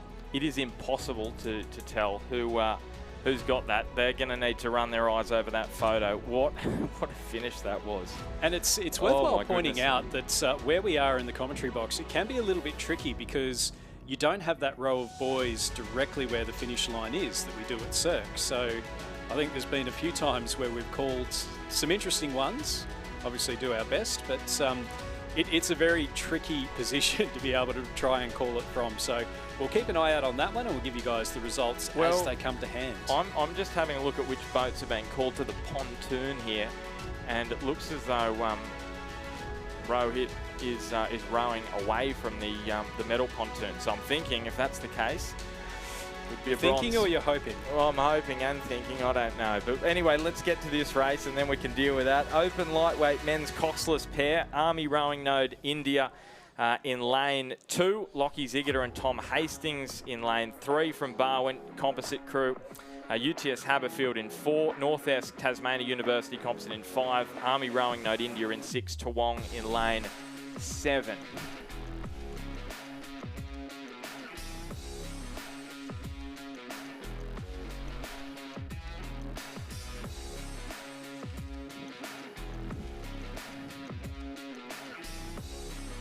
Just having a look at the crews on the course at the moment in the open lightweight men's pairs. So through the 1,000 metres, it's we'll just wait for those timing points to come up. And well, it was Ziggiter and Hastings with the early lead, and unfortunately it doesn't seem to be coming up. But we can see Ziggiter and Hastings there in lane number 3. So they're second from the bottom. And then they're ahead, a couple of lanes across from them, we've got one of the Army Rowing Node India crews. That's Babulal Yadav and Yogesh Kumar sitting in second place, and then a bit over a boat length back to the Northwest Tasmania University composite of Angus Painter and Oscar Birtwistle, as we just see there the view of one of the Army Rowing Node India crews, and that looks to be the crew of Sunny Kumar and Iqbal Singh. And you can see there the distinctive ADF rowing blades in there as well. So, as mentioned before, there's been a good collaboration between Army Rowing Node India and also ADF rowing.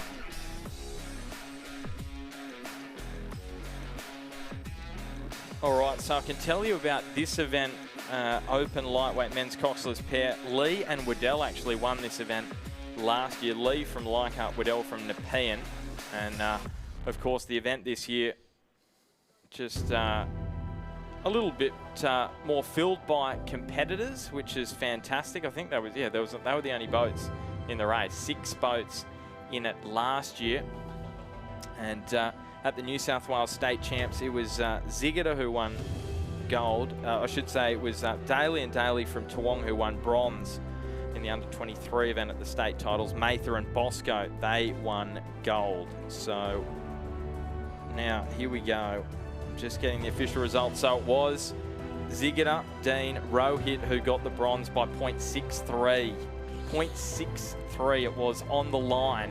And then 0.11 back to Jason Waddell from Nepean. So less than a second between 3rd and 5th in the open lightweight men's single sculls. Absolutely nothing in that. He was so close. So as we go back to the action on the course at the moment, they're coming into the final stage. As you can see, that distinctive line above the, just past the finish line with the lane numbers in there. And you can hear the crowd starting to cheer as our rowers come towards the end of the open lightweight men's coxless pairs. So Lachlan Ziggiter from Banks, Thomas Hastings from Barwon, they are our leaders ahead of Babalal Yadav and Yogesh Kumar from Army Rowing Node India. And then back a little bit further to the North-Esk Tasmania University composite of Angus Painter and Oscar Birtwhistle. They're our 1, 2 and 3 at the moment. It's really only Sani Kumar and Iqbal Singh who'll need to make a big sprint. They've got about half a boat length to make up over the final 200 metres or so if they are to go through and snatch a cheeky bronze. Now we know how strong the UTS crew is, but it is Ziggiter and Hastings who are part of that Victorian Penrith Cup crew. And they are leading the way from Yadav and Kumar. In the silver medal position, there's also a strong push coming from Painter and Birtwhistle, who are currently sitting in the bronze medal position. There's also the gold medal. There it is, confirmed. And they are absolutely pumped. Lockie Ziggiter and Tom Hastings from Barwon and Banks Rowing Club, gold medalists in the open lightweight men's coxless pair. Yadav and Kumar from Army Rowing Node in India in second. North-Esk Tasmania University in the bronze medal position, and then Army Rowing Node India in fourth. Fifth place will go to Toowong Rowing Club.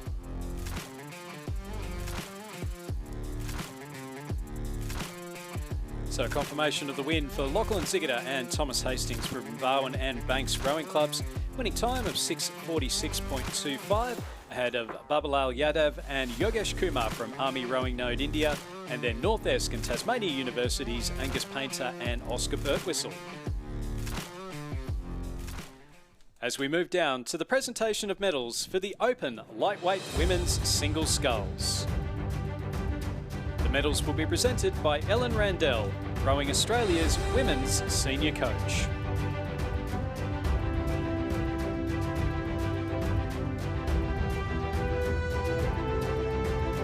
In third place and bronze medalist representing Corio Bay Rowing Club, Maggie Foley.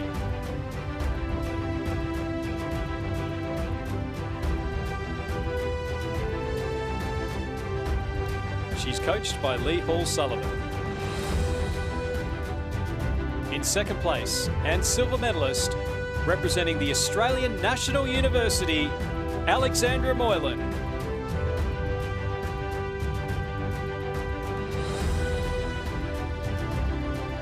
She's coached by Nigel Harding.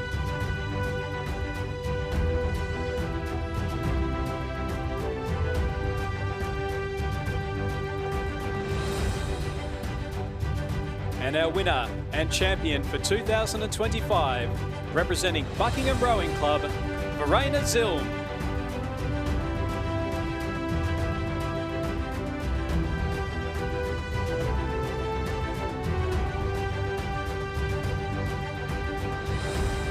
Ellen Randell will now present the Herald and Weekly Times Trophy.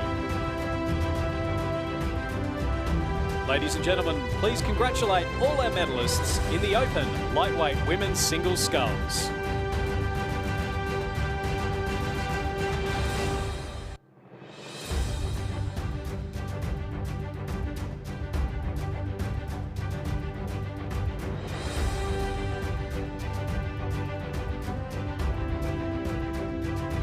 Some great lightweight racing still to come. The inclusion this year for the first time of the Women's Open Lightweight 8s, and really looking forward to seeing those crews coming down the course a little bit later on in the regatta.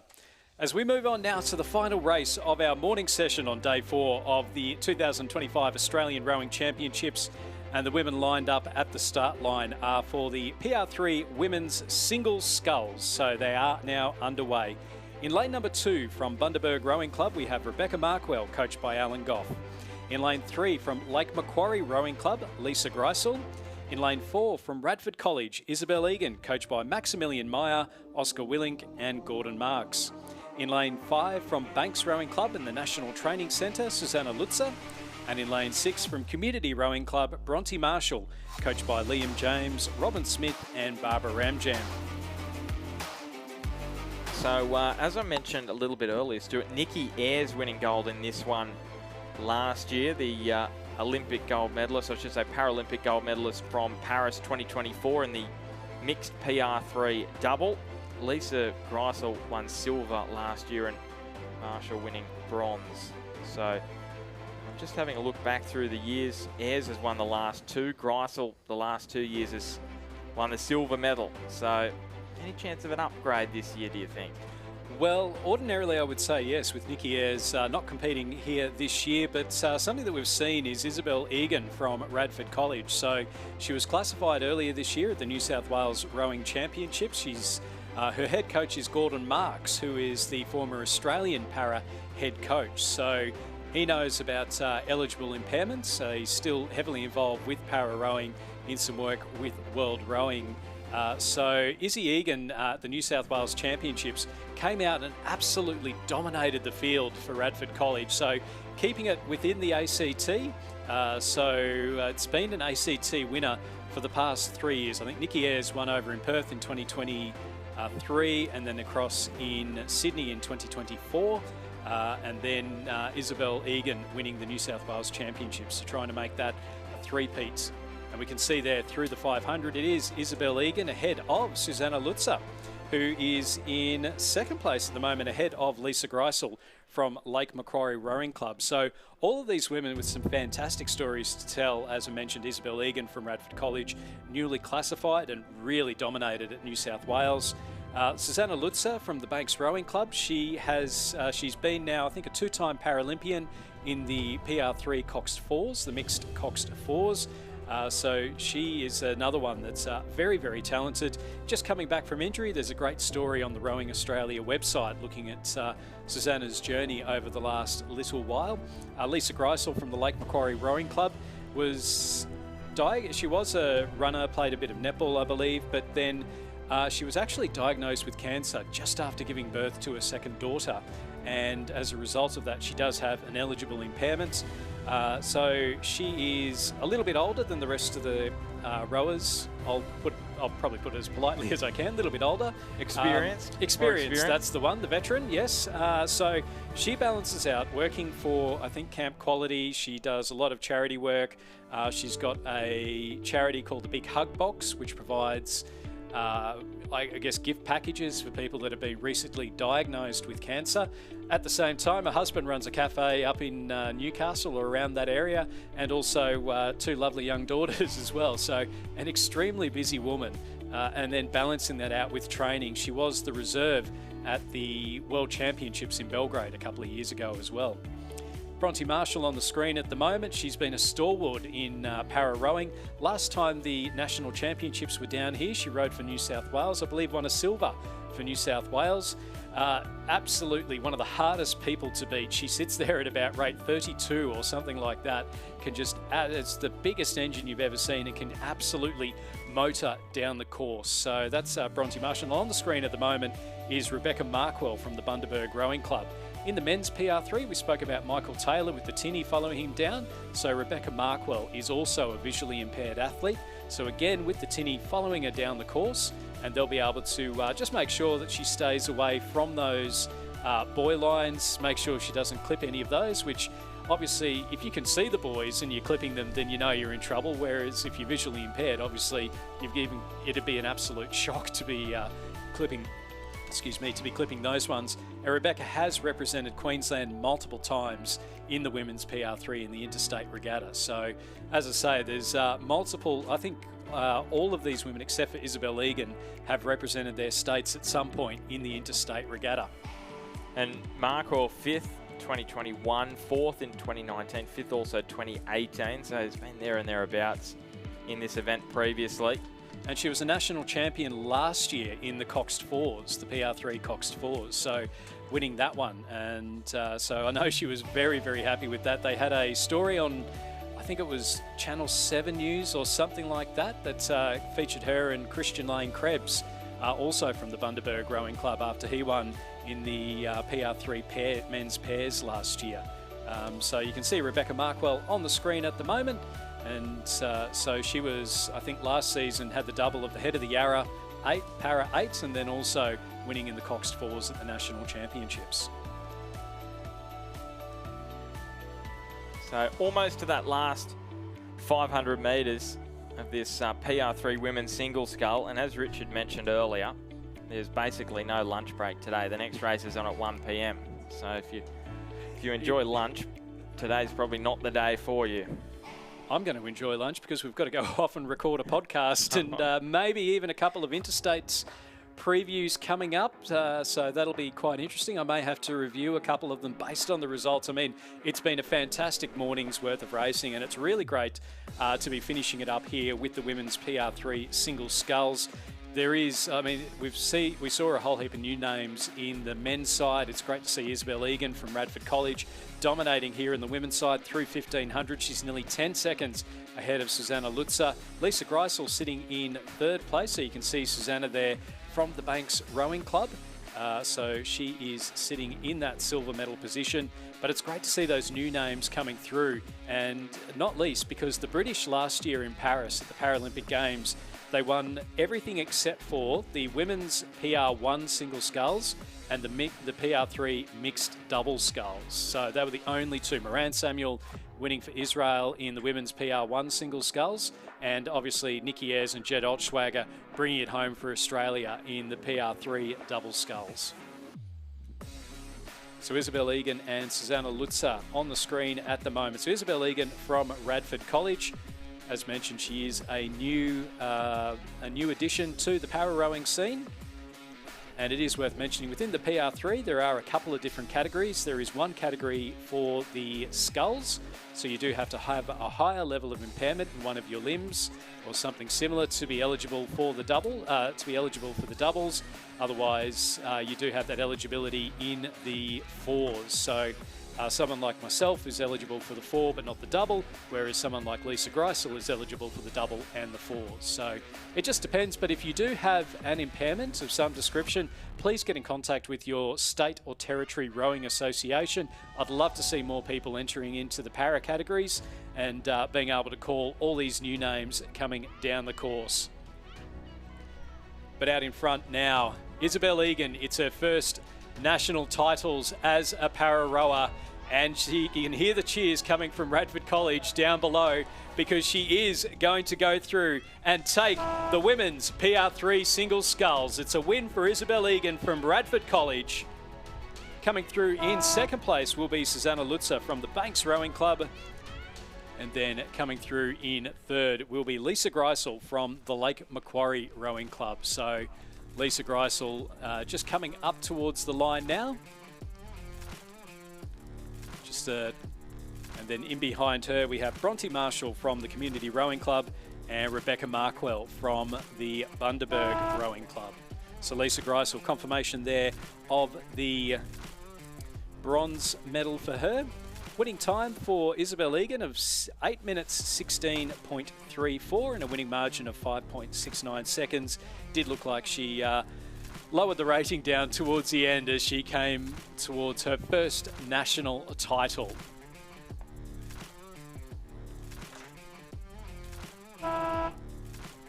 Bronte Marshall just crossing over the line now in fourth place, and then we will have it is Rebecca Markwell from the Bundaberg Rowing Club who will cross the line in fifth.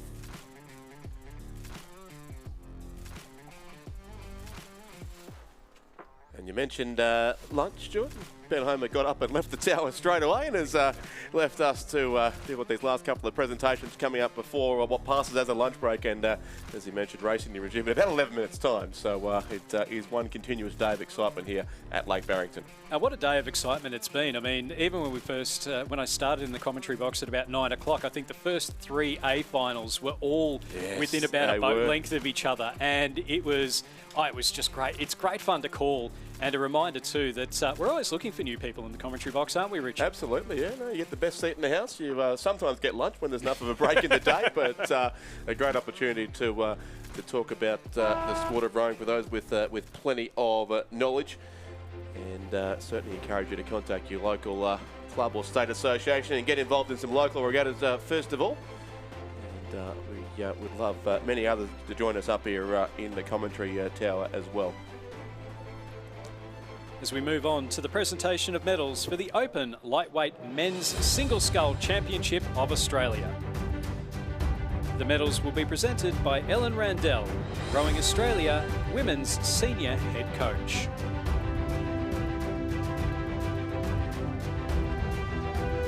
In third place, and bronze medalist, representing Army Rowing Node India, Rohit.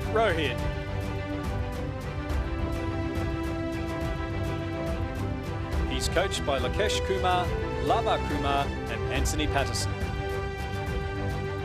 Second place, and silver medalist, representing North Esk Rowing Club, Laurie Dean.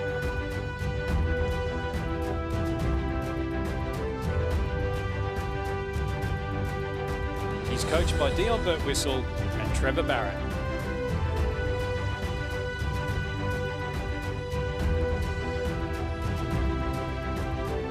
And our gold medalist and champion for 2025, representing Banks Rowing Club, Nick Sigurder.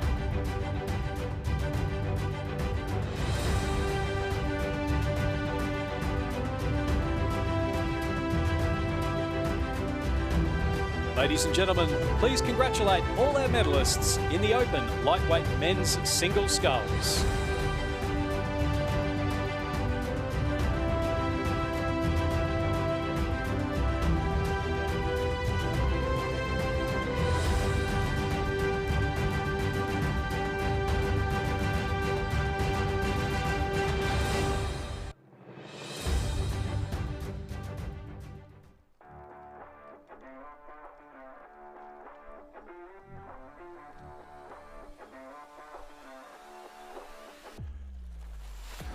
So we've had the last of our finals now, Stuart, but still a couple of presentations to come, and a huge afternoon of racing coming up, as we said, from 1 o'clock with some semi-finals. First of all, the under-19 men's Cox 4, and then a heap of schools racing as well. As we move on to the presentation of medals for the Open Lightweight Men's Coxless Pairs Championship of Australia. The medals will be presented by Ellen Randell, Rowing Australia Women's Senior Coach.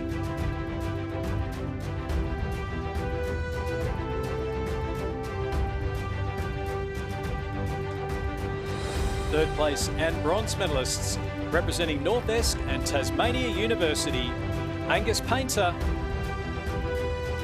and Oscar Birtwistle. They're coached by Dion Birtwistle and Trevor Barrett. Second place and silver medalists, representing Army Rowing Node India, Babalal Yadav and Yogesh Kumar. They're coached by Ramakrishnan Ramachandran, Lava Kumar and Anthony Patterson.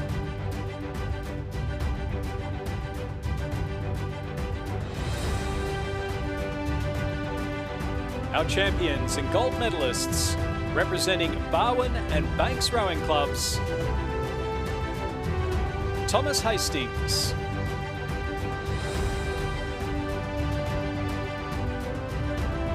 and Lachlan Sigurder. They're coached by Michael Cushing.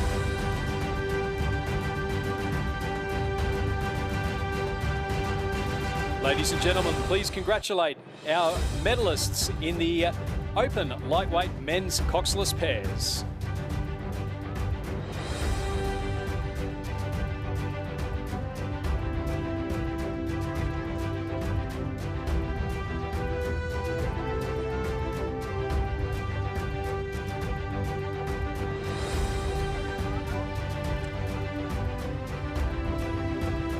Done there to our medalists in that final, and done to the presentation team, hard at work down there in what are actually reasonably warm conditions now outside, Stuart. The early morning frost has left Lake Barrington, and it's quite nice outside. The wind has dropped out a fair bit, and conditions very good for rowing. They're extremely good for rowing, and it's really been, you've got to carry around a second set of clothes ready to go. You've got to carry around a second set of clothes, you know, just for the morning session, and then for the afternoon when the sun comes out and really starts beating down on you. So it's Yeah, but it's absolutely fantastic at the moment as we see the fours lining up for the first of our afternoon the session. post-lunch racing already about to get underway there at the start. I do feel for the guys in the BMA truck downstairs too. I've got to produce 10.5 hours of rowing without a break today, but as always, they're doing a wonderful job keeping things moving on the live stream broadcast, and we will have live racing back very soon. And Lizzie Chapman will be rejoining me for commentary shortly. And I can't say too much now in case the technology doesn't work, but a special guest commentator potentially joining us for the beginning of the heats of the schoolgirls single scull in a couple of hours' time. So stay tuned for that, a voice that many of you will no doubt recognise. Yeah, it's going to be great to potentially have them on board. Fingers crossed, touch wood. It's, yeah, so we'll keep an eye out on when that will come through. I'm not concerned about the technology at this end, because I said the guys in BMA are very good, but the person in question has had some technological issues in the past. So we'll just see whether all the strings and wires and crossed fingers can make that happen in a couple of hours' time as we get to our school races, which are still a couple of hours away. We've had plenty of schools, of course, racing already through this regatta in the underage event. The official Australian Open Schools Championships begins in a couple of hours with the 8 heats of the schoolgirls single scull and 4 heats of the schoolboys single scull. So some big fields, of course, as always, in the school events. Yeah, exactly right. And there's some spicy racing coming up. I cannot wait. I know that from a local perspective, I was having a look through Canberra Girls Grammar, one of the favourites for the schoolgirl quads. I hadn't realised, but they'd never won a big boat, a crew boat at the schoolgirl championships, at the national championships. So Kaz Pipers and her crew will be very, very eager to try and take that one away for Canberra Girls Grammar. But also the Barrington's Cup for the schoolboys 8s. We've got the schoolgirls 8s.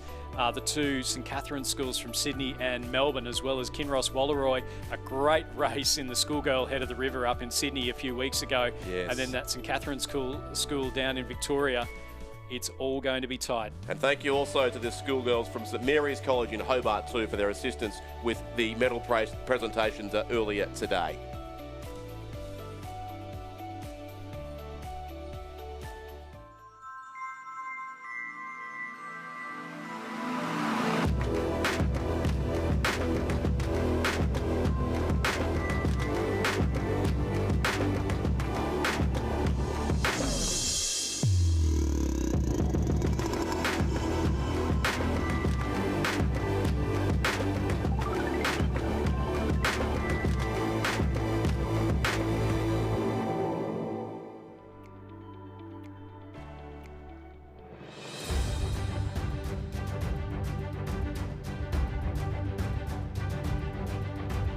The presentation of medals for the PR3 Women's Single Scull Championship of Australia. The medals will be presented by Ellen Randell, Rowing Australia Women's Senior Coach. Third and bronze medal, representing Lake Macquarie Rowing Club, Lisa Greisel.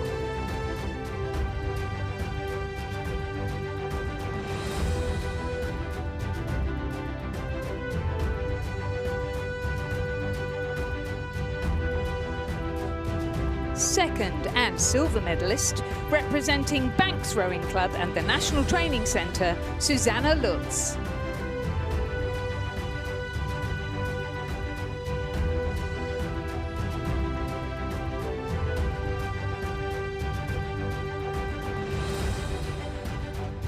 Gold medalist and national champion for 2025, representing Radford College, Isabel Egan.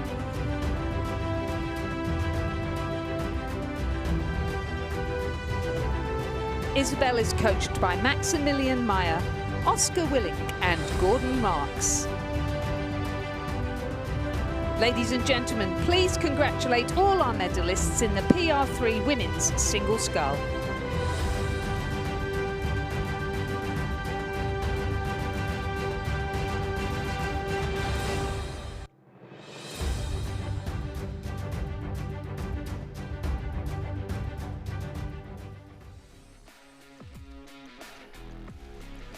So after the briefest of lunch breaks there, and if you blinked you may have missed it, we are underway in race 347 on this huge day of racing here today. Day 4 of the 2025 Australian Rowing Championships from a rather warm Lake Barrington all of a sudden, and it's the first semi-final coming down the course here in the under-19 men's Cox 4. So after a morning of finals, both A and B finals, we now have some semi-finals and then some heats to come up later on today as well.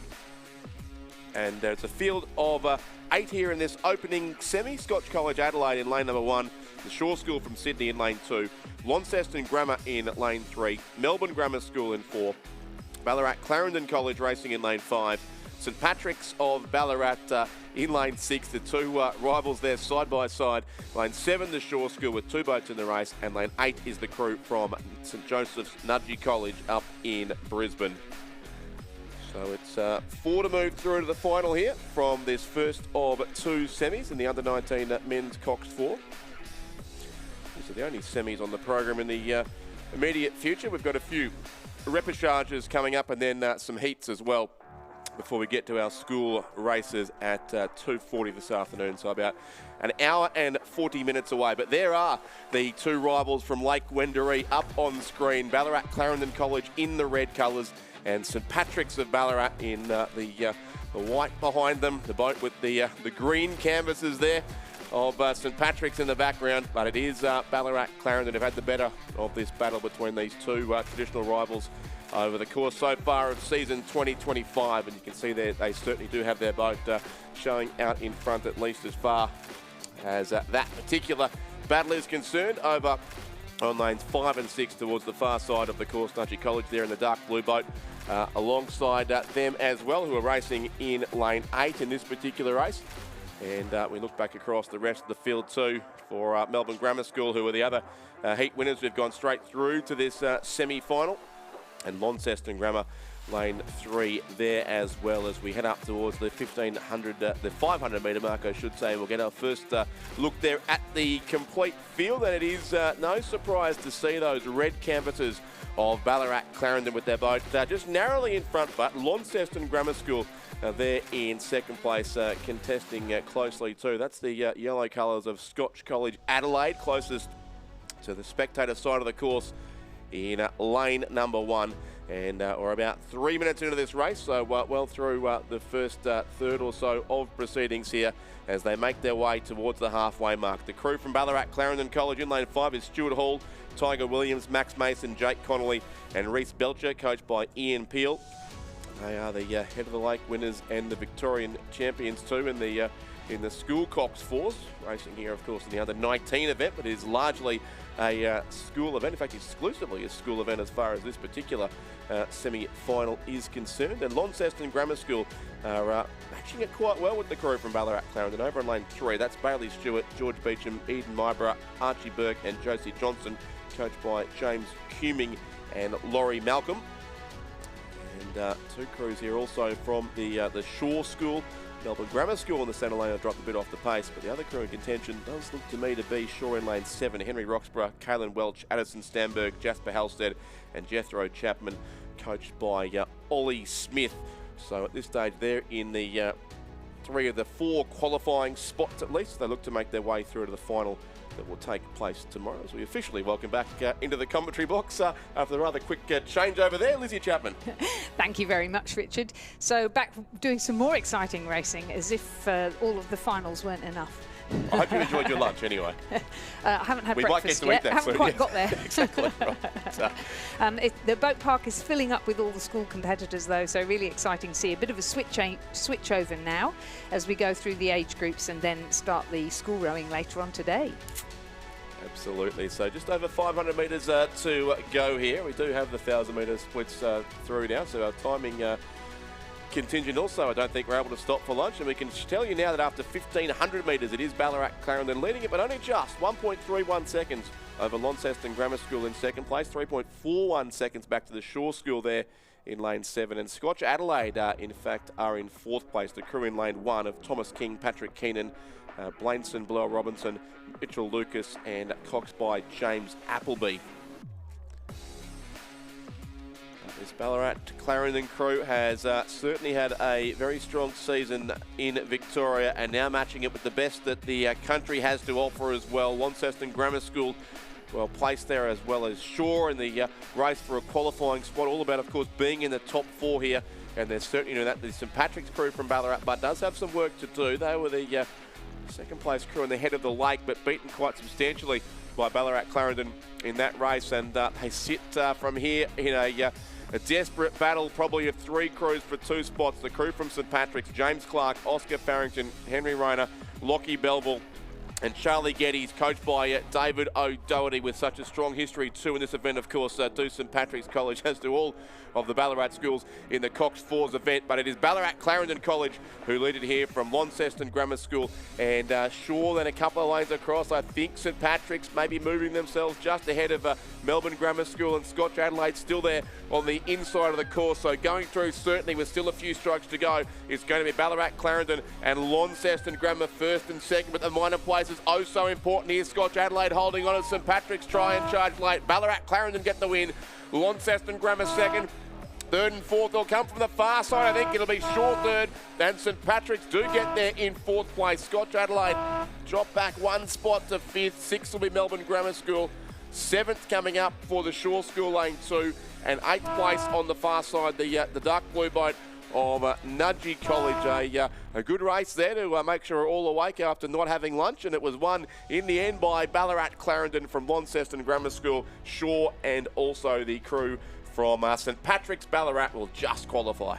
Yeah, so only 4 of those crews could go through to the final, and those 4s confirming Ballarat Clarendon first, second Launceston Grammar, third Shaw, the crew stroked by Jasper Halstead, and then 4th across the line, St Patrick's College Victoria, nudging out Scotch College Adelaide. Winning time 6 minutes 34.49.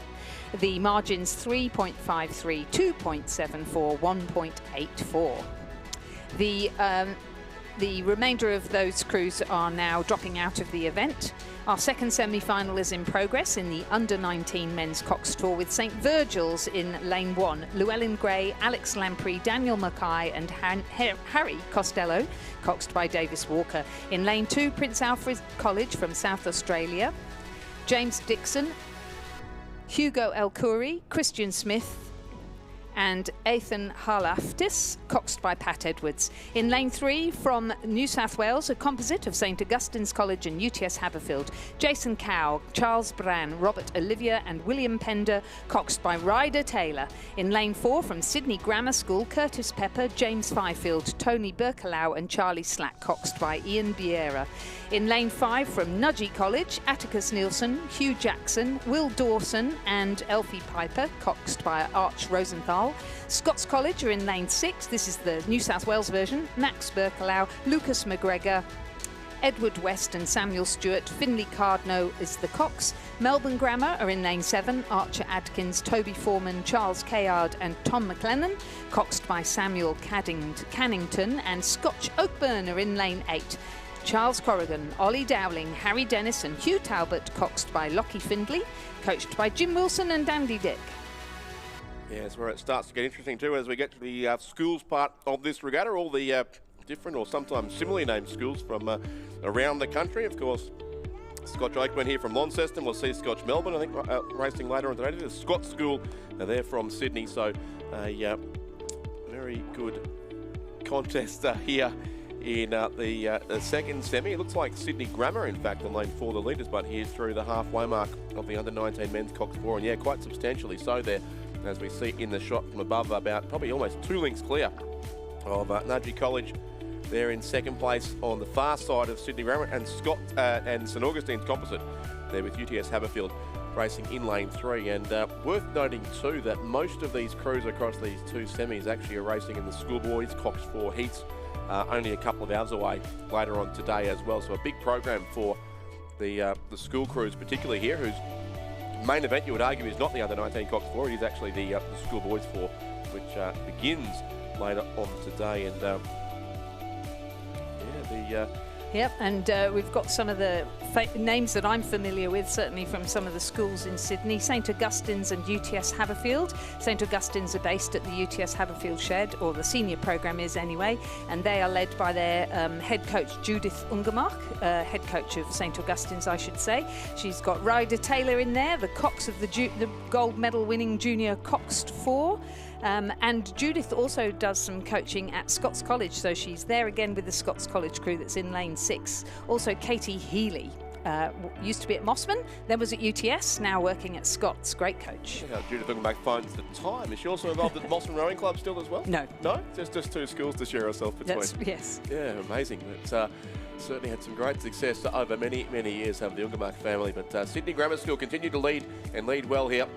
Either side of them looks like both Nudgee and St Augustine's composite should go through as well. But great interest in the 4th and final qualifying spot. The Scots School from New South Wales in lane 6 and Melbourne Grammar School across there in lane 7. This looks like the 2 halves of the Melbourne Grammar School first 8, coached by Noel Donaldson, who've contested these 2 semi-finals, and they're in the mix here for a qualifying spot. I reckon just about moving up into 4th now, but the race lead still with Sydney Grammar School on lane number 4. They had about a 2-length lead a few hundred metres ago, and it's certainly shrunk now, but it will be substantial enough in a few strokes' time. But there's great action happening behind them. Nudgee, Melbourne Grammar might even be 3rd now, in fact. Scots Butt responding alongside them, and the St Augustine's composite have to watch out on this side of the course. They don't miss out on a qualifying spot. The win goes to Sydney Grammar. 2nd will be Nudgee, and the rest will be decided on the surge. And I think Melbourne Grammar School may have missed out there, in fact. It looked to be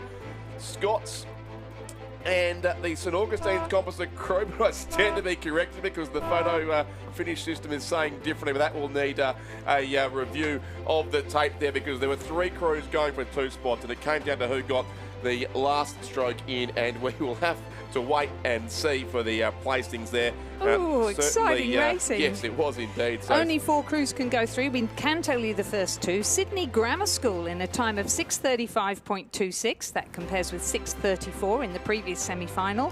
And 2nd was Nudgee College, the margin 3.78, so almost exactly the same margin as the previous heat between Ballarat Clarendon and Launceston Grammar. So we certainly know we're going to have a great final, and we will bring you... Oh, here we go. And it does, yeah, as those times corrected, it does look as if it may well be Melbourne Grammar School in 5th place. So what those margins may still change. So it may be the St Augustine's College UTS Haverfield composite 3rd, Scots 4th, just nudging out Melbourne Grammar School in 5th, St Virgil's 6th, Scotch Oakburn 7th, and Prince Alfred College 8th. In an almost identical time to Sydney Grammar have done to Ballarat Clarendon. So that should be a fantastic race in the final tomorrow of the Under-19 Men's Cox 4, and stand by for official results of that 2nd semi-final.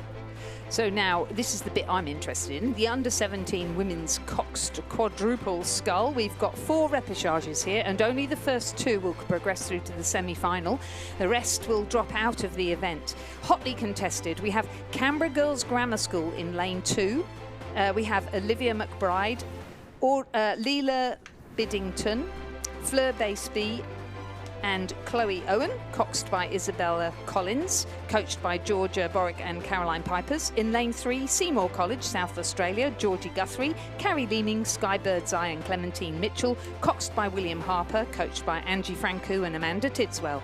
In lane 4 from Canberra Girls Grammar, we have Meg Story, Camilla Griffin, Grace Disney and Sophie Murphy, coxed by Heidi Bell. In lane 5 from St Patrick's College, Tasmania, Ruby Mansfield, Ava Bucknell, Annabelle Marshall and Gabriella Tonelli, coxed by Eleanor Peach, coached by Trevor Barrett and Marcus Tonelli and William Riley. In lane 6, a crew from Victoria, Loreto College, Ballarat, Leo Timpano, Bridget Mulcahy, Maya Templar and Hayley Gardner, coxed by Missy Davies and coached by Amelia Ridley. And in lane 7 from Murray Bridge Rowing Club of South Australia, Ella Davey, Sienna Watkins, Mackenzie Milne and Lillian Hoare, coxed by Ethan Hoare and coached by Ben Porty and Peter Newell. Pretty tough racing here in these 4 repechages it will be, with only 2 crews from each to go through to the semi-finals here. But this is a very strong race, it looks like, for Canberra Girls Grammar. Well, in fact, 2 crews in this heat, and they currently sit 1st and 2nd, so they may well take the 2 qualifying spots here with still about 750 to go for these crews as they head up at least towards the 1500 metre mark. But it's Canberra Girls Grammar School there, certainly our race leaders, the crew on lane number 4, and the lane 2 crew just there on the left of the screen would be in second place. Loretto Ballarat across there in lane 6 in the bright yellow and blue colours.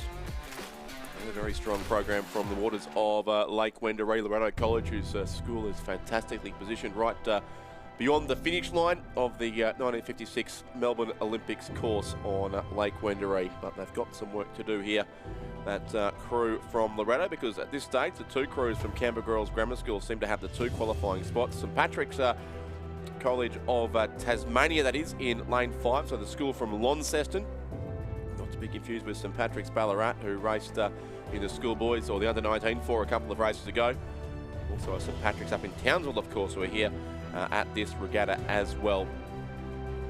But, the St Patrick's boat shed is on the North Esk River, just near the confluence of the North Esk and the South Esk, which forms the Tamar River.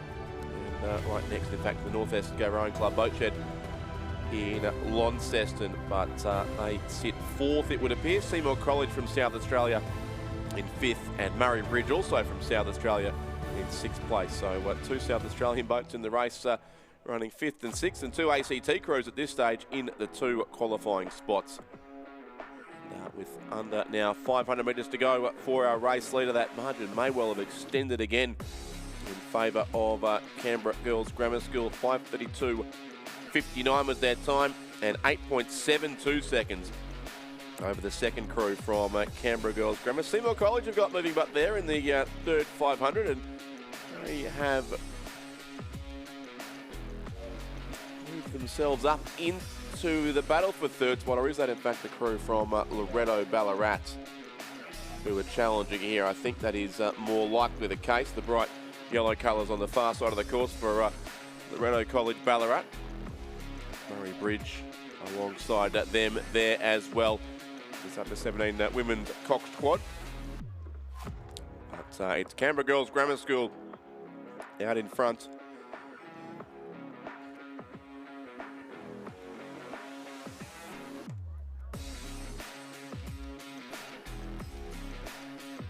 Yeah, looking very tight indeed as they come into through the 750 metre mark.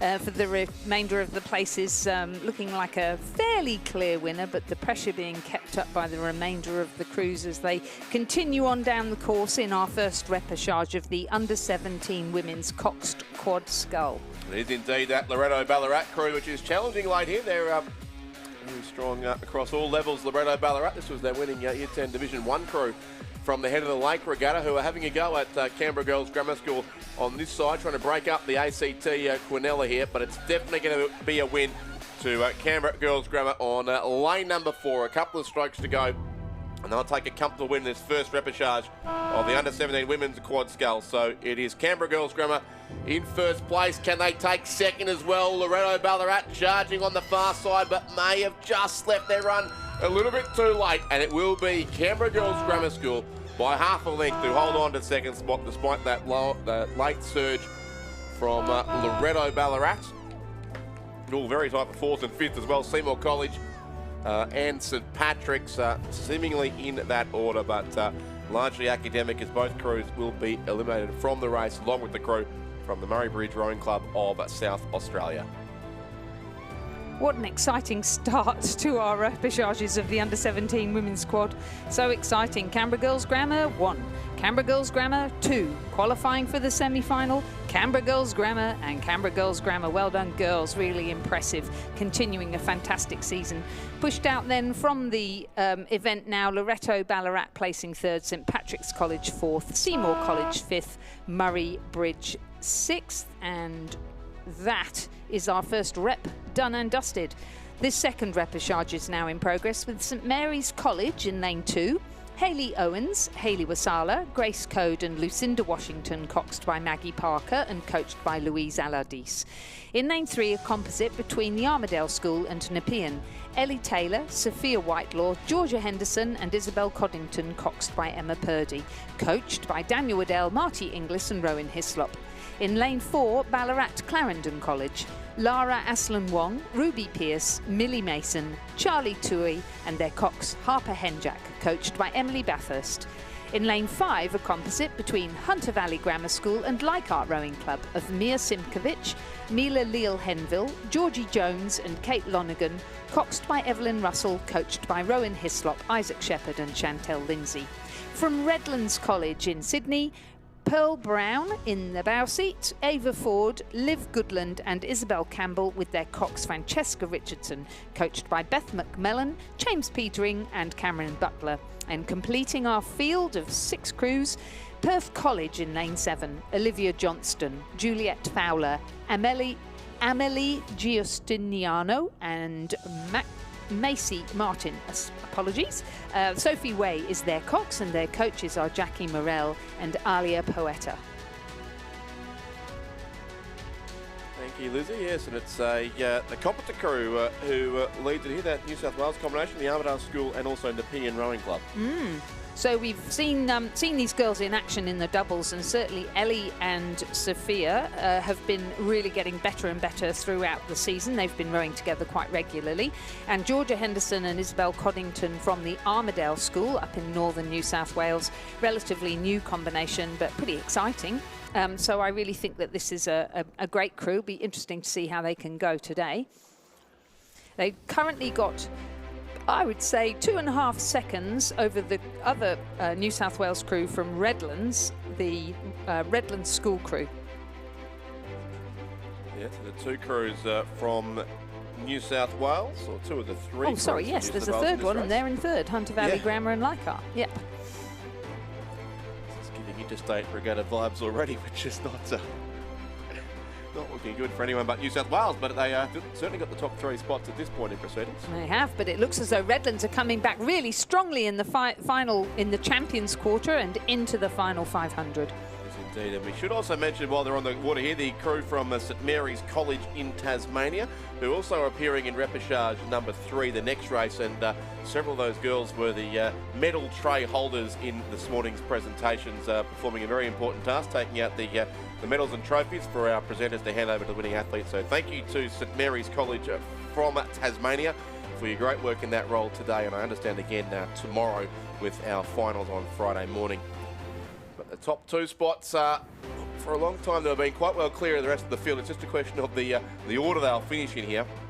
And the Armidale School and Nepean Rowing Club with 2 girls from Nepean, of course in the west of Sydney, and 2 girls from the Armidale School in the New England region in the north of New South Wales, coxed by Emma Purdy, relative of Luke Purdy. Lizzie, do you happen to know? Is the authority on all things New South Wales rowing? No, but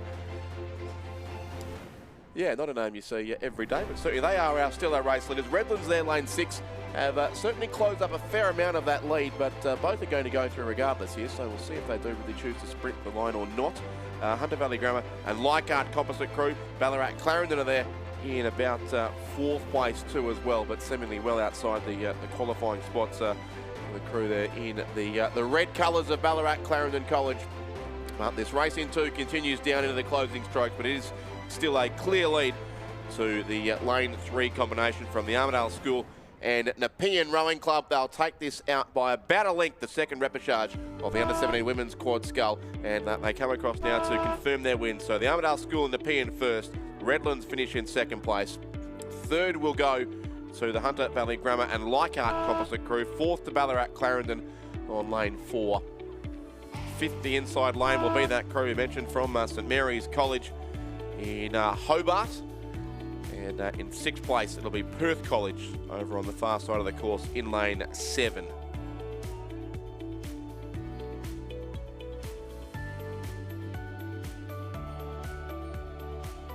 There is the composite combination there as well on screen. Looks like our next repechage also coming, but we should just confirm the results here of race 350. So race 350, the second repechage of the under-17 women's Coxed Quad Scull, with only 2 progressing through to the semi-final. Those 2 are the Armadale School and Nepean Rowing Club Composite. Second, the Redlands School crew. They will progress through to the semi-final and the remainder are eliminated. The provisional time, 7 minutes 38. In the third repechage, we have Gippsland Grammar in lane 2, Jaden Gomez, Charlotte Snow, Cecilia Anderson and Grace Frew, coxed by Avishna Singh and coached by Eleanor Needham. In lane 3, the composite between Chelsea Skipper of Centenary, Izzy Bugg of Ascombe School, Heidi Heap of Mossman Rowing Club and Ayla Drury of Surfers Paradise, coxed by Chloe Robertson. In lane 4, from Furbank Grammar, Brooke DeTiro, Pippa Morgan, Lorna Cairns and Zara Excel, coxed by Laura Box. In lane 5, from Unley High, South Australia, Maya Lesu, Rachel Luscombe, Lauren Halls and Grace Charters, coxed by Addie Burns and coached by Ethan Mons. And in lane 6, again from St Mary's College, Tasmania, Molly Brown, Lucy Pinelli, Mayla Bromfield and Imogen Crowell. Izzy Godfrey is their cox and Louise Aladis is their coach. Past halfway in repechage 3 of the under-17 women's quad, and it is a lead of about a length for that Surfers Paradise composite crew. And we saw almost all of those girls, Lizzie, did we not? In the we did single scull? In the semi-final of the single scull we did, and then 3 of them in the final of the under-17 single scull. So yeah, Chelsea Skipper taking out the silver medal. Can't remember how Heidi Heap did now. But yes, strong contestants. So a scratch combination. They did their first proper row together yesterday and weren't so crash hot in those funny conditions. So having another crack at it again today, and I think a lot more calm. You can see the prawn suit of Mossman Rowing Club in the bows on the screen there. That's Heidi Heap. Sitting in the 2-seat, Izzy Bugg. She was rowing as Glebe in her single. Here she's rowing as her school, Ascombe School. Heidi rows at Winona. And then we have the very talented Ayla Drury, the youngest of the crew, in the 3-seat, and Chelsea Skipper in the stroke seat. And their cox, Chloe Robertson. Yeah, Heidi Heap was 6th in that final this morning, and Izzy Bugg was 7th. So a pretty well-credentialed crew, certainly, in that now a 4-club and 2-state composite coming down lane 3. Pretty comfortably in the lead. Second place is Unley High from South Australia. Maya Lesu, Rachel Luscombe, Lauren Halls, Grace Charters and Addie Burns, coached by Ethan Mons. And they look to be our 2 qualifiers here. Furbank Grammar in lane 4 in 3rd place. Who were 4th in the head of the schoolgirls regatta on the Barwon River a week and a half or so ago. But they look to be outside the qualifying spot here. St Mary's College again, that school from Hobart, who undertook the medal presentation duties earlier today, sit in 4th place it looks like, and Gippsland Grammar School from Sale and East Victoria are back in 5th. But a good win coming up to this composite crew from Surfers Paradise, Mossman, Ascombe and Centenary. They are the winners of the 3rd repechage in the under-17 schoolgirls, under-17 women's Cox Quad Scull, I should say. Second, we'll go to Unley High from South Australia, who moved through to the semi-finals as well. Yeah, great work from them. Good school program, that. Furbank Grammar next in 3rd. 4th, we'll go to St Mary's of Hobart, and 5th place, Gippsland Grammar School. And the provisional time there for that composite quad, 7 minutes 30.63, winning by a handy margin of 5.11 to progress through with Unley High to the semi-final of the under-17 women's Cox Quad. The remainder of the crews now dropping out of the event. That's Furbank Grammar in 3rd, St Mary's College in 4th and Gippsland Grammar in 5th.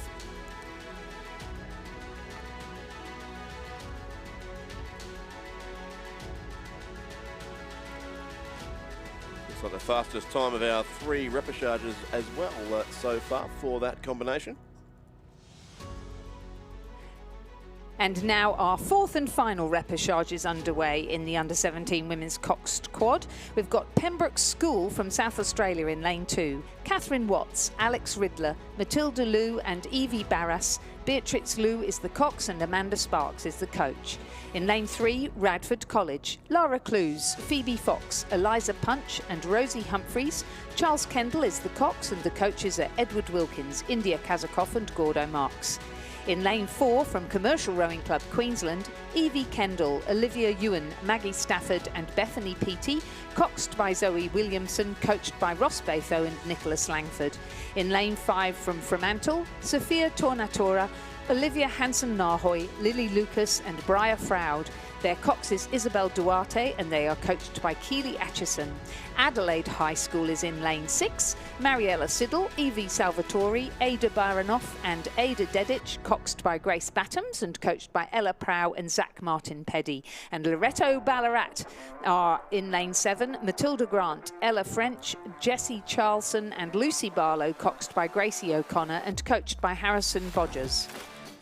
Yeah, in fact, it is the Loretto Ballarat crew in this race that is their number 1 year 10 What's crew. in the water in Ballarat? Yeah. That's what I want to know. I think I need to go there on camp with my schoolgirls. Well, at least there is some water in Ballarat. There were a few years where Lake Wendouree was unrowable in the early 2000s, and all those regattas were moved largely down the road to Nagambie Lake, but yeah, thriving school programs going on there too. So that crew sits third. Interestingly, but this Loretto Ballarat crew has mainly raced in Cox 4s this season, and now converting to the quad here at the National Championships. They were the winners of the Year 10 Cox 4 Division 1 at the head of the schoolgirls and also at the head of the lake.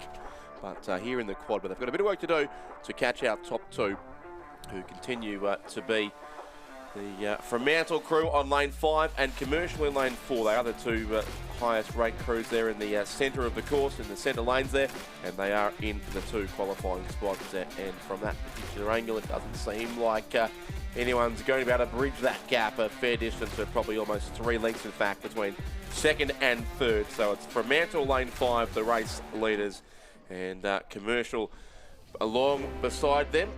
Yep, of course, Fremantle produced Juliet Kelly, who's in the junior quad last year, that was raced superbly in their semi-final to get into the A final at the Junior World Championships. So we know that they can produce some really good athletes, and just looking at the names there and how well they've already performed this regatta, and I'm sure we're going to see them later on in school stuff as well. Yeah, and to answer a question that Chris McCarthy asked me about probably 3.5 hours ago, the answer is Cambridge Blue when it comes to the colours of the Fremantle Rowing Club. So a colour I'm sure you'd well recognise from your boat race experience, Liz. Yes, indeed. In fact, every now and then I have to do a double take because I think that it must be Cambridge. Yes. So the light blue of Cambridge, or in this case of the Fremantle Club, in what I think still is an orange-coloured boat, come across and take the win here in this 4th repechage of the Under-17 Women's Quad Scull. Fremantle first, Commercial in second place.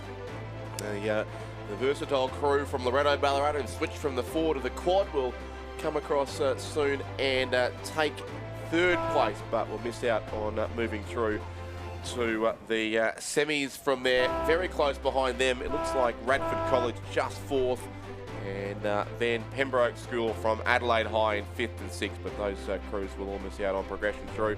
It is Fremantle and Commercial who qualify from the 4th and final repechage of the Under-17 Women's Cox Quad Scull. And the provisional time for Fremantle Rowing Club winning that final repechage of the Under-17 Women's Quad is 7:29.78. The margin 5.33. Yeah, and I think I said before that the Surfers Paradise crew recorded the fastest time. Fremantle there slightly faster again, but in fact Canberra Girls Grammar School way back at repechage 1 set the fastest time at just under 7:25. Yeah, so that's going to be a cracker of a semi-final tomorrow. Yes, the semis. Please don't will tell be me it's tomorrow. this afternoon. Yeah, no, we can't. No, again, many of these crews will race school races this afternoon, so they've still got a big day ahead of them. You're absolutely right. There are a few of those names are definitely doing that. Let's have a look at the Under-17 men's coxed quad scull, because we've got the first repechage underway now, and again it's the first of it's the first of 5 repechages, so again the first 2 will progress through to the semi-final and the remainder will be eliminated. We have a composite of Wendouree, Ballarat and Pembroke School in lane 2, Cameron Belleville, Alex Smitham, Liam Shaw and Hamish Quigley, coxed by Jared Morrison. In lane 3 from Adelaide High, Jasper Eaton, Eddie Sharp, Daniel Jose and Tom Redman, coxed by Nicholas Berganetti. In lane 4 from Brisbane Grammar School, Oliver Catterick, Campbell O'Reilly, Lachlan Clark and Henry Stroughton, coxed by Sebastian White. In lane 5 from Trinity Lutheran College in Queensland, Zach Wood, Johannes Ido, Kai Lees and Kai Imiolek, coxed by Charlie Voigt. In lane 6, a composite of Max Lee, Wade Cornell and Alex Wickham from Bundaberg, with Oliver Whaling Kane from Rockhampton Grammar. And in lane 7, a crew from Genesis Christian, and I'm so sorry, but I don't have any names here. So we will bring that back to you. I believe Josh Hickey's in it because they're currently coming through in 2nd position. Yeah, and James Gordon's in it too. Off the bottom of the printed page there, unfortunately, Genesis Christian College, the crew from to the north of Brisbane. I know that Ray Smith will be the coach of that crew. Oh, yes, indeed. Good. And we'll bring you the rest of the names in a moment. But the race lead here does look to be with another of the Queensland crews, the Trinity Lutheran College from the Gold Coast, who led by 1.5 seconds exactly after 1,500 metres. Genesis Christian will certainly be second again in a brightly coloured boat there on the far side of the course, so we'll have to learn who those names are. But yes, James Gordon in the stroke seat of that boat. It appears Brisbane Grammar School behind them third, and a original Queensland composite crew, Bundaberg and Rockhampton Grammar School there in 4th place as well. Wendouree Ballarat, the Pembroke School are next, and then Adelaide High. So with 5 repêchages here, again a huge field in this race, just 2 again will go through from each, so plenty to race for here over the closing strokes. But it's 2 boats from Queensland who do lead now into the final 120 metres of this race. Trinity Lutheran College in the white boat, just ahead of Genesis Christian College, or maybe not. In fact, Genesis really surging late. Brisbane Grammar School coming as well, but look like they're about to run out of water here to get into the top 2. But Genesis Christian College might get over the top of Trinity Lutheran here in the closing strokes. They've got it by about half a canvas, and they'll get there for first place. So it's Genesis Christian College who win. Trinity Lutheran do finish second. Brisbane Grammar School third, but outside the qualifying spots. 4th goes to that Bundaberg Rockhampton Grammar School composite on the far side of the course. So 4 Queensland crews fill the top 4 spots there. Wendouree Ballarat and the Pembroke School are 5th, and 6 goes to the crew from Adelaide High. But a very strong finish indeed, certainly, by the crew from Genesis Christian College in Brisbane, who will take the win there, and hopefully by the time of the semi-finals we can tell you the names of the athletes in that boat. But well done to them. Yep, so the Genesis Christian College from Queensland and the Trinity Lutheran College from Queensland progressing through to the semi-final of the under-17 men's quad scull, and the remainder of the crews eliminated.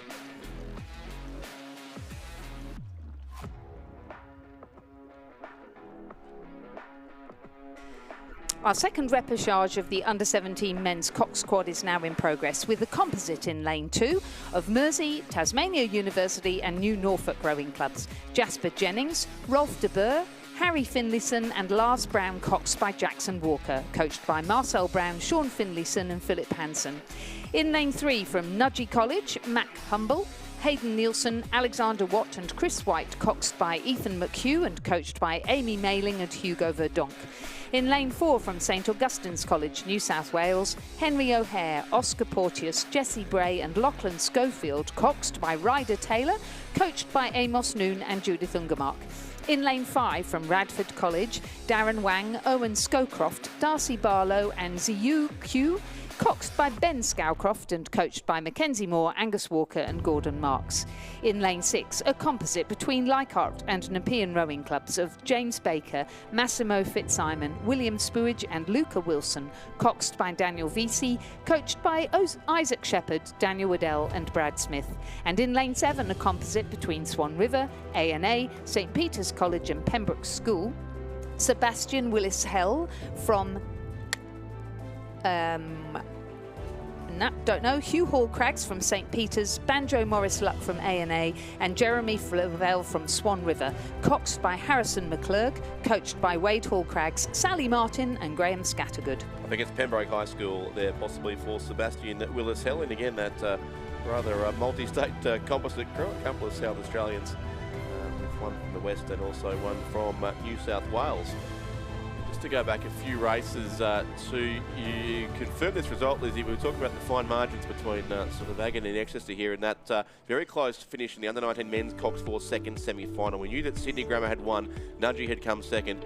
St Augustine's UTS Haberfield have finished third. They were 0.58 of a second ahead of the Scott School from Sydney, who finished fourth, and they were, would you believe, 0.06 of a second ahead of Melbourne Grammar School, who have finished in fifth place and therefore missed out on a qualifying spot. So, heartbreak. Absolutely, and that was just all came down to which crews could get the last stroke in. Watching the bows move back and forwards over the concluding strokes, but Melbourne Grammar just, as the other two crews took off, snatched third and fourth spot, and they were back in fifth. So, unfortunate news there for Melbourne Grammar School, but very good news for the composite crew and also the Scott School of Sydney. But here comes this second repechage in the under-17 men's quad scull. Mersey Composite, as Lizzie said, racing there in lane number 2. Nudgee in 3, St Augustine's, Bradford College, Leichhardt Nepean, and the Swan River Composite, the three-state composite crew there over in lane number 7, which is pretty well placed to that crew. We've got probably 3 chances here for 2 qualifying spots. Along with lane 7, we've got Bradford College in lane 5 and St Augustine's from Sydney, who are racing in lane 4. So we have potentially a tight race here for the 2 qualifying spots. And just to prove he's always listening, Ray Abbott has advised us that Genesis Christian College is located in Bray Park, which is part of the Moreton Bay Regional Council and not part of Brisbane City at all. So there you go for the record. But Razor, if you could just also send us through the names of the crew, please, because you can't get online here. There's too many people at the showground. We'd be grateful. Thank you. Exactly right. Now, here comes the concluding stages of this repechage too. It's going to be very close between 3 boats here. So Swan River Composite, St Augustine's and Radford College at this stage in danger of missing out here, about a half length off the pace set by our leading 2 crews. But the 3-state composite crew has their boat just in front here ahead of St Augustine's, and they'll be the 2 to go through. So lane 7 gets it narrowly from lane 4. Then it is Bradford College, lane 5 in 3rd place, and a gap back to the red boat of the Mersey Composite crew racing in lane 2, and then very tight for 5th and 6th. I think it'll go Nudgee's way ahead of Leichhardt and Nepean, but just 2 crews to go through there from repechage number 2. Tight racing. So the Swan River Composite between Swan River A&A St Peter's College and High School and Pembroke School taking out first position. Second, St Augustine's College from New South Wales. Those 2 will progress through to the semi-final, and eliminated from the event now are Radford College, the Mersey Tasmania University New Norfolk Composite, Nudgee College and the Leichhardt Nepean Rowing Club Composite. The provisional time for that win for the Swan River Composite, 6 minutes 45.92, the margin 0.89. Yep, small margins again here in these repechages, with so much on the line between these crews.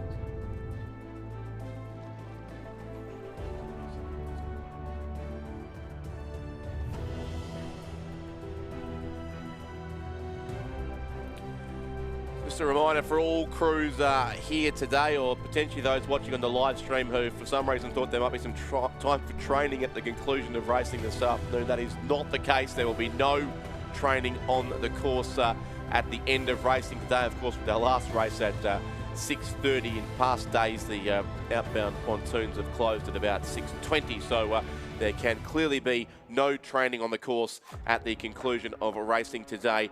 Those who have the pre-booked time slots and the training bow numbers can train over the course of today, but you need a bow number from Athlete Services and a time slot there to match, and all crews still need to be off the water by the time of the last race at 6:30. So just confirming there is no training on the course at the conclusion of racing this afternoon, as the sun will be about to set as we finish here after 118 races at Lake Barrington.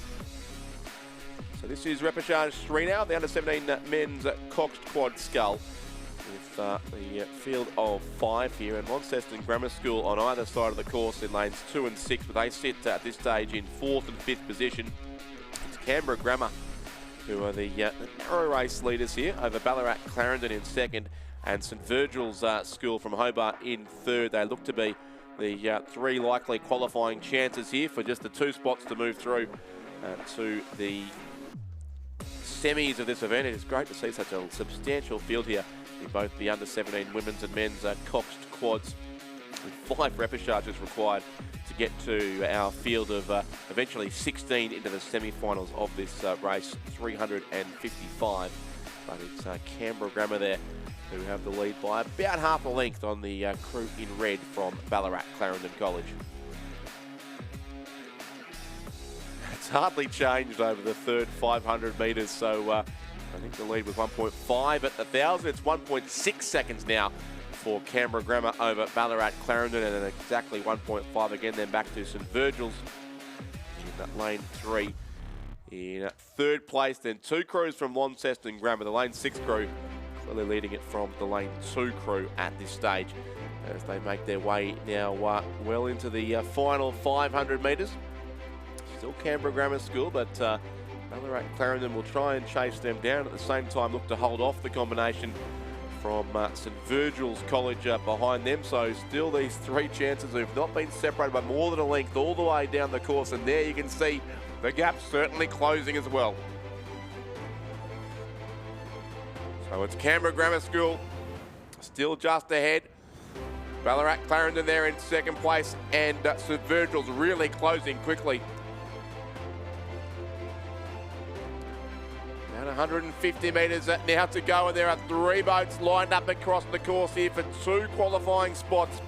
As St Virgil's really flying home with pace and have just about drawn themselves. I reckon they're in front now, St Virgil's. So suddenly Ballarat Clarendon and Canberra Grammar, who look set to take the 2 qualifying spots, are fighting out for the one that remains, but they respond here again. Now Canberra Grammar go again, and it's Ballarat Clarendon now with the job to do in between the 2 leading crews. So St Virgil's still just in front. Canberra Grammar are responding, and Ballarat Clarendon about a canvas behind in 3rd will probably miss out here. St Virgil's will get the win.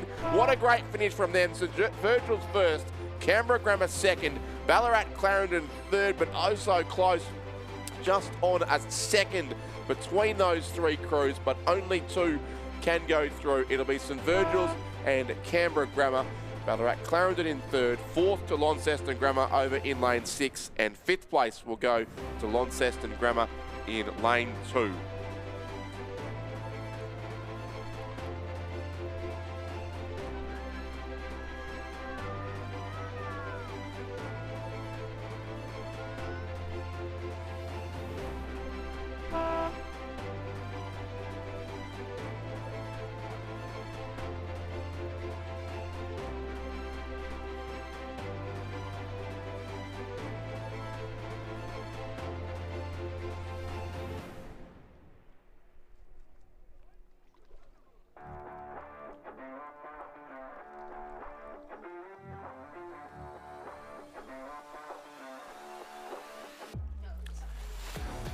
Racing now in the 4th repêchage of the under-17 men's quad as well. The field of 5 here. Unley High School in lane 2, Cranbrook in lane 3, Kinross Walleroy in 4, Trinity Grammar School in 5, and Gippsland Grammar in lane 6. As we racing in the 4th of 5 repêchages here in this event. So this is the 2nd last.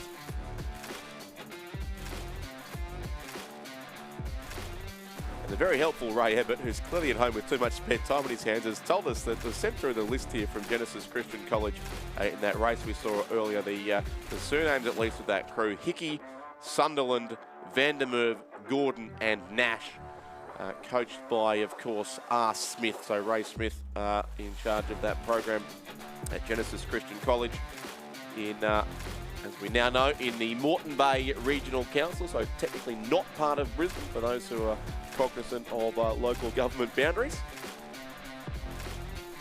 But thank you, Ray, for that information, and again, well done to that crew from Genesis Christian College who had a good win there in that race. But this is now the 4th repêchage making its way down the course. 2 more spots here to go through to the semi-finals tomorrow of the under-17 men's Cox Quad. We look for the 2 crews to fill the qualifying spots. Cranbrook certainly doing well in lane 3, as is Trinity Grammar from Kew in Melbourne in lane number 5. And between those 2, It's what should be the light blue boat of Kinross Walleroy in the centre lane. Certainly got blue blades I could pick up from here, but they are certainly our top three. But again, as we saw in the previous race, 3-2 does not go well, and we'll see how close they get heading down towards the finish line. So in that Kinross Walleroy crew, we've got Angus Sawtell, Xavier Zinga, Heathcliff Bell and Ash Robinson, with Sam Thomas coxing them. They're coached by Benjamin Watt and Will Stanley Davies. In the Cranbrook crew, we've got Oscar Auden, Tate Leggett, James Campbell and Maximilian Alchin, with Fergus Dawson Damer coxing them, and they're coached by Sam Carroll, Adrian Henning and Stephen Irons. And then on the other side, the Trinity Grammar crew from Kew in Victoria is Alex Zhang, Grady Peck, Spencer James, Jed Morris and their cox Sam McDonald. And then on either side we have the Unley High crew of Ari Llewellyn, Zach Mason, Blaine Ryan and Lachlan Twelftree, coxed by Charlotte Hooper, coached by Annalise Size and Ethan Mons, and the Gippsland Grammar crew in lane 6 of Luca Capitopola, Cohen Cook, Obi Vardy and Oscar Wilkins, coxed by Tristan Wakeham and coached by Matthew Dawson. Yeah, so 3 chances remain here, and Kinross have got moving too in the last few hundred metres, and just as we saw in the previous race by the St Virgil's crew, they're really moving through strongly and they're just about ready to assume the race lead, it would seem. So it's the Trinity Grammar crew from Kew in the eastern suburbs of Melbourne who will have to get moving now, because Kinross have certainly gone straight past them and are setting out after our race leaders from the Cranbrook School of Sydney as well. So 2 crews from New South Wales currently in the 2 qualifying spots. Then it's Trinity Grammar, Unley High from South Australia and Gippsland Grammar School as well there from Sale in Eastern Victoria, who'd sit in 5th place, but it looks increasingly likely to be the 2 crews from New South Wales. Kinross Walleroy, of course, from Orange in the central west of New South Wales. They've had a very successful season, especially in the Schoolgirls 8. We'll see you racing out later in this regatta, but they've just narrowly got the race lead now as they hit the line alongside Cranbrook. Kinross just by about a third of a canvas, but they'll get the win. Kinross Walleroy first, Cranbrook second, both go through. Trinity Grammar School just missing out there in 3rd place. 4th will go to Unley High on lane 2, and 5th will be Gippsland Grammar School on lane 6. Another great race there in these under-17 men's quads. It's been a fantastic set of repêchages so far. And most important thing being that the New South Wales crews held off the Victorians. Don't you think? Isn't it time to start switching that on a bit? Oh, wait till Sunday, Lizzie Chapman. Wait till Sunday. I'm a bit worried. I'm worried about the other states, actually. Yes, indeed. It promises to be fantastic. But yes, Kinross Walleroy, yeah, they did a provisional time is 6:48.11, and the margin was just it's just changed to 0.22 back to Cranbrook. Yeah, well done, Cranbrook. I thought it was close. On a roll. So let's move on to repêchage number 5 then, the under-17 men's coxed quad scull, the final repêchage. So only 2 boats from this to go through to the semi-final. St Joseph's College of New South Wales are in lane 2 with Raphael Cossins, Rocco Densley, Vincent McAllister and Lexington Speece in the crew. Noah Bellantonio is the cox and they're coached by Michael Probert and William Raven. In lane 3 from Brisbane Grammar School, Liam McCormack, Max Woolley, William Clutterbuck and Benjamin Davies, coxed by Phoenix O'Keefe and coached by Phil Morgan. In lane 4 we have another crew from Kinross Walleroy School, Hugh Nash, Maddox Brewham, Hamish Searle and Will Kirby, coxed by Jock Peterson, coached by Benjamin Watt. In lane 5 from Redland School, New South Wales, Cooper MacDonald, Christopher Ferros, Gus O'Sullivan, Kieran Newman, their cox Kira Benoliel and their coach Jeremy Plummer, James Petering and Cameron Butler. And finally, another crew from Unley High in lane 6. This is James Cox, Angus Andrews, Anton Evans and Joel Velt, coxed by Charlotte Hill, coached by Madison Newland and Ethan Mons. So a good field here in the 5th and final repêchage of the under-17 men's coxed quad scull. And we've just seen a very narrow win to Kinross Walleroy, but this next crew from Kinross looks much more comfortably placed here in the centre of the course, clear by over a length from Brisbane Grammar School. In lane 3, who'd be second, and across to the far side of the course, or the right of screen for those watching us on the live stream. That's the combination from Unley High and South Australia. There's not much between those two at all. There was just 0.68 of a second, so 2/3 of a second at the 1,000-metre mark between those two crews. And there's several lanes apart across the course, so they'll be definitely trying to work out where the other crew is located as they make their way down. But Kinross still certainly comfortably in front. Certainly are, and yeah, a good battle going on for second position. I'm loving the drone footage, so you get a good look at all the other crews, especially the beautiful boats that St Joseph's College, New South Wales have in cerise pink. That's the official That's shade of pink? The official, well, evidently, but I think when it actually comes to boat colours, to get the right shade, you go for, I think it's something magenta. You'll have to ask Will Raven. He's very particular about it, and the boats look beautiful. Nice sculling coming from these guys too. So under 17 men, if you actually look at them, lower rate of striking from Joey's, but really good connection with the water. Possibly quite young here, because this Kinross Walleroy crew, I know from having seen them race, big strong lads. Hugh Nash, Maddox Brewham, Hamish Searle, Will Kirby, Jock Peterson is their coach, and they are in their bucket hats there, storming their way through to the finish. Yeah, very impressive. Certainly Kinross Walleroy looking likely to take out two races in a row here, so they'll have at least two crews through to the semis of the under-17 men's Cox Quad. And there's the battle for second place, which is so important here, which is two crews to go through. And it is now certainly Unley High from South Australia on the far side of the course, just going through the 1,750-metre mark, ahead now of Brisbane Grammar School, who was certainly second and halfway, but dropped back in that third 500 just a little, it seems. So Unley High trailing Kinross Walleroy, but both looking set to go through here ahead of Brisbane Grammar School, Redlands, and also St Joseph's of Sydney there, certainly in the distinctive coloured boat coming down the spectator side of the course, passing the Reunion Marquee, which looks fairly well patronised at this stage of proceedings on a reasonably warm afternoon here at Lake Barrington now. And Unley High School on the far side really coming home strongly after our leaders too from Kinross Walleroy. It was over a length they had with 500 to go. It'll be less than that at the finish, but all about the top two spots. So Kinross have got the job done. They'll secure the race win, and by 3/4 of a length in second, it'll be the crew from Unley High of South Australia. Third will go to Brisbane Grammar School. Fourth then looks like Redlands Lane 5, and fifth will indeed be St Joseph's, and a great view there of the official shade of cerise on the Joey's boat, and blades and caps as they come across in fifth place.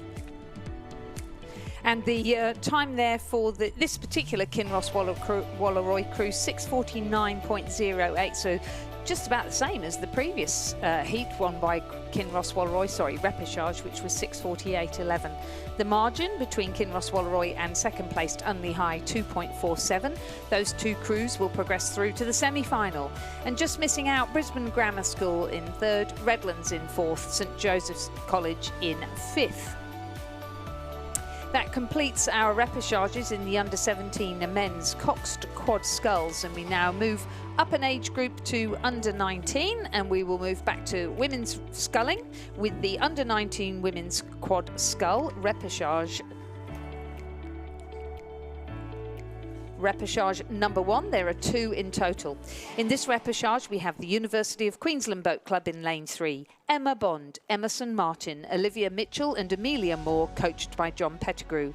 In lane 4, Mercantile Rowing Club, Lily Canfield, Ella Durand, Scarlett Tavassi and April Harrison, coached by Nick Bartlett. In lane 5, from New South Wales, the Redlands School, Kira Attard, Jemima Hugman, Alana Winder and Annabelle Huang, coached by Kate Tidbury, James Petering and Cameron Butler. And in lane 6, from Tasmania University, Ruby Whiten, Zoe Brooks, Abby Smith and Ella Stryker, coached by Sean Finlayson. Yeah, and despite being entered as Mercantile, that is actually exclusively a Gibson Grammar School crew there racing in lane 4, though Ella Durand no longer a student at Gibson Grammar School, so rowing for the Mercantile Club, but Lily Canfield, Scarlett Tavassi and April Harrison, all still very much active members of the Gibson Grammar School rowing program there under Nick Bartlett's leadership, who we also see racing earlier today in the para single scull, so a busy program all around. They'll have great aims too for a win in the school girls quad scal as our school events get underway later on in today's program. But it's Mercantile for now, the lead crew there in lane 4. Redlands lane 5 alongside them, Kira Attard, Jemima Hugman, Alana Widner, Annabelle Huang, coached by Kate Tidbury, James Petering and Cameron Butler.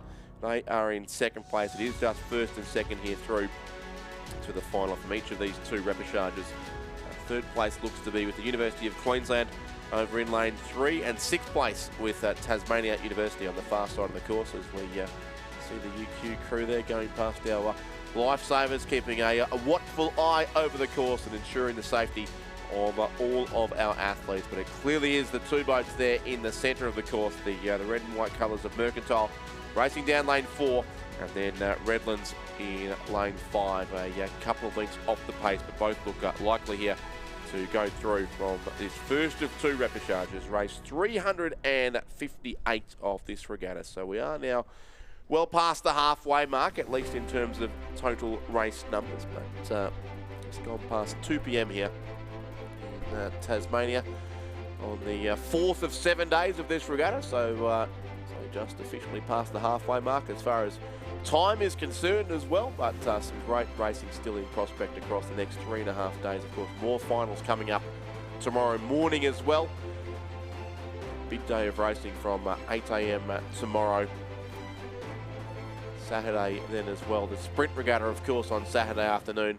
The school and club finals on Sunday morning, and the interstate regatta on Sunday afternoon. So lots of great racing ahead of us. But for now, it is a very experienced and well-coached crew here from Mercantile. They've all come through the Gippsland Grammar School program, so we're used to seeing many of these girls in the dark green boats of Gippsland Grammar School from Sale in Eastern Victoria. But a lead here, and they're pretty much in control of the pace here too of this race. The combination from Mercantile looking to not exert too much energy, because as mentioned, they will have some quad scal, school quad scal races to go. At least some of these athletes will in the boat here. So just looking, I think, to conserve a bit of energy here over the closing section of the race, and the margin back to the second place crew probably diminishing a little there. Redlands at lane 5 making up some ground on our race leaders, but largely academic, with both crews set to go through to the next round of racing, which will be the final in the case of the under-19 women's quad, which will take place on Saturday's program. So a couple of days rest as far as this event is concerned, as Mercantile come home at about 22 strokes per minute at the end of this race. Still almost 2 lengths clear and doing it very, very comfortably. So a good crew there for Mercantile, win the first repêchage of the under-19 women's quad. Second will go to the Redlands School from Sydney, and then a couple of lengths further back to the M-Packer there, the yellow boat of the University of Queensland, racing in lane 3, and fourth place there in the red boat is back for the Tasmania University Boat Club. They'll finish fourth, and those two crews will be eliminated from the event. But Mercantile, the comfortable race winners there. I wouldn't take too much notice of that time. 7:16.53 it currently stands at unofficially, but they had a fair bit left in the tank at the line there, as did the crew from Redlands. And they'll go through to the final to be raced on Saturday, as will the top two from the second repêchage of the under-19 women's quad scale. The race currently on the course. It's a reasonably spread out affair here between these 5 combinations. UTS Haberfield Manning River Racing in lane 2, Rockhampton Grammar School and Bundaberg in lane 3. That's the second combination between those two, as we can call them, Central Queensland clubs, in just a few races. In fact, Melbourne Girls Grammar School in lane 3 look to be the very comfortable race leaders here. Composite crew in lane 5, Sydney, Tasmania University and Mersey Rowing Club. So a 3/4 Tasmanian crew there, stroked by Xenia Palmer from Sydney Rowing Club. And the University of Western Australia are racing in lane number 6 on the far side of the course, and they would be in 4th place at this stage there, the crew that was briefly there at the top of screen as we saw the shot from above. But Melbourne Girls Grammar School doing it comfortably here. Adelaide Banks Samantha O'Keefe, Maddie Clifford and Emily Anthony. On behalf of the Melbourne Girls Grammar School Division 1-8. Couldn't quite match it with St Catherine's over the course of the regatta season in Victoria. But had a relatively strong season, making ahead of the schoolgirls final.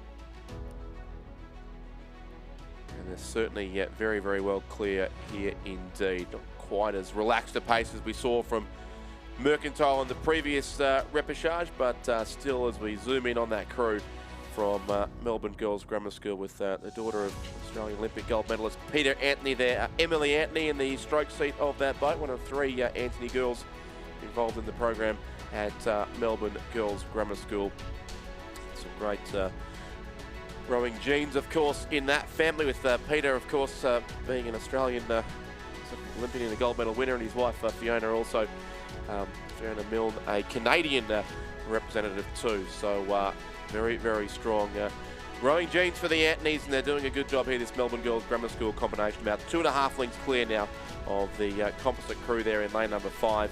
Eloise Fieldwick from Mersey, Matilda Spalding of Mersey, Sarah Thomas of Tasmania University Boat Club, and Xenia Palmer from Sydney Rowing Club, coached by Marcel Brown, Patrick Graham and Sean Finlayson there.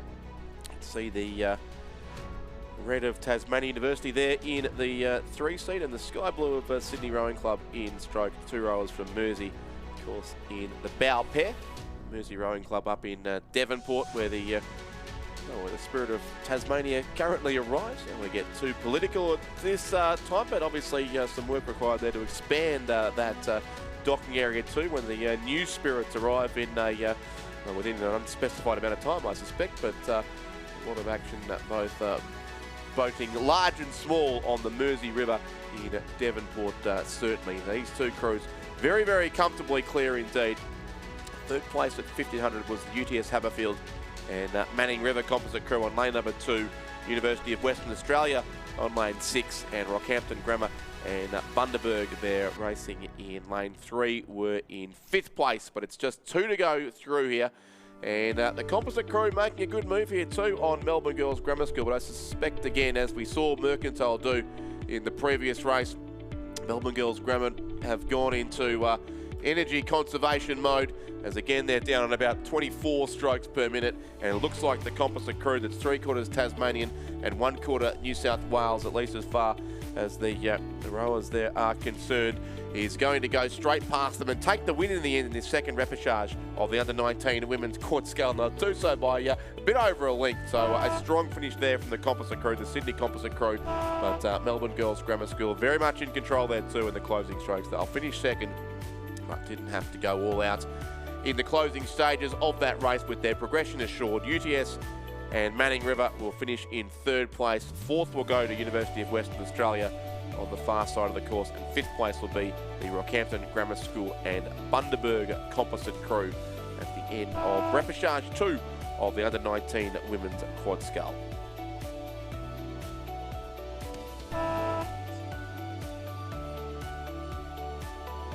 And that win for the Sydney composite, coming in at a time of 7 minutes 14.5. The margin 3.06 back to Melbourne Girls Grammar. Further 23.55 back to the UTS Haberfield Manning Valley Anglican College. And 7.22 to University of WA. Yeah, 7:14.50 there again. The time pretty similar to the previous repechage, about 2 seconds faster, but I would again urge caution there, because both of our winning crews were very much capable of going faster had they needed to. But we go from the under-19 women's quad, Lizzie, to the under-19 men's quad. The 2 repechages now on the course as well. In the first repechage, we have Townsville Grammar in lane 2. Nicholas Beaumont-Walsh, Harry Bunday, Liam Mackay and Finn Pacey, coached by Erin McGuffey and Daniel Verven.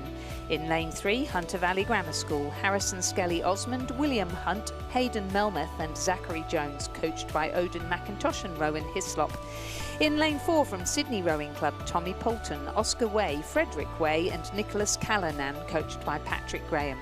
In lane 5 from Mossman Rowing Club, Julian Lemaitre, Floris Elias, William Robertson and Tobias Elias, coached by Rabina Meredith and Tom Schramko. And in lane 6, the University of WA, Samuel Lewis, Charles Potter, Lachlan Broomhall and Cooper Wood, coached by Jacob Sangster.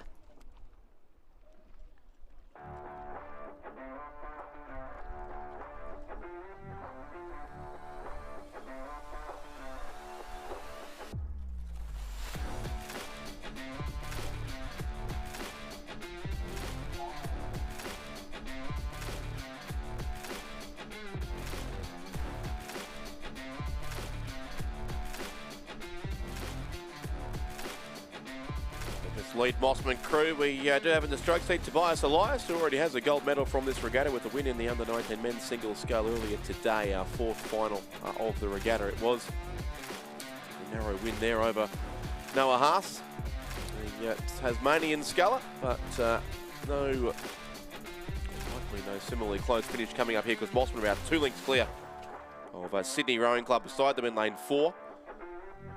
And about 2/3 of a length back, it would seem, to the University of Western Australia on the far side of the course, and Hunter Valley Grammar, and also Townsville Grammar School. So, in fact, 3 club crews in this race, sitting in the top 3 spots of 2 school crews, both from regional parts of the country, Hunter Valley Grammar and also Townsville Grammar School, but they look to be outside of the qualifying spots.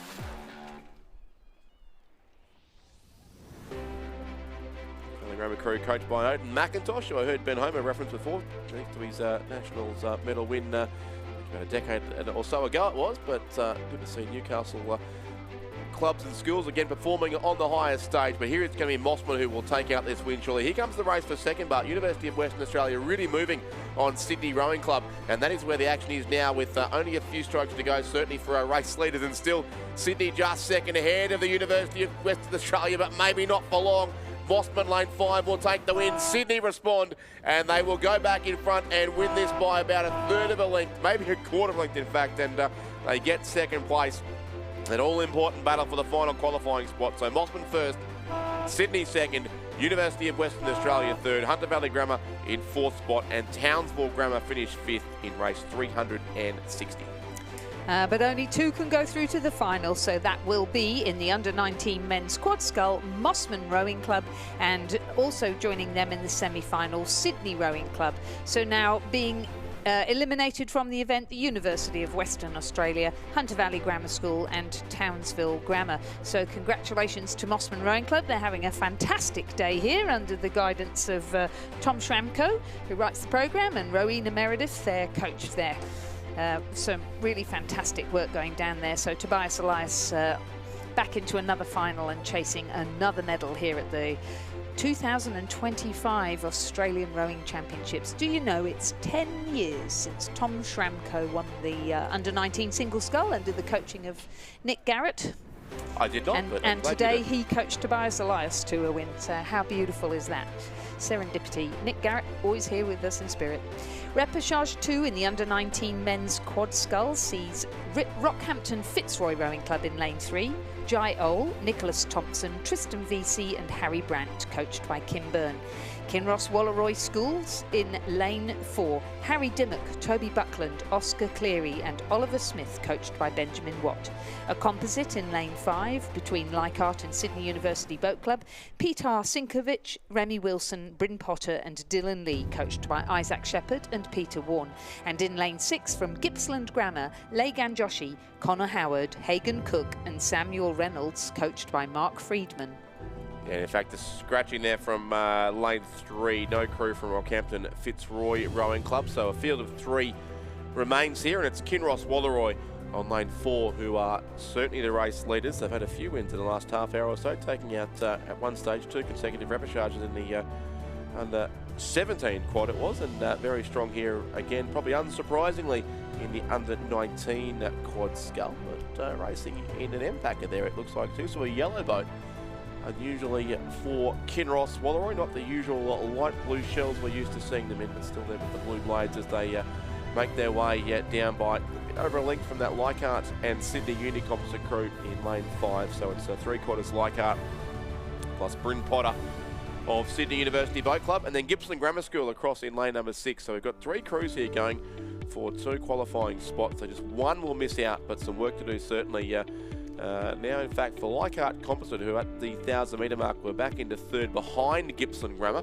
It's Gippsland Grammar School there in the dark green with the 2 white stripes across their backs, and they yes, just be moving up close to 2nd spot. Still here it looks like that composite crew might have the narrow advantage, but we'll get a timing check soon as they go through 1,500 metres as well. But certainly a tight battle here in the contest for 2nd and 3rd, with Kinross Walleroy seemingly very comfortably out in front. And in fact, our drone does confirm that, as we suspected, it is the Leichhardt composite crew still 2nd and Gippsland Grammar School 3rd. Look there down the course as well. The Row Union marquee there on the left of screen. There's probably still a seat or 2 if you can get in quickly to see what's happening there. Plenty of local Tasmanian food and drink on offer there at Row Union. And if Lizzie and I weren't sitting up here, that's probably where you'd find us at this stage of the day. I reckon we'd be pretty good on one of those bar stools, telling stories. Absolutely. if our microphone cables were long enough, we'd take them down there. But probably fortunately for those watching and listening, that's not the case. How impressive is Harry Dimmock sitting here just pumping out the power there, the wattage in that Kinross Walleroy quad. Benjamin Watt, their coach there, but Adam Harrison there, and Andrew Gannon, part of the coaching team, and some seriously impressive results coming out of that program. I just look at how many quads they've got on the water, and I compare it with my Ascombe school program. I think we have 3 boats, I mean. Yes, that's remarkable. And I was talking to Chris McCarthy about this point. They're not a huge school, Kinross Walleroy, in terms of numbers, but just an incredibly strong rowing program. And fantastic parents as well, great parent support group, and as I say, really wonderful coaching team there under Andrew Gannon. Yeah, really and support throughout the school. Yeah, who train on a lake not even 2 kilometres long apparently as well, but it hasn't stopped them here. They'll get a 2-length win in the second repechage of the under-19 men's quad scull. So it's Kinross Walleroy first, Leichhardt and the Sydney Uni crew in second place, and third will go to Gippsland Grammar School. So they'll be the one crew eliminated here in the second repechage of the under-19 men's quad scull. That time, 6 minutes 22 provisionally for Kinross Walleroy, is the fastest in these repechages so far, the previous race being 6:25. So great to see we're getting faster and faster. And so there we have our final 4 crews for the under-19 men's quad scull. We'll move on now to the under-19 women's coxed 8s, where we have just 1 repechage. The first 4 will progress through to the semi-finals, and that means only 1 crew will drop out. So we have, now I don't know this Tasmanian crew, is it Farn? Do you pronounce it? Farn. Yes, so the Farn School from Hobart, I understand, and always distinctive because, as we can see on screen there, they have bright orange boats. Ooh, bright orange boats. So Farn is in lane 2, Loreto Turak with their blue boat, I presume, or one of them, in lane 3, Launceston Grammar in lane 4, Friends from Hobart also, I think, in lane 5, and a composite in lane 6 between Commercial and St Patrick's College, Townsville. So there's our Loreto Turak boat, blue blades, blue boat, blue zooties. Looking very spick. Battle of the colours here, isn't it? We've got the blue of Loreto Turak, the red there in lane 5 of the Friends School, and then that's the composite crew in the rear there in the MPAC, not in the rear at all as far as the race is concerned, but they are in fact our race leaders, that crew. They are. That's Matilda Dammers from Commercial in the bow seat, Holly Wilkie from St Patrick's in 2, Georgia Cresswell, Sienna Becker, Elodie Lee, Tyra Jensen, Elke Jensen and Anika Gundlach. Daisy Plawecki is the cox, and they're coached by Flynn Nation, Harrison Parks and Nigel Stubbs. And currently sitting in second place, the Friends School in the lane next to them, lane 5, is Lucy Chen, Rachel Miller, Lucy Wells, Sana Giasvand, Trixie Millhouse, Bella Wells, Maddie Jotic, Ursula Nation, and their cox Ambieka Agustina, who we saw sculling yesterday, coached by Anthony Edwards, Christy Crow. Yeah, so a battle of the Tasmanian schools here in this repechage. So there's 3 Tasmanian crews, including Farn over in lane 2 in that orange boat, which we can see now. If we were debating colours, would we call it burnt caramel or something, Lizzie? I'm not sure. Just orange. Ochre. Okay, yes. That's what they say at Sydney Uni, ochre. Launceston Grammar in lane 4 are currently sitting in third. That's the crew of Iris Brown, Molly Clark, Stella Allport, Sophie Britton, Hervey Sullivan, Arkless, Poppy Cooming, Gwyneth Lone and Lucinda Dowling. Their cox is Holly Rockcliffe and they're coached by Anna Roddick, Joe Dowling and Thomas Green. Then it's back to Loretto Turak.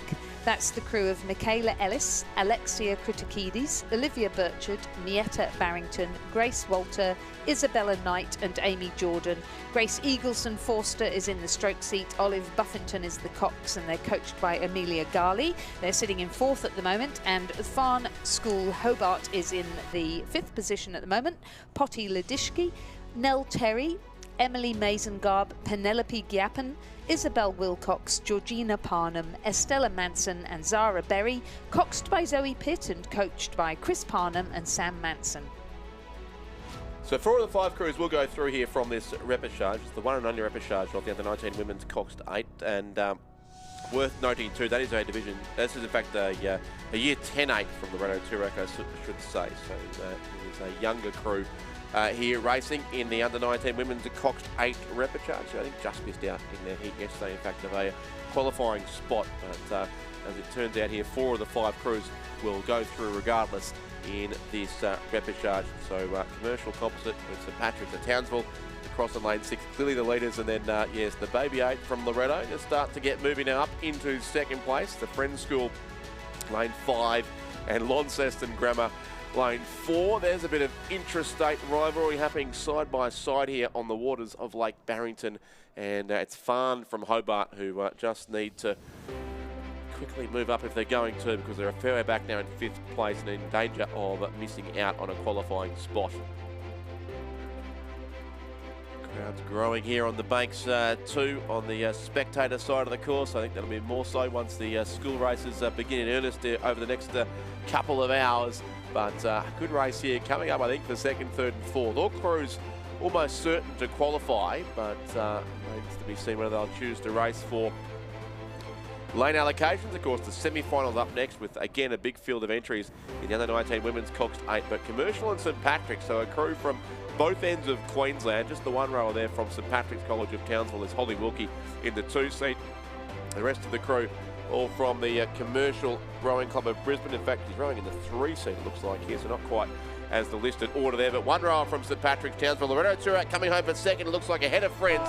Commercial St Patrick get the win on lane 6. 2nd does indeed go to the Blue Boat of Loretto Turak. 3rd is going to be the Friends School on lane 5, and 4th, Launceston Grammar School racing in lane 4. Then about 2.5 lengths or so back to the Orange Boat of Farn, who will finish in 5th place and just missed out on a qualifying spot into the semis of the under-19 women's coxed 8. Our winners from Commercial and St Patrick's College Townville crossed the line in a provisional time of 6 minutes 59.02. The margin back to Loretto Turak was 3.35. A further 1.5 back to Friends and 2.3 back to Launceston Grammar. So those 4 crews will now progress through to the semi-final of the under-19 women's coxed 8.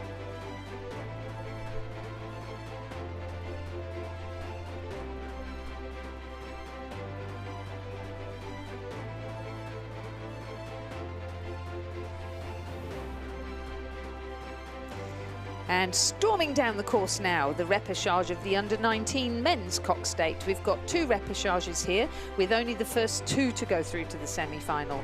In this first race, in lane 2, we have the Shaw School, Will Reid, Ollie Mott, Austin Hamilton, Ed McDonald, William Hossack, Sinclair Line, Ryan Doherty and Peter Kominakis. Will Gandy is their cox and their coach is David Jennings. In lane 3 from Scotch College, Victoria, Maxwell Findlay, Teddy Simons, Max McCool, Zeke Rafful, Tom Mitchell, Flynn O'Halloran, Angus Glastonbury and Toby Marchant, coxed by Alex Rademacher.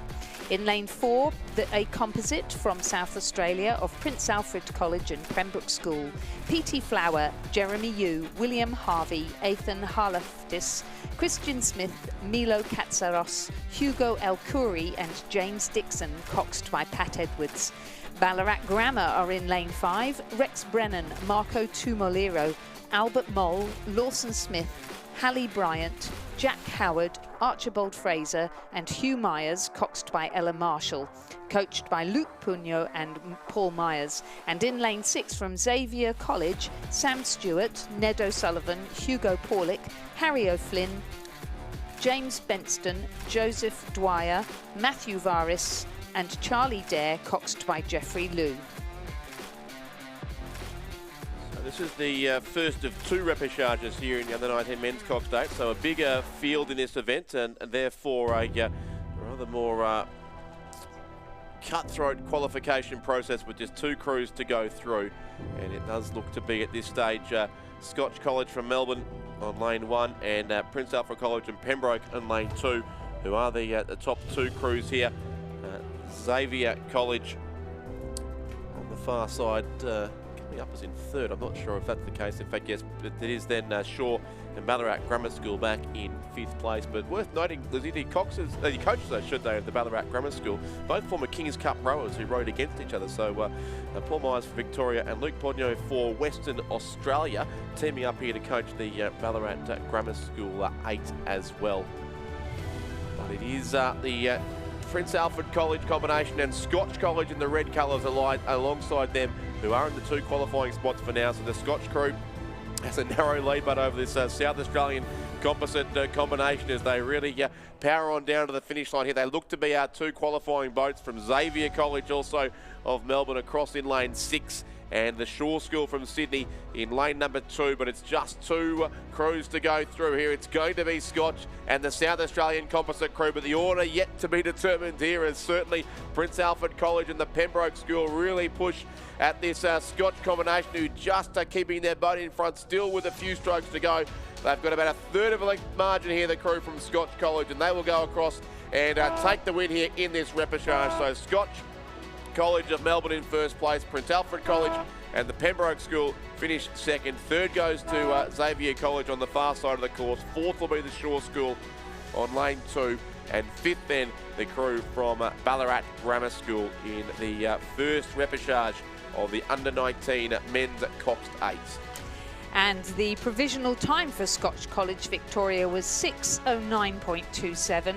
The margin back to the Prince Alfred composite 1.65. Another 3.77 back to 3rd place Xavier College. Then it was Shaw 4th and Ballarat Grammar 5th. Only 2 go through, so that's the Scotch College Victoria and the Prince Alfred Pembroke School composite South Australia through to the semi-final of the under-19 men's coxed 8.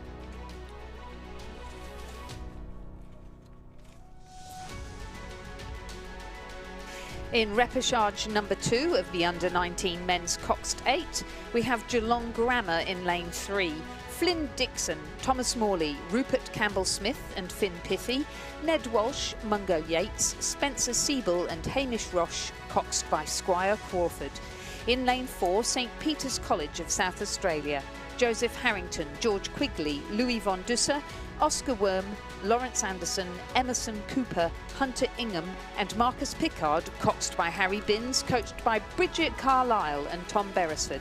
In lane 5 from St Peter's College, South Australia, Lockie McKenna, Indy Mercorella, Atticus Clayton, Hugo Maslin, Sydney Tierney, Harrison Gray, Miles Chipperfield and Will Lloyd, coxed by Anthony Masullo, coached by Lucy Stephan and Edward Chipperfield. And in lane 6 from the Hutchins School, Hugh West, Georgia Leeson, Jane Stubbs, Tom Waterworth, Fraser Dobson, Loa Leesong, Hamish Cooper, Henry Merchant and their cox Lucas Speglick, coached by Hamish Johnston.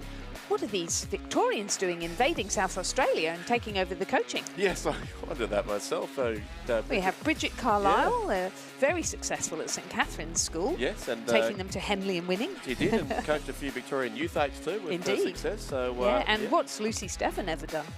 Yeah, well, just medal or two. She's certainly a very successful rower from. Went to school at Ballarat Grammar. I think she was born in Nil in Western Victoria, so not that far from South Australia. But yes, there's been a migration of coaches in that direction in recent times. And St Peter's here, I think 1st and 2nd. I think the coaching is working there. Yep, it's the crew in lane 4 that's currently in the lead. That's the one with Joseph Harrington sitting in the bow seat, looking quite commanding, really. Nice bucket rig in the middle there. It's catching on, isn't it? And that's the crew coached by Bridget Carlisle and Tom Beresford. And I would imagine that's a more senior 8 than the other one, but what a great experience for for all of the crews in this race.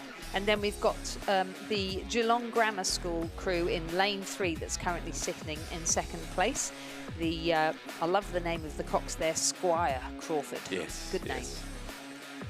Absolutely, for Geelong Grammar School, and the Hutton School from Hobart on the other side of the course. So again, going for just 2 qualifying spots here, and it is certainly St Peter's of Adelaide who look to have their one of those booked with their name on it, but a very good race behind them. The second St Peter's crew just dropping back a little in this race too. They were matching it with Division 1 crew for the first few hundred metres, but as expected, now they have gone back into 4th place, which leaves Geelong Grammar School and Hutchins to try and claim this final spot, the last spot through to the semi-finals of the under-19 men's Coxed 8. They close in now on the 1750 metre mark, so St Peter's comfortably clear there. The combination on lane 4, as we said, the crew coach there by Bridget Carlisle and Tom Beresford. And as we've seen with a few crews in these repêchages today, once they've got themselves into a strong qualifying spot, they can afford to, well, they've still got the rating up reasonably high, but this crew from St Peter's, so not giving up too much of a difference at this stage to the other crews, but behind them a really good race on either side of the course from Geelong Grammar and also Hutchins, and those 2 crews will need to keep racing all the way down to the finish line here to secure second spot. It's still hard to separate those two. Either the 2 lengths lead to St Peter's College from South Australia on lane 4, who will take the win here in a couple of strokes time in race 364, but it's Hutchins and Geelong Grammar School all or nothing for the final qualifying spot, and to the delight of the crowds here at Lake Barrington, I think it'll be Hutchins who will get there by just under a canvas. So Hutchins second on lane 6, third to Geelong Grammar lane 3, and then 4th will be the second St Peter's crew there racing on lane 5. So St Peter's first and 4th, and Hutchins by about 1/3 of a second pinched the second qualifying spot. Whew, what a race. How exciting. Provisional time there of 6 minutes and 2 seconds, so 7 seconds faster than the previous repêchage. And the margin 8.16 back to Hutchins, and then 0.37 back to Geelong Grammar. St Peter's College second crew placing 4th. So just St Peter's College and Hutchins progressing through to the semi-final of the under-19 men's Coxed 8. But what a great performance from all of those crews in the second repêchage.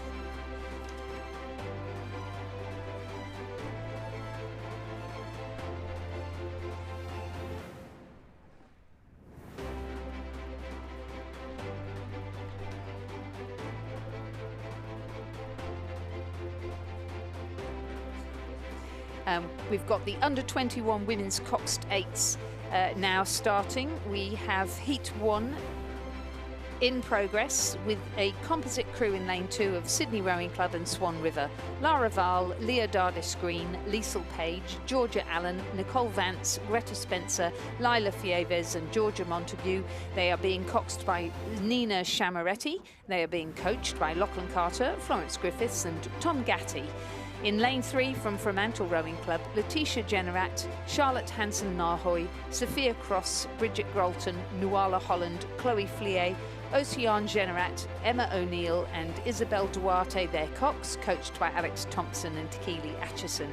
Melbourne University Boat Club are in lane 4, Isabella Morrison, Frankie Deaver, Amy Croft, Scarlett Shelton, Lulu Burney, Lola Dayan, Chloe Nevins and Meg Dumbrell being coxed by Ivy Jones. The University of Queensland in lane 5, Estella Sands, Sophie Crane, Lily Bragg, Felicity Bishop, Astrid Coates, Nell Murphy, Scarlett Woodbury and Sarah Burke, with Harriet O'Dwyer coxing, and they're coached by Phil Bourguignon, the head coach there at UQBC. And in lane 6, a composite between Cand and Swan River. Grace Turnbull, Georgia Campbell, Isabella Edinger, Emma Pittman, Lara Connolly, Grace Louise Moffat, Kelsey Brennan, Millie Campbell and Helena Herworth, coached by Lachlan Van der Ven and Charles Betts. We've seen quite a few of these girls on the podium this morning, so they're back for more. in the lovely sunshine and rather calmer conditions. Yeah, different to when they raced earlier today. Certainly a few degrees warmer, but it's about 20 degrees the maximum here today. I think we've pretty much reached that now, but there is bright sunshine out the window here. Lake Barrington looks an absolute picture now, and what wind there was has largely dissipated over the course of the morning. So this is the first heat of 2 here in the under-21 women's cock state. This is a new event added to the Nationals program this year for the first time. The under-21 women's and men's 8 will add it back. I think it was raced a number of years ago, but it's been missing for a while.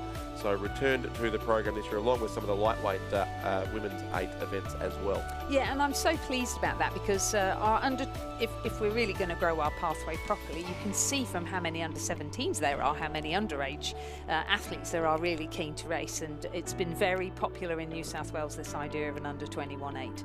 Yes, Yeah, I heard a real carrot. Suggested that Sydney Rowing Club are waiting for the medals to be handed to them, but I reckon there's a few other crews with something to say. And can I say, the one person who wasn't too pleased about these new events was possibly my wife, because the extra medals required to be handed out led to a few logistical headaches when I was trying to sort out. If you add 3 8s to the program, that's 9 by 3 by 3, a lot more medals suddenly required. And a lot more time required for the medal presentations. Yes, that's a very good point.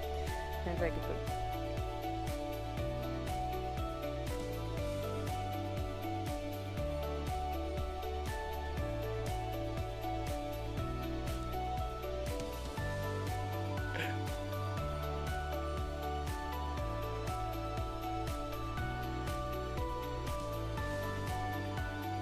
I believe the planets are aligning. We've got a special guest commentator hopefully joining us very, very soon as once we conclude these 2 heats of the under-21 women's cock state. But at 1,500 metres, it is the Sydney Swan River composite crew who are well placed there on the inside of the course, passing the cube there, marking 1,500 metres gone on the 2,000 metre course in a time of... in fact, that time wasn't right. That came up on screen there. It was 3:14 to the 1,000 metre mark, but obviously a bit more than that to 1,500 metres, or else the world's best time is under serious threat here. But it is certainly lane 1, Sydney and Swan River, then across to Melbourne University in lane number 4, and the canned Swan River composite crew in lane number 6. So they look to be the 3 main chances here. 2 crews will go through from this heat to the final of the under-21 women's cock state, which will take place on Saturday's program. And that crew, which is largely a Sydney Rowing Club, well, very similar acronyms there. So SRC for Sydney Rowing Club and SRRC for Swan River. So Greta Spencer and Lila Fieve, who of course we saw collect a gold medal earlier today, joining with a crew therefore that is 6 8s from the Sydney Rowing Club. Coxed also by Nina Chamaret, coached by Lachlan Carter, Florence Griffiths and Tom Gaddy. And the Melbourne Uni crew there on screen as well, closing in on the finish and looking for a top 2 spot. But Camden Swan River on the far side, not giving up either. So again, a crew, it's a link to the country, width of the country composite crew there. Cairn from Brisbane, Swan River from Perth in lane 6, just outside the top 2. And University of Queensland not too far back in lane 5 as well. But the top 2, as it's been for quite some time, and it'll be Sydney Rowing Club and Swan River Rowing Club who go through in first place, closest to the finish tower side of the course. They get there by half a length, the Sydney Swan River composite crew. Second, Melbourne University, lane 4. Third will be that bright pinkish boat of a Canned and Swan River. 4th place goes to University of Queensland. 5th will be Fremantle, lane 3, who've still got a couple of strokes to go, but it's going to be the composite crew there, Lizzie, who take out the first heat of the under-21 women's cock state. And I don't think any surprises there either. So yes, progressing through to the final directly, the Sydney and Swan River Composite 8, and secondly, the Melbourne University Boat Club 8. The remainder of the crews will progress to the repechage, with the Cannes Swan River Composite in 3rd, University of Queensland Boat Club in 4th, and Fremantle Rowing Club in 5th. The provisional time for the Sydney Composite, 6 minutes 34.06, the margin 2.03. The second heat is now in progress, and again just the first 2 will progress through to the final. In lane 3 we have another Swan River composite, this time with West Australian Rowing Club and the University of WA. Olivia Youngson, Katie Wall, Imogen Hubbard, Jodie Priest, Elsie Griffith, Elizabeth Moss, Juliet Bird, Issy Reid. They're being coxed by Jonty Campbell and coached by Neville Kempton and Olivia Jones. UTS Haberfield are in lane 4. Charlie Griebel, Zoe Fallon, Audrey Stigter, Hannah Alexander, Bianca Rupnik-Williams, Madeline Mannins, Madeline Swain, Leela Gaston and their cox Sophie Castellas. They're coached by Sam Fennessy. Walford Anglican School from South Australia are in lane 5. Madeline Rogers, Olivia Masters, Zara Hutchinson, Harriet Patterson, Charlotte Matthews, Scarlett Brammy, Imogen Griffith and Aurelia Young, coxed by Susanna Hall and coached by Matt Hooper and Scott Rowe. And Mercantile Rowing Club are in lane 6. Abigail Cox, Mia Harrison, Lucinda Johnston, Clodagh McCarthy, Mackenzie Kopke-Veldhuis, Ella Durand, Zoe Kaur and Lucy Gillen, coxed by Esther Ardern and coached by Zoe Fettig-Wynn. Full boats here in Heat 2 of the Under-21 Women's Cox Day, so 9 entries in total as this event returns to the Nationals program, and we will have the top 2 going through from each of these heats, and then 4 more crews via the repechage will join them in the final on Saturday. And now with about 650 metres to go, it certainly is a pretty clear lead, it looks like, to the UTS Haberfield combination racing there on lane 4, who've got probably just under a length on Mercantile, the club from Melbourne, there on the far side of the course as they're about to come through the 1500 metre timing point here. So it's UTS Haberfield and Mercantile at this stage in the 2 direct qualifying spots, looking to join the Sydney Swan River Composite crew and Melbourne University, who came through from heat number 1. Sun once again here glistening off the waters of Lake Barrington. I think the Mercantile are making a bit of a move here on the crew from UTS, but both do look to be pretty comfortably in the qualifying spots. A very multicoloured composite crew on screen there too. That's the Swan River West Australian Rowing Club and University of Western Australia, so an all WA composite crew there in lane 1 and lane 3 at least, but closest to the spectator side of the course in his field of 4. They'd be third. Walford Anglican, the school from South Australia, in 4th place, because they were the national champions in the schoolgirls 8 a few years ago at the Sydney International Regatta Centre, but it is still a race in 2, and Mercantile really moving with some urgency here on the far side of Lake Barrington to be getting up towards on terms with the crew from UTS Haberfield. They're up about 36 strokes per minute, the crew from Mercantile, who seem to want the centre lane in this final. UTS remain on about 34 at this stage, so some more work happening in the Mercantile crew as they try and get themselves in front in the closing strokes of this race, and still holding about now 37 strokes per minute. The crew from Mercantile ahead now of UTS Haberfield, and that West Australian composite crew will finish in 3rd outside of the direct qualifying spots. But Mercantile now start to cruise towards the line. They're clear by half a length, and they'll get the win in the 2nd heat of the Under-21 Women's Cox 8. So Mercantile in 1st place. UTS Haberfield finished 2nd. They're through to the final directly. Swan River, West Australian and University of Western Australia rowing clubs will finish in 3rd place, and Walford Anglican from Adelaide in 4th. Provisional time for the winning crew from Mercantile Rowing Club, 6 minutes 43.26, and the margin back to UTS Haberfield 1.5 seconds. Then in 3rd position, the Swan River West Australian University of WA Composite, and 4th Walford Anglican. Those 2 crews will go to the repechage. The first 2 will go directly to the final in the Under-21 Women's Cox 8. And we have joining us, Lizzie, a man of voice very familiar to the National Championships. By my records, he's called every National since 1993 at Lake Wivenhoe. So to keep a 32-year streak alive, it's our pleasure to welcome, through the wonders of technology, to the National Championships, Ray Evatt.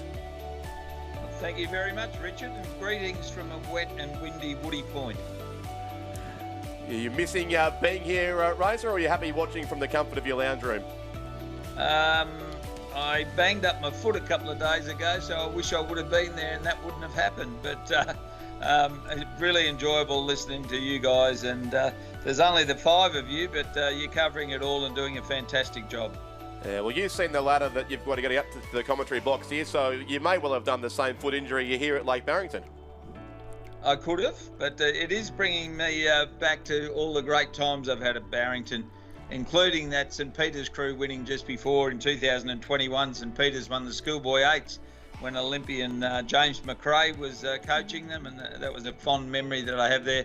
And I do recall, as I sent you in a message, Wayne Diplock and Marcus Hanna winning the last time the Coxed pair was ever rowed at an Australian Championship.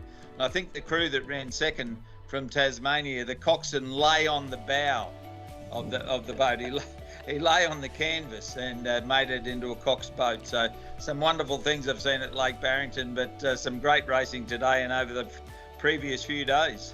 Yeah, no, it has been indeed, and as we mentioned, I believe you first called the Nationals at Lake Wivenhoe in 1993 with Roger Wilson, of course, and you did that together for many years. Obviously, there was no regatta in 2020, but I think we're correct to say you've been at every national since '93. So we thought we'd better give you the chance to at least call a race here and tell us what's happening here in the first heat of the schoolgirls single scull.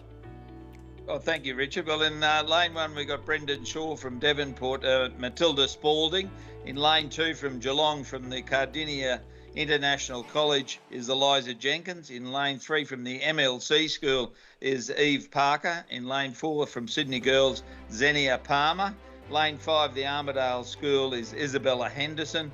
Lane 6, St Aidan's from Brisbane, Bethany Peaty, I think it's going to be. And in lane 7, from Ferny Grove State High School and the Queensland Academy of Sport, Hannah Johansson. But interesting for me is that the Armidale School sculler here, Isabella Hanson, is coached by Martin Inglis, himself a national team representative. He relocated from his native Armidale to row in Sydney, but it's great to see that he's returned back to Armidale and is putting the polish on some kids up there himself now. Yeah, and you can't see the timing screens that we've got here, Ray, but that would be our race leader too, Isabella Henderson from the Armidale School at the halfway mark. Yes, I can see that clearly on our screen that she's got quite a lead. Marty Inglis, of course, rode the double scull at the World Junior Championship with Hamish Karash.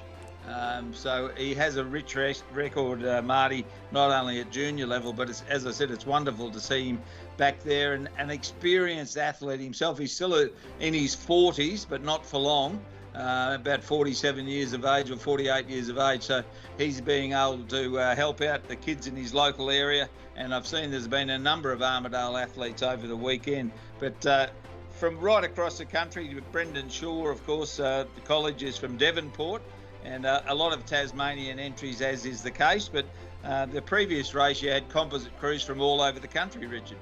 Yes, indeed. A few almost licorice all sort combinations. They're an all West Australian composite crew, and we had Sydney Rowing Club and Swan River teaming up too. So as the bigger boats come out, of course, the composites certainly starting to grow, with the exception of the club events coming up later on in the week.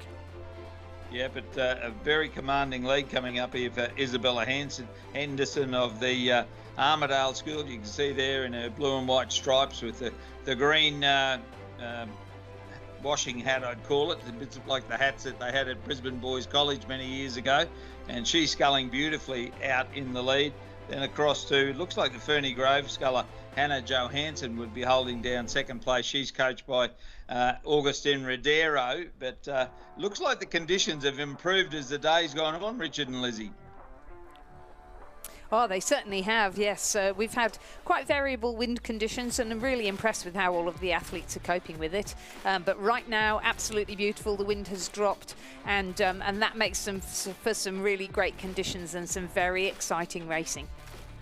Absolutely, and on social media, I saw a wag earlier in the day compared Lake Barrington to Lucerne and Lake Bled as the most beautiful courses in the world. It might be a slight stretch, but it's certainly the most beautiful rowing course in Australia. But the Armidale School sculler here, Isabella Henderson, has got a commanding lead. She's going to go on and win, and certainly from the Ferny Grove State High sculler and Queensland Academy of Sport, Hannah Johansson will finish in second place. So a great effort from her, and thank you for joining me in, and I hope to catch up with you all maybe next year, depending on where the national championships are. But you're doing a great job, and I'm sure the people at home that are watching it are very appreciative of the coverage provided by Rowing Australia and delivered by BMA, and thanks for Glenn Watson for arranging this cross to me. Thank you, Ray. It's yes, it's been a pleasure to have you online, even briefly. We've missed you here at the regatta this year, certainly, but hopefully you can rejoin us next year. And I do recall standing behind you when the King's Cup was raced here 4 years ago. If that race is anything like the one we had in 2021, it's going to be a fantastic end to the regatta on Sunday afternoon. Yep, thank you, Richard. And I don't miss climbing up and down that ladder. We didn't think you would, Razor.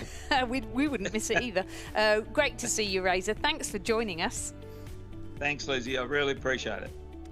Fantastic. And thank you, yes, to Glenn and all at BMA for allowing Ray Abbott to join us for a few minutes here. And he did, as he said, it was Isabel Henderson of the Armidale School who took out the only qualifying spot from the first of 8 heats in the schoolgirls single scull. Second place went to Hannah Johansson of Ferny Grove State High. And third place to Eliza Jenkins of Cardinia International College. She'll be a sculler to watch in this race. She's the head of the schoolgirls winner from Victoria as well. But only one can go through from the first heat. Xenia Palmer was fourth for Sydney Girls High. Bethany Peaty of St Aidan's, Matilda Spalding of Brenton Shaw, and Eve Parker of the MLC School from Sydney in 7th spot there, Lizzie, as we go to heat number 2. Yeah, it's feeling a bit like Groundhog Day. We've got Rio Smith in front of us again, but instead of Corio Bay, she's racing for Sacred Heart Geelong, which is her school, and she's in lane 1. Holly Fleming is racing for Brisbane Girls Grammar School in lane 2, coached by Michael Russell, John Pettigrew and Sally Kehoe from the University of Queensland Boat Club, where she rose. In lane 3, Sarah Wake from Bundaberg North State High School, coached by Ashlyn Chapman. In lane 4, Sophia Stevenson from Winona School, New South Wales, coached by Sam Fennessy. In lane 5, Ebony Harridge of Wesley College, Victoria. In lane 6, Charlie Toohey from Ballarat Clarendon College in Victoria, coached by John Novak. And in lane 7, Elizabeth Robson from Corowa Anglican Girls' School, coached by Ailish McGrath and Jane Robinson. So here's the second heat of 8 here today. Another huge field of entries in the schoolgirls single scull. We had 8 heats also in the under 17 women's single, of course, which concluded earlier today. That's right. And as they progress now, we've got another heat very rapidly coming up. But Holly Fleming currently in the lead over Elizabeth Robson.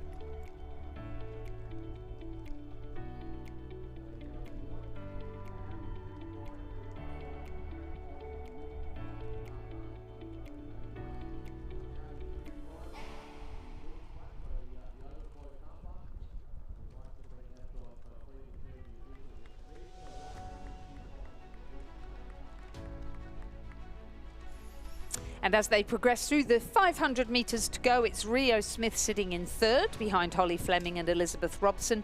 Ebony Harridge in 4th. Sarah Wake currently in 5th. It's all a bit academic because only one person will go directly through to the quarterfinal. The remainder will go to the repechage. And Holly Fleming's leading by over 5 seconds at the 500 metre to go mark and storming into the finish.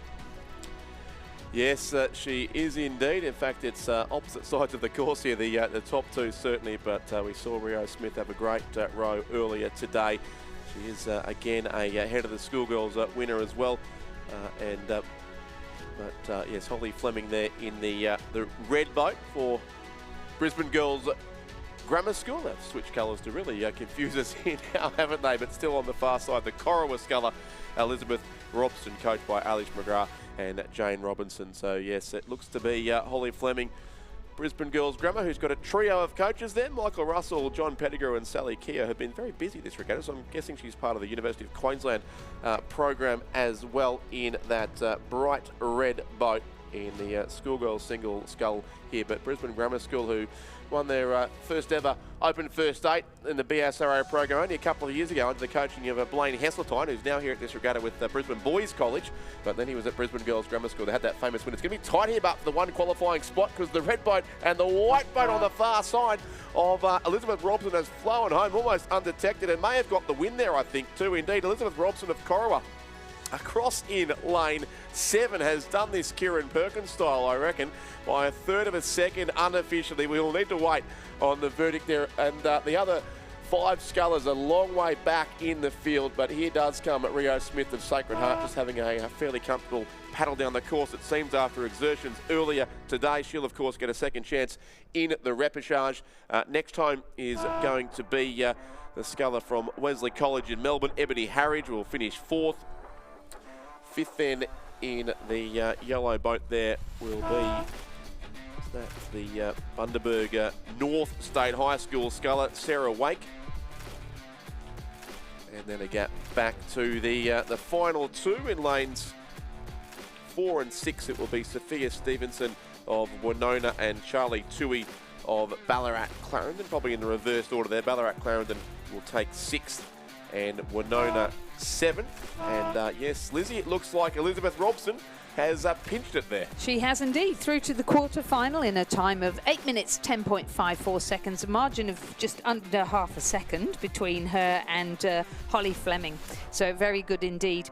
In the 3rd heat of the schoolgirls single scull, which is now underway, we have Zoe Hutchison of Manny Anglican College, coached by Murray Doust. In lane 3, we have Maggie Stafford of Brisbane State High. In lane 4, Matilda Cocker of Farn School here in Tasmania.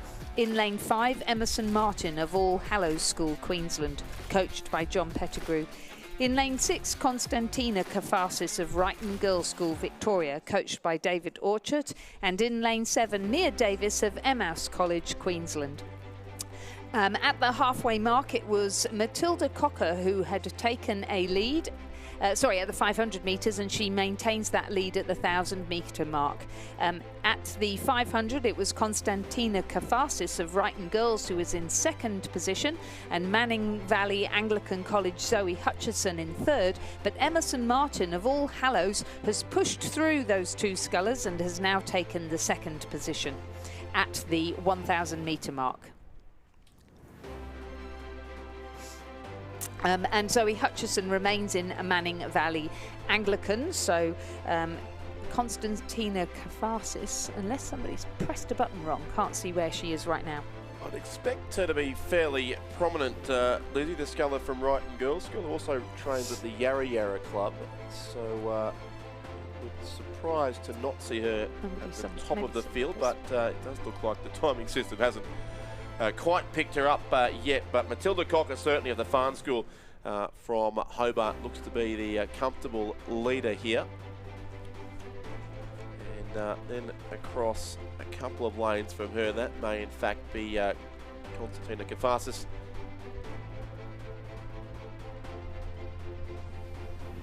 Yes, the white of Wrighton with the yellow cap. So she is there in 2nd place. More commonly seen in the red of Yarra Yarra, but certainly there in 2nd, 5 seconds away from Matilda Cocker, the race leader. Zoe Hutchinson is in 3rd for Manning Valley Anglican. Maggie Stafford is next then for Brisbane State High School. And Emerson Martin then for All Hallows School in Brisbane. So again, 3 Queenslanders here. Also a Mouse College from Bundaberg. Mia Davis there in lane 7 is the 6th sculler in this race. But there is Constantina Kafasis in the yellow boat there, the yellow cap, the big R for Wrighton on her back as she tries to chase down the race leader here, Matilda Cocker from the Farn School of Hobart. And they're the only 2 chances certainly for a direct qualifying spot here. So it is still Cocker who leads it. Of course, the winner here goes straight to the quarterfinals with this big field in the schoolgirls single scull. The rest of the field will race in a repechage tomorrow. Again, potentially 5 races required here for these schoolgirl single sculls if they go all the way to the final of this event. And it's Constantina Kafasis of Wrighton still trailing by probably around about a length and a half. So it's going to be hard to see how she can make up that ground in the concluding strokes of this race. And Matilda Cocker has already raced at this regatta for the Tasmanian University Boat Club as well in the under-19 events in the B final of the single, as was Constantina Kafasis, I think, for Yarra Yarra at the time. But now here for the Wrighton Girls School of Melbourne. They'll be our top 2, but it will finish in favour of the sculler from Farn on lane 4. So another win here for the Tasmanians on their home course. It is Matilda Cocker across in 1st place. 2nd goes to Constantina Kafasis of the Wrighton Girls School. 3rd then, a fair way back, looks like it'll be Zoe Hutchinson of Manning Valley Anglican. Then Maggie Stafford of Brisbane State High School. Of course, it's been a fantastic week or so for State High, who made the the podium, the top 3 in the GPS Head of the River on Saturday for the first time since before I was born. I think it was in 1978 was the last time State High had been in the top 3 until last Saturday. So a good time for that school under the leadership of Tom Herborn and the coaching of Tom Riles as well. But here goes Zoe Hutchinson in 3rd place for Manning Valley Anglican College. Murray Dowse, the coach there of Zoe Hutchinson. So she's 3rd. 4th goes to Maggie Stafford of State High, as we mentioned. And then the All Hallows Sculler there in another shade of blue boat. She'll finish in 5th place. Emerson Martin. And 6th will go to Mia Davies of Amaus College of Bundaberg in southeast Queensland. Slightly faster winning time there in our 3rd heat of the schoolgirls single scull, 8:09 for our winner Matilda Cocker, who goes straight through to the quarter-final and then through to the repechage. 2nd, Constantina Kafasis. 3rd, Zoe Hutchison. 4th, Maggie Stafford. 5th, Emerson Martin. And 6th, Mia Davis. Our 4th heat of the schoolgirls single scull is now in progress. In lane 2, we have Shalom College, represented by Sophie Evans and coached by Ryan Barber. We have Emma Johnson of St Patrick's College, Tasmania in lane 3, coached by Andrew Hull, Marcus Tonelli and William Riley. In lane 4, Grace Holton of the Cardinia International College, coached by Anita Whitehouse. In lane 5, Heidi Heap of Winona School, New South Wales, coached by Rowena Meredith and Tom Schramko.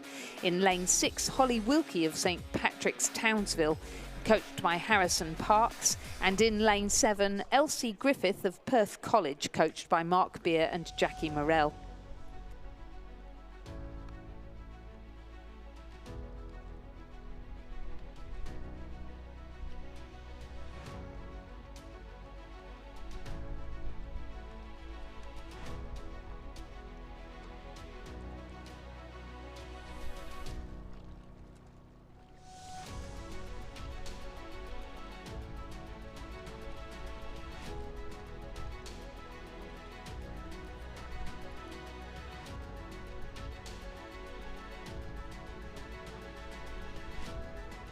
Through the 3rd 500 metres here of the 4th repechage of 8 of the schoolgirls at single scull. And at the halfway mark, it was one of the local-ish scullers, at least, Emma Johnson from St Patrick's College of Launceston, who led pretty well too by almost 7 seconds.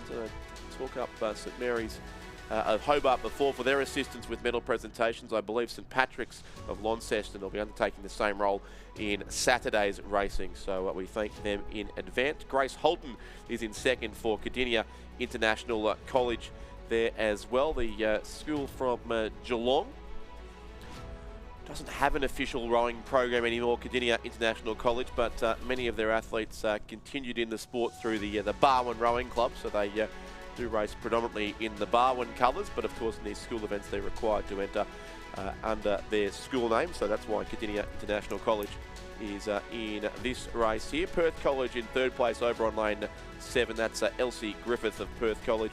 Winona's Heidi Heap is next, who raced for the Mossman Rowing Club earlier today, of course, in the under-17 single scull. And Sophie Evans of Shalom, another school from Bundaberg, is there in 5th position. But just one sculler to go through here from this field of 5, at least that is directly into the quarterfinals of the schoolgirls single scull. Field of 6, I should say. I think we may have had, did we have one scratching, I think, before the race came down. But I think that was the St Patrick's Townsville sculler, who's not in the event here. But it's becoming interesting now as they approach the finish of this race. The red boat there still of the St Patrick's College sculler, Emma Johnson, and alongside her, Grace Holton from Cardinia International College in Geelong is certainly making up some ground. It was a 7 or 8 second margin, it's now down to about 3. And Grace Holton, who's coached by Anita Whitehouse on the Barwon River, seems to want to take out the one and only qualifying spot to skip the repechage and go straight through to the quarterfinals. But Emma Johnson, who's coached by Andrew Hull, Marcus Tonelli and William Riley, Out of the St Patrick's College in Launceston is just holding on. Holton continues to push here for Cardinia. Still Johnson for St Patrick's. Just has the red bow in front, and she will get across barely by a canvas, but she gets the job done. Emma Johnson from St Patrick's College in Launceston will go through in first place, just under a second. In fact, the final margin there. Second will go to Grace Holton of Cardinia International College. And again, a similar pattern to a few of these heats. The top two have really cleared out on the remainder of the field. Third is going to go to what should be the Perth College sculler there in lane number 7. That is Elsie Griffiths.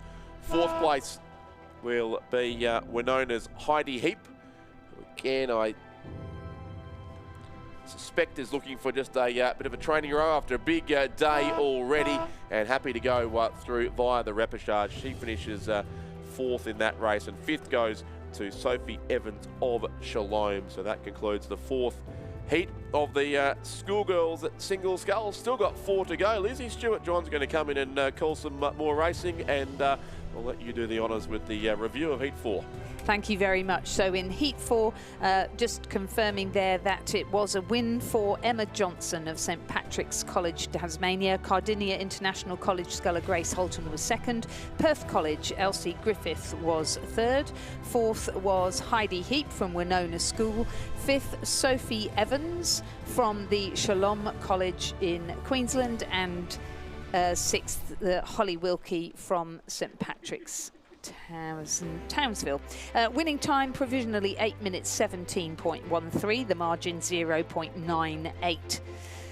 So only one through to the quarter-final. The heat is on, and we've got a pretty ferocious race going on here in Heat 5 of the schoolgirls single scull. We have Lucy Yabsley in lane 2. She was sculling for Glebe earlier when she took the silver in the under-19 women's single scull. She's now sculling for her school Askham, where she's coached by Oliver Klotz. In lane 3, representing Radford College, Sophie Fremantle, coached by Maximilian Mayer, Oscar Willink and Gordon Marks. In lane 4, May Wayne comes again, Scotch Oakburn sculler, coached by Greta Brown. In lane 5, Sienna Becker, representing her school, Lords Hill College. In lane 6, Chelsea Skipper was earlier competing for Centenary, now competing for Brisbane State High School, where she's coached by Kerry Tickle and Peter Wadsworth. And in lane 7, from Rockhampton Grammar, Chloe Rabbits-Hick. And it is the Askham sculler, Lucy Yabsley, who is out in front at the moment. And Lizzie, you know a little bit about Lucy Yabsley being the head coach, the program head of rowing at Askham School. Indeed. So Lucy was on the junior team last year in that quad that snatched a place into the A final. And we've seen a few of those scullers and rowers appearing here today. So silver in the under-19 single behind Astrid Thomas, who is fantastically talented, but I think doing the under-21 single here, and also Lucy getting a silver behind in the New South Wales schoolgirl head of the river behind Astrid. And she's out in front here in heat number 5 of the schoolgirl single scull. Again, first through to the final, quarter-final, sorry, not quite through the final yet. That might be a little bit premature, but certainly Lucy Yabsley will be one of the rowers that we would expect to see in the finals of the schoolgirls single scull. So the defending champion, Zara Turner, I think from Radford College, won it last year, not racing at the moment, so hopefully she's okay. She's got Sophie Fremantle from Radford College, who is in this race at the moment, but she is a little ways off that qualification position. Lucy Yabsley from the Askham School with a commanding lead at the moment, and then a couple across from her, we've got May Wayne from Scotch Oakburn and Chelsea Skipper from Brisbane State High, our 1, 2 and 3. Sienna Becker from Lords Hill in 4th place. Sophie Fremantle from Radford in 5th, and Chloe Rabbits-Hick from Rockhampton Grammar in 6th place. So the school events are where we do see some names not traditionally associated with rowing. I think I heard Ferny Grove High School before, which I think may just be about the first time that I've ever had one of my previous high schools taking part in an Australian Rowing Championships. I'm still waiting for Bray Park High School and Toowoomba Grammar to get a Guernsey, but I might be waiting a very long time for that last one. So May Wayne from the Scotch Oakburn College, who've been performing so very highly throughout the entire regatta. She's some 12 seconds behind Lucy Yabsley as she comes towards the finish line now, but she was 4th in the under-19 race earlier on today. And in 3rd position at the moment, Chelsea Skipper, who took the silver medal in the under-17 single earlier on today. Yeah, and I suspect that Chelsea Skipper might just be getting herself out in front of May Wayne. It is a win for Lucy Yabsley from the Ascombe School, so the head of rowing there, very happy sitting next to me. Coming through in 2nd place will be Chelsea Skipper from Brisbane State High. She crosses the line a boat length ahead of May Wayne from Scotch Oakburn College. And then coming through in behind them will be Sienna Becker from Lords Hill College in 4th place. So she'll be going through to the repechage, as will Sophie Fremantle from Radford College, who's got about 50 or so metres left to go, and then back again to Chloe Rabbits-Hick from Rockhampton Grammar, who will cross the line in 6th.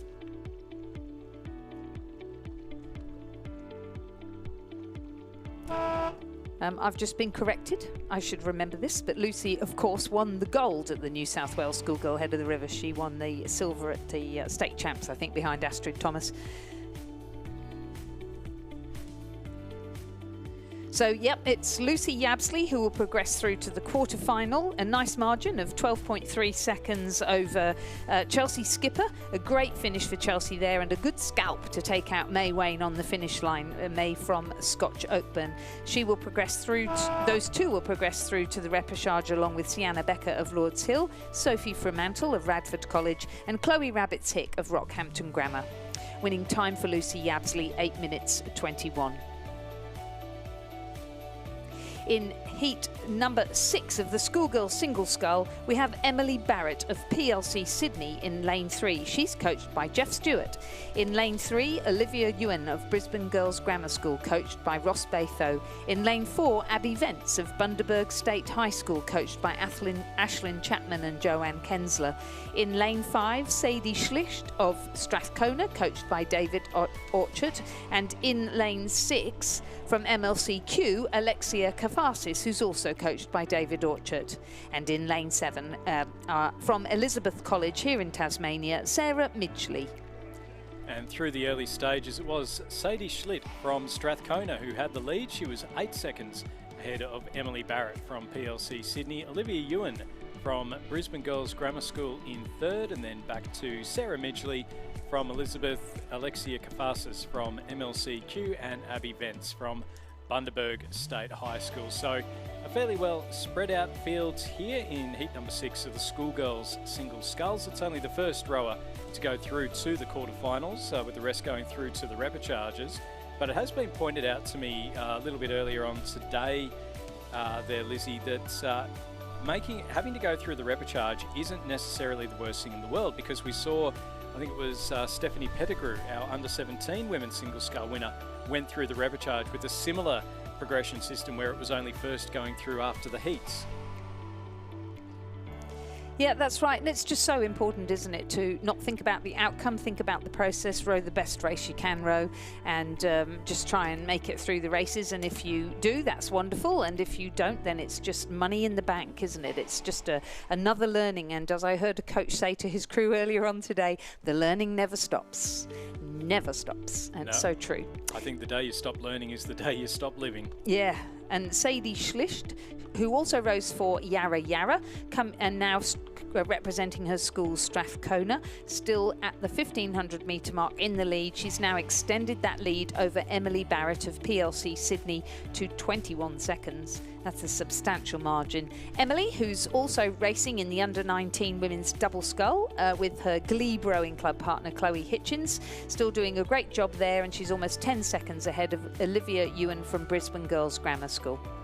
Yeah, it's plenty of clear water out in front for Sadie Schlitt from Strathcona, coached by David Orchard, and looking very comfortable out indeed. She's into the red buoys now. You can see her on the screen there with the lane 5, the bright yellow lane 5 there. In case you're wondering, you've never been to a major rowing regatta before, the Z are the alphanumerics. So it does help when the boat race officials are down at the start line, or they're trying to marshal people getting ready for the starts. Then by having the alphanumerics, you know, for example, that if you are an A, then you've got to wait for the Zs, the Ys, all that kind of thing to row ahead of you. So the next set of bow numbers that we'll see coming down the course will be the A's. And again, it just makes it easier for crews and officials to be able to get a bit of an idea as to where exactly they should be and who they might be racing against. No worries about rowing for Sadie Schlitt from Strathcona. She's taken what is a very comfortable heat win in heat number 6 of the schoolgirl single sculls. It's a very commanding win, about as much as we've seen from anyone over the course of this regatta so far. So Sadie Schlitt, coached by David Orchard, will go through to the quarterfinals in the schoolgirls single sculls. The rest of these scullers will go through to the repechage, where, as we say, it is you can still qualify through the reps, and we do see people win events through the repechages. Second place will go to Emily Barrett from Presbyterian Ladies College in Sydney. So she's coached by Jeff Stewart, so just coming across the line there in lane number 2. In behind her, it is Brisbane Girls Grammar's Olivia Ewan, so coached by Ross Batho, so she's finished in 3rd. 4th place will go to Sarah Midgley from Elizabeth College here in Tasmania. And then it's almost even Stevens across the line for our 2 crews in the middle lanes. So that is Abby Vence from Bundaberg State High and Alexia Kafasis from MLCQ. Good time there, really, for Sadie Schlitt from Strathcona, taking out Heat 6 of the schoolgirls single scull, 8 minutes 16.25. She had a 30-second margin over Emily Barrett at the end there. Emily from PLC Sydney. In 4th, Sarah Midgley from Elizabeth. In 5th, Abby Vence from Bundaberg. And in 6th, Alexia Kafasis from MLCQ. So we will see, we will not see Sadie in the next round because she's progressed directly through to the quarterfinal, but the remainder will go to the repechage. We've had a withdrawal, and I'm sad about this. We've had a withdrawal from Annabelle McKenzie in our next race, and she's a real talent, so sorry not to see her there, but I know most of these scullers have just such a busy schedule. So this is the 7th heat of the schoolgirls single scull. Adelaide High sculler Fenella Rodwell is in lane 2. Gemma Wyrell of Queenwood is in lane 3. In lane 5, Lucy Hall of St Catherine's School, New South Wales. In lane 6, Ella Stryker of Elizabeth College, Tasmania. And in lane 7, Natalia Constanzo of Radford College, ACT. And if you're wondering why Annabelle McKenzie might be out of this one, talking about very busy things, I mean, she's already won a bronze medal in the women's under-21 lightweight single sculls. We'll see her row the Victoria Cup for New South Wales on the Sunday, so she's going to be a very busy woman indeed, and scratching out from the schoolgirl single sculls. Now through the 1,000 metres, it was Ella Stryker with the lead from Elizabeth College, ahead of Lucy Hall from St Catherine's, New South Wales, Natalia Costanzo from Radford College, Gemma Wyrell from Queenwood, and Fenella Rodwell from Adelaide High. Yeah, it's a very difficult thing, but the schoolgirls single scull final will be on Sunday morning, and the Victoria Cup will be raced on on Sunday afternoon. So it's a bit of a no-no to be racing in schoolgirl events and do the state team in the afternoon, certainly in New South Wales. So that's obviously the choice she's made. Yeah, it is a selection requirement for a number of states, isn't it? Where you, if you are going to enter into these interstate events, if you're going to nominate, then you can't row on the Sunday. Yeah, and that keeps you nice and fresh. Yes. Yes, indeed. Ella Stryker certainly is fresh. She's got almost a 7-second lead over Natalia Constanzo right now as they come into the 1,500 metre mark, and she is certainly racing hard as she comes towards the finish line. Yeah, the local from Elizabeth College with a 7-second lead. It was only down about a second ahead of Natalia Costanzo and Lucy Hall through the 1,000. So she's really put the burst on through that third 500, that championship quarter that we like to refer to it as. Just on the interstate again, we've talked about people not necessarily doubling up from the club or the school events into the interstate events, but we will see a few people double up within the interstate. So I know that Tara Rigney has been selected for both the Nell Slatter Trophy, which is the women's single sculls, but also the Queen's Cup for New South Wales. So we'll see her come down the course twice, and I think there'll be quite a few of the single scullers in the President's Cup and the Nell Slatter, the men's and the women's racing for their states in the Kings and Queen's Cups. So it is something that you see quite regularly, particularly when it's someone, I know Alex Hill does it for South Australia on a very, very regular basis, and really does enter beast mode every time he pulls on a South Australian Zooty, particularly in the single sculls. He's won that event so many times, and a very, very talented rower. Ella Striker from Elizabeth College. It is looking like it's going to be a local win here in heat number 7 of the schoolgirls single sculls. She's got a nice lead over Natalia Costanzo from Radford College, and then back a little bit further to Lucy Hall from St Catherine's, who's just dropping back a little bit. Gemma Wirrell from Queenwood, and then Fenella Rodwell from Adelaide High. So as we're coming up now towards the finish line, the local Ella Striker will qualify directly for the quarterfinals in the schoolgirls single sculls. Confirmation of that win there for her. Coming up behind her is Natalia Costanzo from Radford College. So she'll finish in second place. She'll go through to the repechage, but has put herself in a good position if she repeats that performance to be able to make it through to the quarterfinals. Finishing in third place, it will be Lucy Hall from St Catherine's School, New South Wales, followed up by Gemma Wirrell from Queenwood School, and then back to Fenella Rodwell from Adelaide High in fifth place. A winning margin there for Ella Striker of 7:32. She did just drop that rating down towards the end, and when you've got that much of a lead, she did all the hard work through the third 500 metres, and when you've got that much of a lead, there is that opportunity just to drop your rating down and just to take it a little bit easier. Let's not expend any more energy than we necessarily have to. So just confirming that through to the quarter-final in the schoolgirls single scull from Heat 7 is Ella Striker of Elizabeth College. She passed over the finish line in a time of 8 minutes 38 with a 7.3 second lead over second placed Natalia Costanzo from Radford College. Third was Lucy Hall from St Catherine's School, New South Wales. Fourth, Gemma Wirrell from Queenwood School in Sydney, and fifth, Adelaide High School, Fenella Rodwell. Our 8th heat of the schoolgirls single scull coming down the line now it has Matilda Marconis from Abbotsleigh in New South Wales in lane 2. She's coached by Sam Fennessy.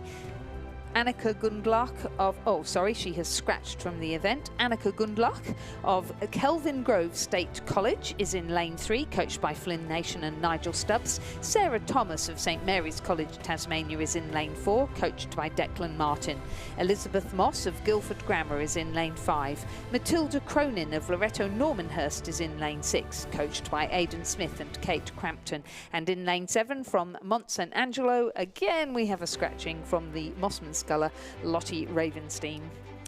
So just 4 scullers and only 1 place.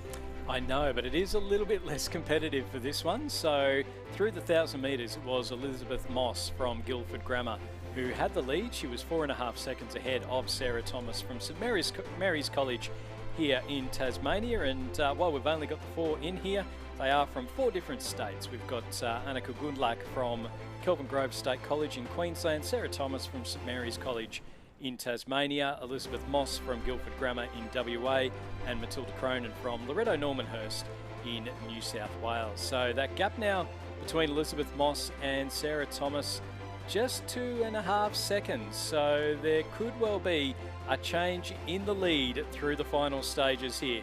Annika Gundlach from Kelvin Grove State College, she's sitting in 3rd place, and then they're both ahead of Matilda Cronin from Loretto Normanhurst in New South Wales. So the footage you're seeing at the moment is Sarah Thomas from St Mary's College. She's sitting, Sarah Thomas from St Mary's College.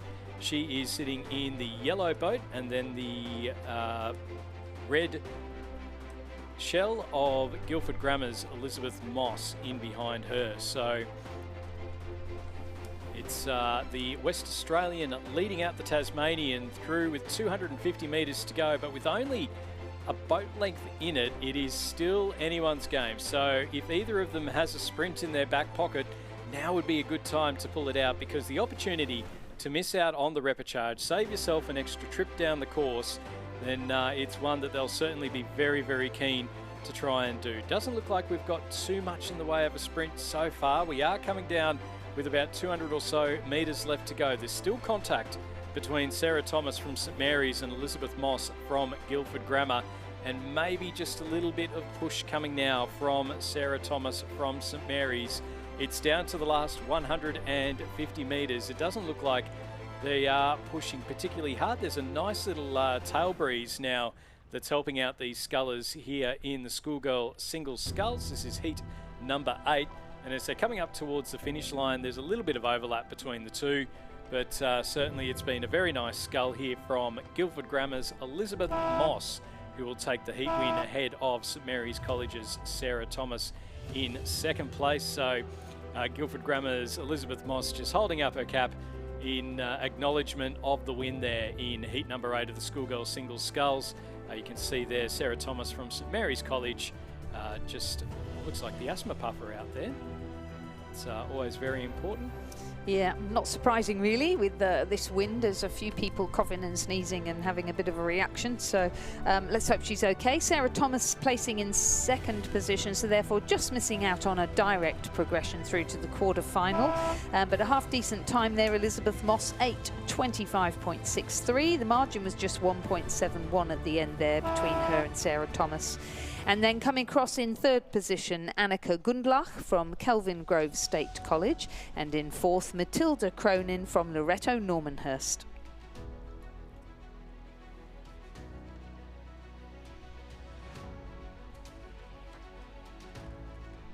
Moving on to heat number 1 of the schoolboy single sculls. So this one, a little less cutthroat. It's first 2 through to the semi-final, with the rest through to the repechage.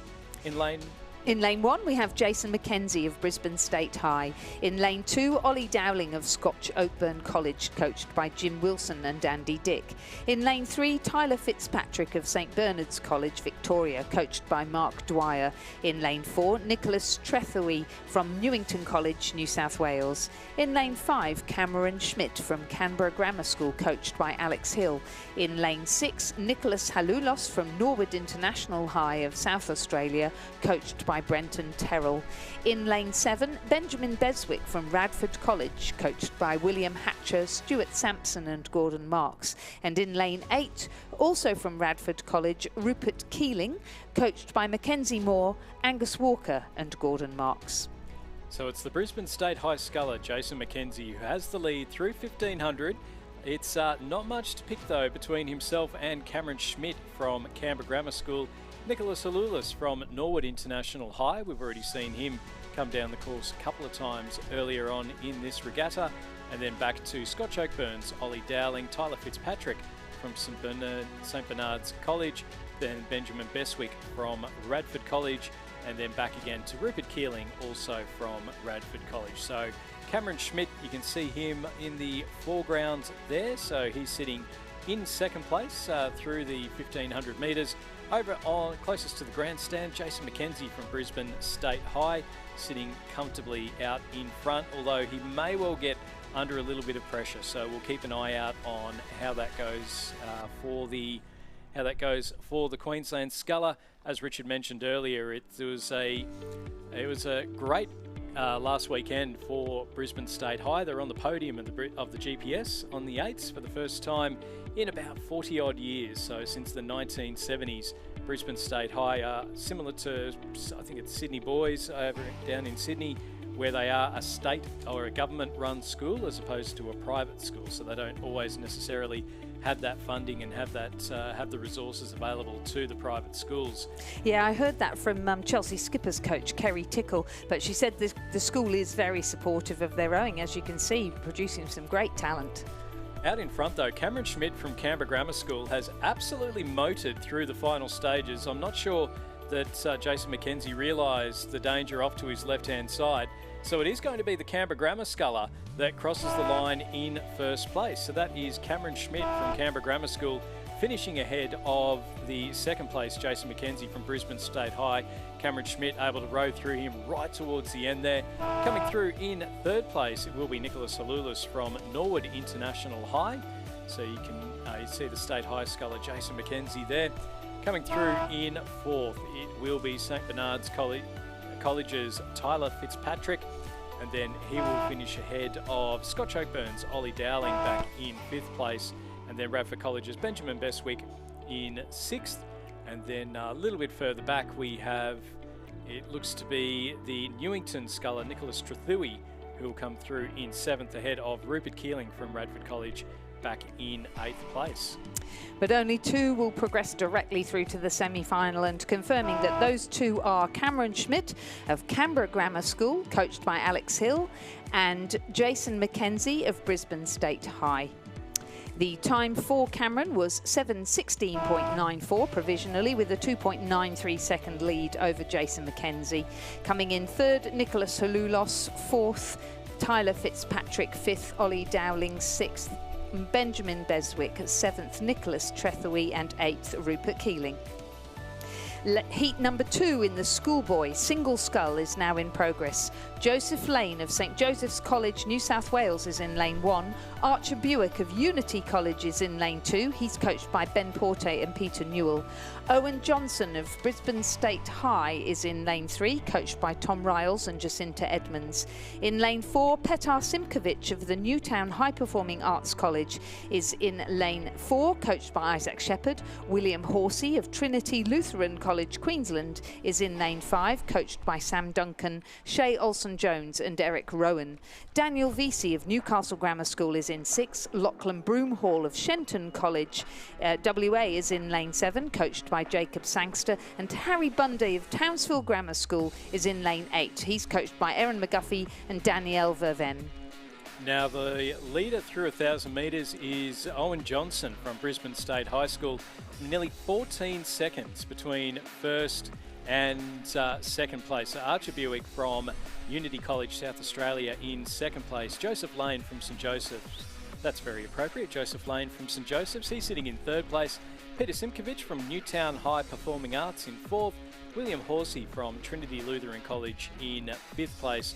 And then back to Harry Bunday from Townsville Grammar in 6th place. And then that will leave us with Daniel Vesey from Newcastle Grammar. So again, we've seen a few of these rowers out earlier on. So Owen Johnson from Brisbane State High, he rowed for Commercial a little bit earlier on in the regatta. Peter Simkovic, we've seen him row for Leichhardt, and I'm not sure that Newtown High Performing Arts would generally have a rowing program as a performing arts school, but it is again one of those things where with the schoolboy events and the schoolgirl events, you do row as your school as opposed to as your club. And certainly Owen Johnson from Brisbane State High, very, very comfortable out in front. You can we just see there Joseph Lane from St Joseph's College, but you can see the margins in there, and it is fairly substantial. So Owen Johnson leading out Archer Buick from Unity College in South Australia, coached by Ben Port and Peter Newell, and then Joseph Lane from St Joseph's College sitting in third place, but well and truly in the qualification positions. It's top 2 directly through to the semi-final, with the rest going through to the repechage. Peter Simkovic, who we just mentioned before, from Newtown High of Performing Arts, he is sitting in 4th place, but he's just a little bit over a boat length back from 2nd place. So through the 1500, we know that Owen Johnson, barring disaster, is going to go through and take the heat win. It's a question of who's going to be joining him in the semi-finals. So there's 2 qualification positions, and it's less than a second between Archer Buick from Unity College and Joseph Lane from St Joseph's College in lane number 1. So it's a very, very tight thing for second and third. We'll keep an eye out on that one. You can see Joseph Lane from St Joseph's College just making up some ground now. It's back to within a canvas, and there's a push coming from Peter Simkovic over in lane number 4 as well. So Owen Johnson from Brisbane State High with the lead in this final stages. It's 250 metres left to go, and then off to his right-hand side, closest to the grandstand, Archer Buick from Unity and Joseph Lane from St Joseph's College. The 2 scullers there battling it out, and it does look as though that Archer Buick from Unity College may just have hit a bit of a rough patch.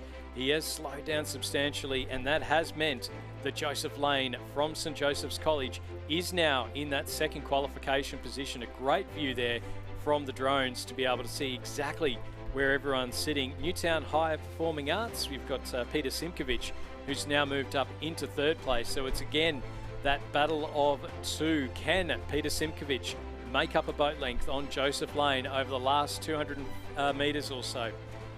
Out in front, he's rowed for Commercial already today. He's now rowing for Brisbane State High School, and Owen Johnson will go through to the semi-finals of the schoolboy single sculls with a commanding win there. Now, the question is, who is going to join him in second place? Joseph Lane from St Joseph's College.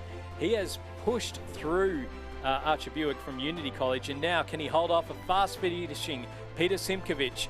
We'll keep an eye out on this one because it's still Joseph Lane ahead of Peter Simkovic. Bowball just out in front, and that's how it's going to finish, with Joseph Lane qualifying in second, just ahead of Peter Simkovic, who will be able to take plenty of confidence out of that row, finishing in third place ahead of Archer Buick from Unity College, who just looked like he might have just run out of petrol there with about 300, 400 metres or so left to go. Coming in behind them, we've got William Horsey from Trinity Lutheran College in the distinctive green of Trinity Lutheran. He is coming up towards the line now, and confirmation that he will finish in fifth place ahead of Harry Bunday from Townsville Grammar School in sixth. And then our final rower across the line will be Daniel Vesey, who is, no, he may not be in this race. So just the 6 rowers crossing the line. So 2 will go through to the semi-final directly, and that will be Owen Johnson of Brisbane State High, Joseph Lane of St Joseph's College. The remainder will go to the repechage. The winning time for Owen Johnson, 7 minutes 17.57. The margin back to Joseph Lane, 24.09 seconds. We move to the next heat of the schoolboy single scull, and again the first 2 will go through to the semi-final and the remainder to the repechage. In lane 1, Angus Robertson of Geneva Christian College, coached by Neil Myers. In lane 2, Ryan Watkins of Manning Valley Anglican College, coached by Murray Doust. In lane 3, Liam Mackay of Townsville Grammar, coached by Erin McGuffey. In lane 4, Dylan Lee of Sydney Secondary College, coached by Isaac Shepherd. In lane 5, Cooper Eaton of Adelaide High School, coached by Harrison Lindner and Lottie Prow. In lane 6, Henry Maining of the Friends School, coached by Ian McMahon. In lane 7, Finn Pacey of Townsville Grammar School, coached by Erin McGuffey and Daniel Verven. And in lane 8, from St Augustine's College, Jason Cow, coached by Amos Noon.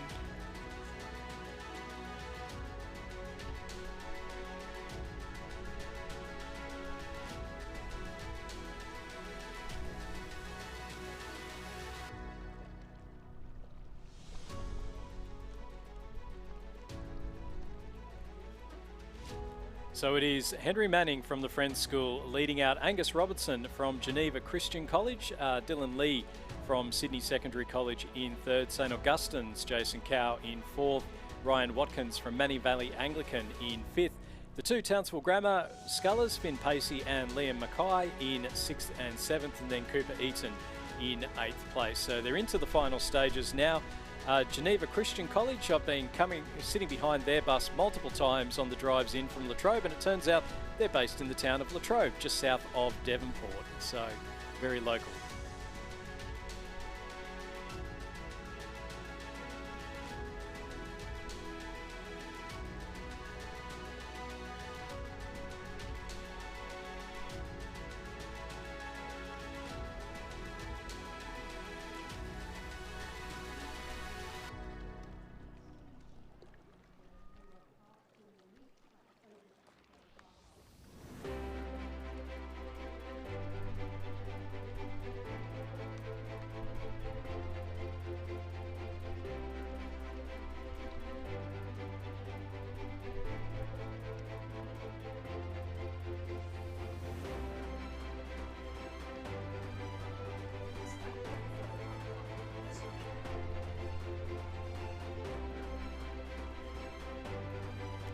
final stages now of heat number 3 of the schoolboy single sculls, and it is going to be a win for the local lad Henry Manning from the Friends School. He'll finish ahead of Dylan Lee from Sydney Secondary College, who will qualify in second place for the semi-finals. Geneva Christians College's Angus Robertson will finish in third place, so he'll have to go through the repechage. Only a few seconds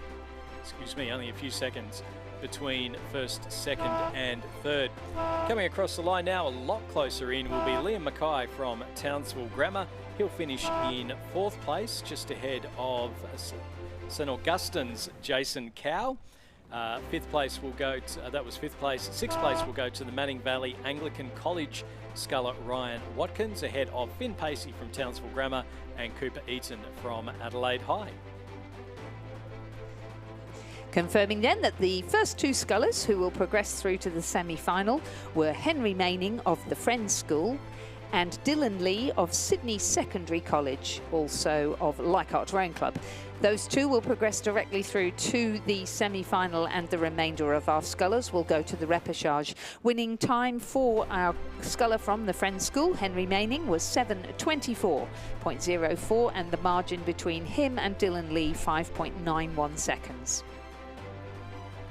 On to our next heat, Heat 4 in the schoolboys single scull. We have Nicholas Beaumont Walsh of Townsville Grammar in lane 1, Sebastian Willis Hell of the Pembroke School in lane 2, Tom Redman of Adelaide High in lane 3, Oliver Whaling Kane of Rockhampton Grammar in lane 4, Luca Bazzina of the King's School Parramatta in lane 5, Riley Elliott of the Marist College Canberra in lane 6, and the Finn Redman, the Adelaide High School sculler, has scratched, so no one in lane 7.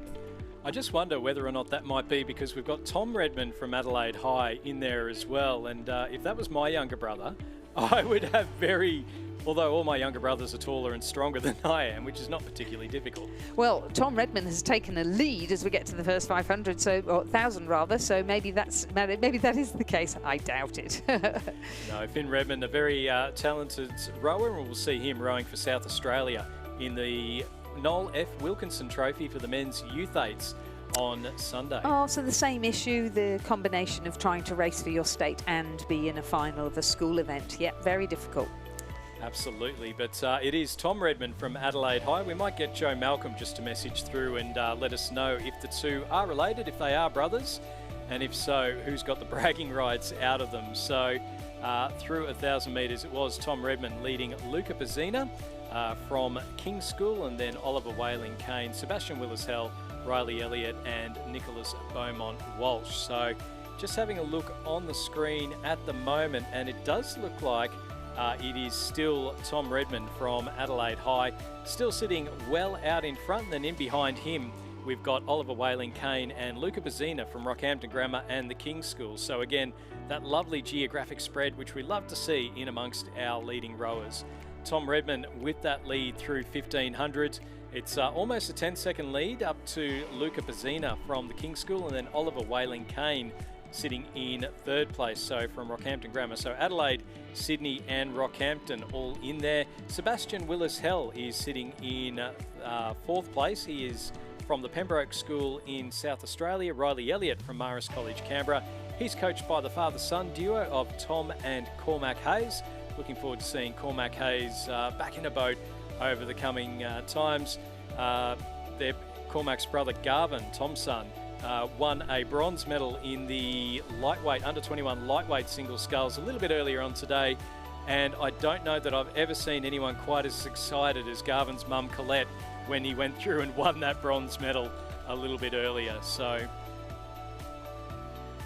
Tom Redman from Adelaide High still with the lead. He's coached by Harrison Linder, and he's sitting in a very comfortable spot at the moment with that lovely orange hat, the fluoro cap, which we all like to see, makes them very, very distinctive.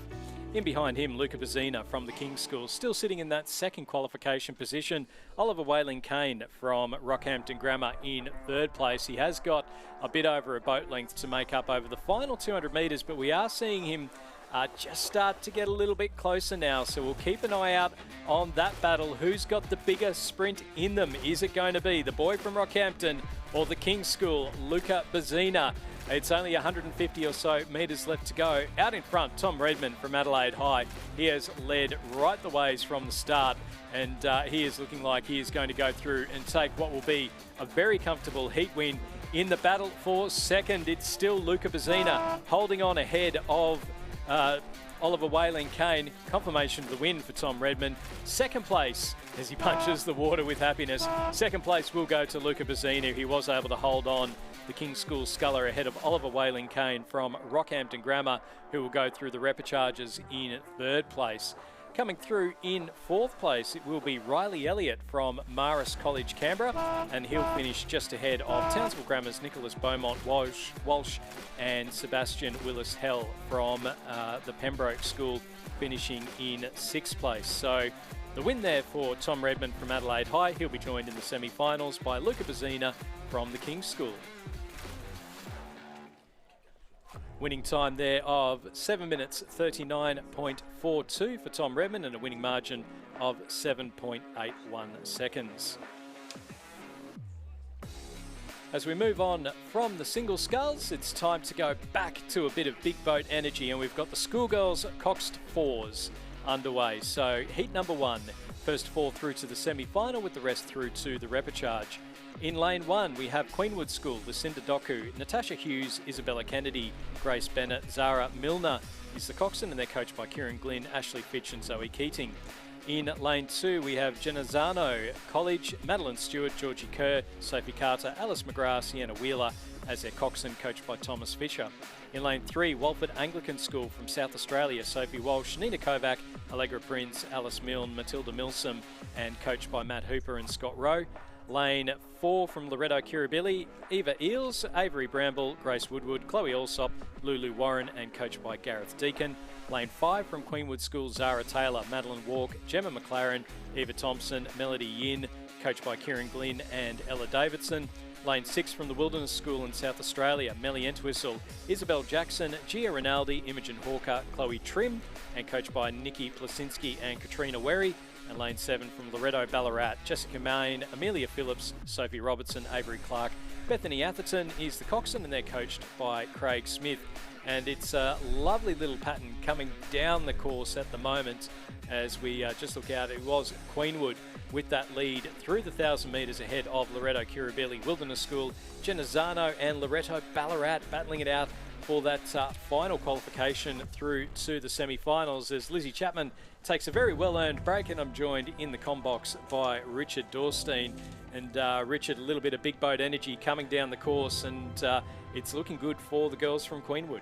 Yep, always a fan of the Cox 4 racing especially, so we've timed that well, but some great heats we've just seen in the schoolgirls and schoolboys single sculls as well, and now into the Cox 4s, and yes, Queenwood have a pretty strong record in this event too, leading out pretty well there in the close to the centre lane of the course there on lane 5. First 4 here to go through to the semi, so there's a number of qualifying chances, but the Queenwood School out in front of Loretto Kirribilli, the Wilderness School there from Adelaide, and an interesting race probably for that all-important 4th spot. That would be what Genazzano and also, of course, Loretto Ballarat. The Ballarat schools once again in these races. In fact, it's Queenwood, a second crew from Queenwood over there on the far side of the course as well.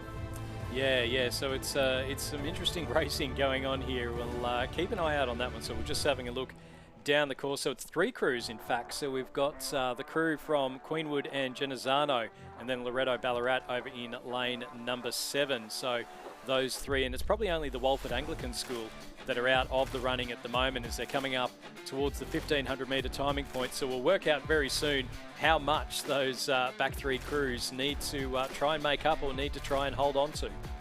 Yep, so the top 4 through to the semi. So again, a big field of entries here in the Schoolgirls Cox 4 with, three heats. So we'll go through obviously to 2 semi-finals as the progression system and use for this regatta dictates.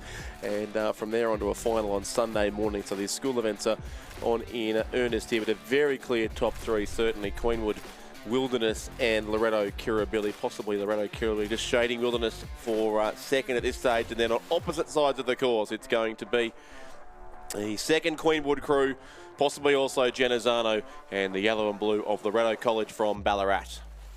So Queenwood with the lead over in lane number 5. The Wilderness School and Loretto Kirribilli, those three looking comfortable as they come in now to the final 250 metres or so, although I suspect potentially Loretto Kirribilli might just be dropping off the pace set by our leaders just a little bit over on either end of the course of bookending it really. We've got Queenwood in lane number 1 and Loretto Ballarat in lane number 7. That's our two best chances for that fourth and final qualification position. At the moment, it is Queenwood in the first place and Queenwood in fourth, so they may well get both of their crews directly through to the semi-finals in just the first heat of the Schoolgirl Coxed Fours. It's Queenwood leading out the Wilderness School from South Australia, then back to Loretto Kirribilli in third place. Then the second Queenwood crew, Loretto Ballarat, and then Genazzano and Walford Anglican School just towards the back of the field, as we see a push coming now from the Wilderness School to get up towards that first Queenwood crew. It's still Queenwood holding on to that lead, but it's only about a canvas between the two as they're coming up towards the line. It's going to be Queenwood, but not by all that much. The Wilderness School will take plenty out of that row. They finish in second place. They'll go through to the semi-finals, as will Loretto Kirribilli in lane number 4. Then in the battle for the final qualification position, it will be the second Queenwood crew that finish in fourth place ahead of Loretto Ballarat in fifth, Genazzano in sixth place, and then Walford Anglican School in seventh. 7:15.16, the provisional winning time there for the Queenwood School. A very strong effort indeed to get two crews through from this first heat of the Schoolgirls Cox for 1.11 seconds from them back to Wilderness, Loretto Kirribilli, and that second crew from Queenwood all going through to the semi-finals, which will be on Saturday afternoon in the Schoolgirls Cox 4, and the other two crews will race a repechage tomorrow. Moving on to the second heat of the Schoolgirl Cox 4s, we've got Ballarat Grammar in lane number 1, Ballarat Clarendon in lane 2, Geelong College in lane 3, Roseville lane 4, Ballarat Grammar, another crew from them in lane 5, Unley High from South Australia in lane 6, and Loretto Ballarat in lane 7. So I make that 4 Ballarat crews and 1 from Geelong. So the 5 Victorian crews and none of them from Melbourne. Yes, it is a field certainly thick with Victorians here, but it is very much the traditional event, as we said a few times, the Cox 4 for the Ballarat Schools. That's Ballarat Clarendon there in the red colours on screen here in this event. And Loretto Ballarat, this is their Division 1 crew as well, racing across in lane 7. So the crew in the previous race was a lower division crew that just missed out on a direct qualifying spot. But yes, the Geelong College are there as well, and Ballarat Grammar School. So it is a strong field here, looking just for 4 qualifying spots through to the semis from this race. But it is incredible how the random draw has pretty much thrown all the Ballarat entries in this race into the same heat too, with the exception of that one crew from Loretto in the previous heat as well. Well, it is the 2 Ballarat crews in lanes 1 and 2, Ballarat Grammar and Ballarat Clarendon, who are probably just the only 2 out of the running at the moment. At the lead, it does look like Loretto Ballarat in lane number 7, who are sitting ahead of Geelong College, Roseville, Ballarat Grammar in lane 5, and Unley High. So that Loretto Ballarat crew is Meg Lynch, Isabella Rosato, Olive Lanyon, Mia McTeague, Eliza Dodd, and coached by Craig Smith, with Geelong College being Stella Benson, Ruby Jane Roberts, Mackenzie Pugh, Hannah Dunton, Lexi Kemp, and they're coached by Pam Westernorth, as we just see the crews up on the screen. Geelong College now with that lead ahead of Loretto Ballarat. Unley High in second place, Ballarat Grammar, then Roseville, the second Ballarat Grammar crew, and Ballarat Clarendon in behind them. Yeah, strong crew there from the Geelong College. That is the, I think it's the stern half, or at least definitely half of the Geelong College first 8 that finished in second place behind their old rivals Geelong Grammar School at the head of the river only a few days ago at Ngambie Lakes, coached of course by Australian Olympian Pam Westendorf there. So a good crew from Geelong College, mainly been racing in 8 so far this season, have now gone to the Cox 4 as well. That is them with the narrow lead from Loretto College, Ballarat over in lane 7. And that crew of Meg Lynch, Isabella Rosato, Olive Lanyon, Mia McTeague and Eliza Dodd, coached by Craig Smith, are both the head of the lake and the head of the Schoolgirls winners so far this season. So they've got a couple of titles to their name already. And 2 crews here from Ballarat Grammar School. They're winning Division 2 crew and also the Division 1 crew. And while we're giving out messages, happy birthday to the mother of Matilda Whitehead. So Bindi Whitehead, it's her birthday today, the mother of Matilda Whitehead, the Cox of the Ballarat Grammar crew on lane 5. Happy birthday to you. And I've also been asked in advance to say happy birthday to Isla Shearing, who will race at 6:15, I think this evening we can call that, in the St Michael's Collegiate crew. She's turning 18 today and looking for a direct qualification spot on her 18th birthday, the rower there from St Michael's Collegiate. So happy birthday to both Isla Shearing and Bindi Whitehead. That's what a birthday present that would be. Direct qualification through. Don't have to go through a repechage. At the moment, our 4 crews looking like they're going to get direct qualification are Geelong College, Loretto Ballarat, Unley High and Ballarat Grammar. So the Unley High crew, Scarlett Shanks, Felicity Cox, Georgie Twelvetree, Eleanor Nettlefold and Harriet Wilson, coached by Daniel Ralph. And then that Ballarat Grammar crew, Lily Geddes, Riley Walker, Addison Maxted, Olivia Beachley and Matilda Whitehead, whose mum is having a birthday, as you say. Yes, there are spies everywhere. There's no secrets here at Lake Barrington. It was, as you pointed out, Stuart, Sarah Daverin from Rowing ACT's birthday yesterday. And I hear she got plenty of messages as a result of you happily broadcasting that news. Look, you know, if there's an opportunity to be able to get the human version of Tigger, you know, getting everyone to wish her a very happy birthday. I know she works extremely hard and is extremely passionate about ACT rowing, and certainly looking forward to seeing the development of the ACT state team, and in particular the big boats, with her and Tom Westgarth and Rowing ACT President Ken Peters as well. Definitely, and great to see all the CEOs from around the country are here today for some meetings at the regatta as well. So they'll be, I think, doubling up as presenters later in the regatta as well. So it really is a meeting for rowing administrators from all over the country. But a tight finish coming up here, and that Loretto crew is moving through well as we thought they might. Ballarat Clarendon, sorry, I should say Ballarat Grammar School on the other side. Unley High, the crew from South Australia. So it's not going to be an all-Victorian quadrilla here, but the Geelong College crew and Loretto College Ballarat on the far side of the course look like they'll take out the top 2 spots.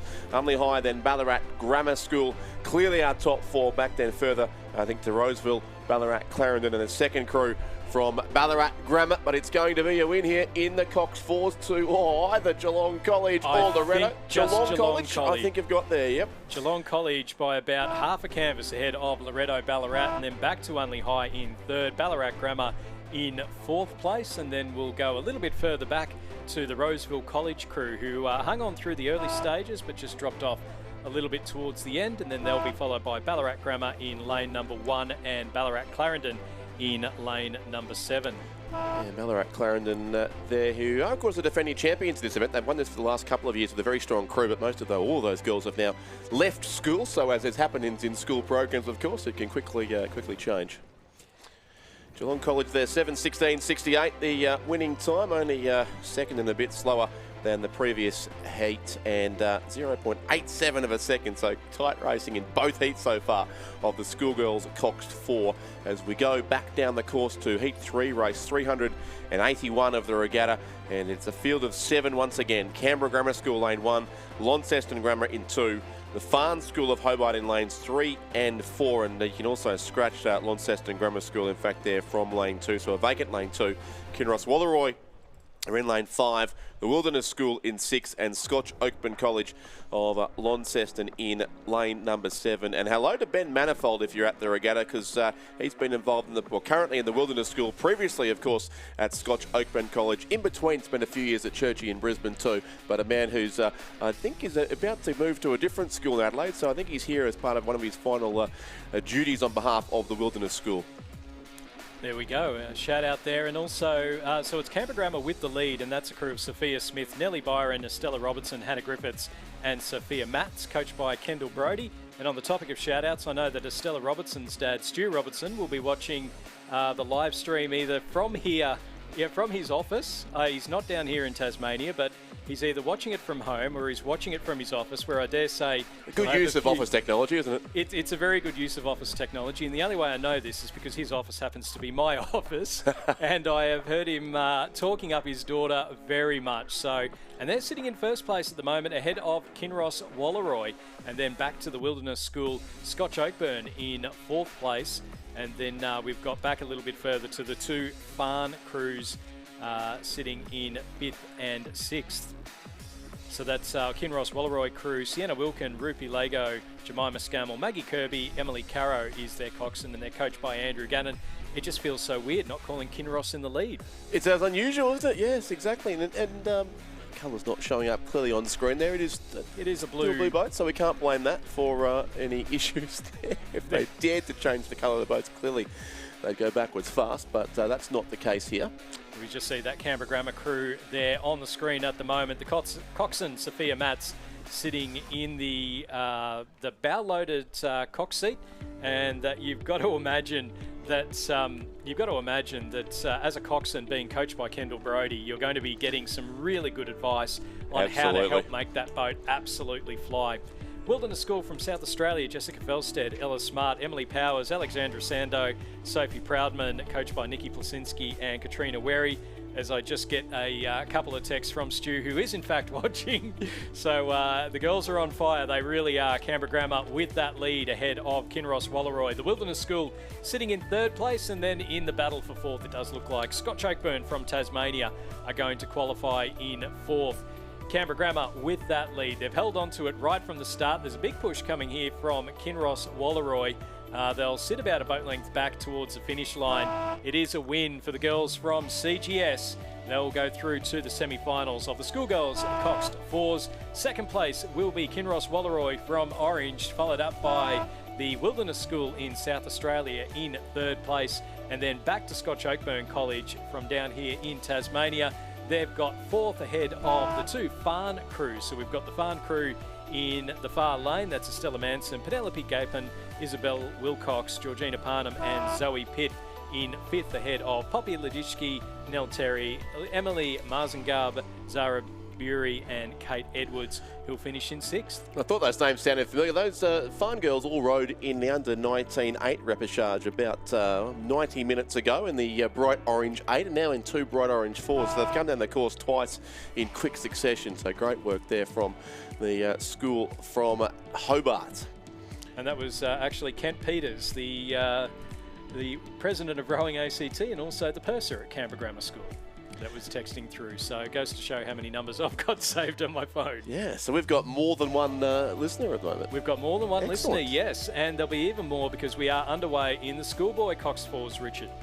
Yep, field of 8 here, so a full field right across the course. There are 2 heats in the schoolboys Cox Fours. So lane 1, Launceston Grammar School, lane 2, Ballarat Grammar, lane 3, Shaw, lane 4, Scotch College, Melbourne, lane 5, Prince Alfred College from Adelaide, lane 6, the Shaw School from Sydney, lane 7, St Ignatius from Sydney, and lane 8 is Unley High from Adelaide.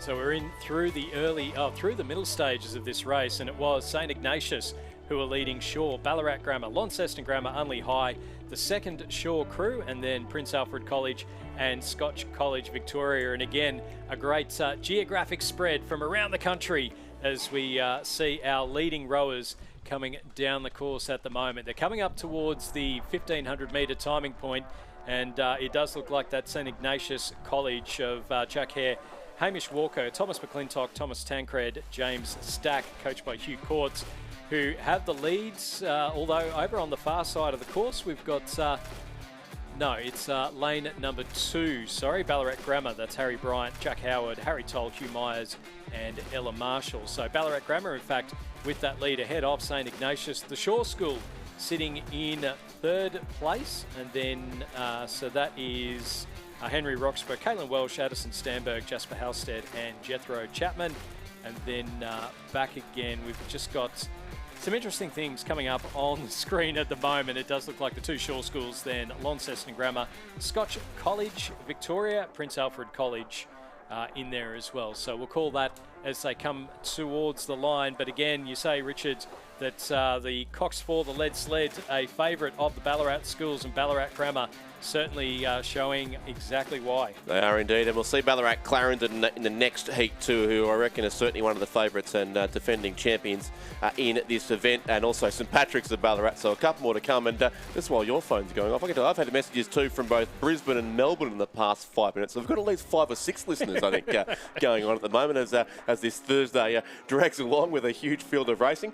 But But Ballarat Grammar School, you're right, there are very well placed on this side of the course. That crew that's coached, as we learnt earlier today, by two former competitors from the Kings Cup for Western Australia and Victoria, Luke Pognault and Paul Myers there, coaching the Ballarat Grammar crew. They're about a length ahead of Shaw on this side, and that crew on the far side is St Ignatius from Riverview, of course, so dominant in the Schoolboys 8 this year in New South Wales. They are clearly our top three, and then a bit of a gap back, but it's first and second only to go through here to the final. Ballarat Grammar School, lane 2, will be one of those two crews, and I think the boat alongside them will go through in second place. It's going to be the Shaw School who finish second to get the direct qualifying spot. St Ignatius just missing out in third. Very tight too behind them with Unley High and also the second Shaw crew. It'll be fourth to Unley High, fifth to Shaw. Sixth on this side looks like Launceston Grammar, who've also got a crew, I think, in the next heat coming up. And then back a little to in the middle lanes, Prince Alfred College and Scotch College from Melbourne. Yeah, so a winning time there for Ballarat Grammar of 6:34.91 and a margin of 2.5 seconds back to Shaw, who'll join them in the A final, with the rest going through to the repechage. As we move on to heat number 2 of the Schoolboys at Cox 4, you can see them up on the screen. And in lane 1, we have the Scotch College from New South Wales. Lane 2, Brisbane Grammar School. Lane 3, Ballarat Clarendon College. Lane 4, Damascus College in Victoria. Lane 5, Ballarat Grammar. Lane 6, Scotch College, Victoria. Lane 7, St Patrick's College, Ballarat. And then lane 8, St Joseph's College. So again, we've got a Ballarat heat going on here. Yes, a Ballaratathon here in heat number 2 as well. But again, we say it many times, but it is uncanny how many times the Ballarat schools have won certainly state, but also national titles here in the Cox 4. And that's Damascus College on screen, another of the crews from Ballarat there as well. Sebastian Irwin, Oscar Henderson, Declan Newman, Joachim Henderson and Ray Clark, coached by Cooper Reid, Paul Blanchfield and Brad Butel. But out in front is a good battle between, again, one of the Ballarat crews, that is Ballarat Clarendon on lane number 3. And alongside them was the Brisbane Grammar combination, just 0.7 of a second between them. St Patrick's there in the white colours, the next of the Ballarat Brigade. So, yeah, indeed, 4 of the 8 crews in this race from Lake Wendouree, where they've raced each other many, many times. That's the St Patrick's combination there of James Clark, Oscar Farrington, Henry Rayner, Lockie Belleville and Charlie Geddes, coached by David O'Doherty. Of course, the Rayner family are becoming rowing royalty too, with the older relatives of Henry already going on to great things in the sport and competing here also at this regatta. But it does look like out in front, it's the red canvases just of Ballarat Clarendon College on lane 3. Stuart Hall, Tiger Williams, Max Mason, Jake Connolly and Reece Belcher, coached by Ian Peel. Just over the light blue boat there of Brisbane Grammar School, Oliver Kent, Marcus Forbes, Henry Slatter, Oliver Wright and William Angelini, coached by Richard Powell and Daniel Horsley. And it is, it's interesting there. Max Mason, we've already seen rowing earlier on in the single sculls. He did quite well in that one, making the A final. And then Oliver Kent also doing quite well for Brisbane Grammar School. So those two very talented scullers picking up going into the sweep boats.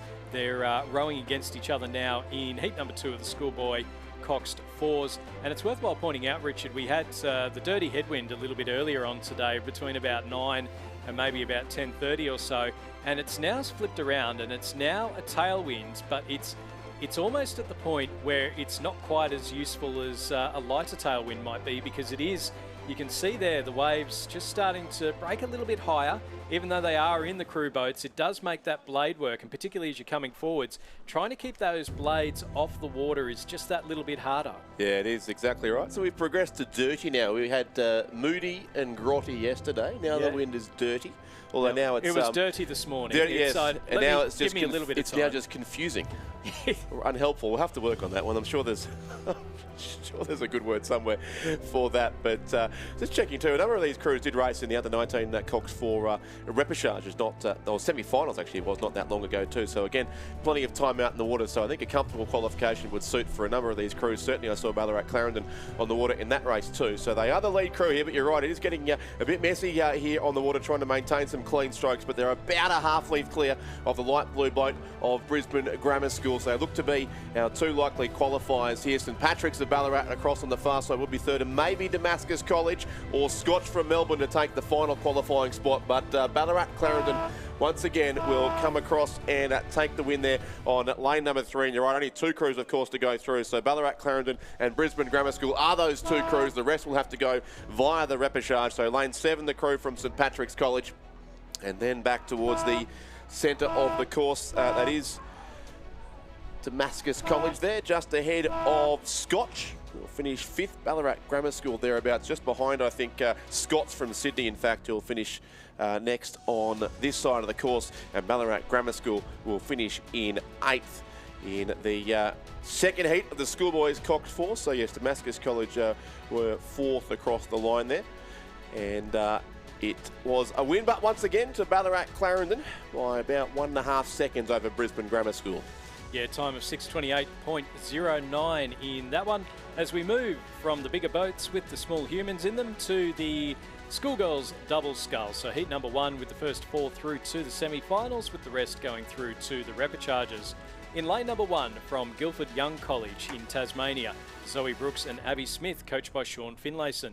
In lane 2 from Unity College, Sienna Watkins and Mackenzie Milne, and they're coached by Ben Port and Peter Newell, and they're based up in Queensland.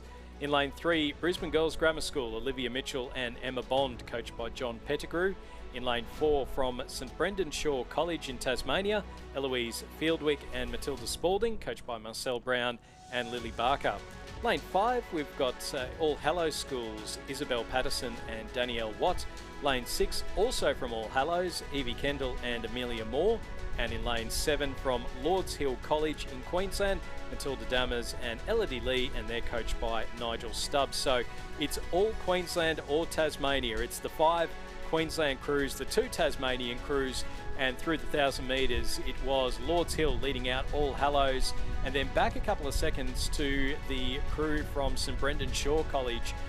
That is Eloise Fieldwick and Matilda Spalding. They're in 3rd place, and then the final qualification position was Evie Kendall and Amelia Moore from All Hallows. But the Brisbane Girls Grammar School crew were less than a second behind in 5th.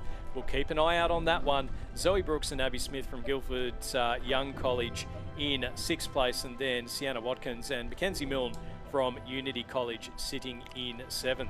Guildford Young College, I've just learned, is a Catholic Year 11 and 12 college located in Hobart.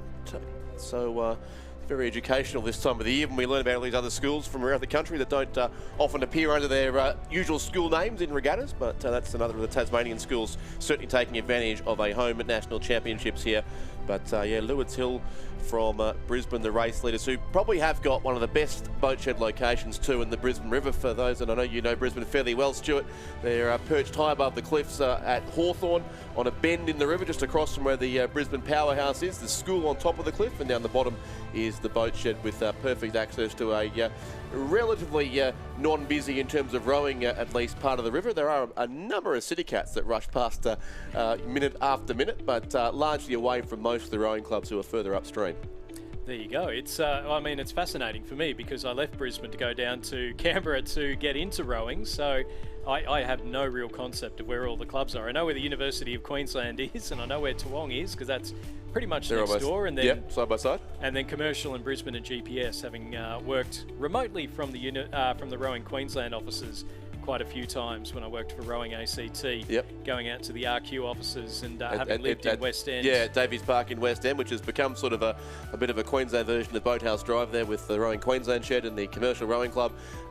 All Hallows and Nudgee College used to row from there, but have since moved to their own shed further up north, closer to their school, the Brisbane State High School, and Brisbane Grammar School, who are in this race, who generally did share their shed with Brisbane Girls Grammar School. They've had some flooding issues at that shed too in recent times. But yeah, lots of activity on the Brisbane River certainly, and it's good to see the Queensland Crows doing well in this race. And All Hallows especially, you've become a great force in Brisbane schoolgirls rowing in recent years. They've won the last 2 heads of the river up at Lake Warralong, and they're well represented here in this Richard Powell coach squad.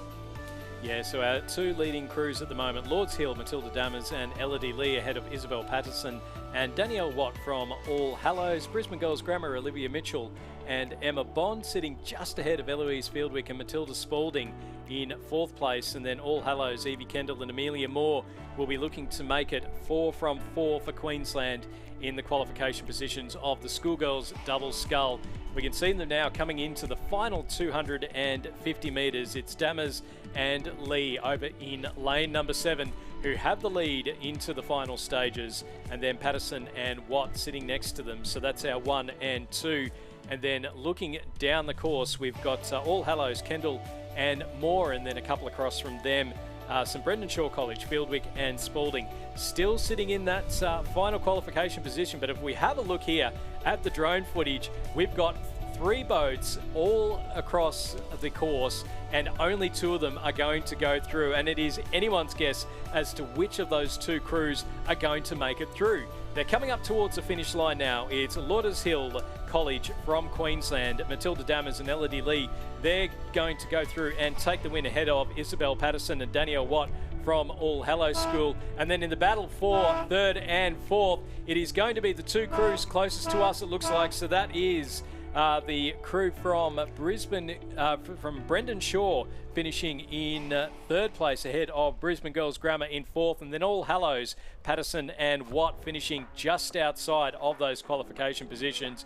They're due to go through to the They're due to go through to the repechage with the rest, with the first 4 going through to the semi-final. We'll keep an eye out on those times. I think it actually was the other way as far as All Hallows is concerned. It was Patterson and Watt in 2nd place will go through, and maybe Kendall and Moore just missed out in their close finish, but I think we need I think it was a bit closer than 1.34 seconds. Exactly. We'll wait for the photo on that one for that. How often is it the final qualifying spot just so hard fought after here in the first heat of the schoolgirls double scull? The race certainly won by Lewis Hill, but across on the far side of the course in an unofficial time of 7:51.89 for Lewis Hill. And this stage 1.53 seconds back to the first of the All Hallows combinations, which I believe was the lane 5 combination. Looked like Brendan Shaw from Devonport have just gone through, and maybe Brisbane Girls Grammar School in 4th spot. We will confirm that result shortly as we continue to move through the heats here of the schoolgirls double scull, the race for the Shelford Cup. And Heat 2 is on the course now. St Patrick's of Townsville in lane 2, Murraybridge High from South Australia in lane 3, Shenton College of Western Australia in 4, the Corowa Anglican Girls School of Melbourne in lane 5, Brisbane Girls Grammar School in lane 6, Kinross Walleroy in lane 7. And we should point out, Stuart, that the Shelford Cup is a new trophy inaugurated just last year at the National Championships by the Shelford Girls Grammar School, who have now become part of Caulfield Grammar, so no longer have a separate rowing program. But to ensure the Shelford name continued to exist in the rowing world, they donated a trophy for the schoolgirls double scull, and that was presented last year for the first time, and we'll see it again on Sunday morning, the 2nd ever presentation of the Shelford Cup. Well, the big question is, who's going to be the second crew to get their name on there, the second school to have their name down? I guess the great thing with the double sculls and the single sculls is that it's not necessarily going to be one of the biggest schools. We've seen that down at the Victorian head of the schoolgirls, where I think it's Albert Park College, who don't have a big rowing program, won that 3 years in a row. And I think it was a crew from Wodonga.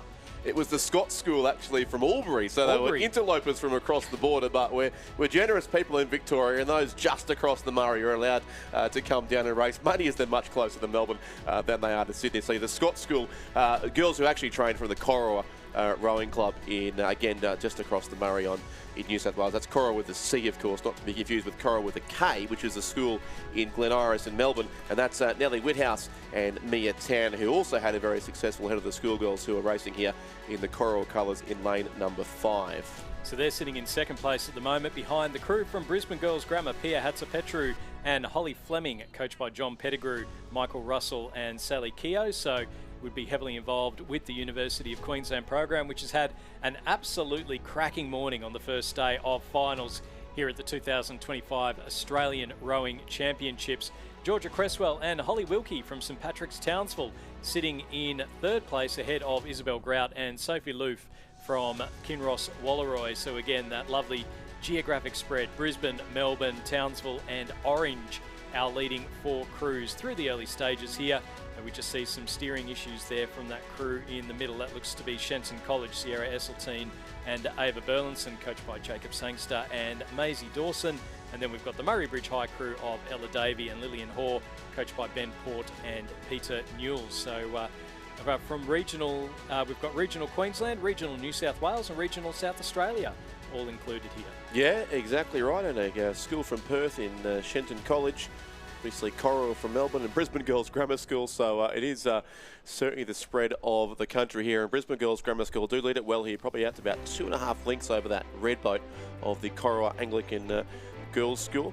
That's a combination of Whithouse and Tan, who were in fact second in the head of the school. Girls Regatta, beaten by, as you say, Stuart, that very good combination from the Scott School in Albury. So it was the commentator's nightmare there. It was Corowa versus Corowa in the final of the double scull. The schoolgirl eights are going to be fascinating between St Catherine's and St Catherine's. I recall a semi-final at Perth a couple of years ago where those two were decided by about a bow ball. That was a fantastic race. Well, then Kinross Walleroy is very difficult to say. Yeah, another nice short name that just rolls off the tongue, isn't it? But certainly Brisbane Grammar School, or Brisbane Girls Grammar School, I should say, is the right name. They're doing a good job here. Pia Hatzapetro and Holly Fleming it is for BGGS, who do lead this Corowa crew. But it's first to 4 through to the semis here, so they'll comfortably qualify along with the Corowa Girls School combination of Nellie Whithouse and Mia Tan in second place. Third then back towards this side of the course is the combination on lane 2, is it, from Murray Bridge High, who'll be across next. Ella Davey, St Patrick's Townsville, I should say there. Georgia Creswell and Holly Wilkie will finish third. And then fourth to the far side is Kinross Walleroy, lane 7, Isabel Grout and Sophie LeWelf. So they are our top 4 in the qualifying spots. They'll be followed home by the remaining 2 crews from Shenton College and also Murray Bridge High, who'll have to go through the repechage to book their spot into the semis of the schoolgirls double scull as the race for the Shelford Cup continues. So Shenton College in 5th and Murray Bridge High will finish in 6th position. Confirmation that the crews from Brisbane Girls Grammar, Corowa Anglican Girls, St Patrick's Townsville and Kinross Walleroy going through to the semi-final of the schoolgirls double sculls, with Shenton College and Murray Bridge High to go through the repechages. Moving on to heat number 3 on your screen at the moment. Lane 2 from Stuart Home School, Elke Jensen and Tyra Jensen. In lane 3 from Brisbane Girls Grammar, Lily Nolan and Genevieve Davies, coached by Ross Batho. In lane 4 from Perth College, Grace Blair and Elia Almasi, coached by Jackie Morell and Elia Poeta.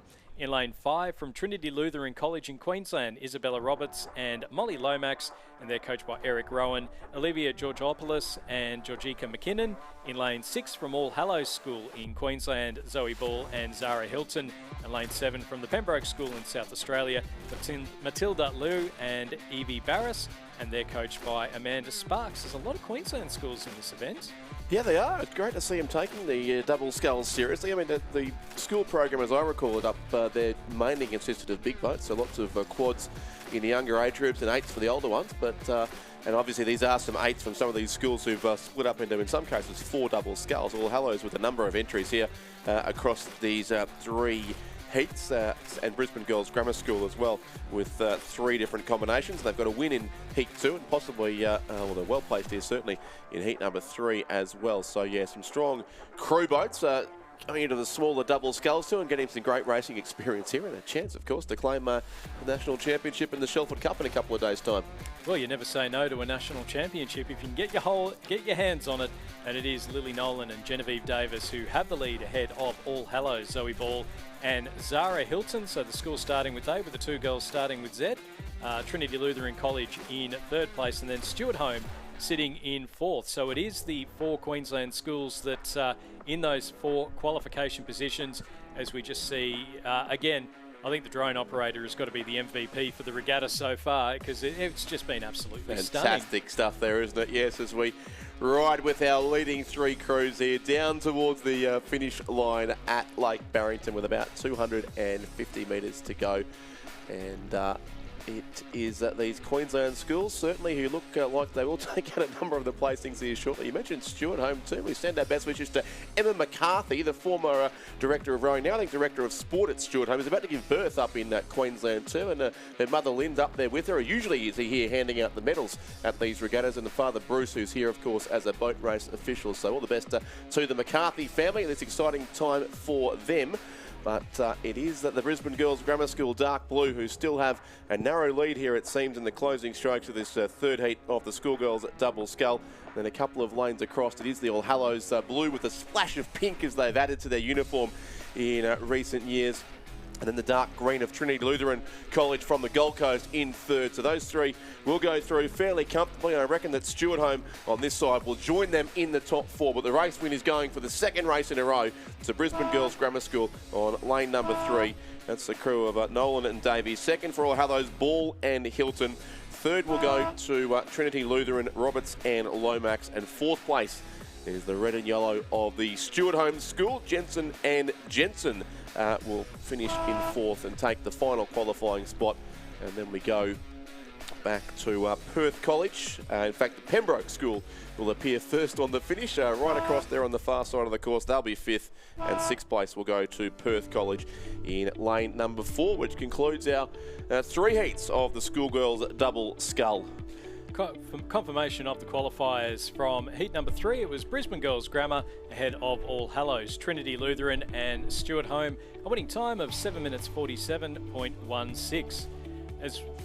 As we move on to heat number 1 of the schoolboys Double Scull. In lane number 2 from Gippsland Grammar, we have Jack Courtney and Stuart Ray, coached by Mark Friedman. Scratching in lane 3. In lane 4 from Pembroke School, Luke Jones and Alex Lee, coached by Simon Lane and Tom Merrigan. Lane 5 from Wendouree Ballarat, Joshua Roberts and Harrison Grant, coached by Paul Blanchfield. Lane 6 from Townsville Grammar, we have Liam Mackay and Finn Pacey, coached by Aaron McGuffey and Danielle Viven. And lane 7 from Christian Brothers College in South Australia, Alex Evans and Samuel Thornton.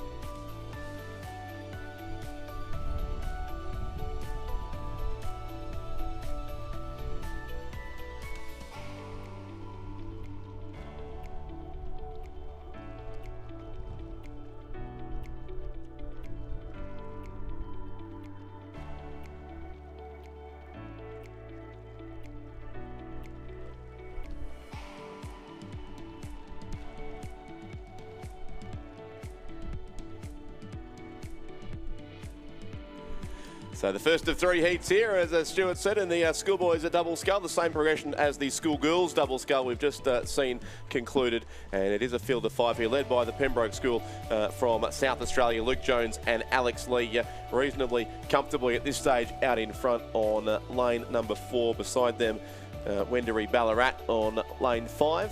And then probably Christian Brothers from South Australia on the far side of the course. But as Stuart John goes out to find some cool refreshments on this warm afternoon, it's a pleasure to welcome back Chris McCarthy. Thank you very much, Richard. It is a pleasure to be back up here this afternoon. Been very busy getting up to the wrap-up of this morning's Racing the Podcast Up, Rowing Down Under, wherever you get your podcasts if you want to have a listen to us ramble on about the finals this morning. But here, the first I was just heat. going to invite you to make a gratuitous plug, but you beat me to it. So we've been doing gratuitous shout-outs all afternoon. It's so the first please, one I've done all week. Please go ahead. No, it's fantastic listening. And I know the work that goes into producing these two and the editing you've been doing for the past couple of hours. So absolutely give it a listen. But for now, let's watch the concluding strokes of this first heat of the schoolboys Double Scull. The Pembroke School still there in first spot. There's 5 crews here. 4 will go through, just 1 to miss out. And it might be Townsville Grammar School and or Gippsland Gippsland Grammar probably at this stage fighting for that last qualifying spot. Certainly the Pembroke School has the lead by a couple of lengths. Wendouree Ballarat coming through reasonably strongly in the centre of the course with Christian Brothers, Evans and Thornton the far side there as well. And that red boat now moving too well for Townsville Grammar, who should get up into the top 4 and might even get second or third here. There's slowing down on the far side, the Christian Brothers crew. A couple of messy strokes there. They're back to 4th. The win goes to Pembroke, certainly on lane 4. And across the course in order, it'll go Wendouree Ballarat, Townsville Grammar, and then Christian Brothers. So they take the qualifying spots. Gippsland Grammar School just misses out in 5th place.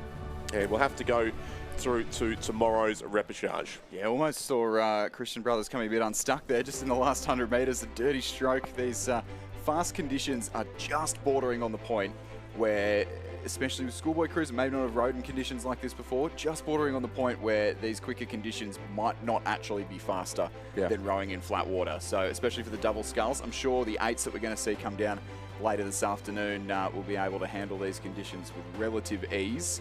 But the wind not looking as rough as it was this time for the last 2 afternoons. But we do need, as I just challenged Stuart to do, a new descriptor for the wind. We've gone past grotty, moody and dirty, so I'm not sure where we're at now, but it needs another word. Well, at the moment, I think just tolerable at the moment, but we'll see how it progresses through the rest of the afternoon. So Heat 1 concluded there. The Pembroke School winners in 7:06.75.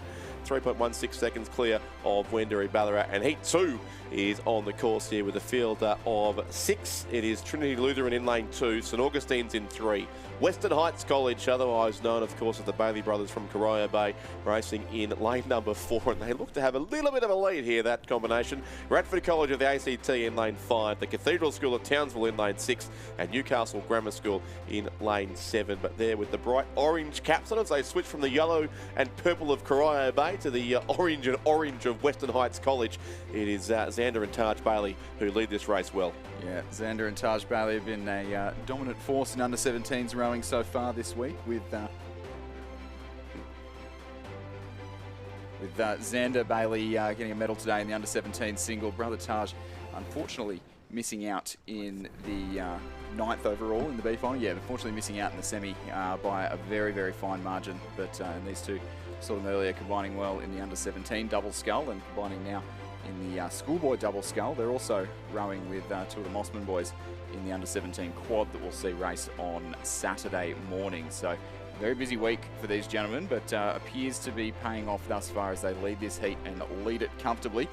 The trailing crews, looks like Rory Parker and Hamish Wise from St Augustine's in New South Wales there, second from the right on your picture.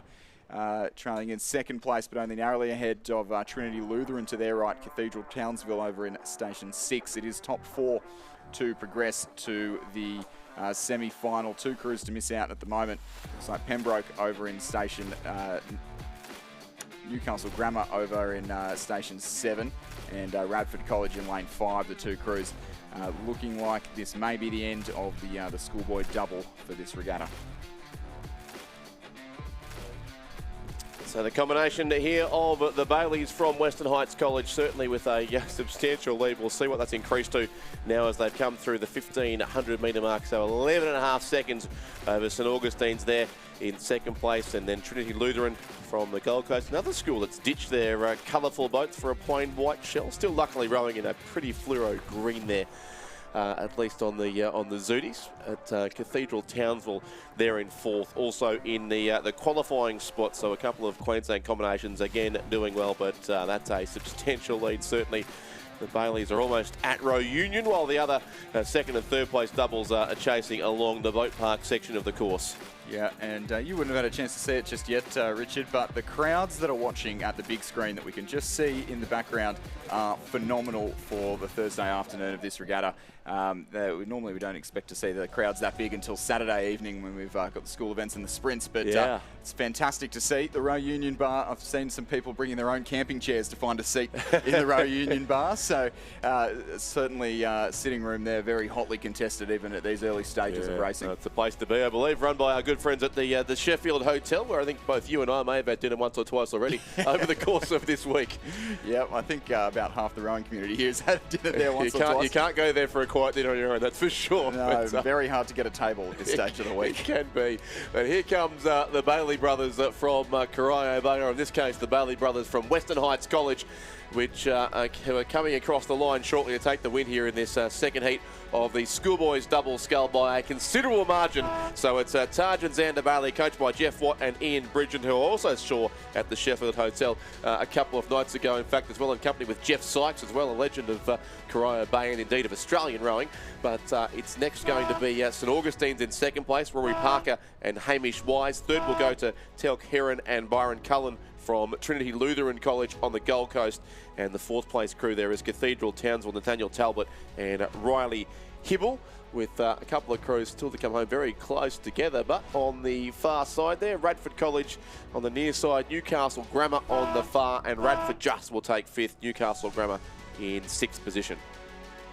Yeah, winning time there, 6:46.27 unofficially, so a good sizable chunk quicker than the previous heat, 20 seconds in fact faster than heat one. So we'll see what we've got to come from the third heat, and I would anticipate we're going to have a very, very quick third heat in this race, looking at the lineup that we've got in front of us.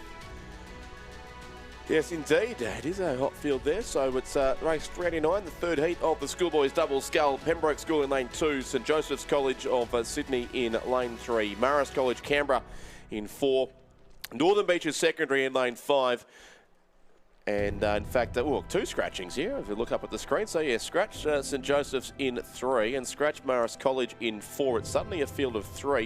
And the last crew is Marist College Canberra over in lane 6. So that does change the progression somewhat, Chris. Yeah. Usually one crew needs to be eliminated, well, not eliminated, but not progressed directly. But I'm not sure what that will do to the overall event, because two crews have come out here. Yeah, I think it might be wise to keep an eye on the progression of this one when you're checking the draws for the following rounds of racing. With a few scratchings, one in the first heat and two in this heat, would possibly mean... Yeah, I get only 14 crews left in the event, actually, so if those scratchings are sustained, they'll actually all go straight to the semi-finals, potentially, without... possibly be a repechage. Or a sole repechage, yes. Yeah. Anyway, that will come out in the fullness of time once Chris Grummett and Alice Evans and their team do their work late tonight to get the draw out for tomorrow. But still important, of course, to claim the highest spot possible here to ensure their progression is secure in the Essex Northern Beaches secondary crew. So it's the Elias brothers, I assume, Chris. Yes. Tobias, who we saw claim a very good win earlier today, along with Floris in the boat for Northern Beaches secondary. Yep, a very easy name to say in commentary. Floris Elias, Tobias Elias. Just flows off the tongue nicely. Well done to the Elias parents there for their poetic naming skills. We spent a lot of time off microphone here talking about names and how they work, but that is a very good set. Yeah, absolutely. And that combination of brothers, the two brothers of Dutch heritage, leading this race. And not twins? Not twins. Like the Baileys, no? No, different age groups, I believe. A year or two apart between the two of them. Yep, the Tobias Elias in the under-19 age category. I think Floris still competing in the under-17 category. Part of that Mossman Rowing Club squad, rowing in the colours of Northern Beaches Secondary here in the Australian Schools Championships. I think they've got a schoolboy quad as well, and a schoolgirl quad, in fact, with Northern Beaches Secondary, that school made up of a collection of campuses around the Northern Beaches. And obviously Tobias Elias was the winner earlier today of the under-19 men's single scull, so he's the holder of the Thomas Keller Memorial Trophy now. He raced for the Mossman Rowing Club, but as you say, now back in the colours of Northern Beaches Secondary. Pembroke School there in second, Brock Redmond and William Harvey, and then Marist College from Canberra third, Oscar Spurrett and Riley Dale. It looks like a late substitution into that crew too, so a couple of changes there amongst the Marist College Canberra numbers, but they're certainly in third. So looks like hopefully sets us up for some racing in a couple of days' time between the Bailey brothers and the Elias brothers. That could be quite the event. Yeah, I can certainly see a world in which that's the battle for the win in this schoolboy double scull. They've certainly, the Bailey brothers were the quickest crew in this event thus far. 6:46 in the last heat is substantially quicker than that in the first heat.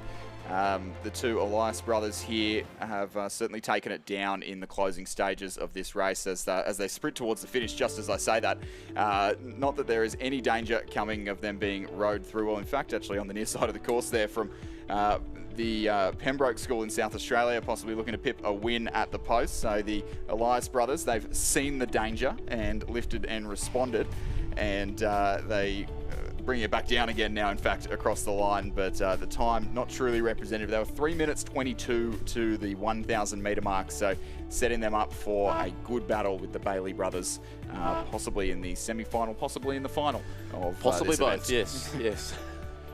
But, the Pembroke School, O'Mahony and Harvey in second place, and third, the pairing from Marist College in the ACT with just a bit of a digger across the line, but all three progressing through to the next round of racing as it stands. We certainly suggest that all crews check carefully the draw for tomorrow, and probably more importantly for Saturday, because I suspect there could be a change there in the progression system, with a few crews scratching late. But it is the Elias brothers who take out the third and final heat. As you said, Chris, the time is 6:58, about 12 seconds slower than the Baileys, but certainly not working hard towards the line there, and they win it by just over 5 seconds to conclude our 3 heats of the schoolboys at double scull. We conclude the school races for the time being. There are some quad and 8 races but to come towards the end of the day, which should be fantastic racing. But for now, we go in bright sunshine here, reflecting off the waters of Lake Barrington to the first heat of the under-21 women's quad scull, the first heat of 2. Buckingham Composite with Tasmania University are racing in lane 2. Adelaide University are in lane 3. The Rockhampton Fitzroy and Maroochy River Composite crew in lane 4. Surfers Paradise Commercial Toowong and all Queensland, all South East Queensland Composite crew there in lane 5. And an all West Australian Composite crew in lane 6. West Australian Rowing Club, Swan River and Fremantle. Yeah, only one single club crew in this event, so these under-21 women's quads certainly keeping us commentators on our toes. Bring on the club races, Chris. There's some of those coming up later on as well, where there are no composites allowed. Exactly. That certainly makes our lives a little bit easier. Even in the school races, we're spending time figuring out where the school is, and which one in the case of the various St Patrick's and Lorettos of the country. St Catherine's. And the St Catherine's, yeah, exactly. Yeah, but in this event, it's the locals on the near side of the course here, the Buckingham and Tasmania University Composite. Matilda Cocker, Olivia Yates from Tasmania University Boat Club, joining up with Alana Edwards and Poppy Kennett of Buckingham Rowing Club, who are leading this first heat of the under-21 women's quad quite comfortably. 2 heats in this event, top 2 to the final, remainder to the repechage, but a race on for that second qualifying spot between the all Adelaide University crew of Carolyn McNally, Anya Felderhoff, Daisy Holland and Emily Lang, and the crew on the far side of the course, the West Australian composite crew with Swan River and Fremantle rowing clubs, Isabel Ettinger from Swan River, Emma O'Neill from Fremantle, Emma Pittman from Swan River, and Sinead Redding from the West Australian Rowing Club. That crew on the far side there were trailing at the 1,000 metre mark, but they are now drawing levels. I'm just looking at the times through the 1,000 metres. Yeah, I don't think that's entirely accurate. I don't think 2:26 through the 1,000 metres is quite accurate, but unless that tailwind has become world-beating, yeah. But those two crews still locked in battle there, the West Australians and the South Australians gunning for that last qualifying spot. We can see on the right-hand side the 2-club composite from Buckingham and Tasmania University. So for the locals down here watching the racing, it is your crew that is doing best here in this first heat of the under-21 women's quad scull. The all Adelaide crew in the centre of the course, looking to hold off a challenge from the West Australians on the far side. And in fact, it is the West Australians who have got their bow ball in front as they seek that second qualifying spot and avoid the task of rowing the repechage tomorrow, I will believe it would be. in this event just to make the final. So all to play for here. A very busy racing schedule in the under-21s coming up. Many of these girls will be racing in 8s and Coxed 4s as well in the under-21 division over the next couple of days, and will want to rest the legs ahead of what is looking to be a very quick final in the under-21 women's quad. But as we ride side on past the row union bar, the combination on the near side, the West Australians look like they've got the momentum now with 260 or so metres left to row on the course here at Lake Barrington, or even less rather. We've gone past that 250 metre mark, well into the last 150 metres of the course. And the locals on the screen there, Tasmania University and Buckingham Composite Crew here in the under-21 women's quad will take that first qualifying spot to the final. The South Australians are lifting and trying their best to respond, but in these quick conditions, it is certainly difficult in the closing stages of this race. As the crew on the far side, the West Australians, get up over the South Australians. I'm still not 100% sure about that time. If so, that's the world's best time in the women's quad. We've just seen history at Lake Barrington, haven't we? Yeah, I think there was some issue from the start because each of the splits that came through did seem to be a little bit under what they should be. Yeah, well, given the next race has gone through the 500 and a 138, I think a sub-6 time is a bit strange. Yeah, exactly right. So I won't tell you unofficial time there for Buckingham. Tas Uni is 5:54.82 because it's probably not, but they've definitely gone through to the final directly, along with the West Australian Rowing Club Composite Crew from lane number 6. Third place went to Adelaide University. Fourth, the Surfers Paradise Composite Crew on lane 5. And fifth place, the Rockhampton Fitzroy and Maroochy River Crew, racing on lane 4 in the first heat of 2 here in the under-21 women's quad scull event, with 9 entries overall, so just one crew to be eliminated here after the repechage tomorrow, but the top 2 here will go straight through to the final. So that's the crew on screen, the ANU Composite with Sydney University racing in lane 3. North Esk, Melbourne University there in lane number 4, and what a view that is from the side of the course too, as we see the lane 4 crew just appear from the bright sunshine here at Lake Barrington. Mercantile lane 5 and Fremantle in lane 6.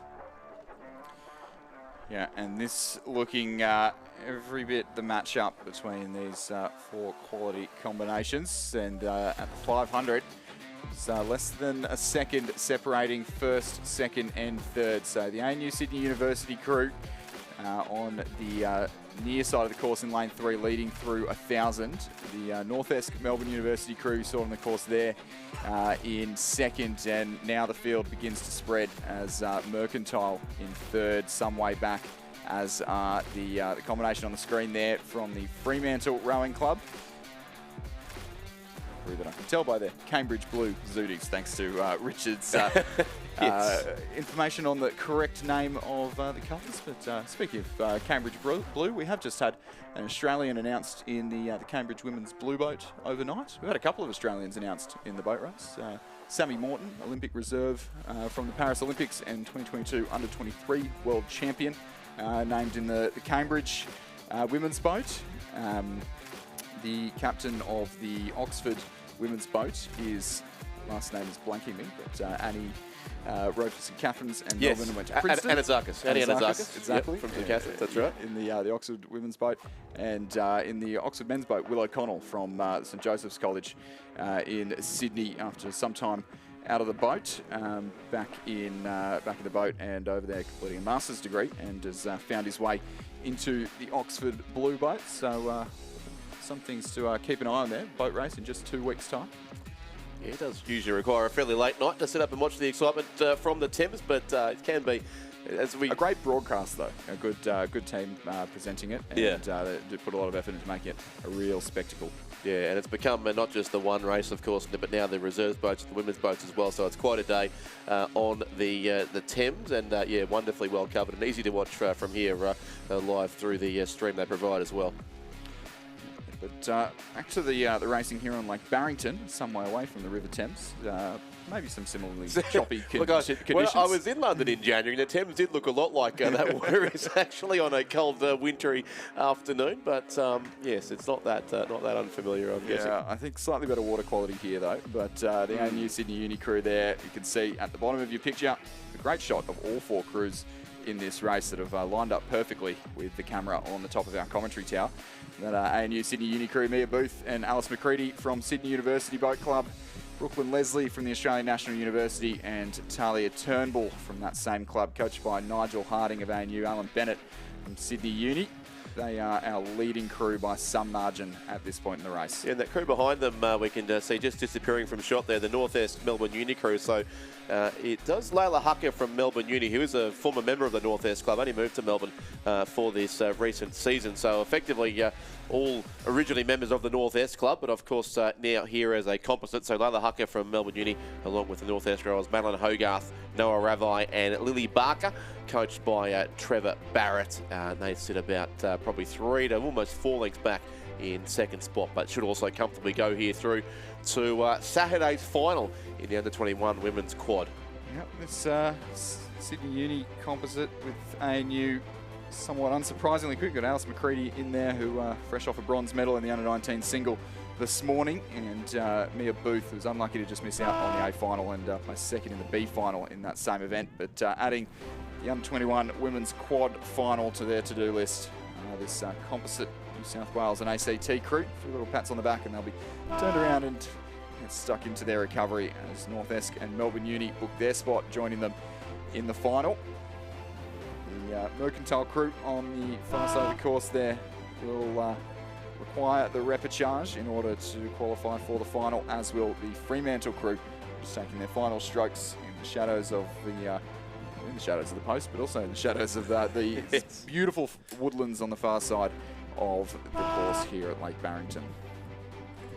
So the second heat concluded in the under-21 women's quad scull race, 391 of this regatta. ANU City University finish in first place. Northwest Melbourne Uni second. They go through to the final on Saturday. Mercantile and Fremantle will go via the repechage. 6:48.53.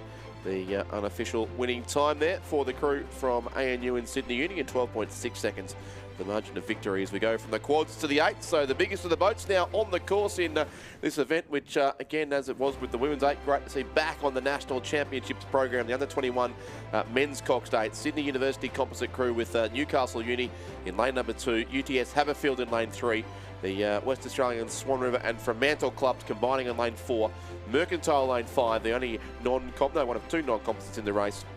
And another mouthful on lane 6, University of Queensland, Surfers Paradise and Sydney University. Yeah, it's such an exciting event to be added to the program here at the National Championships. The under-21 8, it's been one of the crowd favourite and the athletes' favourite events at the New South Wales Championships and the Victorian Championships for a number of years now. And great to see this event making its way down here to Lake Barrington, as we see a few crews that we've seen compete throughout the season that we can sort of follow their journey through here. So this West Australian Rowing Club composite, I believe, is the West Australian Youth 8 to compete on Sunday. So possibly just revealing their hand early doors in the regatta, but yes, exactly. Proving themselves as a form crew in the lead of this race at the moment. UTS Haberfield crew, one of 2 sole one club combinations. They finished second at the New South Wales State Championships, but crucially just overcame the Sydney Rowing Club crew at Sydney Rowing Club's own regatta a couple of weekends ago, which was somewhat of an upset and a good scalp for those gentlemen. The crew that we're riding on board with here, the Sydney Uni composite as it was in your program, but with one Newcastle University member, Treffin Stamboli. That's the Sydney Uni crew that has raced this combination all the way throughout the season. We're on the podium at the New South Wales Championships in 3rd place, but I've sort of said for a while that I thought this crew might just really work into the season a little bit late. They some of them, schoolies, all the rest of it, a little bit of a late start to the season, and with a little bit more headroom for those boys. But only 2 crews to qualify directly to the final. At the moment, it is that West Australian crew leading UTS Haberfield and the Sydney Uni composite on the near side from Mercantile over on the far side of the course. Mercantile, in fact, Mercantile sitting in 4th place, one of the second of our one club crews that finished just off the podium at the New South Wales Championship. The composite crew on the far side is in effect the Sydney Uni second 8, and they've pulled in a few gentlemen from University of Queensland and Surfers Paradise to help fill up a whole 8 for those boys. But it is this West Australian crew looking every bit the class combination who I think were predicted by Stuart John to take out this event come Saturday morning. Or Saturday, I think it's late in the morning Saturday. It's the under-23 8 up first, then the under-21 8 a couple hours later, and the Open 8 a couple hours later than that.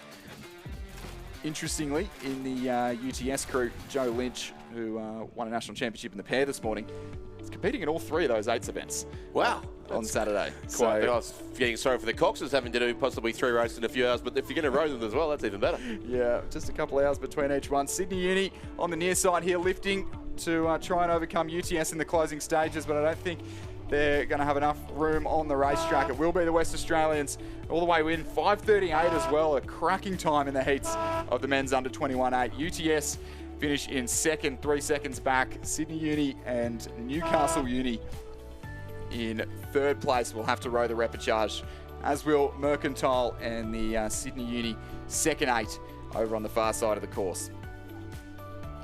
Yep, speedy conditions here. Maybe a fast tailwind is the appropriate descriptor we were searching for before. Yeah, certainly. As I said earlier when we had the doubles that it was maybe a bit hard for the doubles, and I said the 8s will probably not so be able much to in handle the it. 8s, exactly. Very exactly experienced athletes here in the under-21 8s. Yep, so the West Australians take out there 5:38.16 at this stage over UTS Haberfield by 3.31 seconds. They go through to the final on Saturday of the under-21 men's Coxed 8, this new event back at least on the Nationals program after an absence of many years, too many years some might say, but this is Heat 2 now of the under-21 men's Coxed 8 coming down the course. There are only 4 crews who've entered this event. And we do have a field of 4. In fact, they haven't not quite underway, it seems. So it's a slight delay on the beginning of... In fact, no, we're just at start time now at 4:50 or just past there. So we've actually got slightly ahead of schedule. But we'll get this race right from the start here, from the 2,000-metre pontoon, and they're on their way now. So it's Melbourne University in lane number 3. They're on the left of screen. Adelaide University, lane 4. Sydney Rowing Club in lane 5, and another 3-club West Australian combination racing in lane 6. The Fremantle, Swan River and West Australian Rowing Clubs, as they're all away from the pontoon and into the first couple of 100 metres of this race. Adelaide University, a sort of new entrant to the under-21 competition, at least to my eyes, that we haven't seen them out racing at the New South Wales or Victorian championships. So it'll be interesting to see how they compare to mostly this Sydney and this Melbourne Uni crew. So Melbourne Uni came to the New South Wales Championships, had a cracking first 1,000 metres of their heat, and had a mechanical issue, which I'm told was actually the axle of a seat breaking. So it wasn't even really a preventable issue. This isn't quite the same crew as we had out in that race. A few boys not able to make the trip down to Lake Barrington, and in fact, looks like we have one from Wendouree Ballarat, who's not on our program, but is on our timing screen in the bow seat of that Melbourne Uni crew. See Adelaide with some Scotch College oars. And of course, the mystery continued around Melbourne Uni 2 at the Victorian Championships, where they were beaten in the final there by the Scotch College 8, that is certainly having a very good season, but was able to win quite convincingly in the under-21 8 after winning the schoolboy 8 on the same day. So still hard to know what to make of some of the form in the lead-up to this regatta, but no such issues making up the form of the Sydney Rowing Club crew out in front. Crews who've taken a length already in the first 500 metres of this race. Yeah, this is a crew that's been training together pretty much in this exact combination for since about November, really. I think they raced this in some form at Head of the Yarra, or tried to, and raced it at the Reindeer Regatta in December, which I don't think these boys were quite ready for racing in December. It was not their finest outing in an 8-oared boat, but since then, a summer of camps and a few races later, this combination of Jimmy Harlow, the Brit in the bow seat, who I don't think is sitting in the bow seat there, but Jimmy Harlow, Ambrose Hennessy, the under-19 world champion in the Coxed 4 in perpetuity. With the removal of that event, Jackson Gersoy, Matthias Maloney, Thomas Maloney, those two in the Coxed 4 as well. Maxim Maloney, the older brother, so 3 Maloneys in the centre of this Sydney Rowing Club crew. Ben Muffet and Fraser Burdett rounding it out, with Seb Kladnick, the King's School alumni, in the Cox's seat. Shane Mulvaney and Brooke Robertson, the coaching team there, and this combination stepping away to a Clearwater lead in the early stages of this race. I wouldn't pay too much attention to the times. It said 1:04 through the 500 metre mark. It's getting fast out there. So world record breaking conditions here at Lake Barrington, and 2:29 to the K is certainly not going to be an accurate reflection of the abilities of this crew. Unfortunately for them, I'm sure they'd like to think they could do a 2:29 first 1,000, but it's a little bit unfortunate we're not going to be able to compare the times across these two heats, and it's going to remain a mystery until the final on Saturday morning. Yeah, it looks like too. It's James Forsyth of Wendouree Ballarat who's gone into the bow seat of that Melbourne Uni crew. So it is now Melbourne Uni, Wendouree Ballarat, and looks like Scarlett Pringle no longer coxing Justin Abella of UTS, actually listed now as the cox of that crew also for lane 3. So a couple of late changes that would appear for the now composite crew on lane 3 of Melbourne University, Wendouree Ballarat, and also a coxswain from the University of Technology, Sydney. Yeah, we did that race where we saw some deceivingly quick times. The under-21 women's quad earlier did get corrected in the end, so we will be able to I think it's afterwards. a display issue in our timing system. It's not that someone's forgot to press go at the beginning of the race, but it is always worth checking the website for official results once they are confirmed by our officials, because the truth can sometimes be a bit hard to extract in the heat of the battle, but these things are always checked before being published as final results. Yeah, so the battle line says top 2 through to the final here. The remaining 2 crews will have to contest a repechage, and at the moment those remaining 2 crews, the Adelaide University crew just on the left hand side of your picture now as we ride on board with the drones with the red blades, and the West Australian composite there on the right hand side. This isn't the West Australian Youth 8, but performing very well at this stage of the race, and it's almost like a second West Australian Youth 8 looking at some of the names in there. Incredible to see 2 strong 8s here combined from the West Australian clubs, both competing very well. Yeah, absolutely, and I think it is the West Australians who maybe just have the momentum in the closing stages of this race. Sydney Rowing Club, you're very comfortable out in front, probably won't be looking to expend too much energy in the last 200 metres of the course here at Lake Barrington. As I say that, it kind of looks like going again for a little bit of a lift, in fact, but the battle on between Adelaide University and the West Australians. Adelaide University at the top of your screen there with the red blades, looking furious in their pursuit of that qualifying spot. The West Australians down below, a little bit more within themselves and just a little bit longer in the water, and maybe just starting to creep back, and they are bow ball to bow ball as they cross past the finishing pontoon. It is going to come right down to the final strokes of this race as they enter the glare in front of us in the commentary box, and I can't quite see. It will be Sydney Rowing Club first across the line. I don't think they just did a world's best time, 5:20 that's popping up on our screen. It'll be incredibly close with the Adelaide University crew just in front of the West Australians. It'll go to a photo finish, but I think that's what we've got. The South Australians ahead of the West Australians for that last spot in the final. Yeah, I think you're right, Chris. Swinding through the glare there, it did look to be the crew just a bit closer to us who got across the line narrowly in second place. So certainly Sydney Rowing Club go through very, very comfortably indeed. A substantial margin of victory, which will get confirmed once that photo finish is sorted out for second and third place. But probably Adelaide University second straight through to the final. Fremantle Composite, the West Australian crew there, likely just missing out. And the Melbourne Uni Composite then with Wendouree Ballarat will finish in fourth place and also go through to the repechage tomorrow in the under 21 men's coxed 8. And yes, 5:20.87 knots likely to be the final recorded time for that race. Yeah, very curious to see what is the final recorded time in that race. Yep, so we'll keep an eye on those results as they come through, but we change now to the very first of our club events at the 2025 Australian Rowing Championships. We have up now the heats of the club women's double scull, followed by the club men's double scull. Keen to see our very own Ben Homer on the course in a few races' time, but first of all, it's the first heat of the club women's double scull. And this event was won last year by the Richmond Rowing Club of Melbourne, who are appearing in Heat 2 in the same combination. But Heat 1 is on the course. Lane 1, University of Queensland, Pia Hatzapetru and Astrid Coates. Lane 2, North Esk, Emily Hepburn and Sabrina Sonder. Lane 3, University of New South Wales, Samantha Backler and Helen Frith. Lane 4, Sydney, Avery Bramble and Eva Eels, who I'm pretty sure raced about an hour ago in a school event as well for Loretto Kirribilli, it may well have been.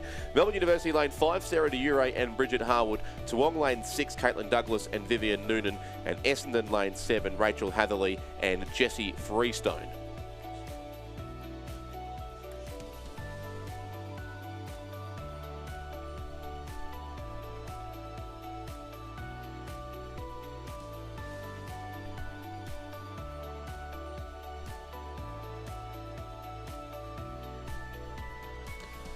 As they work up towards halfway in this club race, it is worth explaining again, Chris, probably the qualification requirements in a club event. As we mentioned before, there are no composites, so all crews must come from the same club, which is less of an issue, of course, in a double scull, but does limit entries slightly in the 8s to come. But of course, it's for those who are, I guess, at the level below Australian representation. So from memory, it's those who've not represented Australia in the previous year or are registered to do so this year. Yeah, so you can't have represented Australia in the last year at the under-23 or the senior level. Yeah.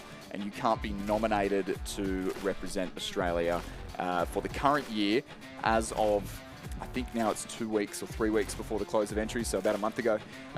You had to have withdrawn your nomination if that wasn't any longer in your plans and you wanted to race the club events.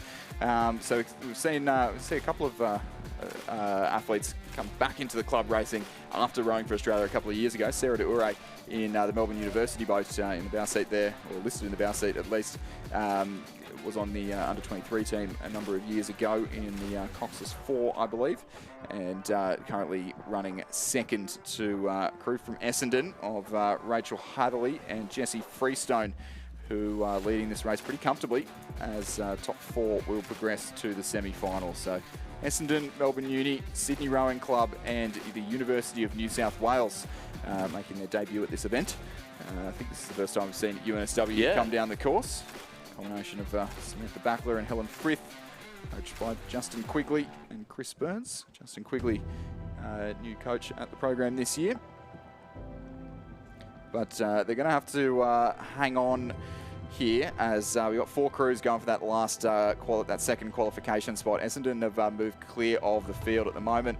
I think it might be the Sydney crew, the 2 Loreto Kirribilli schoolgirls, Avery Bramble and Eva Eels, coached by Patrick Graham, who you can see on the screen there, who look possibly the most vulnerable for missing out on that direct spot to the semi-final. But it is truly anyone's guess. The crew on the near side of the course there from the University of New South Wales, only about a foot or so up, as Toowong on the far side, Melbourne Uni only half a length in front of them. So I think we've really got 4 crews here vying for that last spot, and we'll see how this unfolds in the next couple of 100 metres.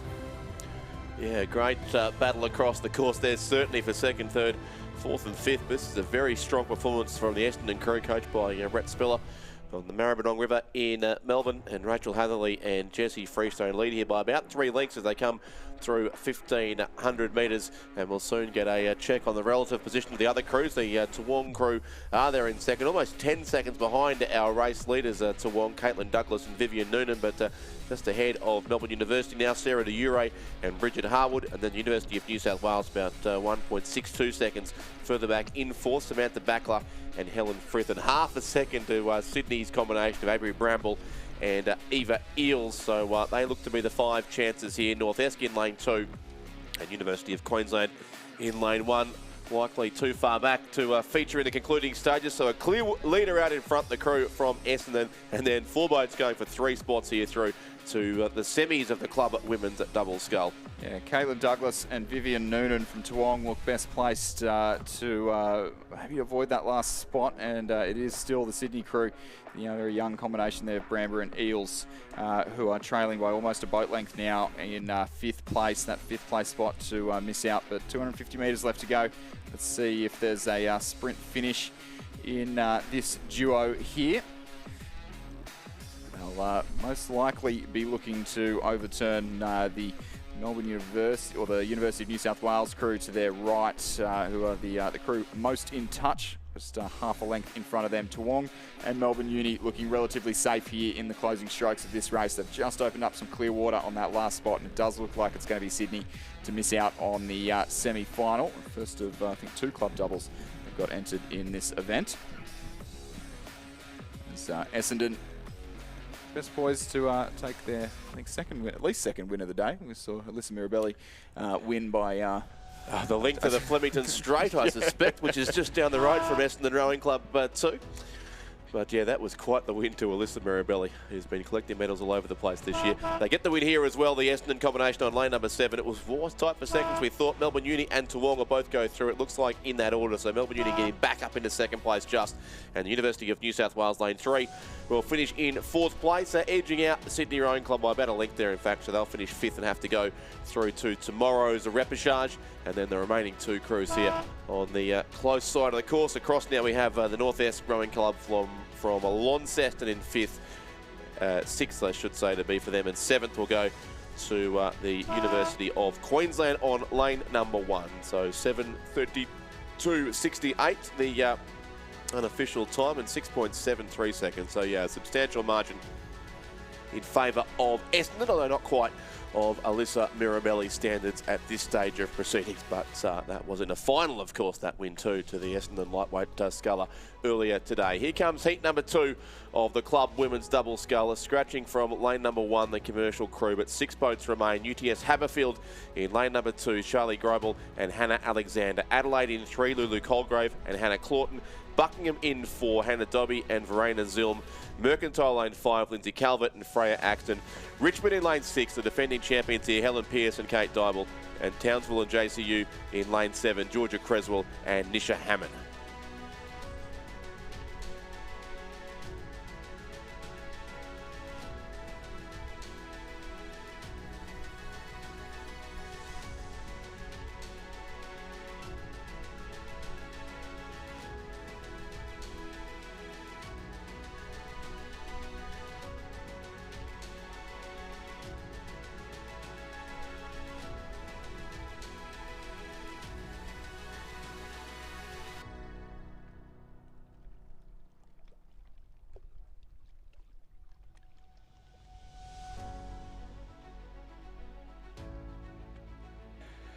So it's the local combination out in front here for the Buckingham Rowing Club on lane 4. The Buckingham Club from Hobart, and the crew of Hannah Dobie and Verena Zilm, of course, a former South Australian. Well, I think we can say former now. She's rowing interstate for Tasmania.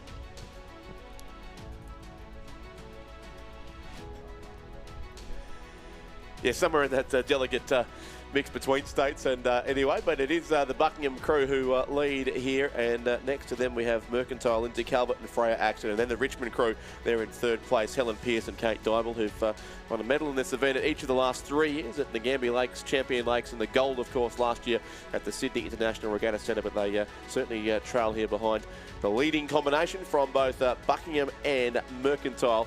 And then the race for 4th is happening back on the close side of the course. A great view from the Royal Union Marquee, to which I'm heading extremely soon for between UTS Haberfield and Adelaide Rowing Club for the 4th and final qualifying spot. Out in front, it is certainly the Buckingham combination here, coached by Abby Crow and Hannah Dobie and Verena Zilm. Clear by just under a length now from the Mercantile crew of Calvert and Axton. They're coached by Peter Somerville, and the Richmond crew still sits fairly comfortably there in 3rd place, but they're about 3 lengths away from the lead. So those 3 crews will go through to the semis of the club women's double scull, which will take place on Saturday afternoon. 1st place is Buckingham, lane 4. 2nd goes to Mercantile, lane 5. And 3rd place, Richmond, lane 6. So they're all comfortably through. And 4th and 5th will come down to a battle between these 2 crews, and it will be Adelaide in the multicoloured horizontal stripes will get the win ahead of the vertical stripes of the UTS Haberfield Club alongside them. So Adelaide, Lulu Colgrave and Hannah Claughton finish in 4th place. 5th will go to Charlie Greibel and Hannah Alexander, and 6th place on the far side will be Townsville and JCU in a few strokes time. 7:18.81, the unofficial winning time there, and 2.27 seconds between 1st and 2nd. So Buckingham do it well, and Chris, I'll leave you with Stuart John to take us through to the end of this huge day of racing here as we move towards some exciting school racing on day 4 of the 2025 Australian Rowing Championships. Yep. Farewell, Richard. Please enjoy the Royal Union Marquee. Although, good luck getting a spot. Looking out the window, it is absolutely wall to wall there, or fence to fence rather. Don't they know who I am, is what he says. Someone down in the Row Union marquee can have a seat ready and maybe a refreshing lemonade for Richard Dorstein. He has well and truly earned it today as we welcome back for the final hour and a bit of racing Stuart John to the commentary box. Thanks, Chris. Are we sure it's a lemonade? I think he might have earned a shandy by now. You can see there down at the Row Union Bar, it is absolutely packed out, so watch out. Richard will be coming down. Make sure there's a clear path towards the bar. There's a clear path towards a finish here in the club women's double for the crew from Sydney Rowing Club. That is Madison Joins and Amelia Hempelman-Adams. They're leading out the Mercantile crew of Amy Florence and Anne Ellen Pinecki by about 7 seconds, and then it's another 8 seconds back to Barwon, Sydney Arnold and Lauren Murphy, and then to the University of Western Australia, Grace Thomas and Ava Myler. So quite the spread in this race. Top 4 directly through to the semi-finals, with the rest going through to the repechage. Olivia Youngson and Kelsey Brennan sitting in that final, sitting just outside that final qualification position. And then Sophie Fremantle and Natalia Costanzo, I think they're both in either grade 10 or grade 11 at Radford College, but they are competing here in the club women's double, and they'll get plenty of experience out of that one.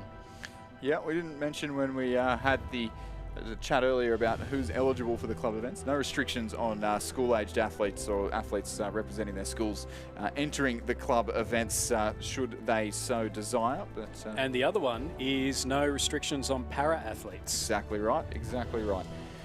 But we're seeing leading this race, Madison Joins Amelia Hempelman-Adams from Sydney, to avoid the repechage that their clubmates will contest after just missing out previous race. Maddie Joins looking to go a couple better this year. Raced, got a bronze medal in the club double last year, and now a bit of senior experience of Amelia Hempelman-Adams in the stroke seat there as they just wind things down in their journey towards the finish line. Mercantile coming at them in the closing strokes, but not looking too worried, as both will qualify directly through to the semi-final in what will be a significantly quicker time than the last two heats. 7:29.38 there.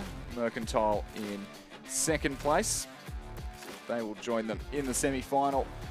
On the far side, the stripes of the Barwon Rowing Club in third. That's Sydney Arnold and Lauren Murphy. And then the University of WA here on the near side of the course, Grace Thomas and Ava Myler. They'll take that fourth and final qualifying spot ahead of the crew in the lane next to them from Swan River, Olivia Youngson and Kelsey Brennan, who will have to contest the repechage, as will that Radford College crew of Sophie Fremantle and Natalia Costanzo. So a win for Madison Joins and Amelia Hempelman-Adams from Sydney Rowing Club, and they'll be joined in the semi-finals by Mercantile's Amy Florence and Anne Ellen Pinecki, Barwon's Sydney Arnold and Lauren Murphy, and the University of Western Australia's Grace Thomas and Ava Myler. Move on to the first heat of the men's club doubles. Lane 1 from North-Est, Robert Wrigley and Patrick Bird. Lane 2 from UTS Haberfield, Patrick Burke and Mitchell Caponis, two very similar names back-to-back there. Lane 3 from Banks Rowing Club, Bo Huang and Lockie Rose. Lane 4 from Melbourne University, Nick Atkins and Patrick Rosek. Lane 5 from the University of WA, Lachlan Broomhall and Aaron Den Uden. In lane 6, also from the University of WA, Sean Day Barnes and Jacob Minchin. And lane 7 from Mersey Rowing Club, Roloff de Boer and Lars Brown. Yeah, so it is Pat Burke and Mitchell Caponis from UTS Haberfield leading this race. I've had a couple of good races in the last few weeks, notably at the Sydney Rowing Club Regatta a couple of weeks ago, taking a win in the Open Double there in a very handy time indeed. And I'd say that if you were going to predict favourites, these two would be right up there in this event. Mitch Caponis, very distinctive long hair, sometimes affectionately referred to as UTS Jesus. But also a faithful coach of the girls at the Askham School, who I'm sure will be cheering him on. So well, he's walking on water at the moment. They're out in front by a bit over a boat length ahead of the crew from Melbourne University, Nick Atkins and Patrick Rosek. You left yourself open for that one. Oh, that's brilliant, Stuart. That's very good from you. And then going across the field, in between them, we've got the Banks Rowing Club crew of Bo Huang and Lockie Rose. They're sitting in third, and then throw a blanket over the rest of the field. The two University of WA crews and the Mersey Rowing Club crew all going for that fourth and final qualification position. Robert Wrigley and Patrick Bird from North Esk, probably the only crew out of the running at the moment. You can see there up on the screen, it's only a couple of seconds between the two University of WA crews. That is Lachlan Broomhall and Aaron Den Oden, and then Sean Day Barnes and Jacob Minchin going for that final qualification position. And the Mersey Rowing Club sitting just in behind them. You can see them up on the left of the screen. North Esk on the right-hand side of the screen. Probably a little bit too much to make up over these final 250 metres, but no doubt about our top two qualifiers so far. It's Pat Burke, Mitchell Kaponis from UTS, and Nick Atkins and Patrick Rosek from Melbourne University. Patrick Rosek there from Melbourne Uni, the 2022 world champion in the lightweight men's quad for Italy. But being a couple of years ago, perfectly eligible to race in these club events. And I think we'll see all four of the athletes in these leading two crews in their clubs' respective club eights as well. The last race of the Australian Open Rowing Championships before the Interstate Regatta on Sunday, just before lunchtime. See there that UTS crew just starting to wind things down in the closing strokes of this race. Certainly enjoying that tailwind, just tapping them along. And reasonably quick time as well, considering shutting things down pretty early. Looks like they'll cross the line in the low 640s, which is certainly something to write home about in the club double scull. UTS Haberfield will win it by 3 or 4 lengths in the end from Melbourne University Boat Club. Banks have gotten themselves clear of the race for the final qualification spot, but the crew on the far side of the course there from Mersey doing battle with the first of the University of WA crews. It is the University of WA who just get up over the locals from Mersey, and the second of the University of WA crews. Those two combinations having to contest the repechage in order to qualify for the semi-final. North Esk there in 7th place. Another local crew of Robert Wigley, Patrick Bird will round out this first of 3 heats in the club men's double scull. So a win for Patrick Burke and Mitchell Kaponis from UTS Haberfield, second to Nick Atkins and Patrick Rosek from Melbourne University, third to Bo Huang and Lockie Rose from Banks, and fourth to Lachlan Broomhall and Aaron Den Ouden from University of WA. They'll go through to the semi, with the rest going through to the repechages. In race number 398, it's the second heat of the club men's double scull. This is the one we've had penciled in all day, Chris, because in lane number 1, it is Ben Homer and Remy Keats from Newcastle Rowing Club. In lane 2, from the University of Queensland, Mitch McGeever and Pat Murphy, coached by Michael Russell and Randall Martin, Lachlan Johnson. In lane 3, from Canberra Rowing Club, we have Angus Scott and Dylan Outram, coached by Mark Kwiatkowski. In lane 4, from Essendon, Sven Huterman and Isaac Sirotic, coached by Don Cochran and Tim Jezesevich. In lane 5, from the West Australian Rowing Club, Antoni Rabinski and Julian Viandia. In lane 6, from Sydney Rowing Club, James Fredrickson and Thomas Patrick, coached by Shane Mulvaney and Brooke Robertson. And lane 7, from the University of New South Wales, James McCready and Nathan Helms, and they're coached by Justin Quigley and Chris Burns. Yeah, as you mentioned, our co-commentator Ben Homer in the bow seat of the Lane 1 crew, and on the left of your picture, they came to the National Championships in 2022. There they are, Ben Homer, Remy Keats in the stroke seats, fresh off just missing out on a medal in the open lightweight single scull this morning, despite Mr. Homer's best efforts of calling him across the line as third, but we'll forgive him this time. He is certainly the most professional of the bunch of us here in the commentary tower. But they came here a couple of years ago. They came to headed over to Perth a couple of years ago and just missed out on making the final by, I think, about half a second.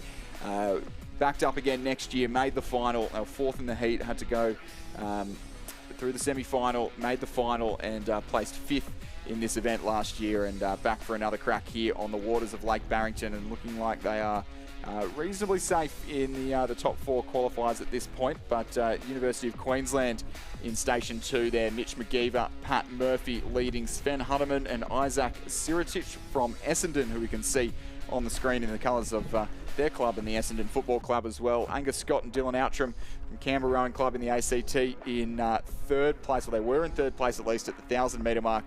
Looks like Homer and Keats on the near side of the course there. In the tricolour of Newcastle Rowing Club have just moved up into third at this point in the race.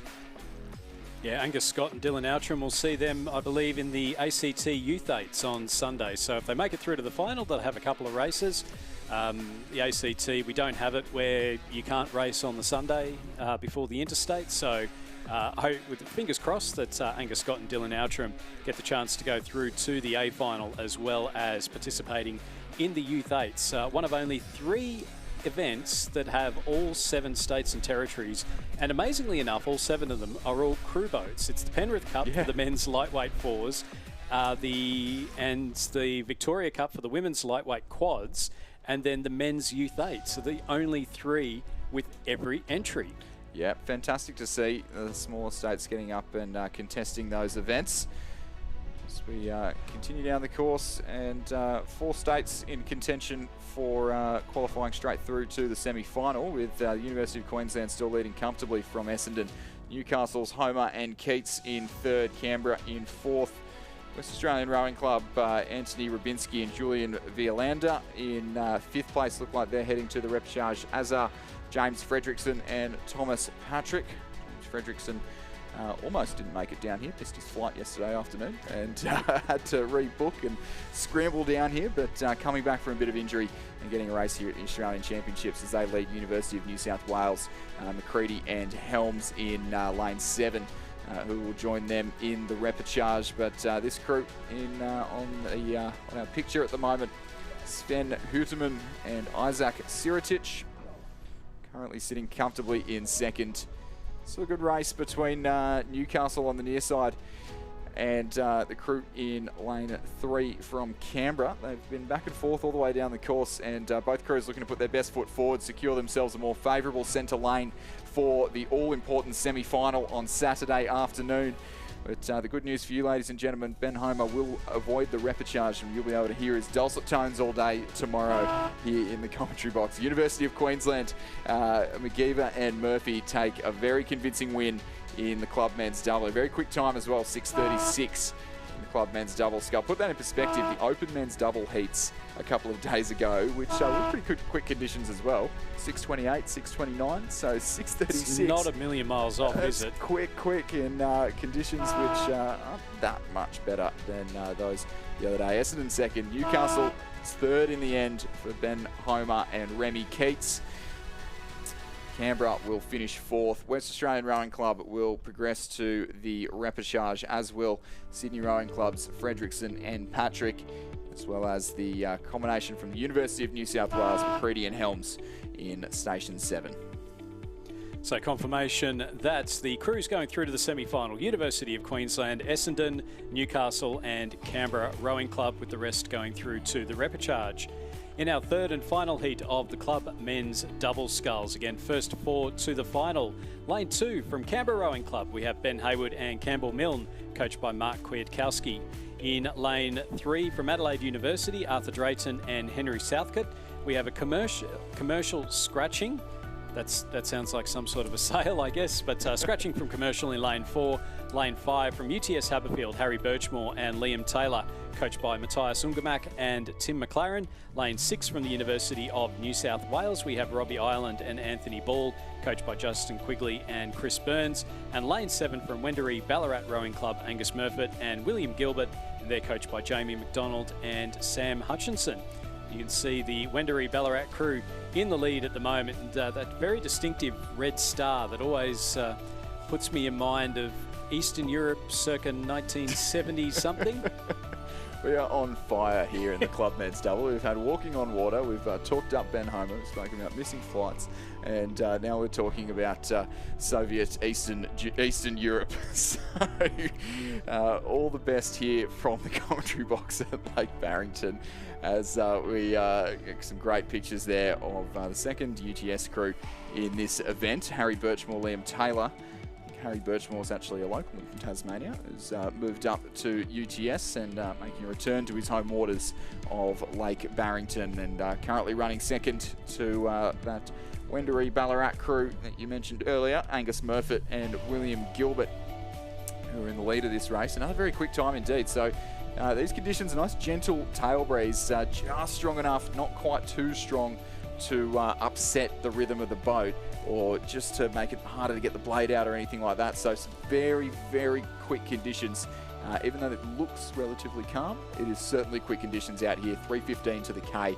These boys expect another time around the 6:30 mark here from Wendouree Ballarat. I think the conditions a little bit earlier on, when it flipped around to the tail breeze, it became an unhelpful tail breeze because it was just so strong. And we saw, particularly with the Coxed fours, that a number of the crews trying to keep their blades off the water and keep that clean blade work, being able to square up without clipping the bottom of the blade in the water, it just made it that little bit harder than you'd necessarily prefer. So in that particular instance, I think the adjective we'll go for will be unhelpful. Unhelpful, yep. In that particular instance, it certainly was. I think a lot of the crews who are due to come down the course in the next hours of racing, the last hour of racing on Thursday, are going to describe it as helpful, though. It's very helpful at the moment. Especially a number of these athletes having done multiple races, and we'll see that in the school events, which will be underway in a couple of minutes. But as it stands here in the last heat of the club men's double, last heat of the club events before we move on to the opening races of the Australian Schools Championships, Wendouree Ballarat leading from UTS Haberfield. Canberra Rowing Club's Ben Haywood and Campbell Milne sitting back in third, just narrowly ahead of Adelaide University's Arthur Drayton and Henry Southcott. Robbie Ireland and Anthony Ball from the University of New South Wales look destined for the repechage in this event. We will have to row on the Friday while everyone else will get the day off here, and they will be the sole crew to do so from this race by virtue of only 5 on the start line in this third heat of the club men's double scull. So it's a convincing lead, and it's going to be a convincing win for the crew from Wendouree Ballarat Rowing Club. That's Angus Murfitt and William Gilbert. They take the W in a 6:46.99, just dropping it down towards the end there. Second place to UTS, Harry Birchmore and Liam Taylor. They'll go through to the semi-finals, as will the crew from Adelaide University in lane number 3, Arthur Drayton and Henry Southcott. With Canberra Rowing Club, that's the second Canberra Rowing Club crew making it to the semi-finals, Ben Haywood and Campbell Milne. And again, we'll see them in the ACT Youth 8s on Sunday. And then coming through in 5th place and into the repechage will be the University of New South Wales, Robbie Ireland and Anthony Ball. We just see Canberra Rowing Club there. That is Ben Haywood with the cap on backwards in the bow seat, and Campbell Milne just taking a few deep breaths at the end there in the stroke seat. As we move on now for the first heat of the Schoolgirls Coxed Quad Sculls. So first 3 directly through to the semi-final, with the rest through to the repechage. In lane 1, Royton Girls School. That's Valentina Deboshian, Ruby Draper, Saya McIntyre, Letitia Deboshian and Olivia Michelini. In lane 2 from Melbourne Girls College, Zoe Tucker, Eve Fumberger, Zara McIntosh, Bray Norton and Isabel Monroe. Lane 3 from Unley High, Maya Lesiu, Rachel Luscombe, Lauren Halls, Grace Charters, Charlotte Hooper. In lane 4 from Northern Beaches Secondary, this will be a very quick crew of Freda Kirkham, Tanya Horby, Elise Coates, Eloise Stevens and Amelie Kemper-Massey as their coxswain. Lane 5 from Radford College, Lucy Mihailovic, Freya Teschendorf, Isabel Egan, Emily Brennan, Charles Kendall. Lane 6 from Strathcona, we have Olivia Tawney, Karis Jackson, Charlotte Stoltz, Olivia Harris and Emma Pitcairn. And lane 7 also from Strathcona, Annabelle Howell, Maisie Permetzel, Olivia Giles, Jessica Field and Bailey Riddle is their coxswain.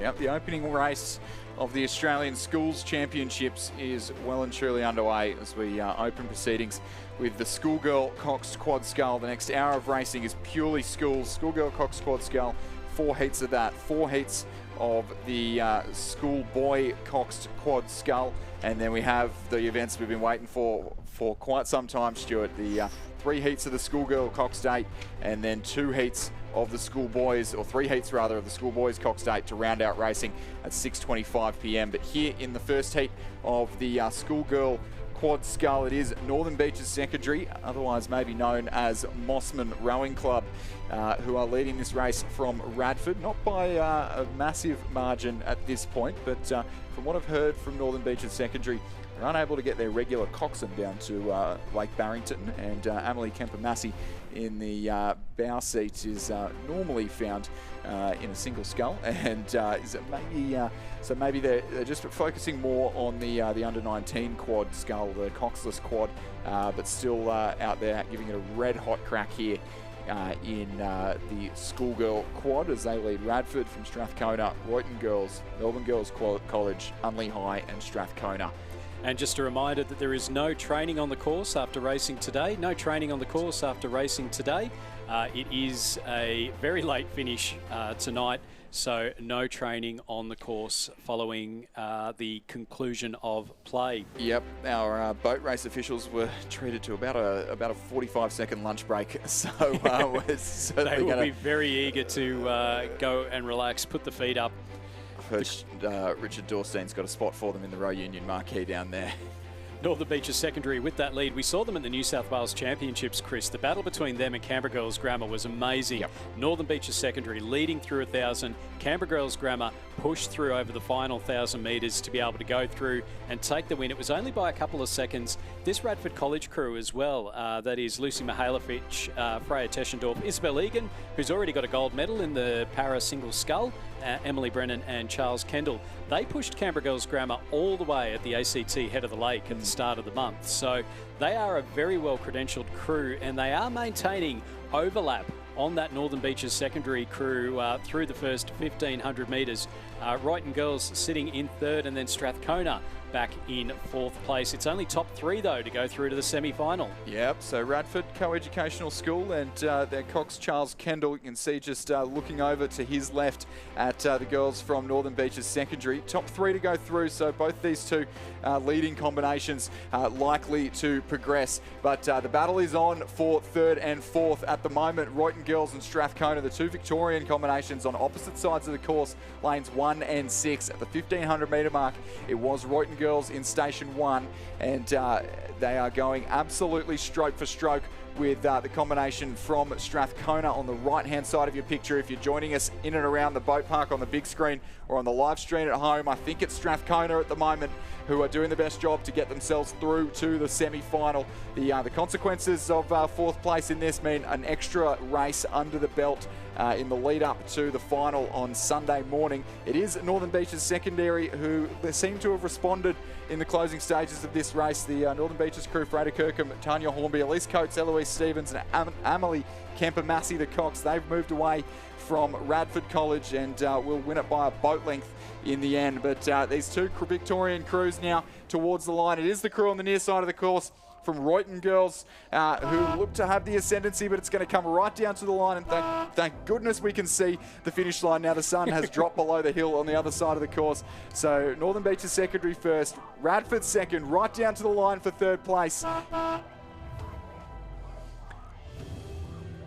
I don't know who got it there, Stuart. It's very, very tight. I thought it was Strathcona over in lane 6, but they're saying Royton Girls, so we'll keep an eye out on that one. It was between Royton Girls in station 1 and Strathcona in station number 6. Unley High finishing in 5th place. Melbourne Girls College back in 6th, and then the second Strathcona crew in 7th. And one thing I do want to point out while we wait for that final photo finish, with the two Coxes, you could see the Northern Beaches Secondary coxswain very chilled, not saying a lot, normally a rower, whereas Charles Kendall from Radford College was really exhausting. He was urging them through. But a win for Northern Beaches Secondary in a time of 7:08.74, winning margin of 3 seconds ahead of Radford College. And again, we will keep an eye out on that third placing in the first heat of the schoolgirl quad sculls. Moving on to the second heat, and we are 500 metres in. It is PLC Sydney, Presbyterian Ladies College, Ellen McCartney, Maisie Burge, Molly Cameron, Emily Barrett and Lily Cameron. In lane 2 from Strathcona, Sarah Alsop, Charlotte Wood, Ivy Voshig, Ruby Douglas and Hannah Jung. In lane 3 from Trinity Lutheran College in Queensland, Alina Doherty, Emily Dobbins, Sophie Clifford, Lily Fruin, Chloe Fielding. In lane 4 from Shenton College in WA, Paige Grover, Grace Oldmeadow, Sophie Fitzgerald, Elena Frank and Lynn Ewan. In lane 5 from Redlands, Pearl Brown, Brown, Ava Ford, Liv Goodland, Isabel Campbell and Francesca Richardson. Lane 6 from MLC Perth. That's Sophie Tornatora, Juliette Bird, Juliana Rodriguez, Jodie Priest and Jonty Campbell. And lane 7 from MLC School in Sydney, Ella Hugh, Rebecca Beaton, Eliza Kershaw McDonald, Sophie Winnell and Alana Ng. And they're coached by Rob Glendenning, Ashley Brooking and Rafe Stanford Meisel. It is that MLC School crew on the far side who are currently in the lead. 2.3 seconds the ascendancy over Trinity Lutheran College. We briefly got some results for that previous heat, which have just flashed off our timing screen. So the judges still deliberating on that photo finish in the first heat of the schoolgirls Cox Quad Scull. Yeah, still showing unofficial results in front of us, but MLC School leading this race. Had a good performance at the schoolgirl head of the river in the Quad Scull. They did battle with that Canberra Girls Grammar School we spoke about earlier, as well as Radford. They ended up just off the podium in that occasion, but they have been there or thereabouts in the New South Wales regattas thus far. So good to see them putting their best foot forward in this heat. Trinity Lutheran College that we can see, it's not Trinity Lutheran on the screen there, Trinity Lutheran College in lane 3. Sitting in second place, Shenton College from Western Australia in third, and some way back to fourth. And that looks like Redlands ahead of PLC Sydney, MLC Perth and Strathcona for the rest of this field. So these girls giving us a little bit more of a break than what we got in the previous race. Doesn't look like the photo finish camera will be required for that last qualifying spot in this instance. No, but we are still waiting on those official results from the first heat. And it really comes down to who takes that final qualification position. It's a lot less stressful when it's between second and third as opposed to third and fourth as to who actually goes through on those ones. But the opportunity is should always be taken if you get the chance to be able to row through a school.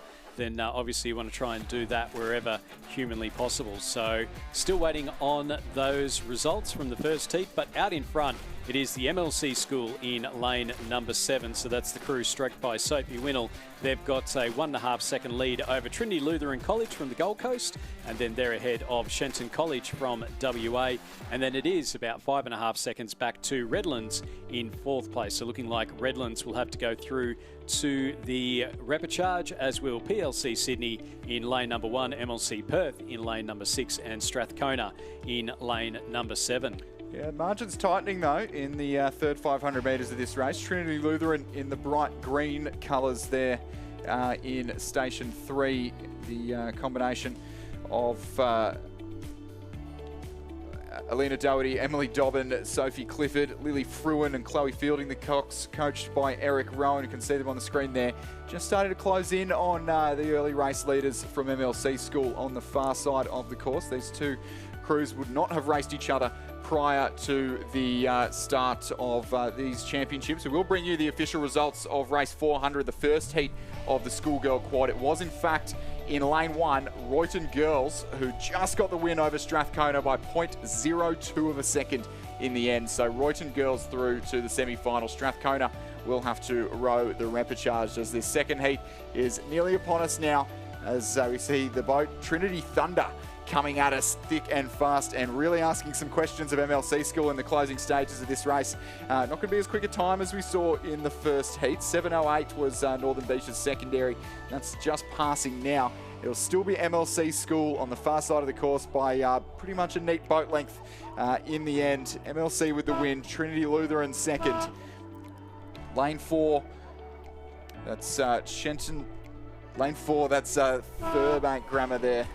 Shenton College, rather, looking at the wrong heat. It's getting very late in the day. Shenton College from Western Australia in third place to head through to the semi-final. Redlands from Sydney in fourth will contest the repechage,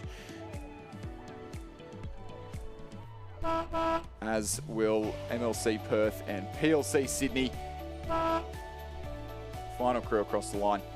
Strathcona there in 7th place. So a win for MLC School from Sydney ahead of Trinity Lutheran College and Shenton College. Those three crews going through to the semi-finals. So the schoolgirl quad sculls, with the rest going through to the repechage. Our next heat is underway, heat number 3, and it is, again, first 3 through to the semi-finals. Lane 1 from Newcastle Grammar, Heidi McKenzie, Sadie Smart, Roxana Brown and Kensington Steele, coxed by Daniel Vesey. Lane 2 from Canberra Girls Grammar, Sophie Frost, Emily Walker, Charlotte Bowen, Isabel King and Eliza Miller. Lane 3 from Radford College, Kate Collier, Hannah Koch, Lily Soderblom, Gigi Hickey, Jackson Thew. In Lane 4 from Furbank Grammar, Brooke DeTiro, Pippa Morgan, Lorna Cairns, Zara Excel and Lauren Box. Lane 5 from Melbourne Girls Grammar, Claudia Cogler, Natalie Grant, Emily Rasmussen, Georgia Berryman and Brittany McCormack. Lane 6 from Launceston Grammar, Poppy Pitchford, Maddie Hurd, Poppy Cumming, Molly Clark and Annie Frost. And Lane 7 from Corowa Anglican Girls, Emily Newen, Chloe Agars, Hannah Waddell, Tessa Plant and Emily Bucket is their coxswain. And just on the topic of the Corowa Anglican Girls School crew, Tessa Plant is also found in the coxswain seat and for the last 2 years has been kind enough to cox a para-rowing crew at the head of the Yarra. So jumping in at the recommendation of Coach Jane Robertson and did an excellent job in both years with that one. Oh, excellent, and certainly no easy task navigating the twists and turns of the Upper Yarra River with 8 unruly people like yourself, Stuart, in the boat. Well, the rest are very ruly. It's the stroke seat that's completely unruly. Yeah, absolutely. So really a very strong-willed coxswain there. As we see in this third heat, Canberra Girls Grammar, the crew that we've spoken about so much throughout the course of this season. Sophie Frost, Emily Walker, Charlotte Bowen, Isabel King and Eliza Miller, the coxswain, the leading crew at this stage of the race. And leading quite comfortably indeed, 7 seconds at the 1,000 metre mark and 3:29 to the K. Pretty quick for the coxed quad. So interesting to see what sort of marker these girls lay down as they only extend their lead over Melbourne Girls Grammar in lane 5. We can see them at the back of the picture there. And the yellow Zooties of Furbank just outside the qualifying spots in lane 4. Well, Canberra Girls Grammar have never won one of these big boats at the Australian Schools Championships. So, again, they've been knocking on the door for the last few years. I know back in about 2020 for that cancelled regatta, they had a really good schoolgirl 8. They've had some handy schoolgirl 4s, some handy schoolgirl quads. They were undefeated last year until the National Championships in the semi-finals with Kinross Walleroy. Is this the year that they crack and break that drought? They're out in front at the moment through 1,500 metres, a 5:17.18. You can see there it's a pretty commanding lead. 10 seconds now over Melbourne Girls Grammar, back in second place. And then back a little bit further, Radford College in third place. I think that's the second Radford crew. Then Corowa Anglican Girls just under 3 seconds back, so not completely out of the realms of impossibility that they sneak a spot in the semi. Furbank Grammar sitting in 5th, then Newcastle Grammar in 6th place, and then back to Launceston Grammar in 7th. Yeah, certainly all to play for Corowa Anglican Girls on the far side of the course there. Still well and truly in contention for that last semi-final qualification spot. This Canberra Girls Grammar crew. Saw them in the under-19 quads yesterday, the coxless event, and thought they looked like they had a really good grip on the coxless boat for the first time. I know that you said that they were kind of struggling with the lighter weight of the coxless boat, which they may have some plans to take overseas or something like that. But rowing here in the Cox boat at this regatta as well.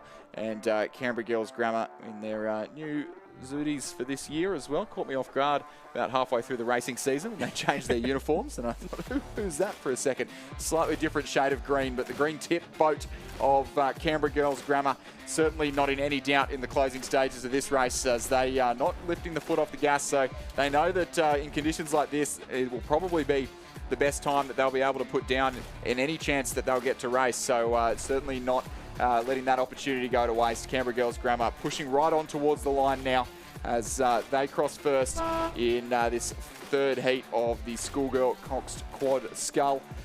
They have laid down a marker there. The first heat was 7:08. The second heat was 7:15. That's a 7:01.98. Yep, that's... They want this, and I've already had a message come through to say, could this be the year? Second place goes to Melbourne Girls Grammar, 15 seconds back. That's a 7:15. That's nearly up level with MLC School in that second heat. So they've just come second. Radford College come through in third. They're going to qualify for the semi-finals. Corowa Anglican Girls, they'll finish in fourth. They'll go through to the repechage, but feel comfortable with that row.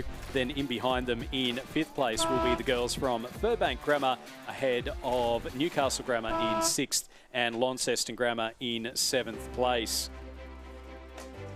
So Canberra Girls Grammar, Melbourne Girls Grammar and Radford College going through to the semi-finals. So the schoolgirls, Coxed Quad Skulls. As we move back down the course for the fourth heat of the schoolgirls Cox Quad Skulls. So our fourth and final heats. In lane number 2 from Ascombe School, Kitty Elias, Isabel Bugg, Chloe Hitchin, Sabrina Koshkar and Pepper Grenfell. In lane 3 from Launceston Grammar, Sophie Britton, Gwyneth Lone, Hervey Sullivan-Uckles, Lucinda Dowling and Holly Rockcliffe. Lane 4 from Gippsland Grammar, Lily Canfield, Tara Diehood, Scarlett Tavaski, April Harrison and Lucy Hodges. In lane 5 from Redlands, Kira Attar, Jemima Hugman, Alana Winter, Annabelle Huang and Carolina Pedro Inazio. Lane 6 from Loreto Kirribilli, Sarah Holt, Millie Fallon, Georgia Moran, Elizabeth Roberts and Lulu Warren. And lane 7 from Ballarat Clarendon, Lara Aslan Wong, Ruby Pearce, Millie Mason, Estelle Freeman and Harper Henjack. Yeah, this was certainly set to be an interesting race. So Gippsland Grammar, who were the winners at the head of the schoolgirl regatta a couple of weekends ago over 1,500 metres on the Barwon River, currently leading by 1.5 seconds. And at the New South Wales State Championships, were they second, Stuart? Or were they I think third? they might have been third in behind Canberra Girls Grammar and the Northern Beaches crew, but I'm just going to confirm that. Pretty sure that was the case. This Ascombe crew in lane 2, just I think the stroke seat, Sabrina Koskar just catching a bit of a dirty stroke there, but they were sitting reasonably comfortably in second place, and did a little bit of work to gain that margin back up on Launceston Grammar, the locals in third. Redlands just 0.33 back in fourth. That all-important last qualification spot up for grabs. Loreto Kirribilli in fifth place. So this Ascombe crew had probably one of their best rows ever for all of these girls at the schoolgirl head of the river. Ended up placing second to that Canberra Girls Grammar crew at the Sydney International Regatta Centre. As now, just that dirty strokes just cost them a little bit, and they've fallen back into the race for that last qualification spot. Yeah, Gippsland Grammar in the green Zooties with the black stripe, black and white diagonal stripe out in front at the moment. They were indeed third at the New South Wales Championships behind Northern Beaches Secondary and Canberra Girls Grammar. So they'll be looking to match that. They've had the results this season with, as you say, Chris, that win in the schoolgirl Coxed Quads at the schoolgirl head of the river down on the Barwon. Sitting in second place, it is the Ascombe School. And then in behind them, we've got potentially Redlands just sitting ahead of Launceston Grammar, and then back to Loreto Kirribilli. Ballarat Clarendon, probably our only school out of the running at the moment, into the final 250 metres or so. It's Gippsland Grammar who've got the lead, but who's going to take the second and third qualification positions? Ascombe and Redlands are in the box seats. Yeah, it's been Ascombe the whole way down the course, but just a slightly untidy stroke before the 1,500 metre mark has meant that they've fallen back into the race for that third spot. I think they're going to be safe in the end. So Gippsland Grammar, as it's been all the way down the course, will stride out to take the win here in this fourth and final heat of the schoolgirl quad. Second to Ascombe, they'll be safely through to the semi-final, as will Redlands in the centre of the course. The locals from Launceston Grammar finished fourth and only just outside of qualification to the semi. They'll have to row the repechage, as will Loreto Kirribilli and the crew on the far side of the course from Ballarat Clarendon. So a win for Gippsland Grammar, second to Ascombe and third to Redlands. Those crews going through to the semi-finals, with the rest going through to the repechage. Moving back down the course, we have heat number 1 of the schoolboys Coxed Quad Skulls. You can see them on the screen now. Lane 1 from Brisbane Boys College, Reese Piddick, Jack McLeod, Charles Ayres, Will Dixon and Campbell Baird. Lane 2 from Trinity Grammar, Matthew Rigby, Matthew Tulty, Will Johnson, James Devlin and Oscar Casson. Lane 3 from Cranbrook School, Oscar Auden, Tate Leggett, James Campbell, Maximilian Orchin and Fergus Dawson-Damer. In lane 4 from the Southport School, Cansey Cohen, Cruz Sten, Fergus Woolley, Tice Miller-Rice and Wright and Miles Norman. Lane 5 from Redlands, Cooper McDonald, Christopher Ferros, Gus O'Sullivan, Kieran Newman and Kyra Benoliel. In lane 6 from Hunter Valley Grammar, Harrison Skelly Osmond, William Hunt, Hayden Melmoth, Zachary Jones and Evelyn Russell. And lane 7 from Cranbrook, Edward Hartwright, Edward Williams, Charles Mann, Luke Martin and Owen Moody. So it's Cranbrook from Sydney's eastern suburbs who are leading, or at least they were leading at the 1,000-metre timing point. Trinity Grammar from Victoria going stroke for stroke with them, and largely elementary. Both crews are pretty safe from the threat of relegation to the repechage. Hunter Valley Grammar in lane 6 in 3rd place, but they're 6.2 seconds back in that quest to go directly to the semi-final. So at the moment, an interesting race unfolding between Trinity from Victoria in lane 2, on the second from the right in your picture, and the Cranbrook crew with the silver hats and the tricolour stripes on their blades on the far left of your picture, who at the moment vying for the race lead in this first heat of the Schoolboy Cox Quad Scull, first of 4 heats in this event. Yeah, we've got 2 races in one really at the moment. So it's the battle between Cranbrook in lane 7 and Trinity Grammar in lane 2 for the going for the race win. And then the second battle is between the 2 crews going for 3rd and final qualification position. So at the moment, it's Hunter Valley Grammar, but the Southport School are sitting less than 2 seconds behind them in 4th place. So we'll keep an eye out to see exactly where they're going to finish there. Then Hunter Valley, they're on there twice, and then Cranbrook, Brisbane Boys, and then Redlands in behind them. So it's Cranbrook with the lead ahead of Trinity Grammar at the moment, but with it all to play for over the final stages. Into the final 250 metres, you can see there the boys from Trinity Grammar have moved ahead of Cranbrook now. They've opened up a bit under a boat length lead there by the crew from Trinity Grammar in Kew in Victoria. You can see them up on the screen, the green and golds of Trinity Grammar, and their coxswain there in the front, Oscar Casson, bow-loaded Cox seat, and he's still screaming at his crew to make sure that they don't let up in the race to the finish line. And in that battle for 3rd place, it's now Hunter Valley Grammar who are just getting out to a boat length lead over the crew from the Southport School. Yeah, Cranbrook on the screen there, who were leading this race at one stage, but look to have dropped back about a length behind the crew from Trinity. Cranbrook, the program that don't do too much flat water rowing. Most of their training done on the rougher harbour of Rose Bay, the beautiful Sydney harbour. But it is going to be Trinity from Kew who take the win here in this first heat of the Schoolboy Cox Quad. Very quick time indeed, 6:28's not far off the national record for the Schoolboy Cox Quad. It's not quite there, that record held by last year's Kinross crew. But Cranbrook in second. 3rd and through to the semi is Hunter Valley Grammar. 4th place, the Southport School in the fluoro caps there. Brisbane Boys in 5th, Cranbrook in 6th, and Redlands rounding out this first of 4 heats in 7th place. So Trinity Grammar, Cranbrook in lane 7, and Hunter Valley Grammar going through to the semi-finals of the Schoolboys Cox Quad Sculls. Moving on to heat number 2, again first 3 through to the semis. In lane number 1, we have Canberra Grammar, James Wilson, Xavier Moss, Harry English, Archer Doherty and Teniola Balogun. In lane 2 from Melbourne High, Daniel Ball, Lewis Mullett, Yuvan Parathanaman, Neil Shah and Benjamin Yee. In lane 3, also from Melbourne High, Xavier Bruzaniti, Blake O'Brien, Yang Xiang Huang, Willie Moe and Joe Lim. In lane 4 from Kinross Walleroy, Harry Dimmick, Toby Buckland, Oscar Cleary, Oliver Smith and Henry Baker. Lane 5 from Pembroke School, Jeremy Yu, Max van der Meulengraaf, Tomo Mahoney, Alex Smitham and Beatrice Liu.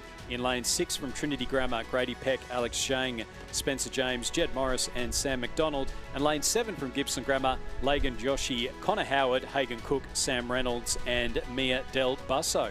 Yeah, so as could be somewhat expected, Kinross leading, but maybe by less than some might imagine, not 0.93 of a second over Melbourne High. But Kinross with a late substitution on board, Oliver Smith out on medical grounds just for the day, and Ash Robinson from their Year 9 quad straight into the stroke seat of the quad that is currently the head of the river and state and national champions. He jumps into the stroke seat, and this quad now rowing away from the competition. So Ash Robinson doing a fantastic job, the little Year 9, jumps bumping into this crew. You could see the size differential when you look at when we go back to the footage of that Kinross boat from the water level cameras. You can see the size differential between them. Yeah, especially Oscar Cleary sitting behind him, played Australian schoolboys rugby last year. He's a big unit in the 3-seat, and yeah, the size differential is certainly there. But this Kinross crew still leading at the moment, and moving away from Melbourne High in the third 500 of this race. That Melbourne High crew, Daniel Ball, Louis Mullet, Yuvan Parathanaman, Neil Shah and Benjamin Yee, the Cox, who are doing well to maintain a little bit of overlap. But over on the far side, Gippsland Grammar, Lagan Joshi, Connor Howard, Hagan Cook, Samuel Reynolds and Mia Del Busso, the Cox, Mark Friedman, the coach there. That crew who is right up there in those top 3 qualification spots as well. But a little bit of a gap then back to the remainder of the field. I don't want to jinx it, but I did mention that schoolboy record before, and confirmation of that. Thank you to Benny Watt from Kinross, 6:23.3, and the last race was I think it's just disappeared from our time. It's about 6:28. So it'd be interesting to keep tabs on as this event progresses, because this is about as quick a conditions as a Coxed quad will ever get to row in here. I don't think we have racing this late in the day for the schoolboys for the rest of the competition. So it'll be interesting to see if anyone can capitalise on this opportunity. What an opportunity for Lash Robinson in the Kinross quad.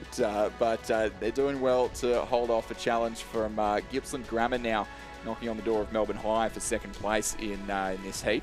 That would be a heck of a story to be coming in as a grade 9. You're half the size of the bloke sitting behind you. You're racing in what is one of the favourites for the event. And what do you know? We just went through and set a schoolboy Coxed quad record. I think they're going to be a little bit off the pace now, heading through 250 metres left to go. But it's nice to think about. It just would have been one of those boys' own stories, wouldn't it? Like if you wrote about a fiction story, it would be knocked back by the publishers because it just wasn't. It just wasn't believable. Yeah. But what is unbelievable is the fact that he's jumped into the stroke seat, and you can see there again that size differential. They're leading, and they're leading comfortably now. They've stretched out to well over a boat length ahead of the crew next to them from Melbourne High, and then across Gippsland Grammar. So they're our 1, 2 and 3 coming through to the final stages. Yeah, race is on for second place now though. Gippsland Grammar, they were some way back at the 1,000 metre mark, and disaster in the Melbourne High boat. A bit of a crab in the closing stages of this race. I think that's opened up an opportunity for Gippsland to snag second. Kinross take the win in this second heat of the schoolboy Cox quad by Clearwater. It will be Melbourne High just hanging on to Gippsland Grammar. I think the adrenaline of that crab saved them in the end. But regardless, all 3 through to the semi-final. Trinity in 4th place will contest the repechage. Pembroke in 5th. The crew in lane 2 from Melbourne High, the second Melbourne High crew in 6th place. And then I think there might be an equipment issue with the Canberra Grammar crew, because they are, I think they're a junior crew, but they are a long way off the pace here. So pointing in the wrong direction there, so not good news for Canberra Grammar. Unfortunate for Canberra Grammar. Confirmation though, Kinross Walleroy, Melbourne High in lane 3, and Gippsland Grammar going through to the final, to the semi-final of the schoolboy quad scull. Our next races are sponsored by Robbie Consulting, Rowing Recruiting. Yep, if you're thinking about heading over to the US after school, Robbie is down just behind the big screen, or opposite the big screen actually. He's got a tent set up there, and he's come all the way over here from the States to help place athletes with the right university for their aspirations after school. As we see on the screen at the moment, it is lane number 2, Ballarat Clarendon. That is Callum Stevens, Charlie Lawler, Charles Whiteley, Harry Clark and William Belcher. In lane 3, Amos College from Queensland, Jai Old, Nicholas Thompson, Tristan Vesey, Harry Brandt and Layla Struthers. Lane 4 from Marist College in Canberra, Garvin Hayes, Roland Carter, Mitchell Waddy and Harrison Brathwaite, Theodore Campton. Lane 5 from the Friends School, Owen Scott, Lachlan Klein, Will Leonard, Henry Manning and Noah Smith. Lane 6 from Redlands, Jack Meek, Henry Dobson, Connor Morrison, Angus McInnes and Anushka Lee. And Lane 7 from Radford College, Lincoln Uren, Joshua Miller, Charlie Knight, Hamish Whittier. Moira Geraghty is their coxswain, and we'll see Moira in the ACT Youth Aids.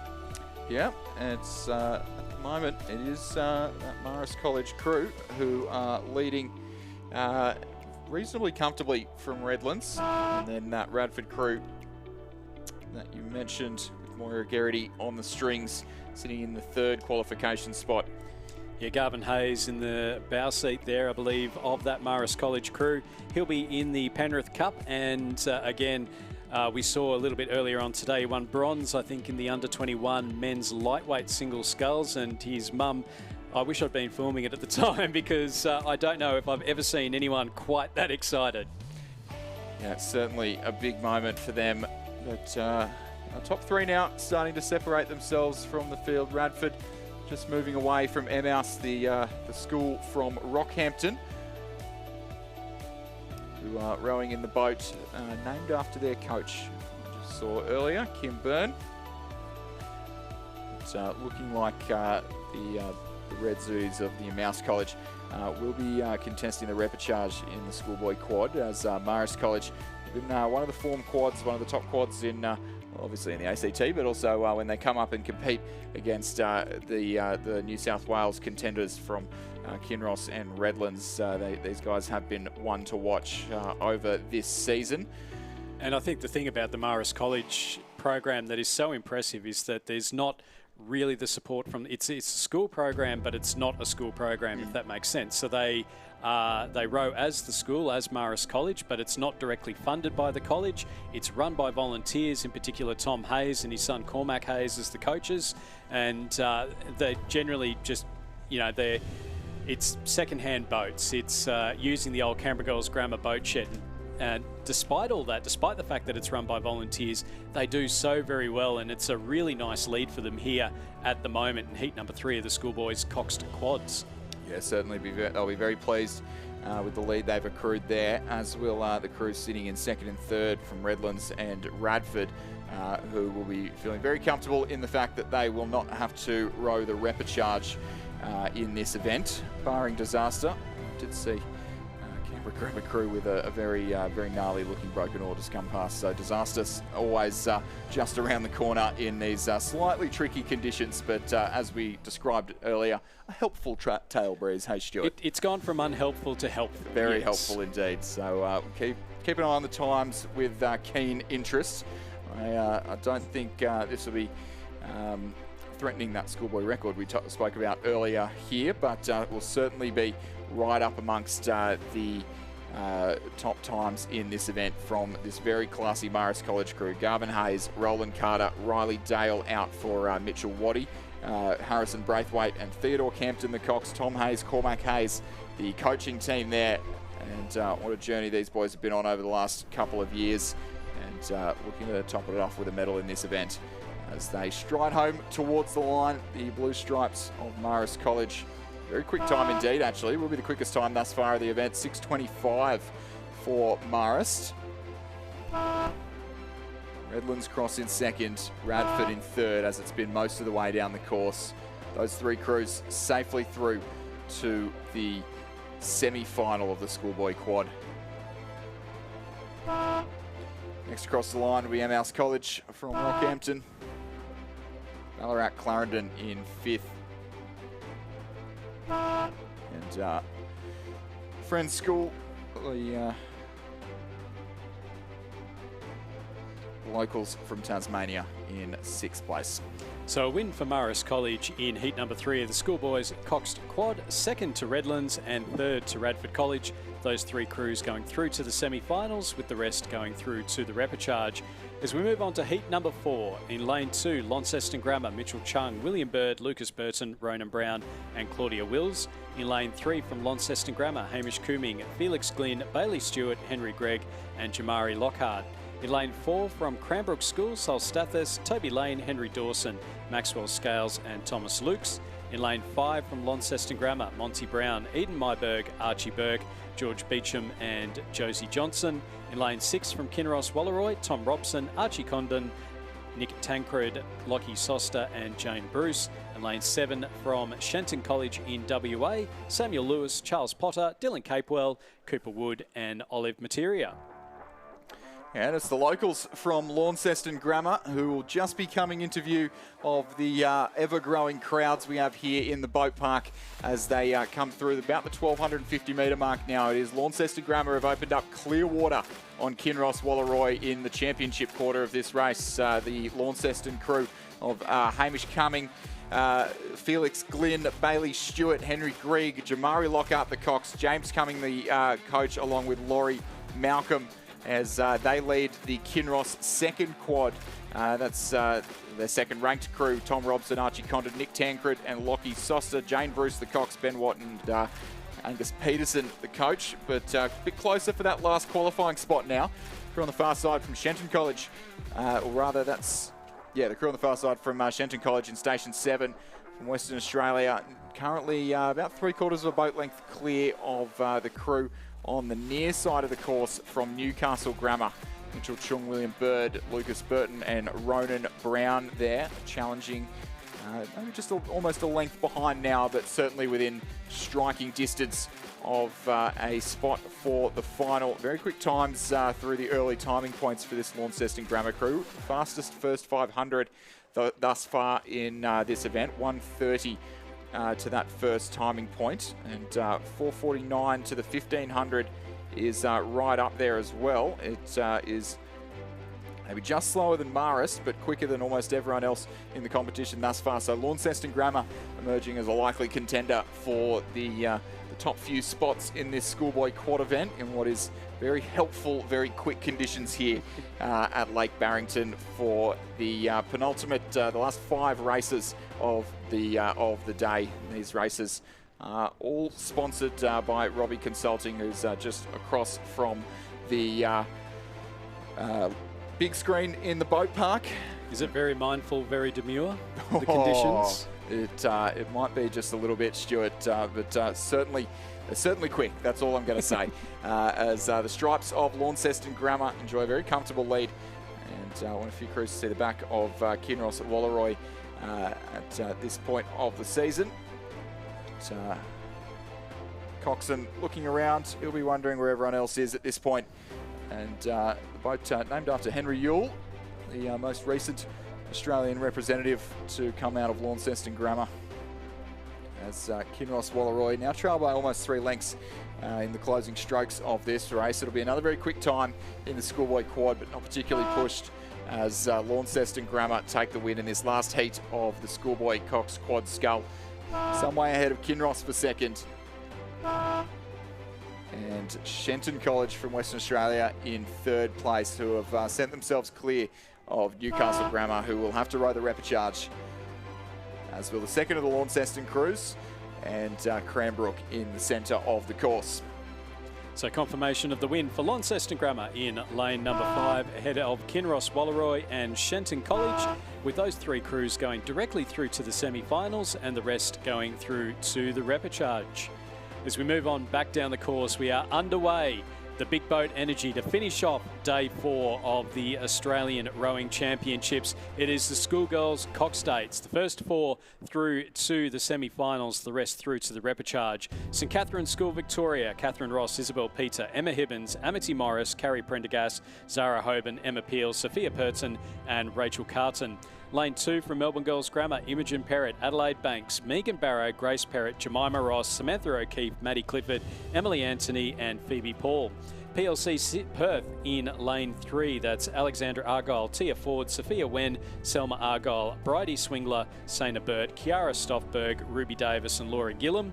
Lane 4 from Geelong Grammar, Sacha Laidlaw, Lily James, Chloe Fitzgerald, Manon Pirrant, Madison Senego, Audrey Semyaniv, Miranda Warswick, Zoe Reid and Lucia Church. Lane 5 from PLC Perth, Georgia Flier, Amelia Corbett, Hannah Bergeson, Celia Rossa, Stella Wandell, Vanilla Cox, Tara Swingler, Olivia Piercy and Charlotte Kestel. Lane 6 from Loretto Turak, Madeline Bear, Tess Ellard, Zara Bear, Luciana Descala, Eve Sadler, Grace Kennedy, Olivia Fay, Isla Quick and Sarah Chapman.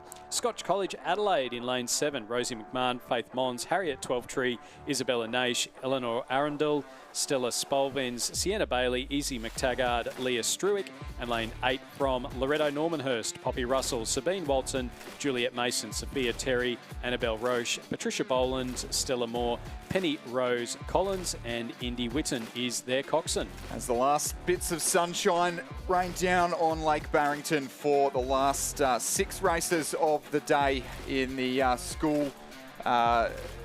Australian Schools Championships.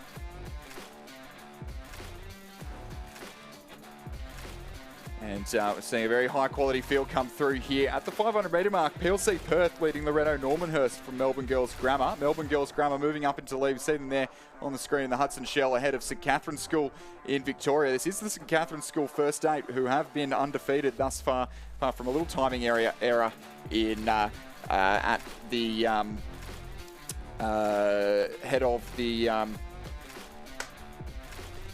at Australian Henley, rather. As I'm getting distracted by the news on my phone that the Morris quad earlier did just break the schoolboy record in the schoolboy Cox squad. 6:21.1 in front of us on the screen. That's 2.2 seconds up on the record set by Kinross at the New South Wales Championships last year. So those Kinross boys, 3 of them are here competing in the quad, and they'll want that back. So we'll see if we get any quicker conditions. But a big congratulations to that Morris crew. A fantastic effort to take advantage of these quick conditions.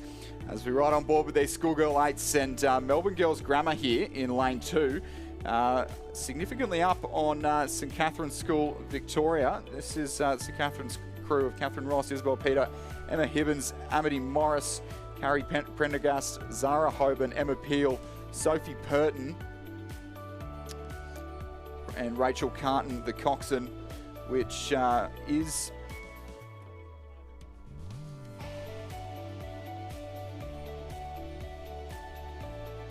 This is the St Catherine's School first 8. They're undefeated so far in Victorian competition. So a great effort from the girls from Melbourne Girls Grammar here in Station 2. Imogen Perrott, Adelaide Banks, Megan Barrow, Grace Perrott, Jemima Ross, Samantha O'Keefe, Maddie Clifford and Emily Anthony, and Phoebe Paul, the coxswain. That's the crews leading out this very, very strong St Catherine's School combination who took the win at last weekend's Schoolgirl Head of the River over Melbourne Girls Grammar by 3.9 seconds. That race only over 1,500 metres.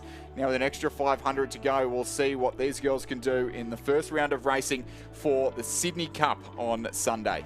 This would be a turn up for the books. It's Melbourne Girls Grammar with the lead through the early stages over St Catherine's, and then a couple across from them, Geelong Grammar also moving the boat quite nicely. And then next to them we've got PLC Perth, Loretto Toorak, Loretto Normanhurst.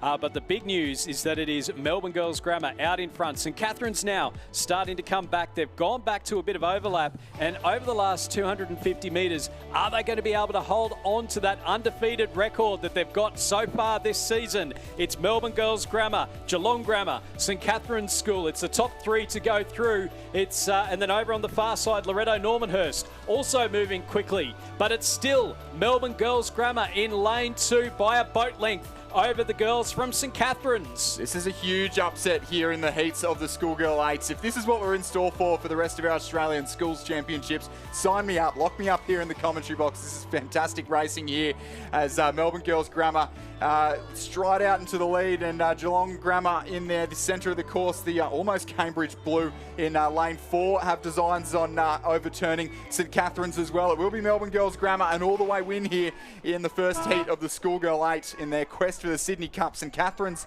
hang on to second place ahead of Geelong Grammar in lane 3 for the semi-final spot. It's then PLC Perth in 4th after a quick start, Loretto Toorak in 5th, Loretto Normanhurst in 6th place. And then last 2 crews to come across the line be over on lane 7, Scotch College Adelaide, and the second of the PLC Perth crews. So a win for Melbourne Girls Grammar in the first heat of the Schoolgirl Cox State, second place to St Catherine's School Victoria, third to Geelong Grammar, and 4th to PLC Perth. Those 4 crews going through to the semi-final, with the rest going through to the repechage. Moving on to the second heat of the Schoolgirl Cox States, and again this race is sponsored by Robbie Consulting Rowing Recruiting. In lane 1 from Pymble Ladies College, Isabella Stalley, Leander McLaughlin, Millie Cullinan, Scarlett Olison, Summer Phillips, Mika Nato, Erin Porter and Annabelle Shanahan, Matilda Gotthard. Lane 2, MLCQ, Lucy Speed, Evelyn Ford, Alessia Calgagno, Emma Ward, Emily Tian, Chloe Bake, Zoe Jekyll, Mattia Brown and Eliza Wong. St Catherine's School, their second crew of Sophie Farah, Violet Stevens, Alice Dobbin, Poppy Cashmore, Chloe Barber, Sarah Blumenthal, Millie Tulloch, Emily Thomas and Sophia Sinclair. Melbourne Girls College, Ada Breach, Ruby Scott, Lucinda Hannaran, Romy Hallatrost, Katie Brown, Gabrielle Simcox, Eleanor Scular, Alice King and Amelia Judd. Lane 5 from Furbank, Sophie Nichols, Zoe Page, Sienna Thomas, Olivia McLean, Ella Bailey, Emily Grace, Piper Hallam, Poppy Dalton Morris and Caitlin Barwood. Lane 6, Seymour College, Annie McNally, Adelaide Salu, Imogen Johnson, Olivia Pisciniello, Sasha Humble, Lucy Pocock, Kira Fogarty, Ava Charlesworth and Ella Edwardson. And lane 7 from Wesley College, Scarlett Ross-Handler, Olivia Nicholson, Zara Hirsch, Neve Horsley, Therese Matheson, Zara Schmidt, Zara Millard, Zali Wheatley, Zoe Da Costa Alves is their coxswain. You take a deep breath, Stuart, because doing a full roll call in a full field of 7/8s is certainly not an easy task. But Pymble Ladies College from the North Shore of New South Wales leading well at the 1,000-metre mark. We've seen them do very well in the early stages of races over the last few weeks in New South Wales. In fact, I think they've led the first 500 of almost every race this term up in Sydney, and leading from Seymour College from South Australia at the moment. MLCQ back in third, only narrowly, and just 2 seconds back to Furbank Grammar in fourth place at that 1,000-metre timing point. But this Pymble Ladies crew of Stalley, McLaughlin, Cullinane, Lesson, Phillips, Naito, Porter, Shanahan and Matilda Goddard, coached by Harry Randall, his first year at Pymble Ladies. They took the opening blood of the season in New South Wales with a fantastic victory, the first 2 regattas of the season, I believe. And then just couldn't hang on with the speed of Kinross and St Catherine's in the later stages of the season. But great to see them up here getting up early in this heat of the Schoolgirl 8. 3 crews again to qualify directly to the semi-final. And at the moment, it looks to be that Pymble crew, MLCQ, who are just behind Seymour College on the far side of the course. Those top 3 crews best placed to progress to the semi-final. Furbank Grammar and Wesley College, both from Victoria, also in with a shot of qualifying in that third and final qualification position. As our crews now coming up towards the 1,500-metre timing point, it's been Pymble Ladies College the entire way down the course, and as they go through the 1,500, it's still Pymble Ladies with that lead. They've got a boat length over the crews from Melbourne Girls College and MLCQ, and then it's another boat length back to the crews from Furbank Grammar and Wesley College in 4th and 5th places. So just outside of those qualification positions, it's going to come down to what order these crews are going to finish in. It's then back a little bit further to St Catherine's School, Victoria, and then again, I think, to the final crew from Melbourne Girls College.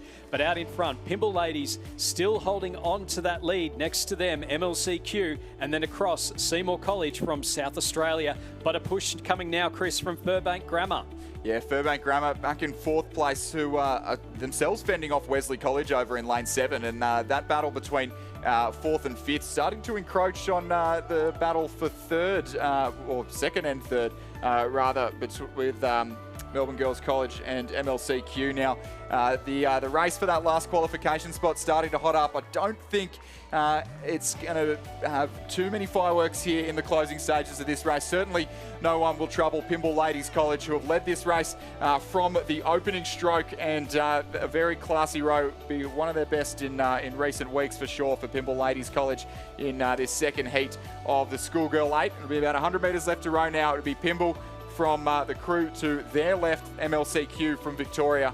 Crew over on the far side of the course, Seymour College from South Australia, looks to be just back in 3rd, and they'll hold off Furbank and Wesley. And so it will be those 3 crews. Actually very tight between MLC and Seymour. It will be Pymble Ladies College by a boat length to win this second heat of the race for the Sydney Cup. Close for 2nd and 3rd. I think MLCQ just over Seymour. Furbank in 4th will have to race the repechage. Or rather, Schoolgirl 8 is top 4, so Furbank through Wesley College to race the repechage there. And then the St Catherine School Victoria second 8. In 6th place, they'll join them in the repechage, and the crew in lane 4 there from Melbourne Girls College in 7th. Confirmation of the win for Pymble Ladies College, second to MLC-Q, third to Seymour College and fourth to Furbank Grammar. Those 4 crews going through to the semi-finals with the rest going into the repechage. And Chris, this is the one you've been waiting for. It's heat number 3 of the Schoolgirls Cox States. Lane 1, Scotch Oakburn College, Chaley Barron, Sophie Christie, Harriet Bingley, Ailish Barron, Madison Marshall, May Wayne, Emily Nags, Isabella Wilson and Harriet Lynch. Lane 2, Seymour College, Madeline Howard, Carrie Leeming, Charlotte Guthrie, Harriet Foster, Georgia Guthrie, Lucy Bell, Sky Birdseye, Clementine, Michelle and Lexi Dennis. Lane 3, Walford Anglican School, Madeline Rogers, Olivia Masters, Zara Hutchinson, Harriet Patterson, Charlotte Matthews, Scarlett Brammy, Imogen Griffith, Aurelia Young and Susanna Hall. Lane 4 from the Friends School, Lucy Chen, Rachel Miller, Lucy Wells, Saina Giasvand, Trixie Millhouse, Bella Wells, Maddie Jotic, Ursula Nation and Ambieka Augustina. In lane 5 from Kinross, Belle Clinton, Laura Chudley, Emily Wise, Rani Jarek, Lucy Reedy, Olivia Searles, Xantha Staniforth, Tessa Wong and Philippa Martin. Lane 6 from St Michael's Collegiate, Lucy Jamison, Maddie Hart, Emily Ritchie, Caitlin Crean, Alana Heath, Sienna Weisel, Isla Sharing, Tara Brown, Ruby Sparshot. And then St Catherine's School, Melanie Poulness, Alice Steed, Evelyn Sticker, Sarah Rupnick Williams, Isabel Yardley, Chelsea Baker, Matisse Borthwick, Florence Hennessy and Georgia Parks. Kinross and St Catherine's at the head of the river. It was nothing in it. Kinross led from the start. St Catherine's had them with about 5 strokes to go. And then Kinross brought it back. What's going to happen here? Oh, Stuart, one of the best races I've ever had the pleasure of commentating, that match-up between Kinross and St Catherine's at the New South Wales Schoolgirl Head of the River, and just a pleasure that we've got them matched up here for us in the in the heat round of the Schoolgirl 8. We don't have to even need to wait for a semi-final to see these 2 crews up against each other. These have been the 2 form crews. Kinross haven't been beaten by St Catherine's since the first race of the season, when they had quite a few races under their belts, and now then at the head of the river, they led well up until about 1,500 metres, and then it just looked tough coming into the closing strokes of that race, and St Catherine's really asked some questions of Kinross, and I think they were even ahead with about 30 metres to go. Kinross lifted across the line and took a very emotional win, won both the first and second 8s at the Schoolgirl Head of the River, and now half a length up on this St Catherine's New South Wales crew. The locals from Scotch Oakburn on the near side of the course. The Tasmanians doing very well to stay with these 2 very, very classy crews. So interesting to see the Tasmanian crews right up in the mix with the 2 form crews in the Schoolgirl 8 competition. Top 4 to progress to the semi-final, and we've got 3 crews here on the near side of the course going stroke for stroke in the quest to avoid that repechage. 1,500 metres gone. Kinross, St Catherine's and Scotch Oakburn very tight between those second and third crews, and then that battle for that 4th qualification spot really hotting up on the near side of the course. We'll get a better indication as they come through that 1,500 metre timing point. Still somewhat off the pace of the top 3, but Seymour College fresh off a head of the river win in South Australia over Walford Anglican in 5th, and Friends, the locals in Tasmania, and they're some way back now, so it is St Michael's Collegiate some way back now rather, but Seymour, Walford Anglican and Friends in a 3-way duel, a 3-way battle for that last qualification spot. Triple bucket rig there from the girls from Kinross Walleroy as they continue to lead. It doesn't look like St Catherine's interested in a race for the win here. They know they're going to be able to get through to the semi-final, and looking to just conserve a little bit of energy in this round of racing. And I would say that the crew from Scotch Oakburn have now moved ahead of St Catherine's. St Catherine's just dropping that rate down. They're going to go through to the semi-final, so they're not going to spend all their petrol tickets early. Scotch Oakburn here in lane number 1. Geez, wouldn't this be a popular win if they were able to go through in the final on Sunday? Scotch Oakburn from Tasmania. You can hear the screams coming from the crowd. It's Kinross Walleroy with the lead into the final stages. Scotch Oakburn, they've moved themselves potentially up into second place. St Catherine's School sitting in third, and the battle's well and truly on for 4th place. Seymour College just out in front.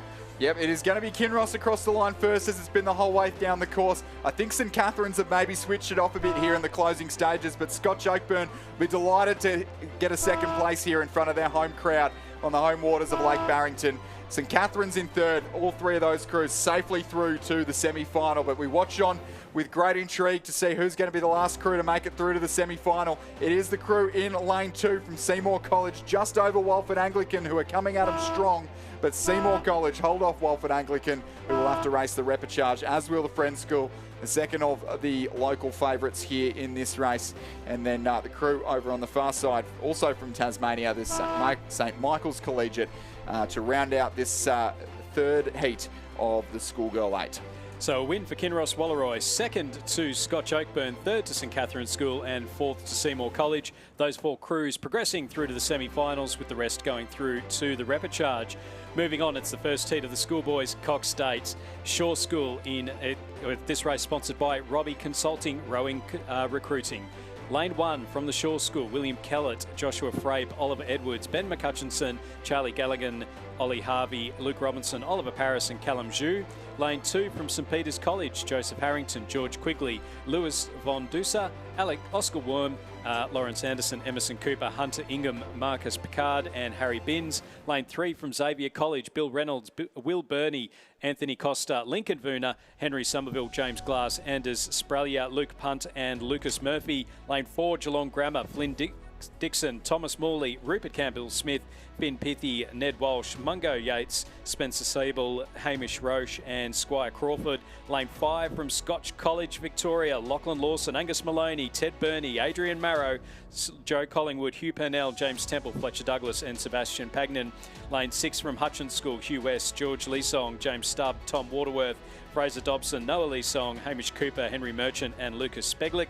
Lane 7 from Prince Alfred College, Oliver Smith, Hugo Elkery, Angus Williams, Charlie Fremantle, Max Garnett, James Dixon, Angus Fremantle, Nick Christensen and Alex Hamoud. And lane 8 from Scotch College, Angus Wells, Thomas Beck, Tom Juricic, Samuel Stewart, Lucas McGregor, Max Berkalow, Edward West, Samuel Ireland, Finlay Cardno is their coxswain. One of the highlights of the regatta for me last year was an amazing finish in the final of the Barrington Cup. Now we're back here on Lake Barrington to see the Barrington Cup go down once again, and it's this very classy crew from the Scotch College in Victoria who are leading the field at the moment from the Shaw School in Sydney. How many times have we seen Scotch and Shaw contest out the Barrington Cup? I think there was about 10 years where those two schools shared all of the wins between them from about 2010 through to, I think, 18 when Nudgy first won it. Please, I can be corrected on that. Might have been 16. But Scotch and Shaw through the 1500 metre mark. Scotch leading by less than a second now, with Xavier College in third and St Peter's College in fourth. St Peter's College, who came second at the head of the river in South Australia, to the crew on your screen now. The Prince Alfred College, coached by Nathan Bowden, the former Australian representative.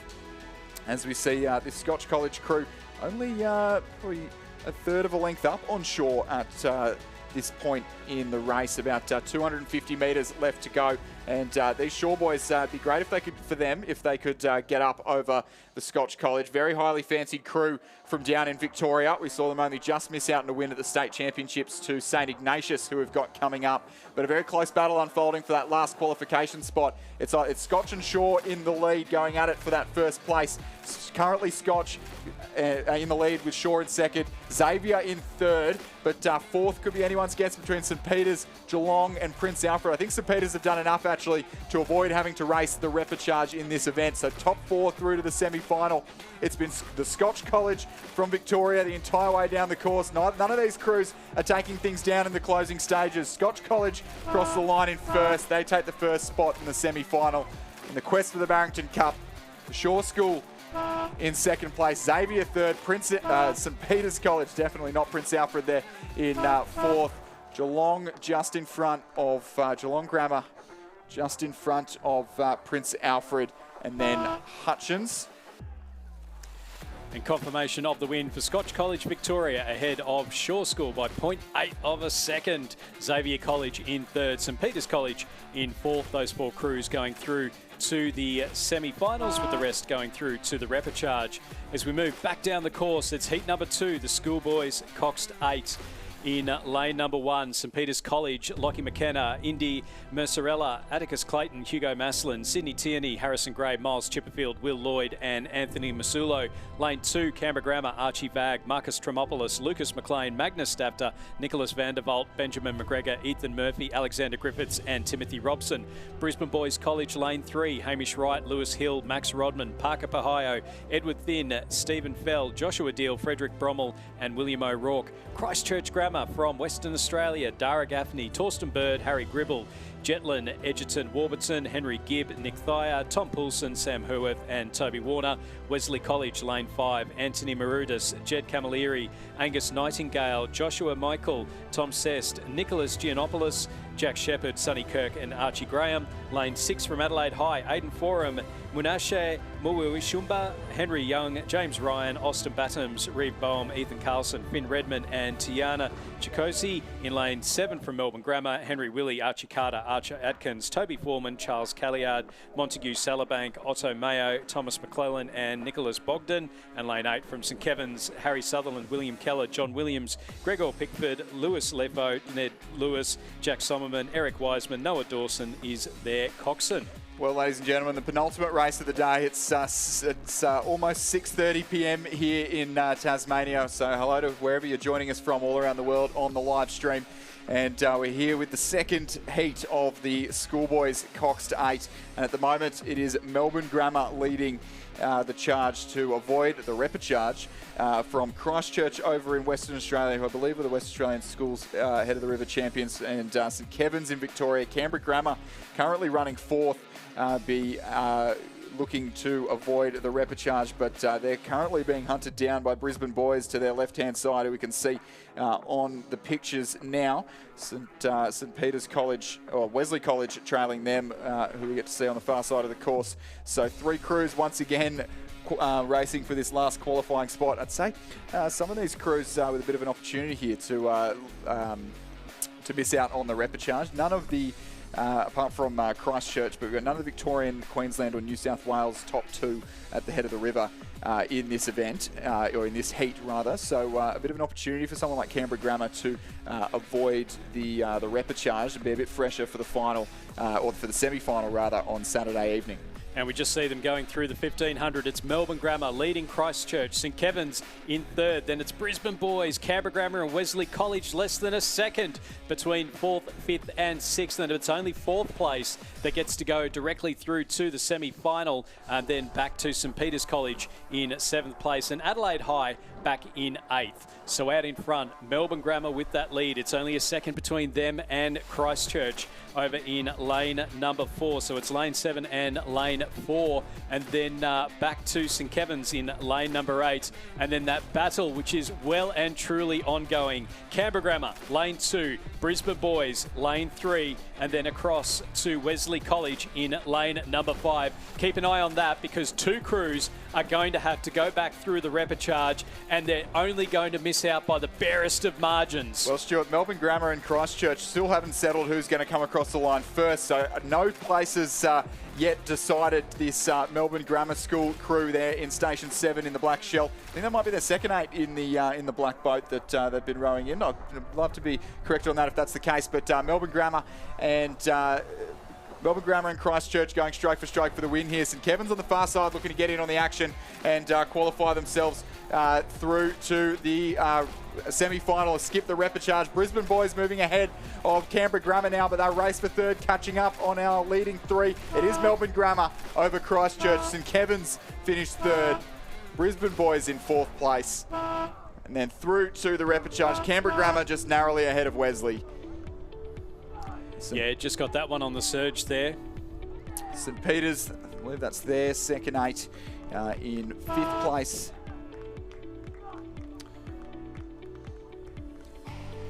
So St Peter's in 7th and Adelaide High in 8th. So confirmation of the win for Melbourne Grammar. 2nd place to Christchurch Grammar. 3rd to St Kevin's College. And 4th to Brisbane Boys College. Those 4 crews going through to the semi-final.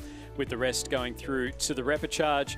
As we move back down the course for the final time today, the clock has ticked past 6:30 in the evening, and it's heat number 3 of the schoolboys Cox States. Lane 1 from Scotch College Adelaide, Blason Blau Robinson, Oliver Pern, Kent Harvey, Sam Young, Thomas King, Patrick Keenan, Nathan Derogi, Mitchell Lucas, James Appleby. In lane 2 from Newington College, Oscar McConnell, Harrison Veach, Freddie Longcroft, Toby Denton, Charles Old, Zach DeHannen, Mika Koskela, Aidan Chandler and Blake Dewhurst. Lane 3 from the King's School, Angus Dugan, Luke Fleet, Sam McLean, Harry Bodman, Hamish Matthews, William Farrer, Lockie Rogers, Lockie Tyndall and Otto Gerber. In lane 4 from the Southport School, Max Galley, John Annetto, Samuel Butzler, Harrison Howard, Matthew Coleman, Kine Baird, George Schmidt, Leonardo Hughes, Lachlan Hewitt. In lane 5 from Nudgee College, Dashiell Withnell, Jacob Brown, Benjamin Abery, Fred Prosser, Hugh Jackson, Atticus Nielsen, Will Dawson, Elfie Piper and Arch Rosenthal. Lane 6 from Hutchins School, Mark Healy, Lockie Jones, Tom Morgan, Brody Wills, Josh Fielding, Campbell Yeager, Darcy Silliphant, Hugo Wilson, Harry Scott. Lane 7 from St Ignatius, Harry Kelly, George Field, Angus McGrath, William Bryant, Montague Hiles, Julian Carr, Zachary Hyde, Harrison Davis, Henry Burton and Brighton Grammar. Lane 8, that is Jack Carson, Oliver Smith, Will Church, Henry Haycox, Oscar Gutcher McGrath, Michael Farrand, Isaac Bells, Tom Hogan and Monty Broham. Yeah, so the final race of the day here, the longest day of competition, Thursday afternoon, as the stage is well and truly set for the remainder of these Australian Schools Championships. What a cracking afternoon of racing as we see this incredibly impressive St Ignatius College crew come through the 1,000-metre mark in a time just slightly slower than that of the Scotch College a couple of races before, but I think conditions may be slightly calming. Either way, I'm fascinated to see those two match up in the final. The King's School, though, within just 2.6 seconds back at the 1,000-metre mark is a great effort from them. Certainly put on their best row of the season at the AAGPS Head of the River to pinch a 3rd place at that event, and they currently lead the Southport School and Newington either side of them. Kingston's and the Southport School, a bit of history in the Barrington Cup. Almost caught me off guard last year in that final that I mentioned earlier. Southport led it for about 1,999 metres, and the King's School just surging on the line to seal the national title there. Only 2 back from that crew, Will Farrer in the 3-seat and Otto Gerber in the Cox's seat. So they know what it takes to be successful at the National Championships here, but currently trailing this very, very classy St Ignatius College crew who have won everything there is to win so far this year. They even beat that UTS and Sydney Rowing Club crews in the under-21 eights a couple of weeks ago at the Sydney Rowing Club Regatta. They performed admirably in the Open Eights at the Riverview Gold Cup as well. ACT champions. They came down to beat a very good Canberra Rowing Club crew in the ACT Championships. So it's you're right. They've won absolutely everything. They could go out and buy some lotto tickets and they'd probably win that as well. I don't think there's too much luck going towards what Matt Curtin's done with this crew. They're a very, very classy combination indeed, and with a lot of length, a lot of power, and will be very difficult to catch here. Exactly the same time as the Scotch College through 1,500 metres. I can't wait to see these guys face off, probably in the final on Sunday.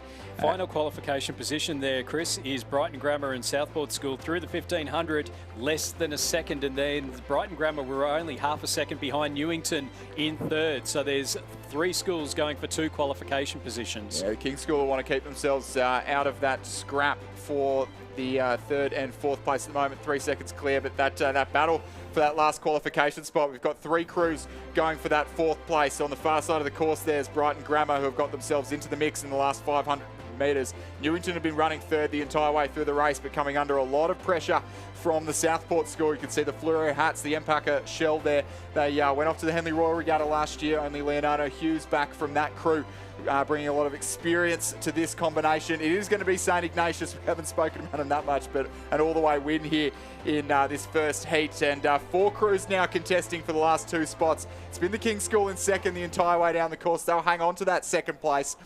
St Ignatius College, a win here in the final heat of the Schoolboy Eights. The King's School will come across in 2nd, and Brighton Grammar, I think, are going to take 3rd, and then Newington for 4th.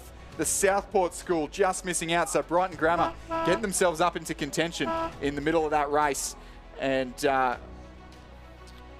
the results have got them second. It was certainly Kings in second place there, Brighton third, Newington fourth, and the Southport School in fifth place will have to row the repechage, as will Hutchins, Scotch Adelaide and Nudgee College. So confirming the win for St Ignatius College in the final heat of the schoolboy Cox State. Second place to the King's School, with third going through to Brighton Grammar and fourth to Newington. Those four crews going through to the semi-final, with the rest going through to the repechage. A reminder, those last 10 races of the program sponsored by Robbie Consulting, rowing recruiting. If you're thinking of taking your studies over to the United States for university post-school rowing, please go and see Robbie over at the tents behind the big screen.